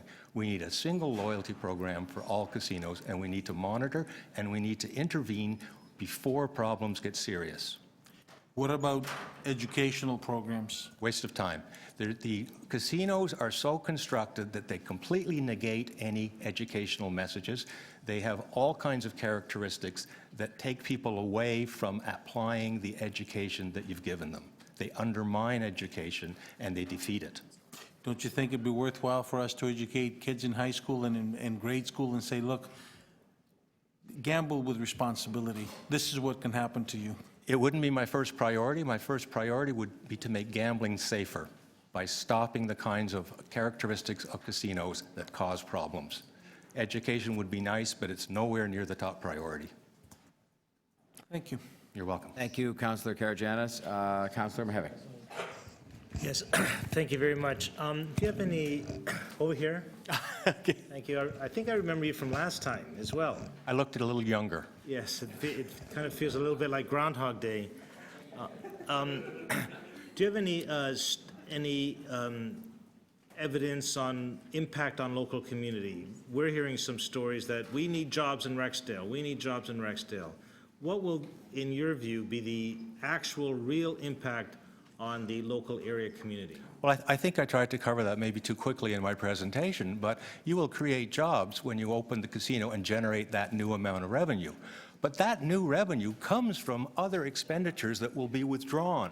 So your hotels, your restaurants, your bars, your entertainment venues, all will have money withdrawn from them. That sector employs more people per $1 million than the casino. So every job you create in Rexdale for the casino, you can count on losing as many as 2.4 jobs elsewhere in the GTA. And you're hurting that sector that did nothing wrong by withdrawing at least $800 million per year from their revenues. I don't know why you would do that. Okay, so, but on that revenue, where does that revenue go? 2% goes to the city. How much goes back to the bettors? How much goes to the operator? Oh, this is all money after all wins have been paid out. So once you have your net, about 35% goes to the province, about 65% covers operating and profits for those people who operate it, and within that, they carve out the 2% that'll go to the host community. So are these numbers gross gambling revenue? Net. Those are net numbers? Net of winnings. Net of winnings. So when all the winnings have been paid out, a slot machine earns that amount of money per day, and a table earns between $2,000 and $3,000 per day after all winnings are paid out. What multiplier would we need to use, let's say on $500 million, to say how much people are actually putting on the table or into the slots? Well, they win and lose as they're playing, so it's very difficult to calculate that. And you'd have to look at the odds of each game to calculate how much you'd have to actually bet for the casino to net those amounts. I thought it was easier just to tell you what they net. Okay, thank you. Thank you, Councillor Mahevik. Other questions of this deputant by members of the committee? Councillor Ainsley? Thank you. Through you, Mr. Mayor. So, Mr. Simpson, I want to ask, one of your first slides, you talked about the average video or slot machine. The revenue? Yeah. You 219,000, I believe? Yes. There we go, $219,415. That's the $593 million revenue divided by the number of slots for 2011 and 12. Okay. And where does that information come from? From OLG's annual report. Okay. And the reason Went to the horse's mouth. Right, okay. The reason I'm asking this is I have a report that was done by a professor at the University of Buffalo, Steve Siegel, and where he did an examination of a casino in Western New York, and he came out saying the average disposable income that went into a slot machine was $71,000 US. That might have been the amount bet as opposed to the amount of profit retained. Okay. It might have been. I don't know, Steve. Okay. And then if I was looking, sorry, what's the difference between? The 219,000 is the amount of profit that each machine. After the winnings have been paid out. Okay. So if in Toronto, because the last numbers I saw, the full-time job, the annual salary was just over $50,000. So that would be the equivalent of four full-time jobs. Money out of the economy. Yeah. Okay. All right. Okay. Thank you. Thank you, Councillor Ainsley. Other questions of this deputant? Councillor Barlow. Couple quick questions. You mentioned something about the OLG has a loyalty program that, so you do believe that's something that needs to be included in, if this is to be expanded, I guess this being an OLG facility already has it. The commercial casinos in Ontario have their own loyalty programs, but all of the facilities operated by OLG are under one umbrella program. Which you believe that is a good program, we need to make sure it continues, and it is a good preventive It has measure. preventive potential, but it's not being used as such. Oh. It monitors every day you play, how long you play each of those days, what your average bet size is, what your win-loss that day is, and what your cumulative win-loss over time is. It doesn't identify when there's a problem so that... Well, as you watch those metrics, as you see people gambling 15, 20 days a month, gambling up to 24 hours a day, in the table games we're talking about introducing, the posted maximum bet is $15,000 per 1 minute hand. They allow people to bet as much as $35,000 per 1 minute hand. That's okay in Ontario. They can lose $1 million in a day. They can lose cumulatively more than $10 million. So there's a good program, but they need some improvements. Is Well, that what the you're data are there. There's no obligation to act on it. Okay. So we need to do that by regulation, I think. That's the provincial government's job. But the City of Toronto, there's nothing to stop you from urging the Premier to look at that and to do it. My second question was, the numbers that you're showing, you're showing that it takes money out of the economy. Have you taken in consideration maybe some of the money that Torontonians are spending elsewhere that now they might be spending here? Well, remember, these numbers that I'm doing, this is the new expenditure on top of the existing one that I've been focusing on. So the question is it a wise decision for Toronto to add those gambling revenues on top of what there already is? So we have an equilibrium right now. Some people are spending money on the existing gambling. The rest goes into the entertainment and leisure sector. So we're talking There's about also disrupting Torontonians that. spending money in other casinos outside Toronto. Yeah, but not an awful lot. By the way, if I were running Rama and Niagara, I'd be pretty upset. We don't hear them coming here. Thank you very much, Councillor Barlow. Are there other questions of Mr. Simpson? All right, Mr. Simpson, thank you very much. Thank you very much, Mr. Chairman. Stephen Rigby, President, CEO, Ontario Lottery and Gaming, and I guess we had heard earlier there was one group, I guess, which would also then include John McFarland, Senior VP, and Paul Palizzari, Executive Director, Policy and Social Responsibility, Ontario Gaming and Lottery, OLG. If you could just speak on the microphone so we can hear, that'd be great. Would it be okay? You have to turn it on there, sir. Yeah.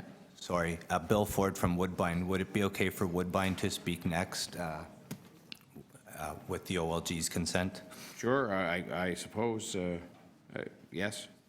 I'm just trying to see where are we here? There it is, number 6. Yes, okay, that's fine.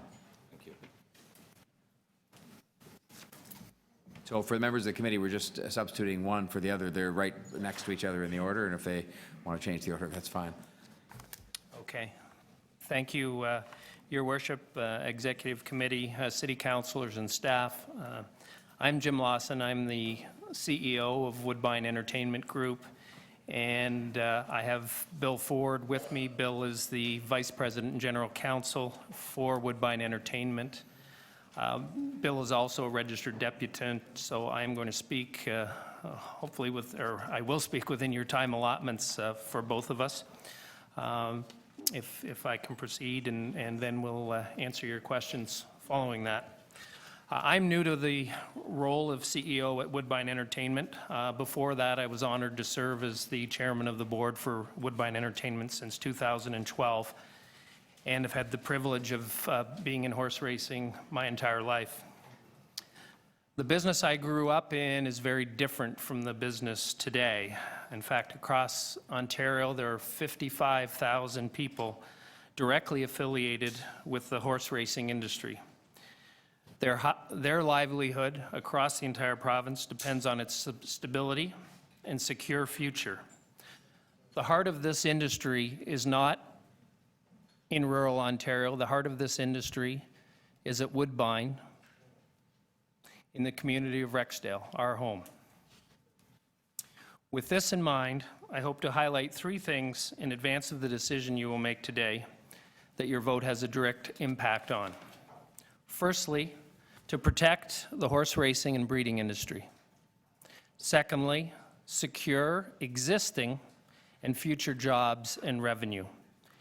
And thirdly, realize the potential of the Woodbine site in Rexdale.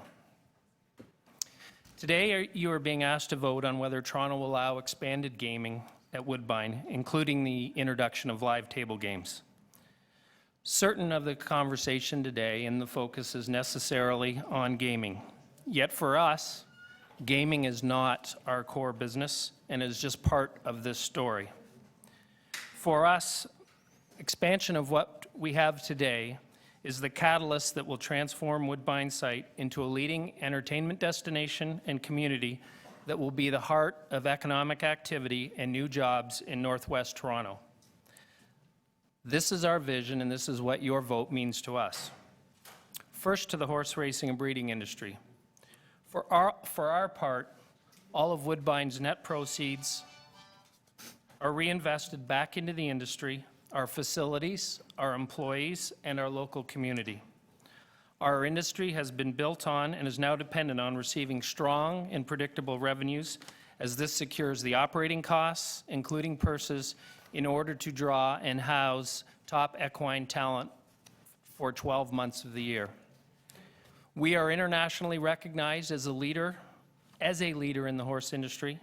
This Sunday, as some of you well know, we are host to the Queen's Plate, Canada's oldest thoroughbred race and the jewel in the Canadian Triple Crown. The race was founded in 1860, and that year the winning jockey was awarded a prize of 50 guineas by Queen Victoria. There has always been a correlation between racing and gaming, and it helps to fuel the culture, excitement, and drive of our sport. Lawson, I hesitate to inform you, but I have to, that it's 3:24, so I'm going to speak for We're both done. of us, if that's okay, Mr. Mayor. we're going to do which? Speak. He's going to speak for both of us and use our combined time if that's acceptable. All right, that's fine if you're wishing. Okay, That's fine. thank you. Long-term sustainability isn't just about protecting and growing our industry. Our critical focus is on protecting, enhancing the job opportunities. Today, Woodbine Entertainment is responsible for the employment of more than 7,500 people in Toronto. About 5,000 of those jobs are based on our site in Rexdale. That's 10% of the workforce in Rexdale and equal to 1 in every 10 jobs in a community that has seen a 26% decline in employment over the last 10 years. Woodbine attracts more than 6 million visitors every year. We have been the site of safe, successful, 24-hour gaming operations for 15 years, with a strong relationship with the community, including the Toronto Police Services. And at the end of this, I will circulate a letter to the clerk from Superintendent Ron Tavener in support of our operations. Throughout this period of OLG's operations at Woodbine, significant gaming revenue has gone each year to both the city and the province. Your vote to support being a willing host at Woodbine, a site that already supports gaming, undeniably protects the horse racing and breeding industry, and most importantly, ensures that the thousands of existing jobs can survive. Your vote is very critical in this regard. Your vote also means much more than our current status. Woodbine will unlock the endless potential to enhance and develop our site. Since we had the opportunity to present to you in March, we invited any interested councillors to come and tour our site. It is truly in seeing our property that you can realize, that you can imagine the potential of our site. It sits on 680 acres. It's bounded by easy access to the 27 highway to the east, 427 to the west, 401, the Metrolinx corridor runs just south, and 401 highway just south of that. So that is my third and final point. We could hive off parts just for the gaming expansion, but that's not the story that we want to convey today. Woodbine is much more than the sum of its individual parts. There's a tremendous opportunity to create a community of coexisting and mutually beneficial environment. Hospitality, institutional, residential communities, all similar to our core business in this sense. They all represent labor-intensive uses, and the labor-intensive uses are all very good jobs. These components will be for the city. Wrap up now, Mr. Lawson. I will wrap it up. City and OLG to determine. That will include new and dynamic entertainment offerings. It's a catalyst for us to develop the rest of our site. There's great potential. Woodbine is a jewel. We feel that we're stewards, and we're going to do this right, and we're going to develop this jewel of a property. Thank you very much. I have Councillor Karygiannis first to ask questions, followed by Councillor Layton. Thank you for coming, sir.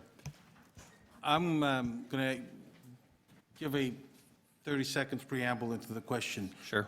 If I was in the Senate and there was a problem, the rest of the Senate will ask me to step down. This is what is happening normally.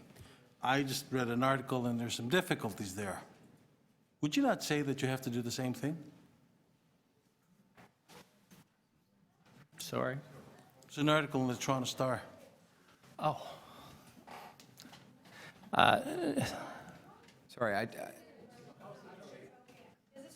It goes to credibility. Yeah, sure. This is if you're referring to that article, it was about a wrongful dismissal suit from years ago in my past that is going through the... I don't even know. That question's out of order. Follow-up question. My other question You don't have to answer that question. is- It's out of order, Mr. Okay, I've got a follow-up question. Well, if you want to ask another question, you can try Yes, again. I have. The back end, this is the horse racing, the back end? Yes. There's been complaints. There's been people that are the breeders, the horse racing industry. They're not very happy with what's happening. Would you like to elaborate on that? Sure, I can respond to that. We are We run 300 rooms, and we are very proud of our record there. We monitor it regularly. We provide housing and meals for our backstretch workers. It's a very good community. I took Superintendent Ron Tavener there last week, and I said, is there anything we can be doing better? And he said, no, you are great community partners. We have very few problems on the backstretch at Woodbine.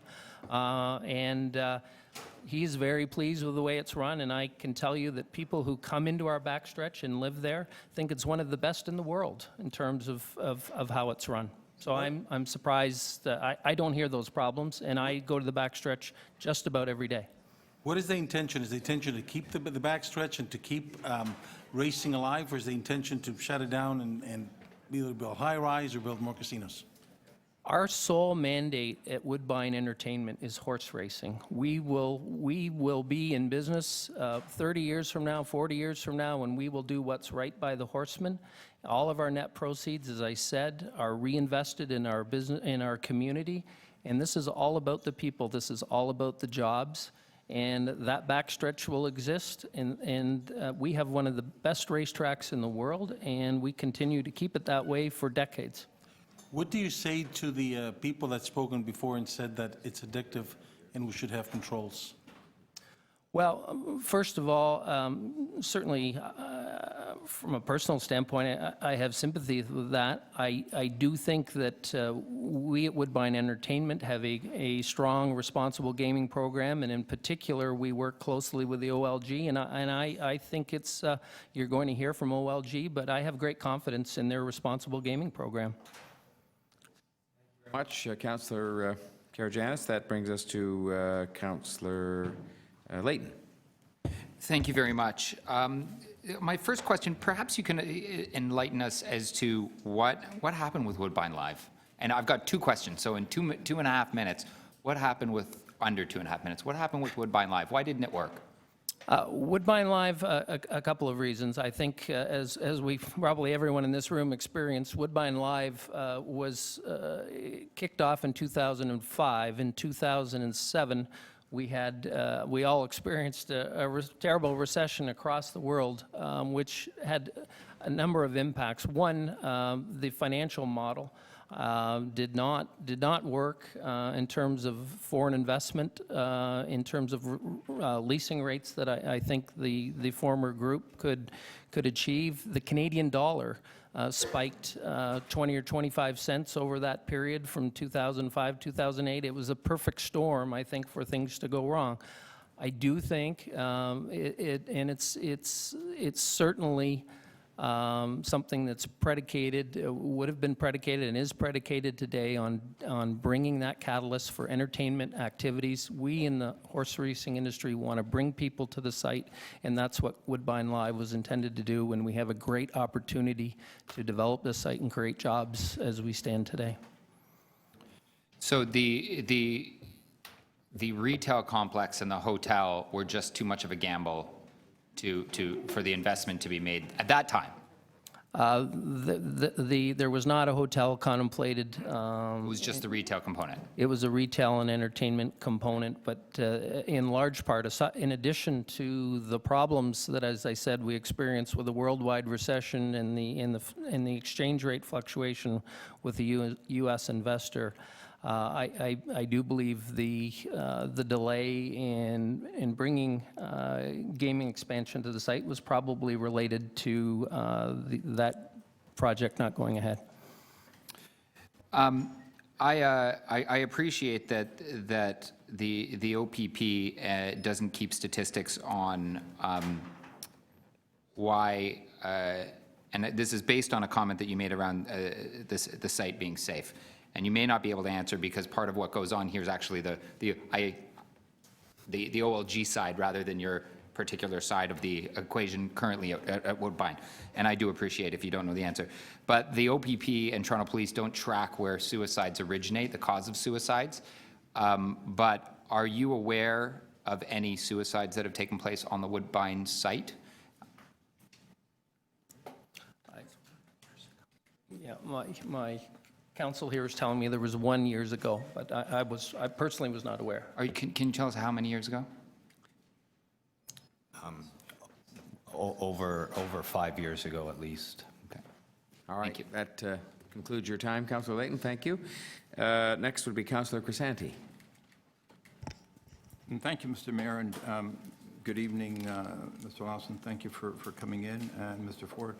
When you were just concluding your statements, you were just about to describe your vision to this with respect to how you realize the potential on this site. And I'd like you, if you could, elaborate a bit on your vision and where you see this site in the future if we're successful in getting the willing host for expanded gaming for you.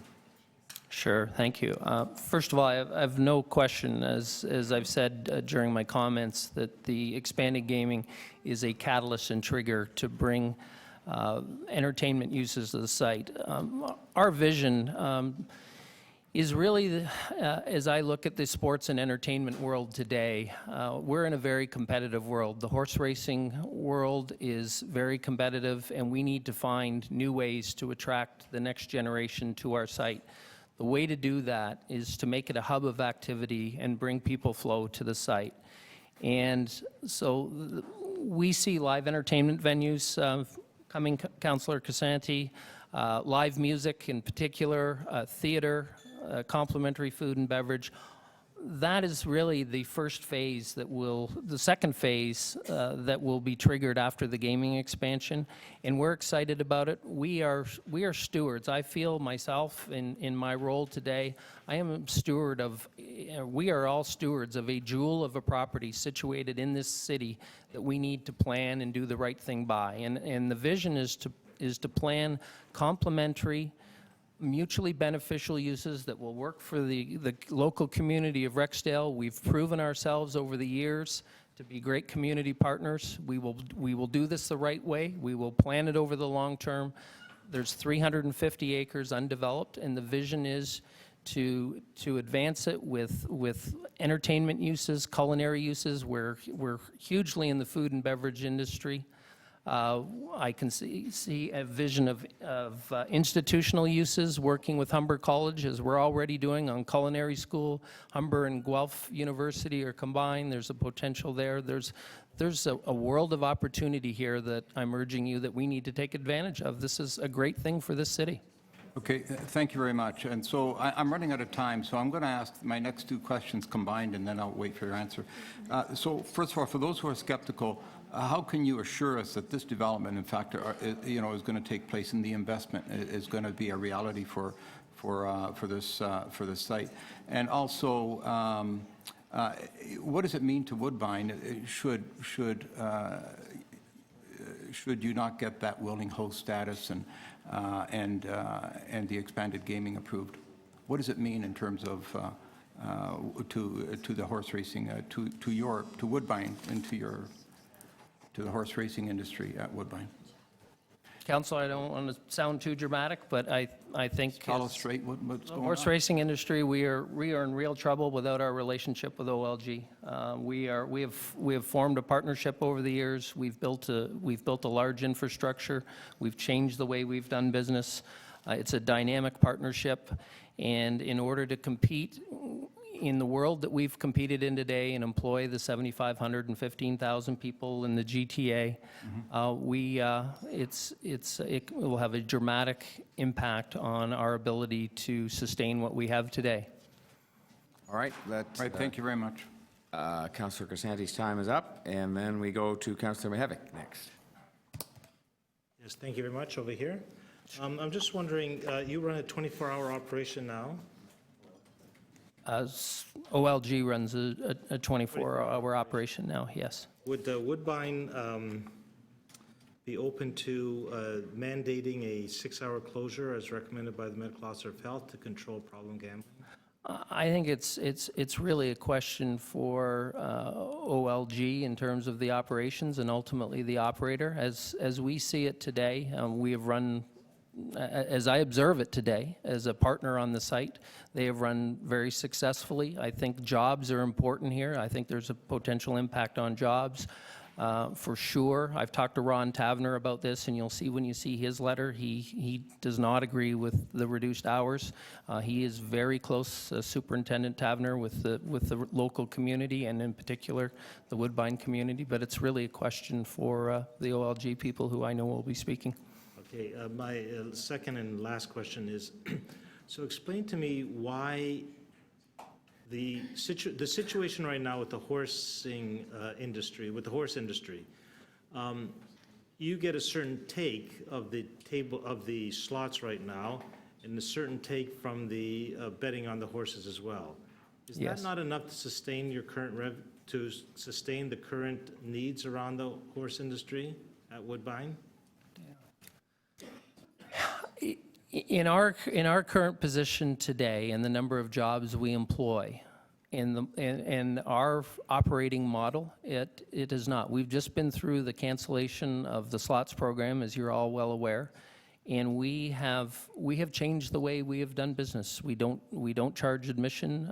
We cater to our food and beverage operators. We don't charge for parking. We have built a business model today that is mutually beneficial with our gaming relationship on our site. And in order to continue to carry on... Are you balancing the books now? Yes, based on our landlord and tenant relationship with the OLG today, correct, yes. I don't understand why you're saying, well, that's good. I'm happy, thanks. Okay. Thank you, Councillor Mihevc. I have Councillor Wong Tam. Over here, not too far.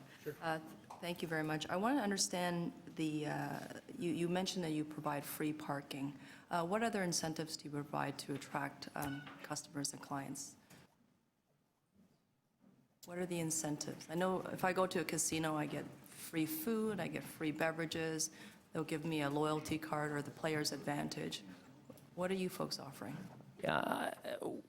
We're all about offering an experience in food and beverage and free admission, and we try and get people out and enjoy a good time and have a nice meal. We don't really have, in terms of benefits, I think it's more of an OLG question on the gaming. Okay, and is it true now that most of the customers to Woodbine are living within a 20-minute drive? According to the report, according to OLG? Are your customers coming from a 20-minute drive?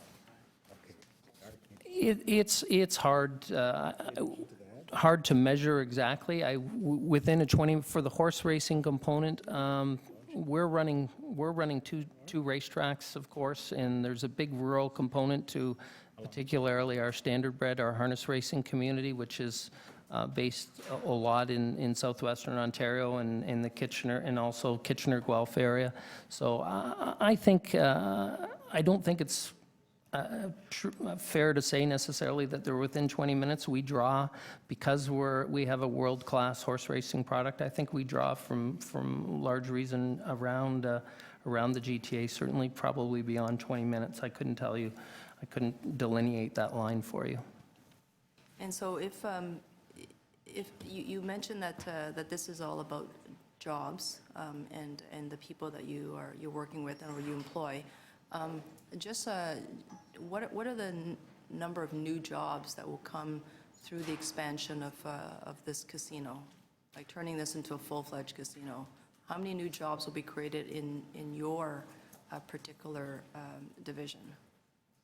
Again, I mean, first of all, in terms of the pure expansion, it's a question for OLG, and I think it's in the city report, or I know it's in the city report, and I have no reason to quibble with those numbers. What we are talking about is, in particular, the 7,500 jobs in Toronto that we employ today, and firstly, to protect those jobs, and then secondly, as we develop out ancillary and entertainment uses related to that, so live entertainment, food and beverage, and beyond in terms of developing out our community based on that catalyst, I think the job numbers are exponential relative to what we have today. If the question is, do we expect more horse racing, pure horse racing jobs? Probably not. We have a cap of about 2,000 horses on our backstretch today, and there's just out of interest, there's 2.5 jobs per horse on our backstretch today. Thank you, Councillor Wong Tam. That would bring us then to the end of the members from outside the committee wanted to ask questions, am I right? Okay. Members of the committee, I had down Councillors, I think, Berardinetti, Crawford, and Bylaw, am I correct? And DeGiorgio and Ainsley, okay. So start with Councillor Berardinetti.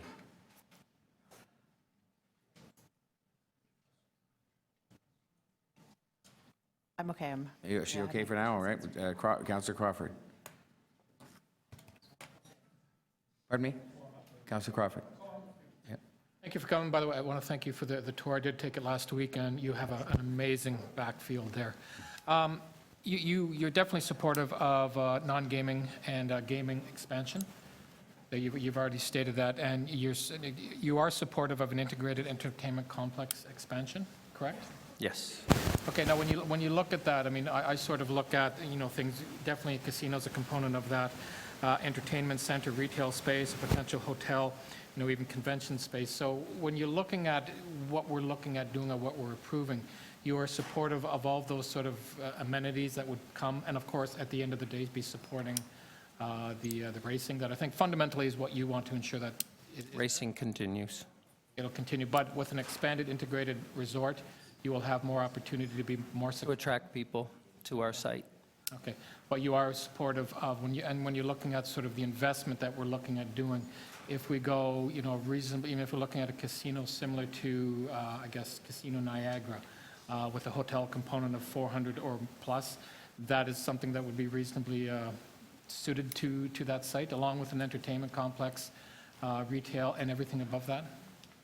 Well, I think it's a question for OLG. They're the experts in this area. What I do know is that there will be the gaming expansion, in addition to what we already house, will bring significant significant other entertainment uses that one would associate with a gaming and entertainment center. And again, I'm thinking of a live music venue and other food and beverage uses, hospitality uses generally, which is what's of most interest to us, is to bring people to our site and protect the jobs at Woodbine Entertainment. So a hotel, again, if that was part of the plans, would probably support what you're looking at doing, because it's in fact going to probably bring in a lot of tourism, hopefully some international tourism that may end up using the racetrack. We wouldn't be against it. I think that's certainly for the operator and working with OLG to determine. And request, our recommendation number 3 says where the OLG is going to select a service provider that's going to work with you. Yes. So that means somebody outside is going to be coming in to work with you, or do you have the ability to be the service provider or bid for the service provider? We will not be the service provider, but our expectation is we will work closely to make sure that the site works from an integrated standpoint, so that if we have an entertainment use, that we're working very closely with the operator to make sure that they work well together and that they're not competing with each other, joint marketing opportunities. We want to bring people to our site, as I said, to promote and sustain horse racing. So our expectation and our hope is that we will work closely with that operator to achieve our overall goal. Okay, thank you. Thank you, Councillor Crawford. Councillor Bylaw. So we talked a lot about creating jobs, because you are concerned about the jobs that you have. Those are good, high-paying jobs that are employing, I believe, 1 in 10 people from the area. 1 in 10 people work from the area. Yes. So you want to maintain that quality of jobs on site with the expansion. Yes, absolutely. So you would be supportive of a labor peace agreement if the city requested that? Again, I think it's a question we have a great relationship with the unions today, and we are a very good workplace with a loyal workforce in terms of that relationship. It's an OLG operator question for the future. But you do believe that we need to continue to have the quality of jobs that are presently at the site? Oh, absolutely. Yeah. Thank you, Councillor Barlow. We have next Councillor DeGiorgio. Thank you, Mr. Mayor.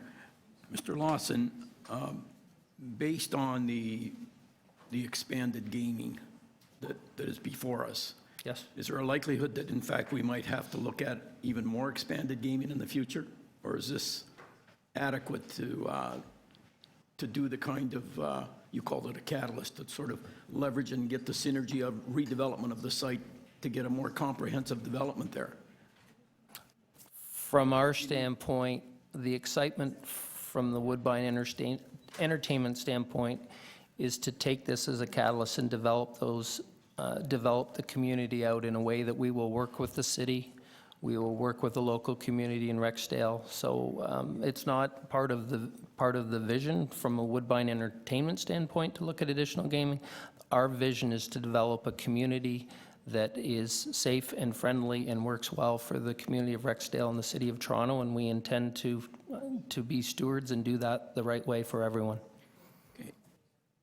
Contingent on the expanded gaming, do you have investors that have approached you that are willing to essentially make an investment there to help reach that master plan you have in mind? Well, I think it's fair to say we're approached regularly. There aren't too many 680-acre sites, 350 acres bounded with the kind of access we have.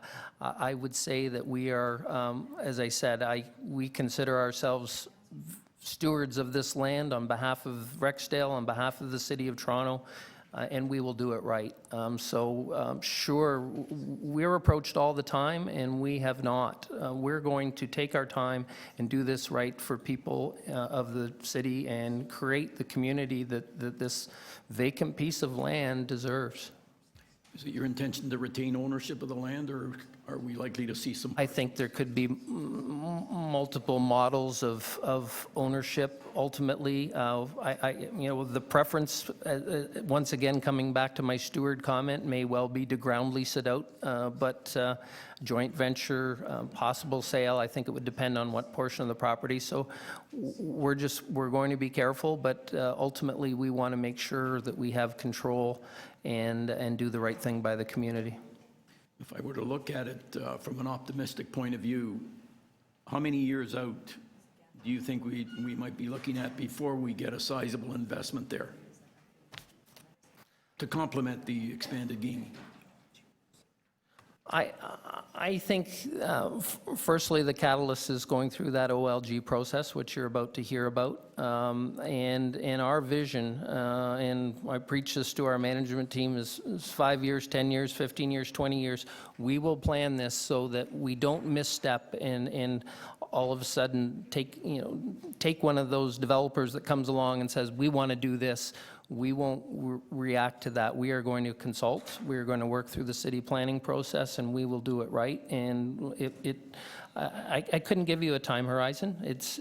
But I can tell you, it's a 5, 10, 15, 20-year plan that we will look at, and we will not quickly move. I mean, we will not. For example, part of that site is zoned for residential condos. We could do that tomorrow, and we're not going to. We're going to do what's right for the community and plan it as a mutually beneficial community for everyone. Real job delivery will be. Thank you, Mr. Thank you, Councillor DeGiorgio. Did I have Councillor Ainsley? Am I right? You were on the list. Thank you. Thank you. Through you, Mr. Mayor. So in the report, there's a section that's called OLG's procurement process in the GTA gaming bundle. So from my perspective, you're a landlord. You're hoping you're going to get a casino operator or service provider that's going to be in Woodbine, and then you're going to kind of build everything around it. Is that correct? I think that's fair, yes. Yeah, that's a fair statement. It's fair. It's potentially, as I said, a difference between building around it and working with them and making sure it works with our horse racing core business in terms of from operations, from security, from maintenance, all of those things, but yes. Okay, so then, in terms of gaming, and as a landlord, I don't know if you're familiar with the term cannibalization in gambling? And that means you have so you have X number of people who go to casinos, even if you build a new one and the hype kind of wears down. So you have a pretty much market that's shrinking from everything that I've read.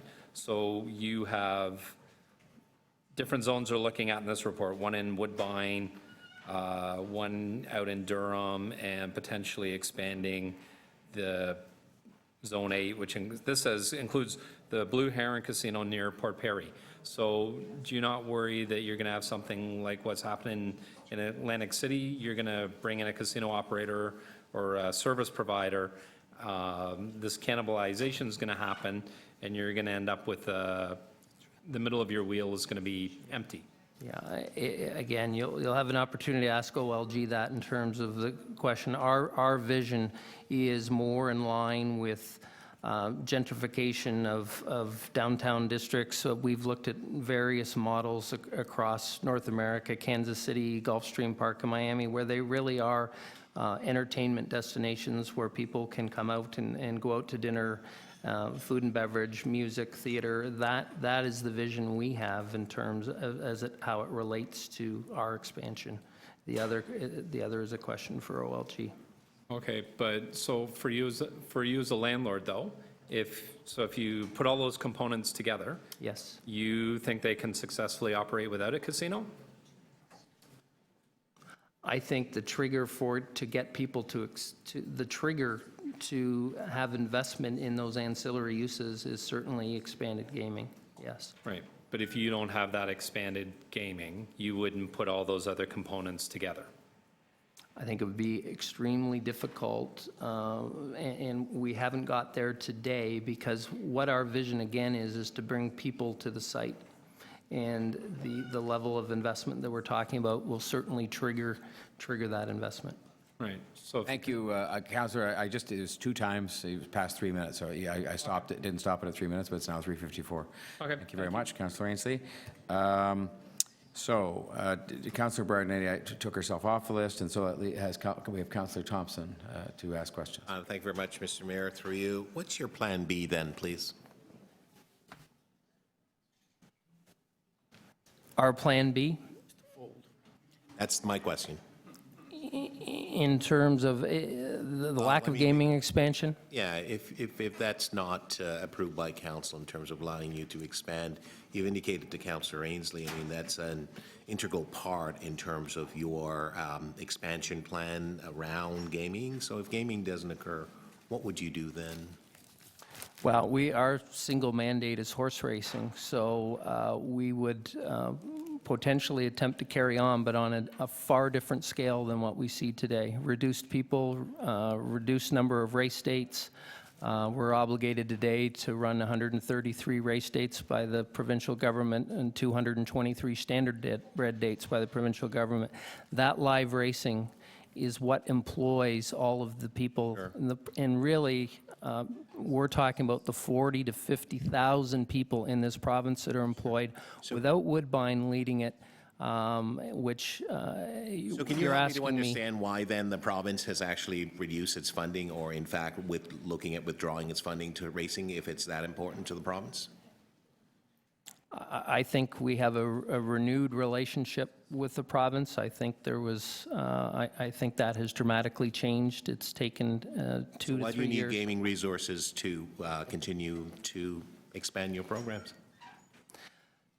Based on the conventional model for pari-mutuel wagering in North America, and who our competitors are for, in particular, horse supply and horses, which is New York State, Pennsylvania, Michigan, Ohio. Okay. In order to attract the investment and attract the horses to keep us going, we need a certain amount of revenue. Fair enough. What amount of revenues will the new expanded facility generate annually?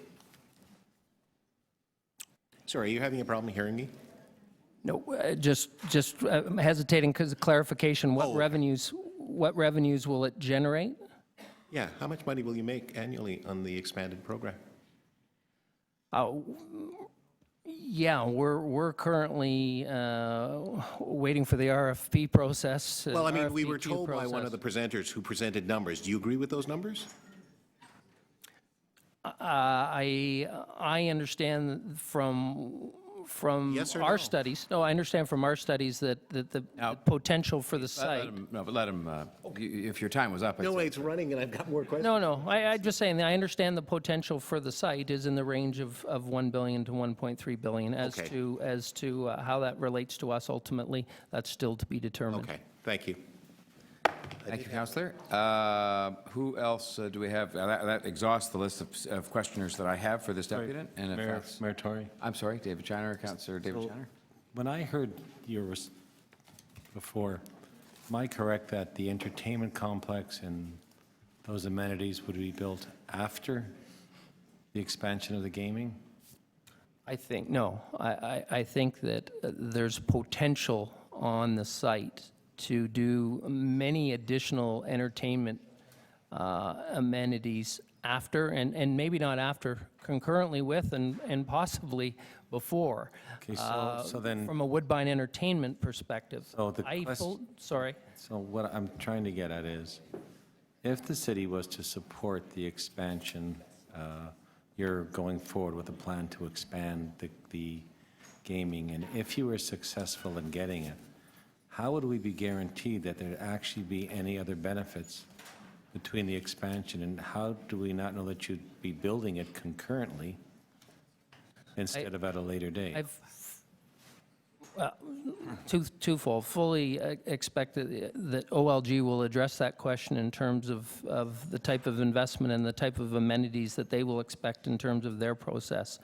And in terms of additional development, we will be back to the city for approvals for the amenities that we would build.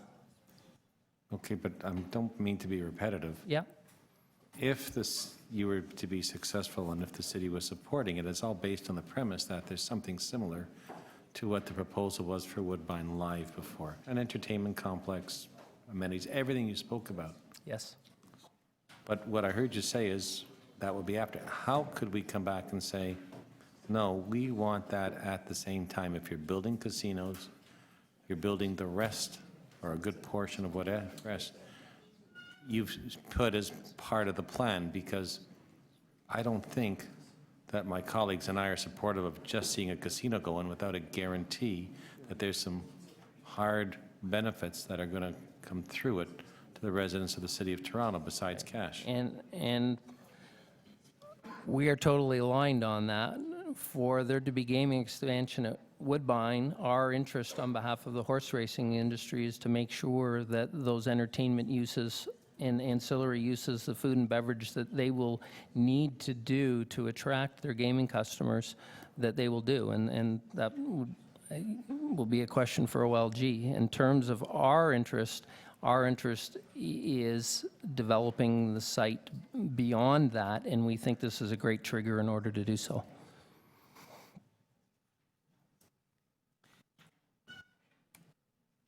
All done then, Councillor Shiner? Well, Mayor Tory, I'm only getting it's a great trigger, it's a good opportunity.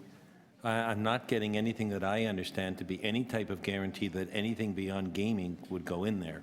So I don't know how many times I can ask the same question. Well, I can try and help you, because I can take it through my 3 minutes if you. I really want to know, when we deal with any type of development or increase and we support something, we want to know what the benefits are. And if people tell them to us, we want to know that what the commitment is to make sure that they deliver on that. Because if it's only a casino and there's no guarantee, I can only tell you that my personal thoughts don't go down the road of supporting that. Okay, but maybe I'll move on. Is there any other member of the committee? Because I had the list was exhausted, and I will just ask you a couple of questions, if I may, Mr. Lawson. And I'll just stop the clock and start it again.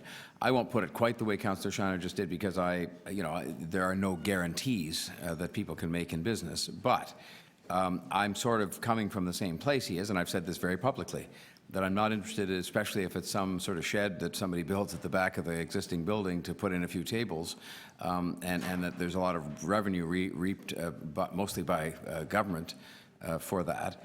And some jobs, but a job is a job. I don't diminish those jobs, but I'm very, very interested, and I've said this again, in this serving as a catalyst for the other investment.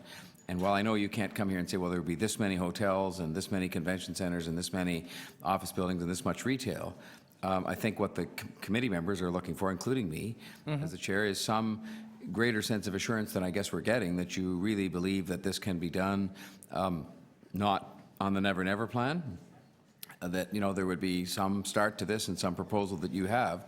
I mean, do you have any plans that are in front of your board or that have even been prepared by your management to take account of the possibility of this gambling expansion being approved? I'm not going to ask you to divulge details, but surely.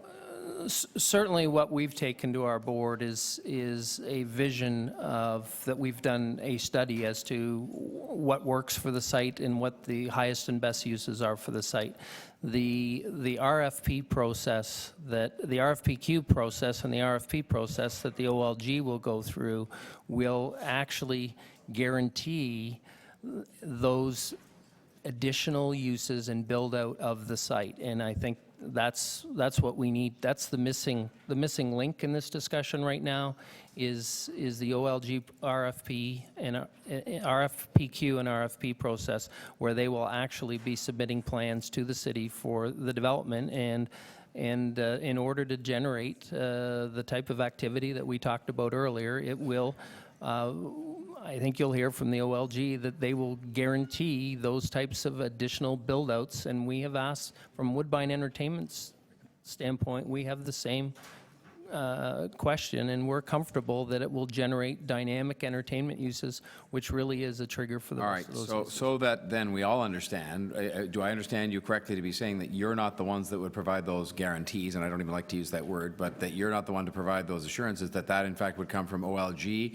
because they'd be the proponent, or they would identify a successful proponent who would not only possibly build and operate the expanded gambling, but also would be the one saying, we're also going to oversee attraction of hotels, conventions, retail, et cetera. Yes. So it's premature to ask that question of you today. Of It may us, never be asked of you, may be asked of somebody else entirely. Right. So the next deputant then is probably where we should be pursuing this as well. Yes. Okay. Thank you very much. Was there anybody else that wanted to ask questions of the Woodbine people? Well, thank you very much then. We'll Okay. thank you for your attendance for here your today, time. for your patience. That does then bring us to the group from the Ontario Lottery and Gaming Corporation, as good timing would have it. Are you going to come forward? There's three people listed, Mr. Rigby, the CEO, Mr. McFarlane, and Mr. Pellizzari. And there you are. And how are you going to do your presentation today?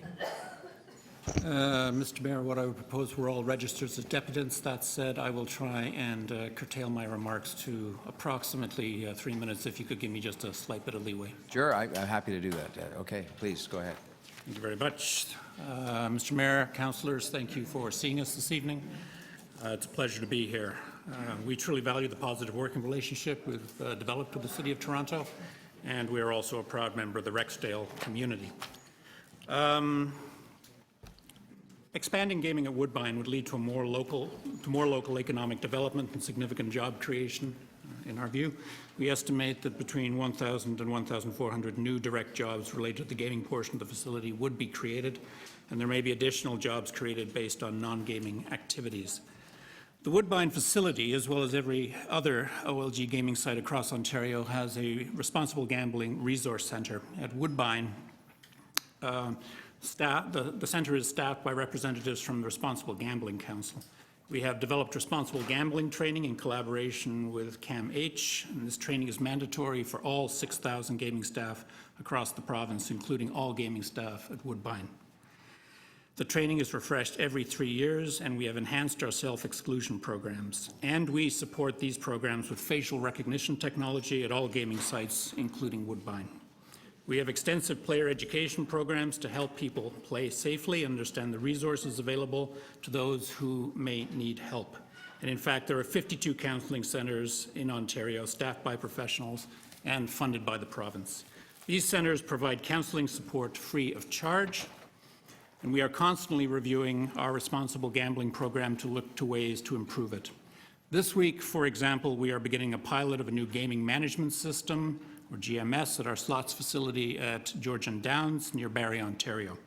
The system includes My Play Smart, a new responsible gambling feature that allows players to set limits for the time and money that they spend on slot machines. In the future, the system will help detect at-risk and self-excluded customers across all gaming sites using multiple methods and alerts. We are happy to see that the City Manager's report recommends maintaining existing and planned responsible gambling measures at Woodbine, and we are proud of the standard that we are pursuing when it comes to responsible gambling. All of OLG's gaming sites, including Woodbine, have been recognized by something called RG Check, and it is the most rigorous responsible gambling accreditation program in the world. And as we move forward with our modernization program, responsible gambling will become an ever greater focus for our corporation. All of our service providers under our modernization initiative will need to adopt OLG's responsible gaming and gambling policies, programs, and collaborative efforts, and this includes maintaining RG Check accreditation at all of our sites. And we will ensure service providers are accountable for this through the contracts that we will be signing with them. I will stop there, Mayor, in light of the fact that's about 3 minutes. Thank you very much. So we begin with questions from members who are not members of the Executive Committee. Councillor Karygiannis, Councillor Layton, Councillor Wong-Tam. Thank you for coming, and I listened to you with great interest. Please advise me what community programs you have, partners, and how you educate young ones that might be addicted or possibly addicted to gambling. Well, most of our efforts, Councillor, are focused on the gambling facilities, the gaming facilities themselves.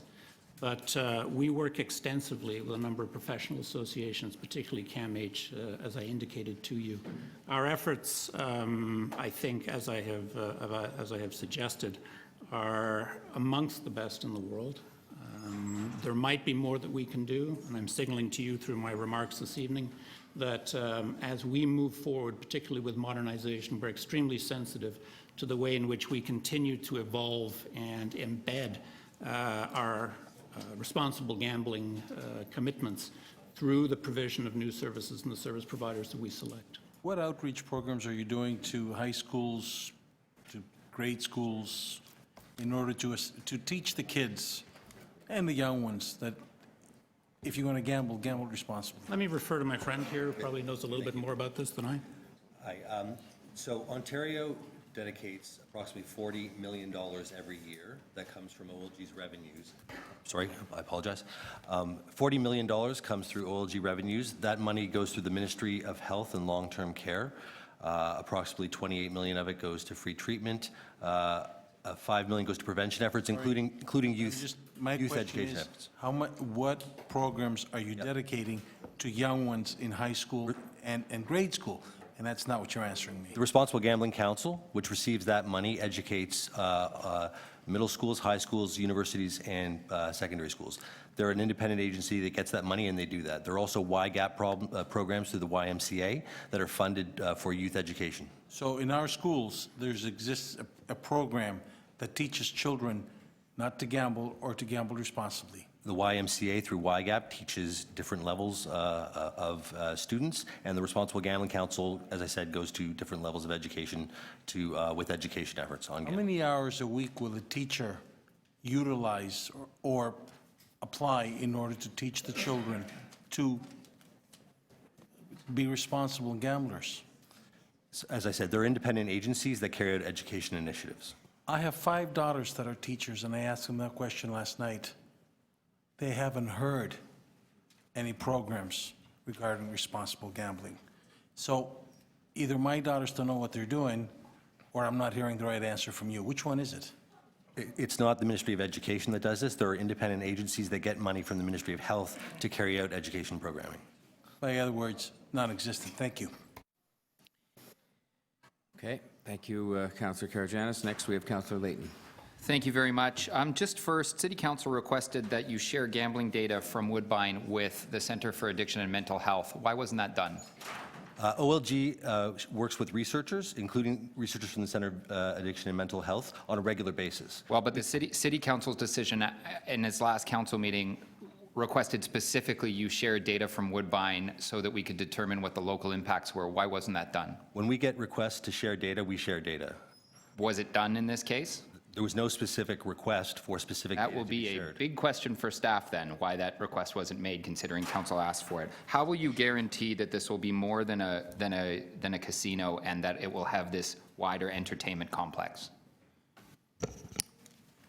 What we have done in pursuing the RFP process that we've embedded into modernization is to stipulate the kind of development that we feel would be required associated with the gambling expansion that's being considered by council tonight.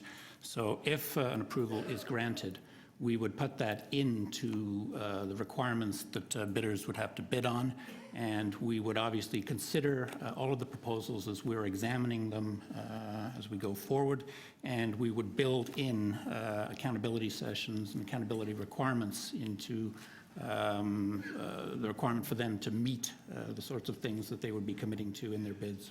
On page 20 of the report, it says that the OLG will not include the city's specific conditions within the contracts with the service providers. How can we be assured that any conditions we put in about what the development looks like or what protections there are for citizens will be included in any of this?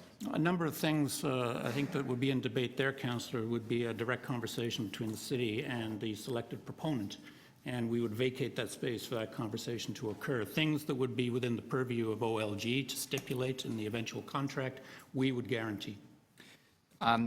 Your web is so this not all of the conditions that the city put forward would be put into the service provider, the contract with the service provider.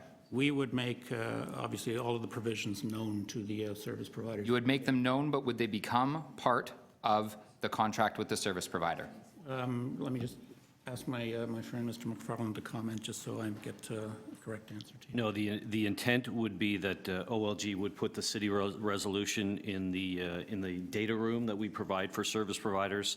Our understanding also is the city certainly has tools at their disposal with respect to the Planning Act that would help shape and scale the development, the potential development for Woodbine, and it is our understanding that planning process provides for direct engagement between the potential service provider and the city for certain conditions. Your website says that the conditions must be reasonable and commercially viable, consistent with the OLG legal responsibility under the Criminal Code of Canada, and align with the government's policy directions. Who will make the call whether or not the conditions stipulated by the City of Toronto are the three things that I just said? Is it the OLG?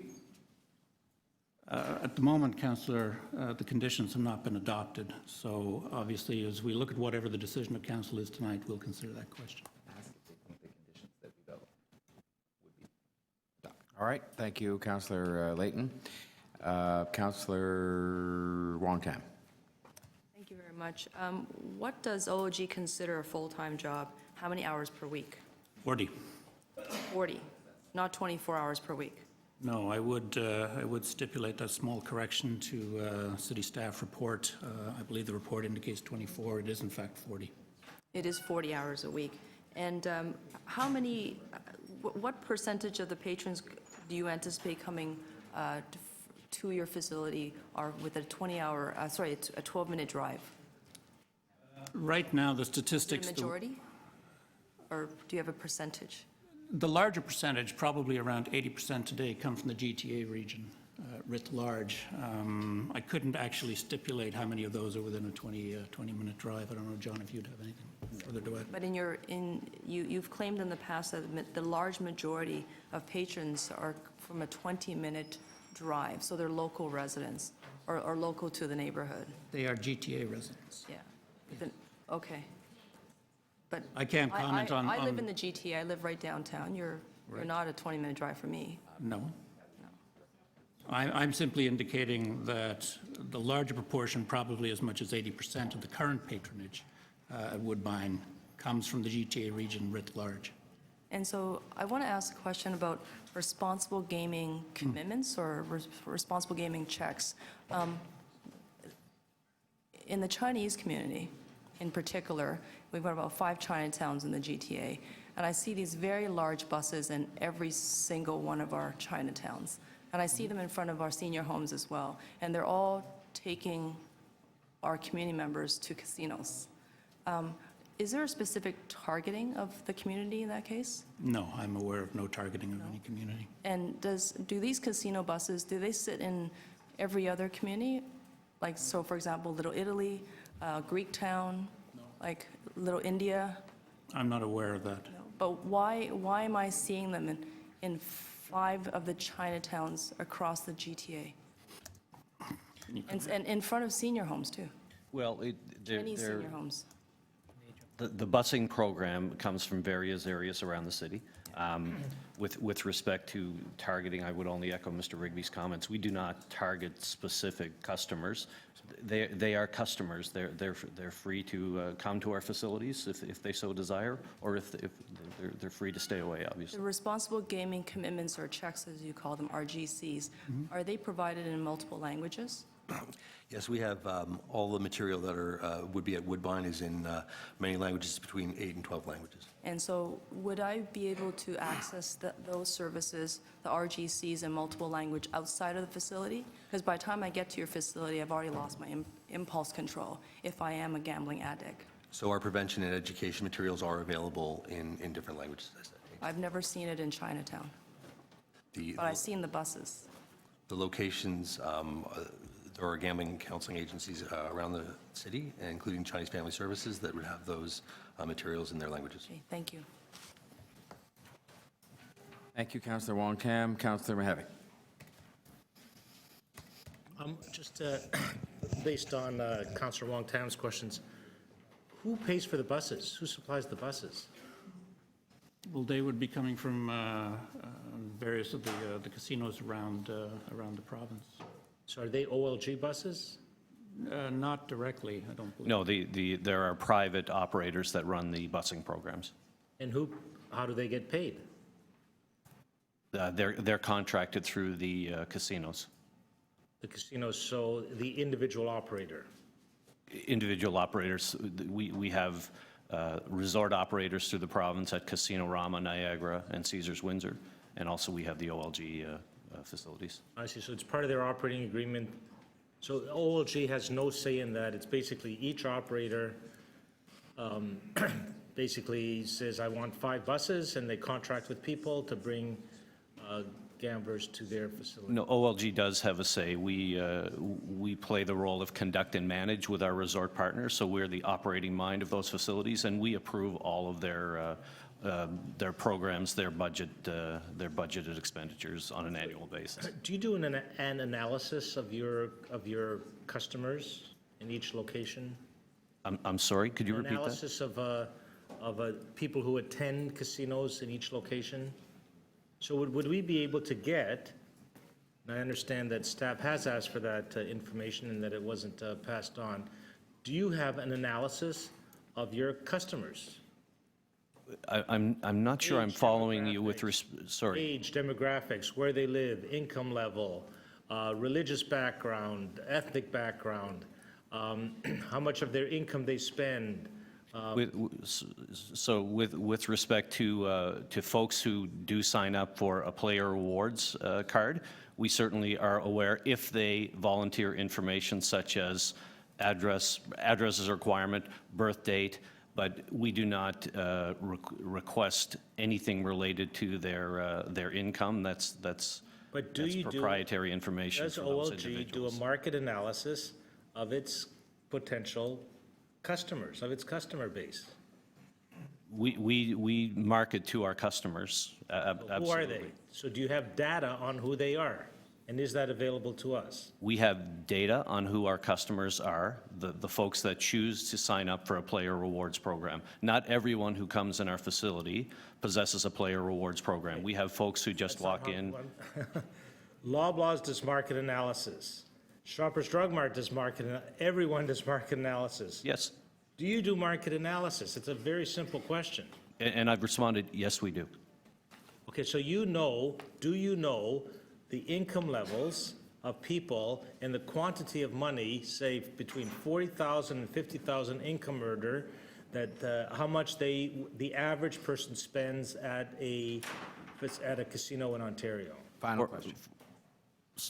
for our customers who carry loyalty program cards, we do know what their level of spend is. Absolutely. Thank you, Councillor Havoc. Councillor Cressy. Thank you. A couple follow-up questions to some previous ones. Councillor Layton asked if you've seen the conditions that were recommended by the Board of Health. Have you seen them? There were 2 of them. Yes, we have seen the conditions. Will you abide by those conditions if there's support? I believe that the city report indicate that those conditions be noted. We have noted them. Will you abide by them? With regard to the condition on It's a yes or a no, with all due respect.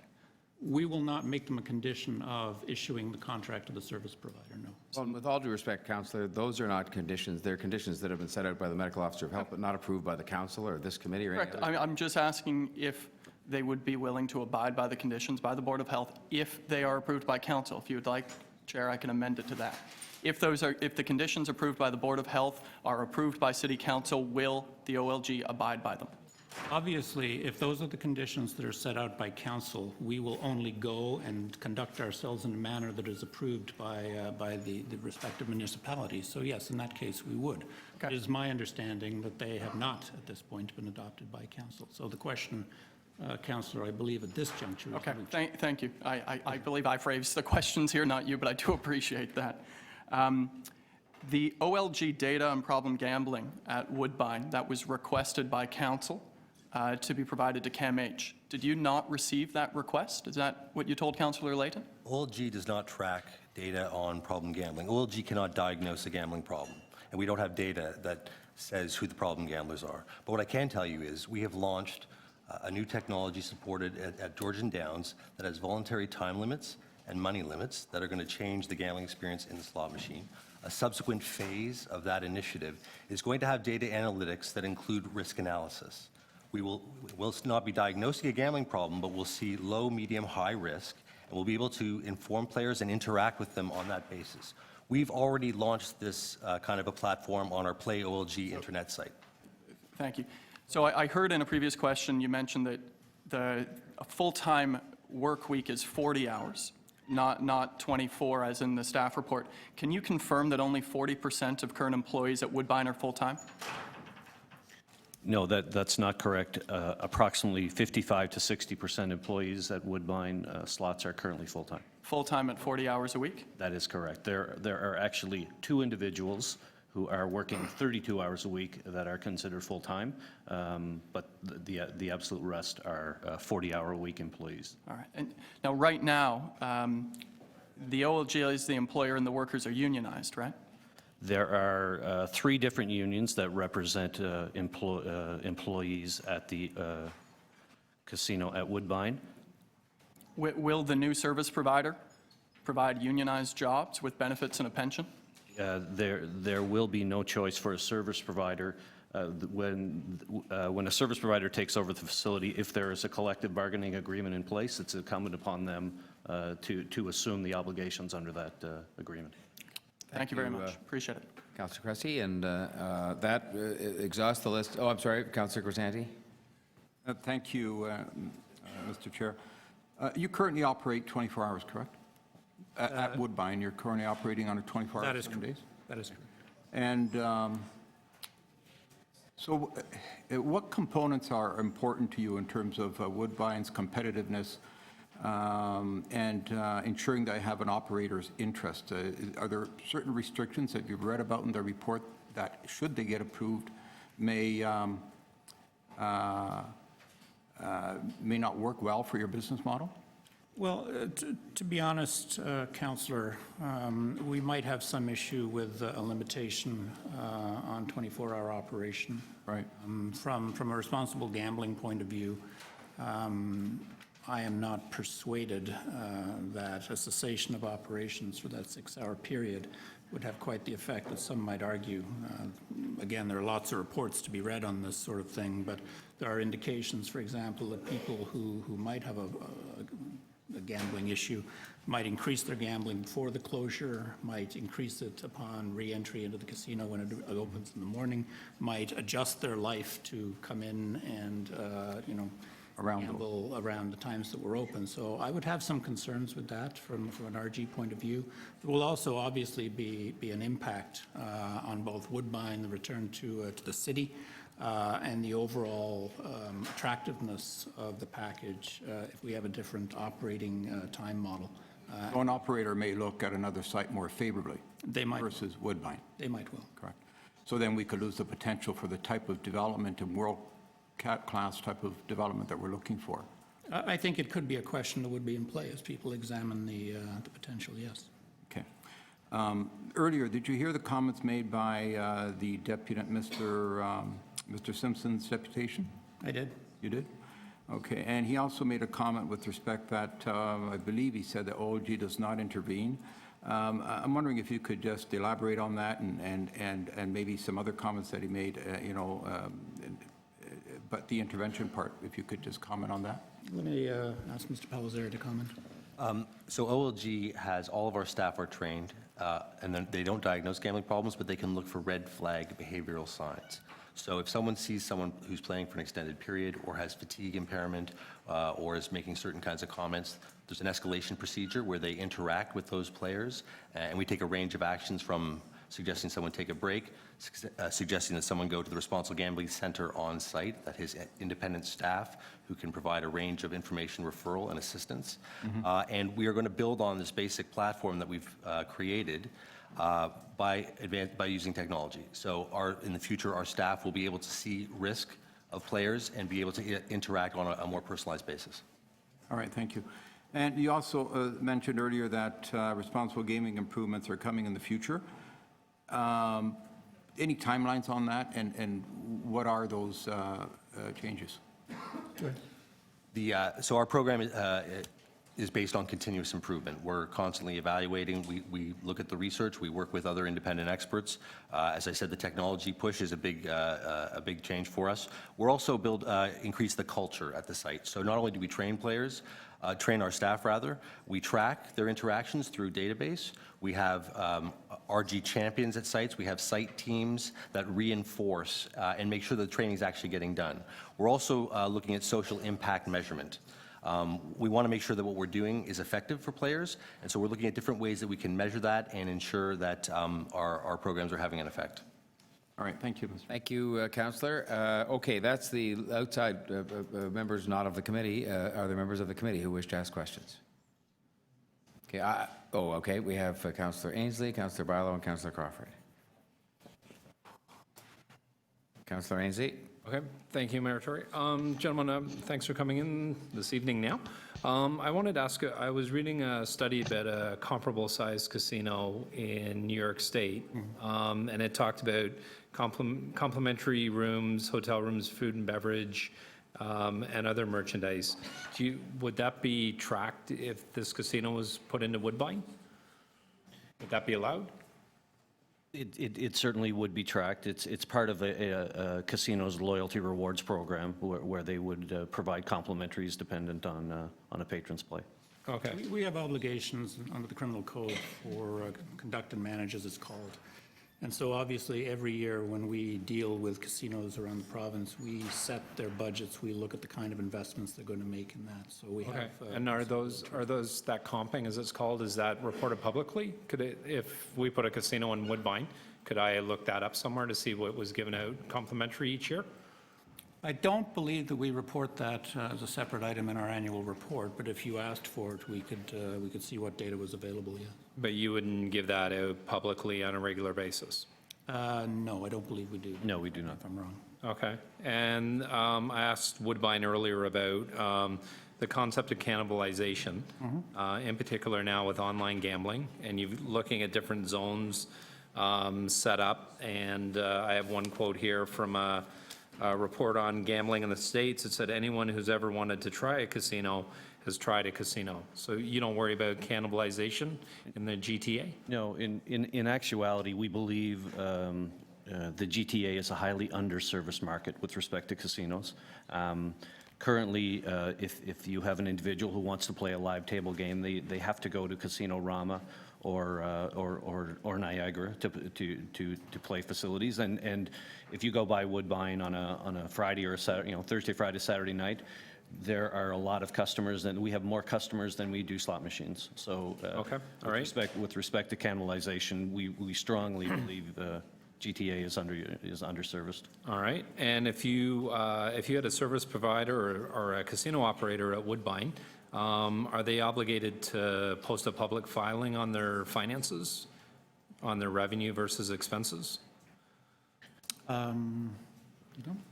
Most likely, if they're a publicly traded company, there would be requirements to do those postings. Okay, but if they were a subsidiary of an American casino, they file with the Securities Exchange Commission in the States, there wouldn't be a filing in Canada, correct? I have to apologize, I'm not able to answer that question. Okay, and then slot machines in Ontario, are they set for a certain payout? In the States, I've done a lot of reading, they're set for 8 cents. They pay out 8 cents of every dollar that goes into them. Is that similar in Ontario? Is there a percentage they're set at? It is. It's actually regulated through the Alcohol and Gaming Authority. And what would that amount be? The regulated payout is 85%, but OLG is very similar to what the statistic you quoted on our payback. Okay, and is there a responsibility of a service provider? Is there a responsibility to report the odds of losing publicly, the amounts that? They have a responsibility to report the amount of money that a potential gambler could lose when they go into a casino. Paul, if I could. So we are obligated to provide information on the payouts of machines. That's required by the regulator. We also have extensive education programs through the centers at sites, through our website, through initiatives that we carry out to teach players about the cost of play. Okay, all right. Okay, thank you, Mayor Tory. Councillor Ainsley. That would bring us next to Councillor Bailão. Just very quickly, just want to follow up on a question that I posed to Woodbine. You do consider yourself a good employer. You have a lot of good jobs, good paying jobs. Is that the kind of jobs you would like to bring to the expansion of the casino? Absolutely. And you do believe that it is in the benefit of the city, OLG, and everybody involved to have some labor peace in the first few years? Obviously, a calm labor environment is something that we would be quite interested in, yes. Thank you. Thank you very much. Councillor Crawford. Thank you, Mr. Mayor. So you're waiting for the city to make recommendations to come to you on, I guess, the size and scope of what we feel that we want for the city. Is that correct? That's correct. Okay, and in that, of course, we are looking, and you've already heard that we're looking at an integrated entertainment complex that we feel includes gaming, non-gaming, possibly hotel, entertainment center, retail space. From your experience, what does a successful integrated entertainment complex consist of around the province? It really depends on the market. If you look at what we currently have in Niagara Falls, for example, they have an integrated complex. They have casino, they have hotel, they have various dining options, and they have retail.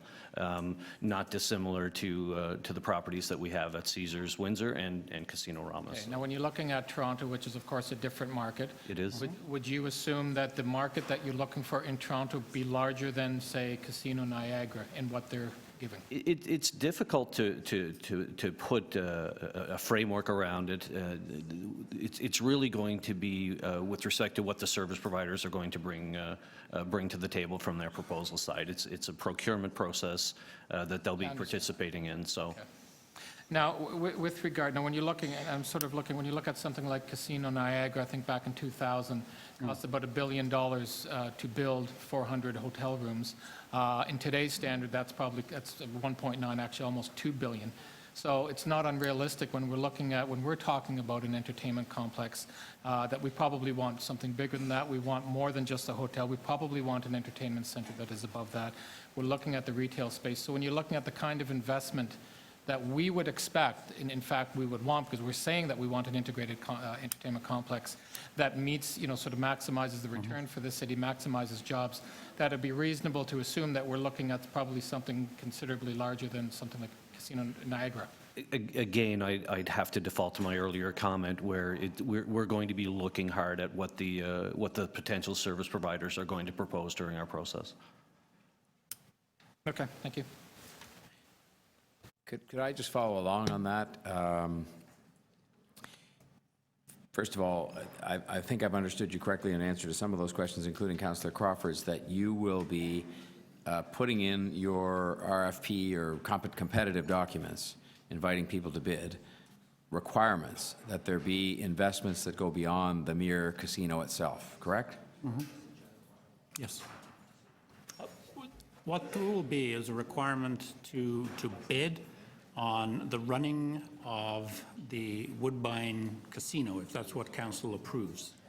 And we will be accepting market-driven bids on what that might look like. And as my friend has indicated, that's going to vary depending on the kinds of returns that these service providers see and the sorts of concepts they have for the kinds of, if you're approving an expansion of slots or you're approving expansion of gaming, what that's going to look like and the kind of offshoot sorts of investments that they may wish to make. We will consider This is a very important question, and I'm not just sure I got the answer, maybe, and I probably didn't put the question precisely. Let me try again.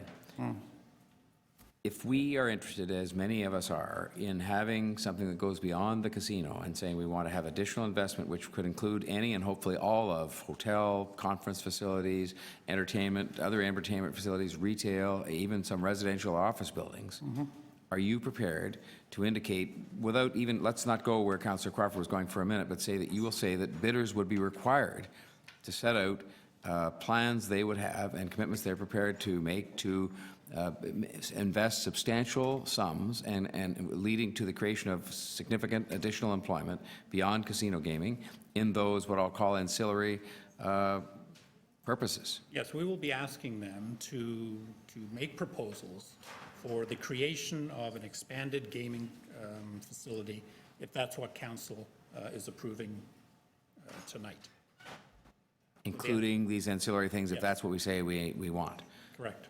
All right. And are you prepared to say that you reserve the right, which I presume you do in any competition, not to accept any of the bids if they came back and said, no, we really just want to have some tables and some more slot machines? Yes, we absolutely reserve that right. All right. And is it, if we were to sort of try and put a dollar value on that, even using history from Niagara Falls or any other place, is that going to be something that, in your view, is going to lead to a better competition or no competition or what? I think it'll lead to a better competition. I think that... If we have a dollar value on it? Pardon me? No, I would not be prepared to put a dollar. Pardon me? I'm not prepared to put a dollar value on it tonight. No, but I'm saying if we put a dollar value on as part of this and said it's X billion dollars of this total investment, including the casino... You're talking about putting a floor value on the amount of development? Yes. I would personally prefer that not be the case. Because? Well, largely because I think we want the market to speak here, and I don't want to drive proponents away by stipulating that it's got to be this, a minimum of this, or nothing else. All right, but so I'm very clear.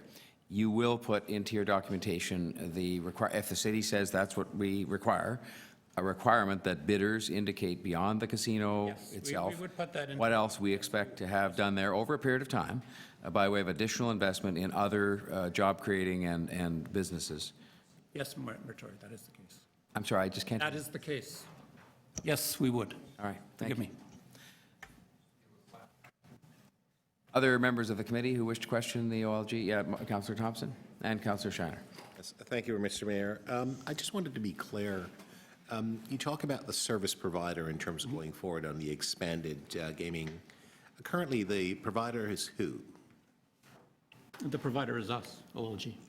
So you are okay. So you're looking at getting out of that and having someone who is going to operate. That is correct. That wasn't clear to me. That's the concept behind the OLG's modernization initiative. All right. And so when I ask Woodbine questions and so on, Woodbine says, or they're sort of responding and thinking about their response, it is OLG's decision because it's now confirmed that Woodbine is basically the landlord in the operation. That is correct. Okay. So decisions going forward is OLG's responsibility in terms of how the operation takes place, who the service provider is, and so on. That is correct. All right. And so with respect to expanding the operation and building out, is that your responsibility or is it Woodbine's responsibility in terms of making decisions in terms of whether or not there's going to be condos or other commercial activities? It's our responsibility with regard to the expansion of the gaming site. Only? Okay? But the other portion is Woodbine? That is correct. All right. And so can you help me to understand, it appears to me that we've always had some concerns about the hosting fees. Yes. Is it true that the hosting fee formula has changed so that there seems to be less monies that would come to the city? Not to the best of my knowledge, Councillor. To my knowledge, and I'll ask my friend to correct me if I'm misspeaking, Right. The hosting fee formula across the province is the same. And it has always been that way? I don't have great history in this. Let me ask Mr. Sure, it has been, Carlin to comment. it was changed when the government announced modernization. Right. With respect to the slot formula, but in addition, they added a component for table game revenue, which was never there before. So there's 4% of table game revenue would go back to the municipality also, which prior to the announcement of modernization was not the case. Right. And you talked a little bit about the number of jobs and their full-time jobs. That's just on the gaming piece, is that correct? That is correct. And so the future jobs is not your responsibility, but that of Woodbine's? Well, we estimate that there will be somewhere between 1,000 and 1,400 new direct jobs into gaming. I also expect, but I cannot specify tonight, that there would be some multiplier effect as well into other portions of related industries and into the area generally. And I'll just pose this as a comment. You'll forgive me, because I think we're just getting some challenge in terms of the flow of response from yourselves and Woodbine, and it seems to frustrate us. I know it frustrates me to some extent. Give me that. Well, and that's not your intent. It is simply that you have to try to provide answers based on sort of a shifting or movements in sort of the process, and you're trying to give us the best answer you can at the moment? Is that We are. Okay, that's helpful. Thank you. Thank you. Councillor Shiner? So in the light of getting the best answers, I think you understand that we're trying to be able to get some surety as to if an expanded gaming operation goes forward at Woodbine, there is additional jobs created from the spin-off industries that may be there, not worried about condominiums or other development. And Woodbine has said, well, OLG is the one that will put that package together. And yet you said you're responsible for the gaming portion. So how do I get the tie-in between the casino and what the other benefits are going to be so I understand the package that's coming forward? And the second part is, how do I make sure that what we think we're going to get is delivered? And that also means, what if the package that you go to accept the city doesn't like? Well, first of all, the size and the shape of the total job package will be predicated to a certain extent on the approvals that you're considering tonight. The existing facility within the Woodbine Grandstand would not be sufficient to house the sort of maximum number of slot machines or games that would be expanded. Right, so you're going to expand that, but we're looking for the entertainment and the other ones. Everything we always hear about is the bells and whistles that go with the gaming. Right. How do we know that there's going to be a commitment to construct that and provide that at the same time as the new casino's built?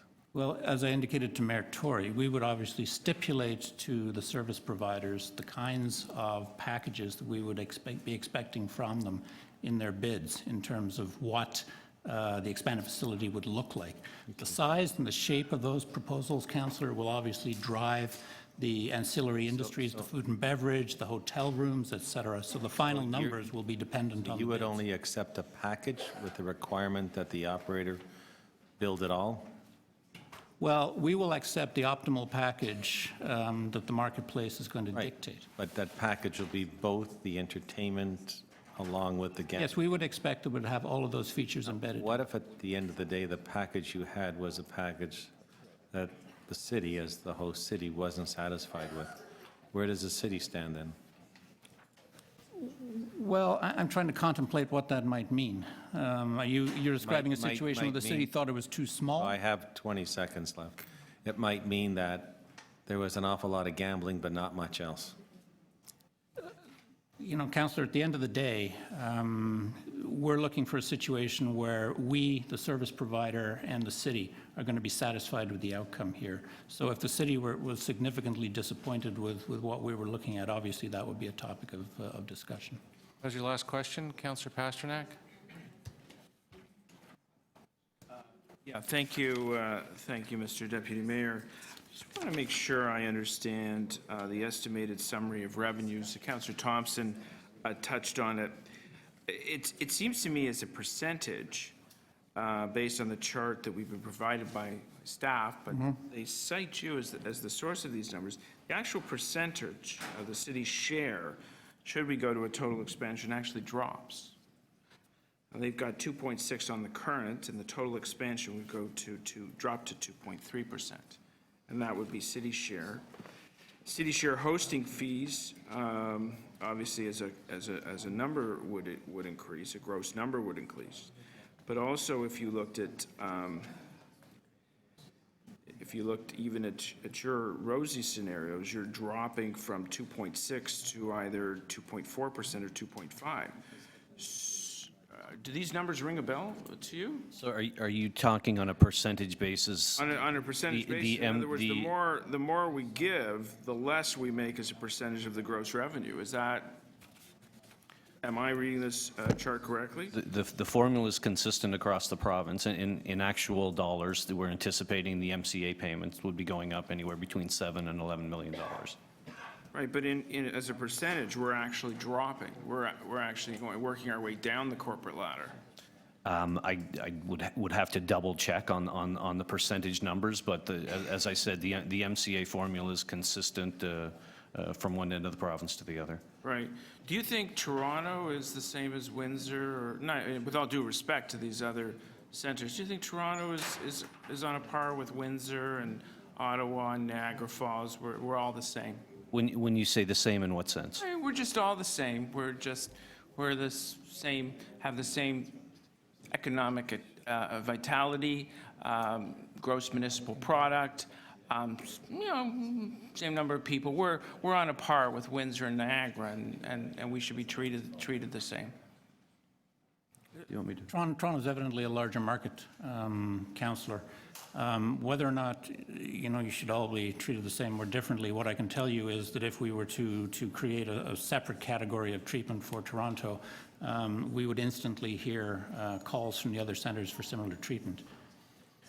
Well, that became a key part of the downtown casino debate, where negotiations had tentatively set on a hosting fee of around $100 million, as sort of a basement figure. And then when Windsor, Niagara, and Ottawa objected, all of a sudden it went down to $50 million, and that was the end of Toronto's downtown casino. It didn't make any sense to equate the costs of setting up that kind of infrastructure in Toronto with Windsor, with all due respect. I mean, can anyone really argue that it's a similar economic model? No, I would not argue that there's a scope or size comparability between Toronto and some of the smaller markets around the province. Obviously not. But I think there is a question of equity of treatment that the government considers when it's looking at how economic returns are measured and given out. All right. Would you? Sorry, Councillor, that's the end. Thank you very much. That brings us to the end of questions, I believe, for these deputants. And so I will thank you very much, and we'll move on to the next. Thank you, Mr. Mayor. Next, we have Sylvia Hagopian from Gambling Institute of Ontario and Nina Littman-Sharp from the also Problem Gambling Institute of Ontario. I mean, I'm reading them both together, but I think you said you'd come up and speak together. That's fine. Thank you.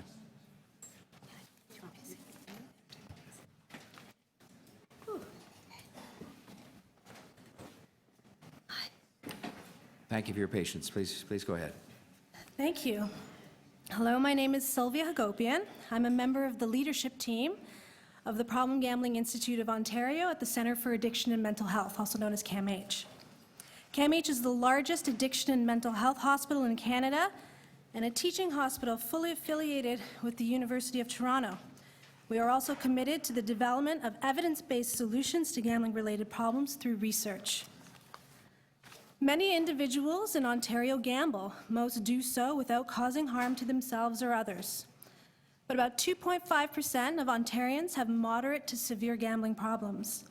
People with gambling problems experience a range of harms, including mental health issues like depression, anxiety, and substance use. They are also at increased risk of suicide. The Canadian Safety Council believes that more than 200 problem gamblers alone take their lives each year in Canada. This is likely an underestimate, given the lack of reporting requirements on the part of coroners. Many people who gamble also experience dysfunctional relationships and financial difficulties because of their gambling. This harms not only the people with gambling problems, but also their families and communities. We recognize that gambling is a reality in Ontario, and it already takes place in many forms at Woodbine Racetrack. But research from around the world shows that increases in gambling availability are associated with increases in problem gambling. So expansion at Woodbine will likely lead to an increase in the number of problem gamblers, particularly in the immediate area surrounding the facility. It's estimated that a quarter of Ontario's gambling revenues come from problem gamblers. Research within the last 2 years also identifies that a significant amount of profit comes from both slot machines and table games is derived from problem gamblers. Based on this evidence, it's reasonable to expect that a high percentage of additional revenues from Woodbine expansion would be contributed by people who are struggling with gambling problems. Ontario provides extensive responsible gambling programs, including the responsible gambling work being done by the OLG. Our organization collaborates with OLG on some initiatives. We provide consultation services and we train their employees on how to intervene with customers who are showing signs of being in trouble. However, you should know that while it is important this work gets done, there is no evidence to indicate that these efforts have a significant impact on decreasing the prevalence of problem gambling in casino venues. We are particularly concerned that we have very limited impact on early prevention of problem gambling. Increasing gambling availability means increasing gambling problems. We endorse the recommendation by the Medical Officer of Health that City Council maintain its opposition of expanded gambling in Toronto. We also require the facility, would like to require the facility to maintain its existing and planned responsible gambling measures and to close for a minimum of 6 hours a day. Treatment providers report that extended hours have negative impact on clients. This recommendation is key. By closing for a few hours a day, people will take a much-needed break from their extended gambling to consider their losses, perhaps to eat, sleep, or drive home to their families. Thank you. Thank you very much. Are there questions of this deputy? We've got Mr. Councillor Layton and Councillor Mahavik. Yeah, thank you. Thank you very much. I've got the report here from 2012. The CAMH report. In it, I just want to confirm a couple of facts, that it says between 1 and 3.5% of Ontarians have been defined as problem gamblers. Yes, so it's actually, a recent report has 2.5% of Ontarians. In Toronto, it's about 10,000 people with pathological gambling problems, and 100,000 with moderate to severe problems. 100,000. Now, on page 10 of the report, it says that there was a study in Niagara Falls on pathological gambling before and after the casino opened. Can you just give us an idea of what the impact of that casino was opening in that municipality? Oh, I don't have. If one of our research scientists, Dr. Nigel Turner, was here, he would be excellent at responding to that. So I don't have that research at my... So perhaps I could ask it as, would it surprise you if the 2.2% prior to the casino opening turned into 4.4% 1 year after the casino opening, a full doubling of those identified with pathological gambling problems? No, it wouldn't surprise me. We know from research that introducing a casino in an environment that had no previous casino, it increases problem gambling in that region. Thank you. Councillor Mahavik, please. Thank you very much. I got the impression from OLG that you were almost in support of gambling in casinos. Could you describe your relationship with OLG and how that works? And Sure. The Center for Addiction and Mental Health at Problem Gambling Institute is contracted by the OLG to provide consultation services with regards to their red flag training. This is a training program that trains managers at the casinos on how to identify someone who may be experiencing what they call red flags. So somebody who's hitting a slot machine or experiencing anger, or there's a crying family member outside looking for their loved one. So they're red flags. So we help we train the managers on how to intervene on. That's the training program that we do. And does CAMH have a position on, or do you have a position on expanded gambling? Oh, did I not make that clear? We do not support the expansion. We strongly believe that increasing gambling availability will increase problem gambling. We consider problem gambling, a public health issue. It devastates lives. It increases bankruptcies. There's suicidal ideation. It causes third-party harm to families and loved ones. I could go on for the people who are devastated by gambling problems. And have you've used the number 200 people per year commit suicide? That's the Canada Safety Council. What reports are available to them where the coroner has documented problem gambling as a problem, but it's not a requirement for the coroner to investigate problem gambling as a reason for suicide. So if it's very obvious, then they report it. So at the end of the day, from the point of view of good public policy and the public good, you would say that the negatives outweigh the positives? Absolutely. By a little or a lot? Well, we treat clients who have gambling problems. We see the devastation firsthand, and it's our duty to our clients and the people who are possibly going to be experiencing gambling problems to say a lot. Can I join in there? Yeah. Thank you. I would just say that in combination with Rob Simpson's information, I would say a lot. Yeah. A lot of negatives. And what percentage of people do you actually see of the problem gamblers? 100,000 moderate, 10,000. How many of them do you see?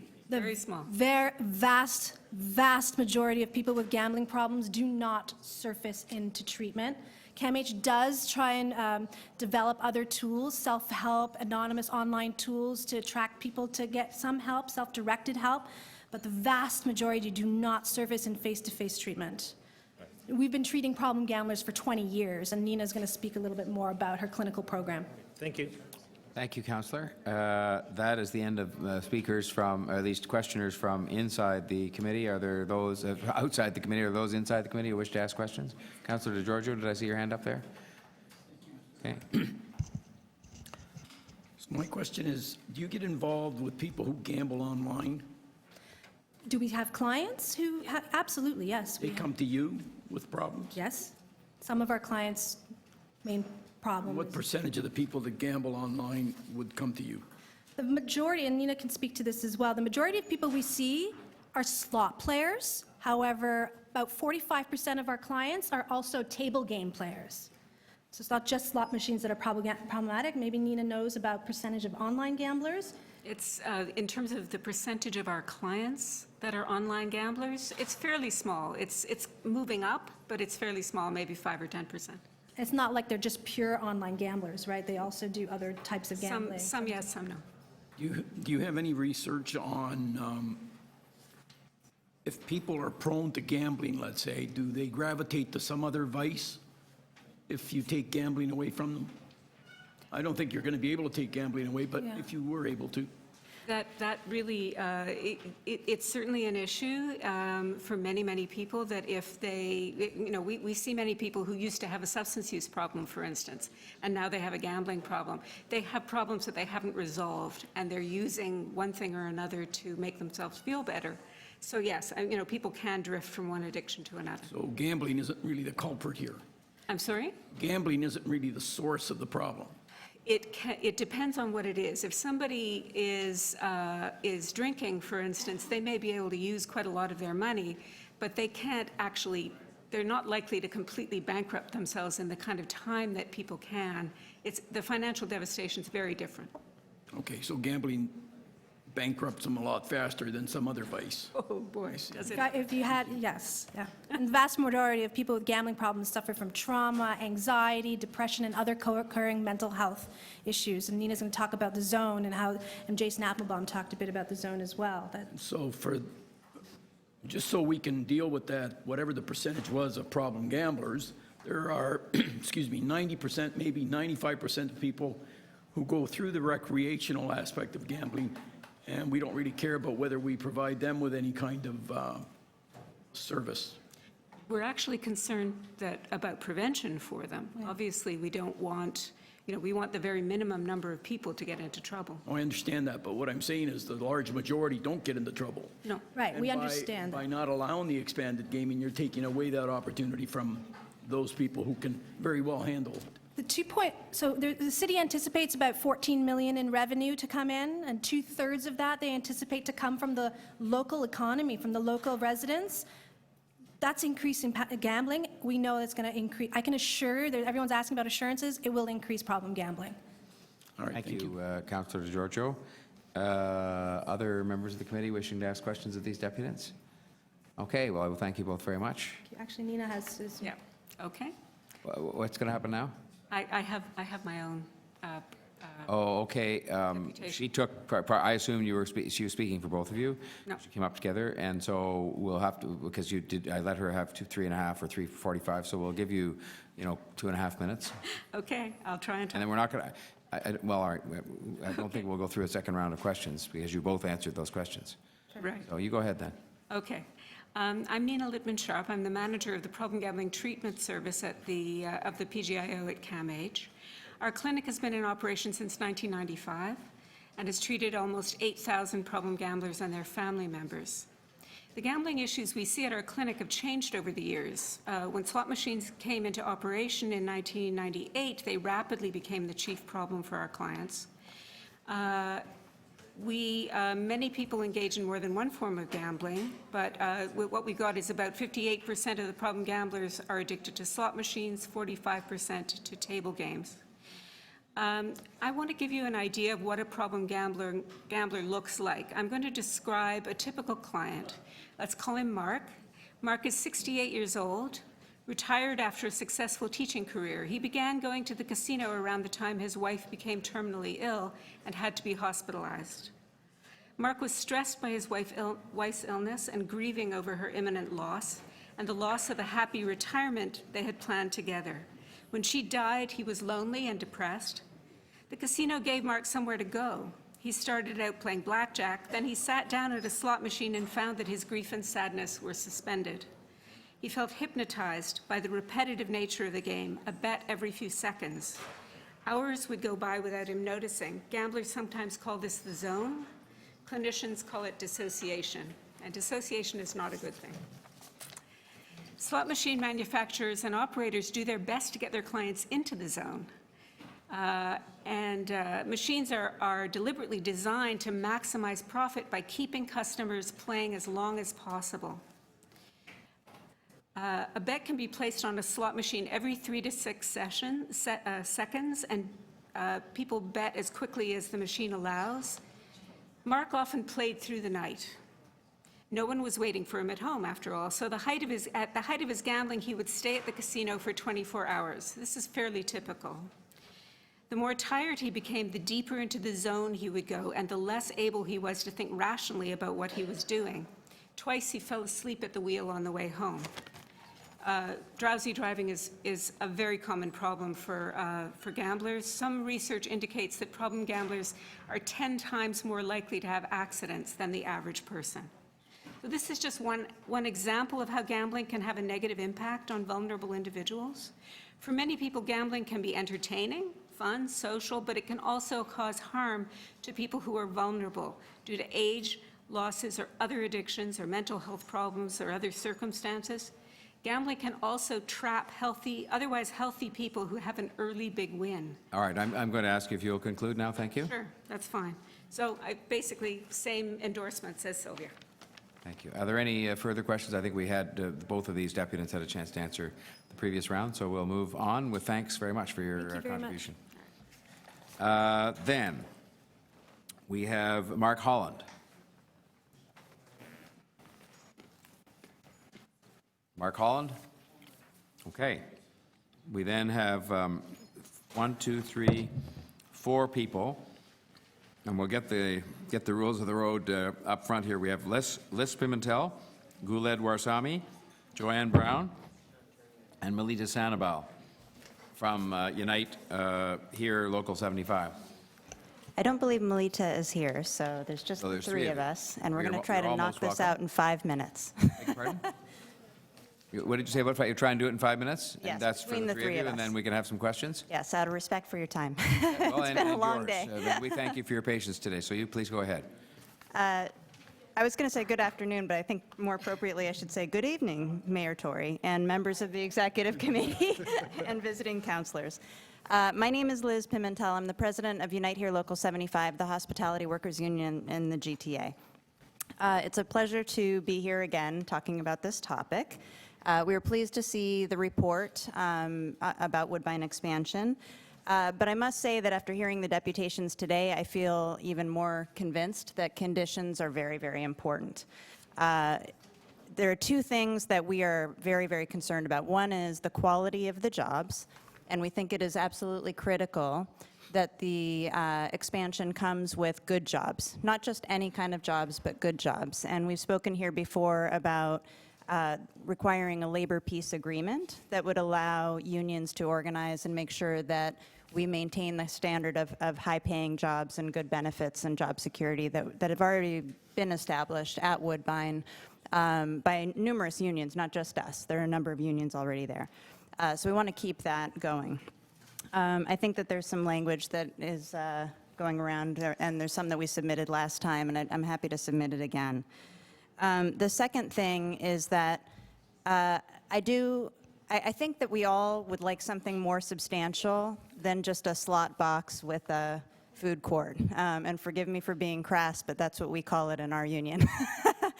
We've seen a lot of these, so we know exactly what they're like, and that is not going to bring the benefits that I think we'd all like to see. And so we've sent correspondence to the mayor about this, and we've been speaking about this in various places, that we think there should be some minimum level of investment set around this development. We would suggest that it be somewhere between $1 billion and $1.25 billion as a minimum. That would make it comparable to the Boston development. It would make it comparable to the Maryland development. So sort of comparable sized developments that we've seen where this kind of thing has been built before. So we're trying to compare it to what we think would be the type of development that would actually benefit that area and that space, and that seems to me like a kind of floor that could be put to make sure that we have the right size, because I think, as we heard earlier, it's entirely possible that it could be a smaller development than that, and I don't think that that is actually going to bring the benefits that we're all looking for. So with that, I will pass it on to my coworker, Guled Warsami. Thank you. My name is Guled Warsami, and I'm an organizer with Unite Here Local 75. I lived in Rexdale and spent many years in the community organizing around important issues like youth engagement, immigrant settlement, unemployment, and training. It was actually the Woodbine Life project in 2006 when I really started getting involved in local community organizing. At that time, I was a youth organizer for this group called SOYET, Somali Youth Association of Toronto, and I worked in Rexdale. So back in 2006, when we heard about a huge redevelopment proposal at the Woodbine racetrack called Woodbine Life, we started organizing community meetings, and we were amazed by the turnout when people heard about, the opportunities that could happen with the Woodbine Life development. What we heard at the doors mostly, over and over again, was the desperate need for good jobs in Rexdale. jobs with full-time hours, decent pay, benefits, and some measure of job security. We organized for several years and engaged with the city and developers of Woodbine Life to secure groundbreaking commitments around local hiring and training. As we know, the Woodbine Life project never materialized. Now we have another chance to do something amazing in Rexdale. We have the chance to create hundreds of good jobs. Not just provide training, although that's important too. People in Rexdale don't need handouts or special treatments, but we really need good jobs. And access to good jobs. As long as people in Rexdale have to work 2 or 3 part-time, low-wage jobs with no benefits, they won't be able to lift themselves up. And Rexdale will never prosper with that kind of proposal. Thank you, and now I'm going to pass to my colleague, Joanne. Hi, good evening, everyone. It's been a long day. My name is Joanne Brown, and I've been working at Woodbine for 29 years, and I don't gamble. I'm also a member of Unite Here, and I think we have a great opportunity here. Woodbine is a fabulous piece of property, and as was said earlier, this weekend is the Queen's Plate. Lots of people will be coming to watch that. I work in the racetrack side of it, which is separate from the OLG's operation. However, it's very important that we do have the OLG's operation because we frankly need that. We need that to continue. We need the expansion. We need all the other things that can possibly happen at Woodbine. You know, the live entertainment venues, the hotel. I spoke before at the community meeting, and I talked about showing Toronto what we have. We had, Toronto actually had this Open Doors project, probably about 3 or 4 weeks ago. And there was people coming to Woodbine that had never been there before. You know, they would come into the dining room and they would be shown around, and I think that actually opened up Woodbine to a lot of people that didn't even know that it was there before. It is actually a very nice place to visit and to spend your money at, to have a great meal, and you have the opportunity to watch horse racing and do a little bit of gambling if that's what you like. My job is at stake here because it's a seasonal job. The racetrack during the winter time is a layoff situation for most of us if you're not working in the slot area. I'm lucky if I get 2 or 3 days a week, and my full-time position can be from 12 hours to 36 hours out of 40 hours. So it would be great if we had an opportunity for me and many others like me to be able to have something else in that period of time. And I'll finish it there. Thank you very much, all three of you. And we now move to questions from, first of all, members of the council who are not members of this committee. And do I see Councillor Layton with his hand up? Okay. Yes, thank you very much. Does it worry you that that the staff report shows just how that the OLG considers 24 hours a work week full time? Sometimes in our industry, we set minimums for what would be considered full-time, and it's usually for benefit eligibility. So, you know, in most of our hotels, for example, if you work 24 hours or more, you're considered full-time and you get family benefits. So it's a minimum, it's not a maximum. But am I alarmed by that as a definition? Yes. I mean, normally a full-time job in a unionized environment, you bargain to maximize hours to 40, yes. And the average for unionization rates for all OLG is at 28%. Is that low compared to other averages for casino operators? I'd say that's low. I mean, we represent 55,000 gaming workers in Las Vegas, so, that's probably the most heavily unionized city in the United States. The gaming industry is a heavily unionized industry. I think kind of for the reasons that we're discussing here today, there has to be a balance between the costs and the benefits in gaming, and it's important that all stakeholders are involved. And I think the gaming industry, when it's working well, they recognize that as well, and they think, okay, we've got to create good jobs, we have to partner with the community. And I've spoken here before about sort of good operators and bad operators, and frankly, good operators will do that, right? They create union jobs, they partner with communities. The kinds of conditions that we're suggesting are the kinds that would actually, I think, block the bad operators and should block the bad The operators. conditions are critical here. If we can't get these Absolutely critical. conditions as part of the agreement, then it's likely to result in not an optimal situation for the workers and community. Yes, and we only get one chance to do this. So we only get one chance to put conditions. You can't sort of build this thing and go, oh, now we've changed our minds and we want to add. I don't think it tends to work that way. And we only get one shot to give an approval, too. Do you know how long this contract's for? What contract? With the service provider? I'm assuming it'll be a fairly long-term one, and I hope it is. I mean, I think the operator that gets the agreement should be one who's willing to commit long-term. It shouldn't be somebody who comes in and is going to flip it really quickly. Just finally, the existing unionized workers at OLG will have a year in their existing contract, and then they'll be up for renegotiation. Part of that is potentially losing their pension benefits. Is that something that you think we can provide conditions for, or how do you think we should approach that? We actually don't represent OLG employees at Woodbine. We represent Woodbine employees. It would be my sisters and brothers in PSAC who represent the OLG workers. But I think it would be very sensible to say that if the OLG is going to contract out to a private operator, that private operator should pick up the collective agreements of the relevant unions, whoever they may be. Thanks for staying with us all day. Thanks for having us. Thank you, Councillor Layton. And who else did I have that were Councillor Bilo?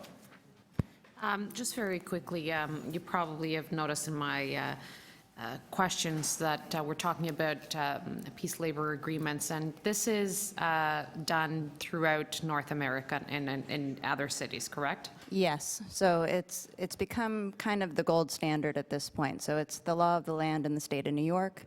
The Boston development is governed by a labor peace agreement. The Western Mass one also is. The Maryland one is. So there are already, it's becoming the norm. There are operators that are used to this. They know how to deal with this. They have it in their own casinos, and as you said, it's a highly unionized industry. Correct. And you do believe that this would be a perfect opportunity after we approve the TO prosperity report to try to bring some good jobs to the city of Toronto through the actions that we're taking. Absolutely. Yeah, and particularly to that region, I think it would make a big difference. Thank you. Thank you, Councillor Bilo. Any other members of the committee wishing to question these deputants? If not, I will thank you very much for Thank you very much for having us. patience all day and for your contribution. Here we are. We're be called Theo Lagakos. Thank you, Mr. Mayor. Oh, I'm sorry. Okay, I missed Noah Shopsowitz, but you can go ahead and sit down, and we'll just shake up the order a little bit here to make it more interesting. Thank you, Mr. Mayor. I'll try and read this as quickly as I can. My name is Theo Lagakos, and I'm an employee at OLG Slots at Woodbine. I'm president of PSAC Local 533. The question before council concerns Woodbine expansion. So from an employee perspective, I could tell you that, yes, I want expansion, but I want certain guarantees. I want a guarantee, for example, that full-time jobs aren't going to be reduced, because you could put in 2,000 more machines, but you could cut the number of staff. I want a guarantee that I've been paying into the Ontario pension plan for over 5 years, and I want to keep that pension plan. But the OLG has decided that they want to modernize, they want to privatize. So what does that mean to me as an employee? It means they want to take away my pension, but the people at the OLG corporate office who are most of them on the Sunshine List, get to keep their pensions. So I want to make sure that council over here protects the employees at the OLG, at the slots at Woodbine, and makes sure, puts it in writing, that we don't lose our Ontario pension plan. That should be a concern for everyone here. I also live in Rexdale. I don't just work at Woodbine. So I want to make sure that if there's any money generated from expansion, that it goes back into the community. Because I live in a community that's very high risk, where there's violence everywhere, and I don't see Mr. Ford doing anything about that, but that's a different story altogether. If the OLG believes in privatization, then what I would say to them is, let's privatize the whole OLG, let's have the AGCO regulate everything, and let them see if the private sector is better for them. So in the end, I would like to say that I'd like to see accountability, integrity, and respect from the corporate OLG to the employees, to the people of Toronto, to the people of Ontario. I want accountability by making sure that jobs are full-time, that they are not reduced. I want to make sure that any new system, such as GMS, the gaming management system that the OLG spoke about, is not just used for responsible gaming, but is not implemented in such a way that automation comes in and more jobs are lost at the OLG slots at Woodbine. And I want them to respect us by not taking away our pensions. That's my presentation. Thank you. Thank you very much, sir. And 2 minutes and 36 seconds. Well done. Okay. So are there questions from members outside of the Executive Committee first of this deputant? All right. Any questions from members of the committee? All right. Well, we thank you very much for your suggestions, and thank you for being here today. Noah Shopswitz was next, and he was overlooked inadvertently. Good evening, sir. Patience is a virtue. It certainly is. Mr. Mayor, honorable councilors, my name is Noah Shopsowitz. I am a design builder and a real estate developer in the City of Toronto. I'm a resident of the City of Toronto. My parents were residents of the City of Toronto, and my grandparents were residents of the City of Toronto. I do oppose this expansion of the Woodbine facility, and I'll tell you why.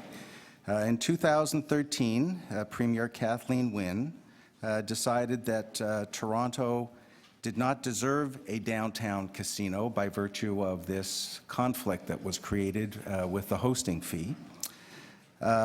It seems that her supporters are deeply involved in the horse racing industry, and that may be one of the reasons why she did cut down the downtown casino debate. At that time, Toronto Council only looked at 2 proposals. So what if Toronto could look at 10 proposals, and this expanded gaming at Woodbine would be just one of them? Okay. The Premier has effectively erased the C1 designation, which we did have. C1 was the downtown casino, from the OLG gaming bundles.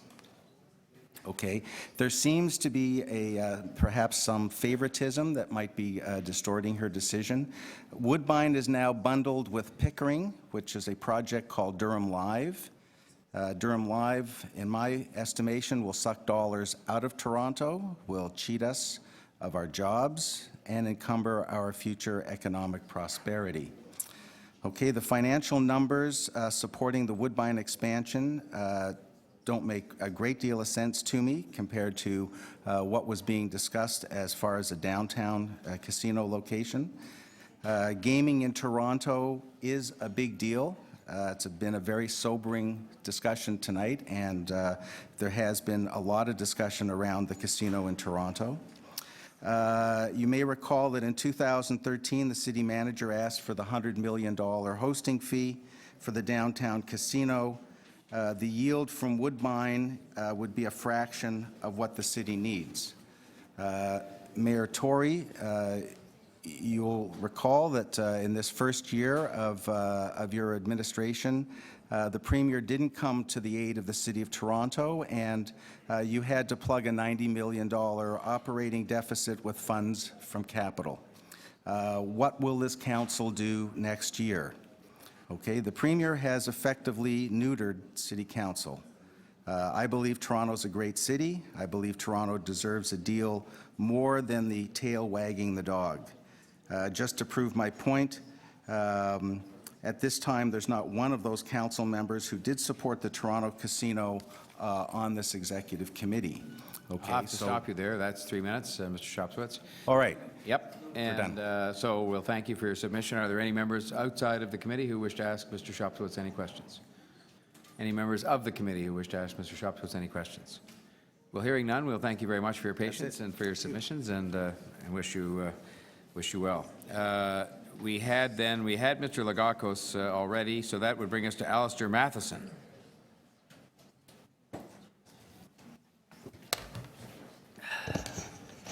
Your Worship, councillors, my name is Alistair Matheson, and I'm the Vice President of Advancement and External Affairs at Humber College. That appointment I have held for 2 years. Prior to that, I was 12 years as the Dean of the School of Hospitality, Recreation and Tourism at Humber College. Humber College, as many of you will know, is the largest community college in Ontario, and in fact the largest community college in the country. We have 27,000 full-time students and about 53,000 part-time students. Of the 27,000 students, 23,000 of those are domestic, with the majority, 75%, of those students actually coming from the immediate catchment area, which includes both the southern and northern parts of Etobicoke and a hinterland of around 25 kilometres around that area. That's a significant number of local students who are commuting to the college, either using their own vehicles, or the majority are in fact using public transportation. The expansion proposal is highly supported by Humber College, with the view that it actually deepens and strengthens our existing partnership with Woodbine. And I want to talk about the three components that are really important as part of that partnership. First of all, Woodbine is an employer of our graduates. We have 160 programs at Humber College, and many of our graduates from many programs are seeking and have been hired by Woodbine for full-time employment. As part of that, many of our students also do their internships at Woodbine, and 73% of those students doing internships actually get offered full-time employment by the Woodbine Group. The second area of partnership is that the Woodbine Group has sponsored or been a corporate and community partner in many of Humber College's community outreach programs. We run several community outreach programs, either funded directly by Humber itself or through successful grants that we've obtained through the Ministry of Training Colleges and University. Over the past 9 years, we have won actually 11 community outreach contracts for youth at risk and skills and development training for new immigrants,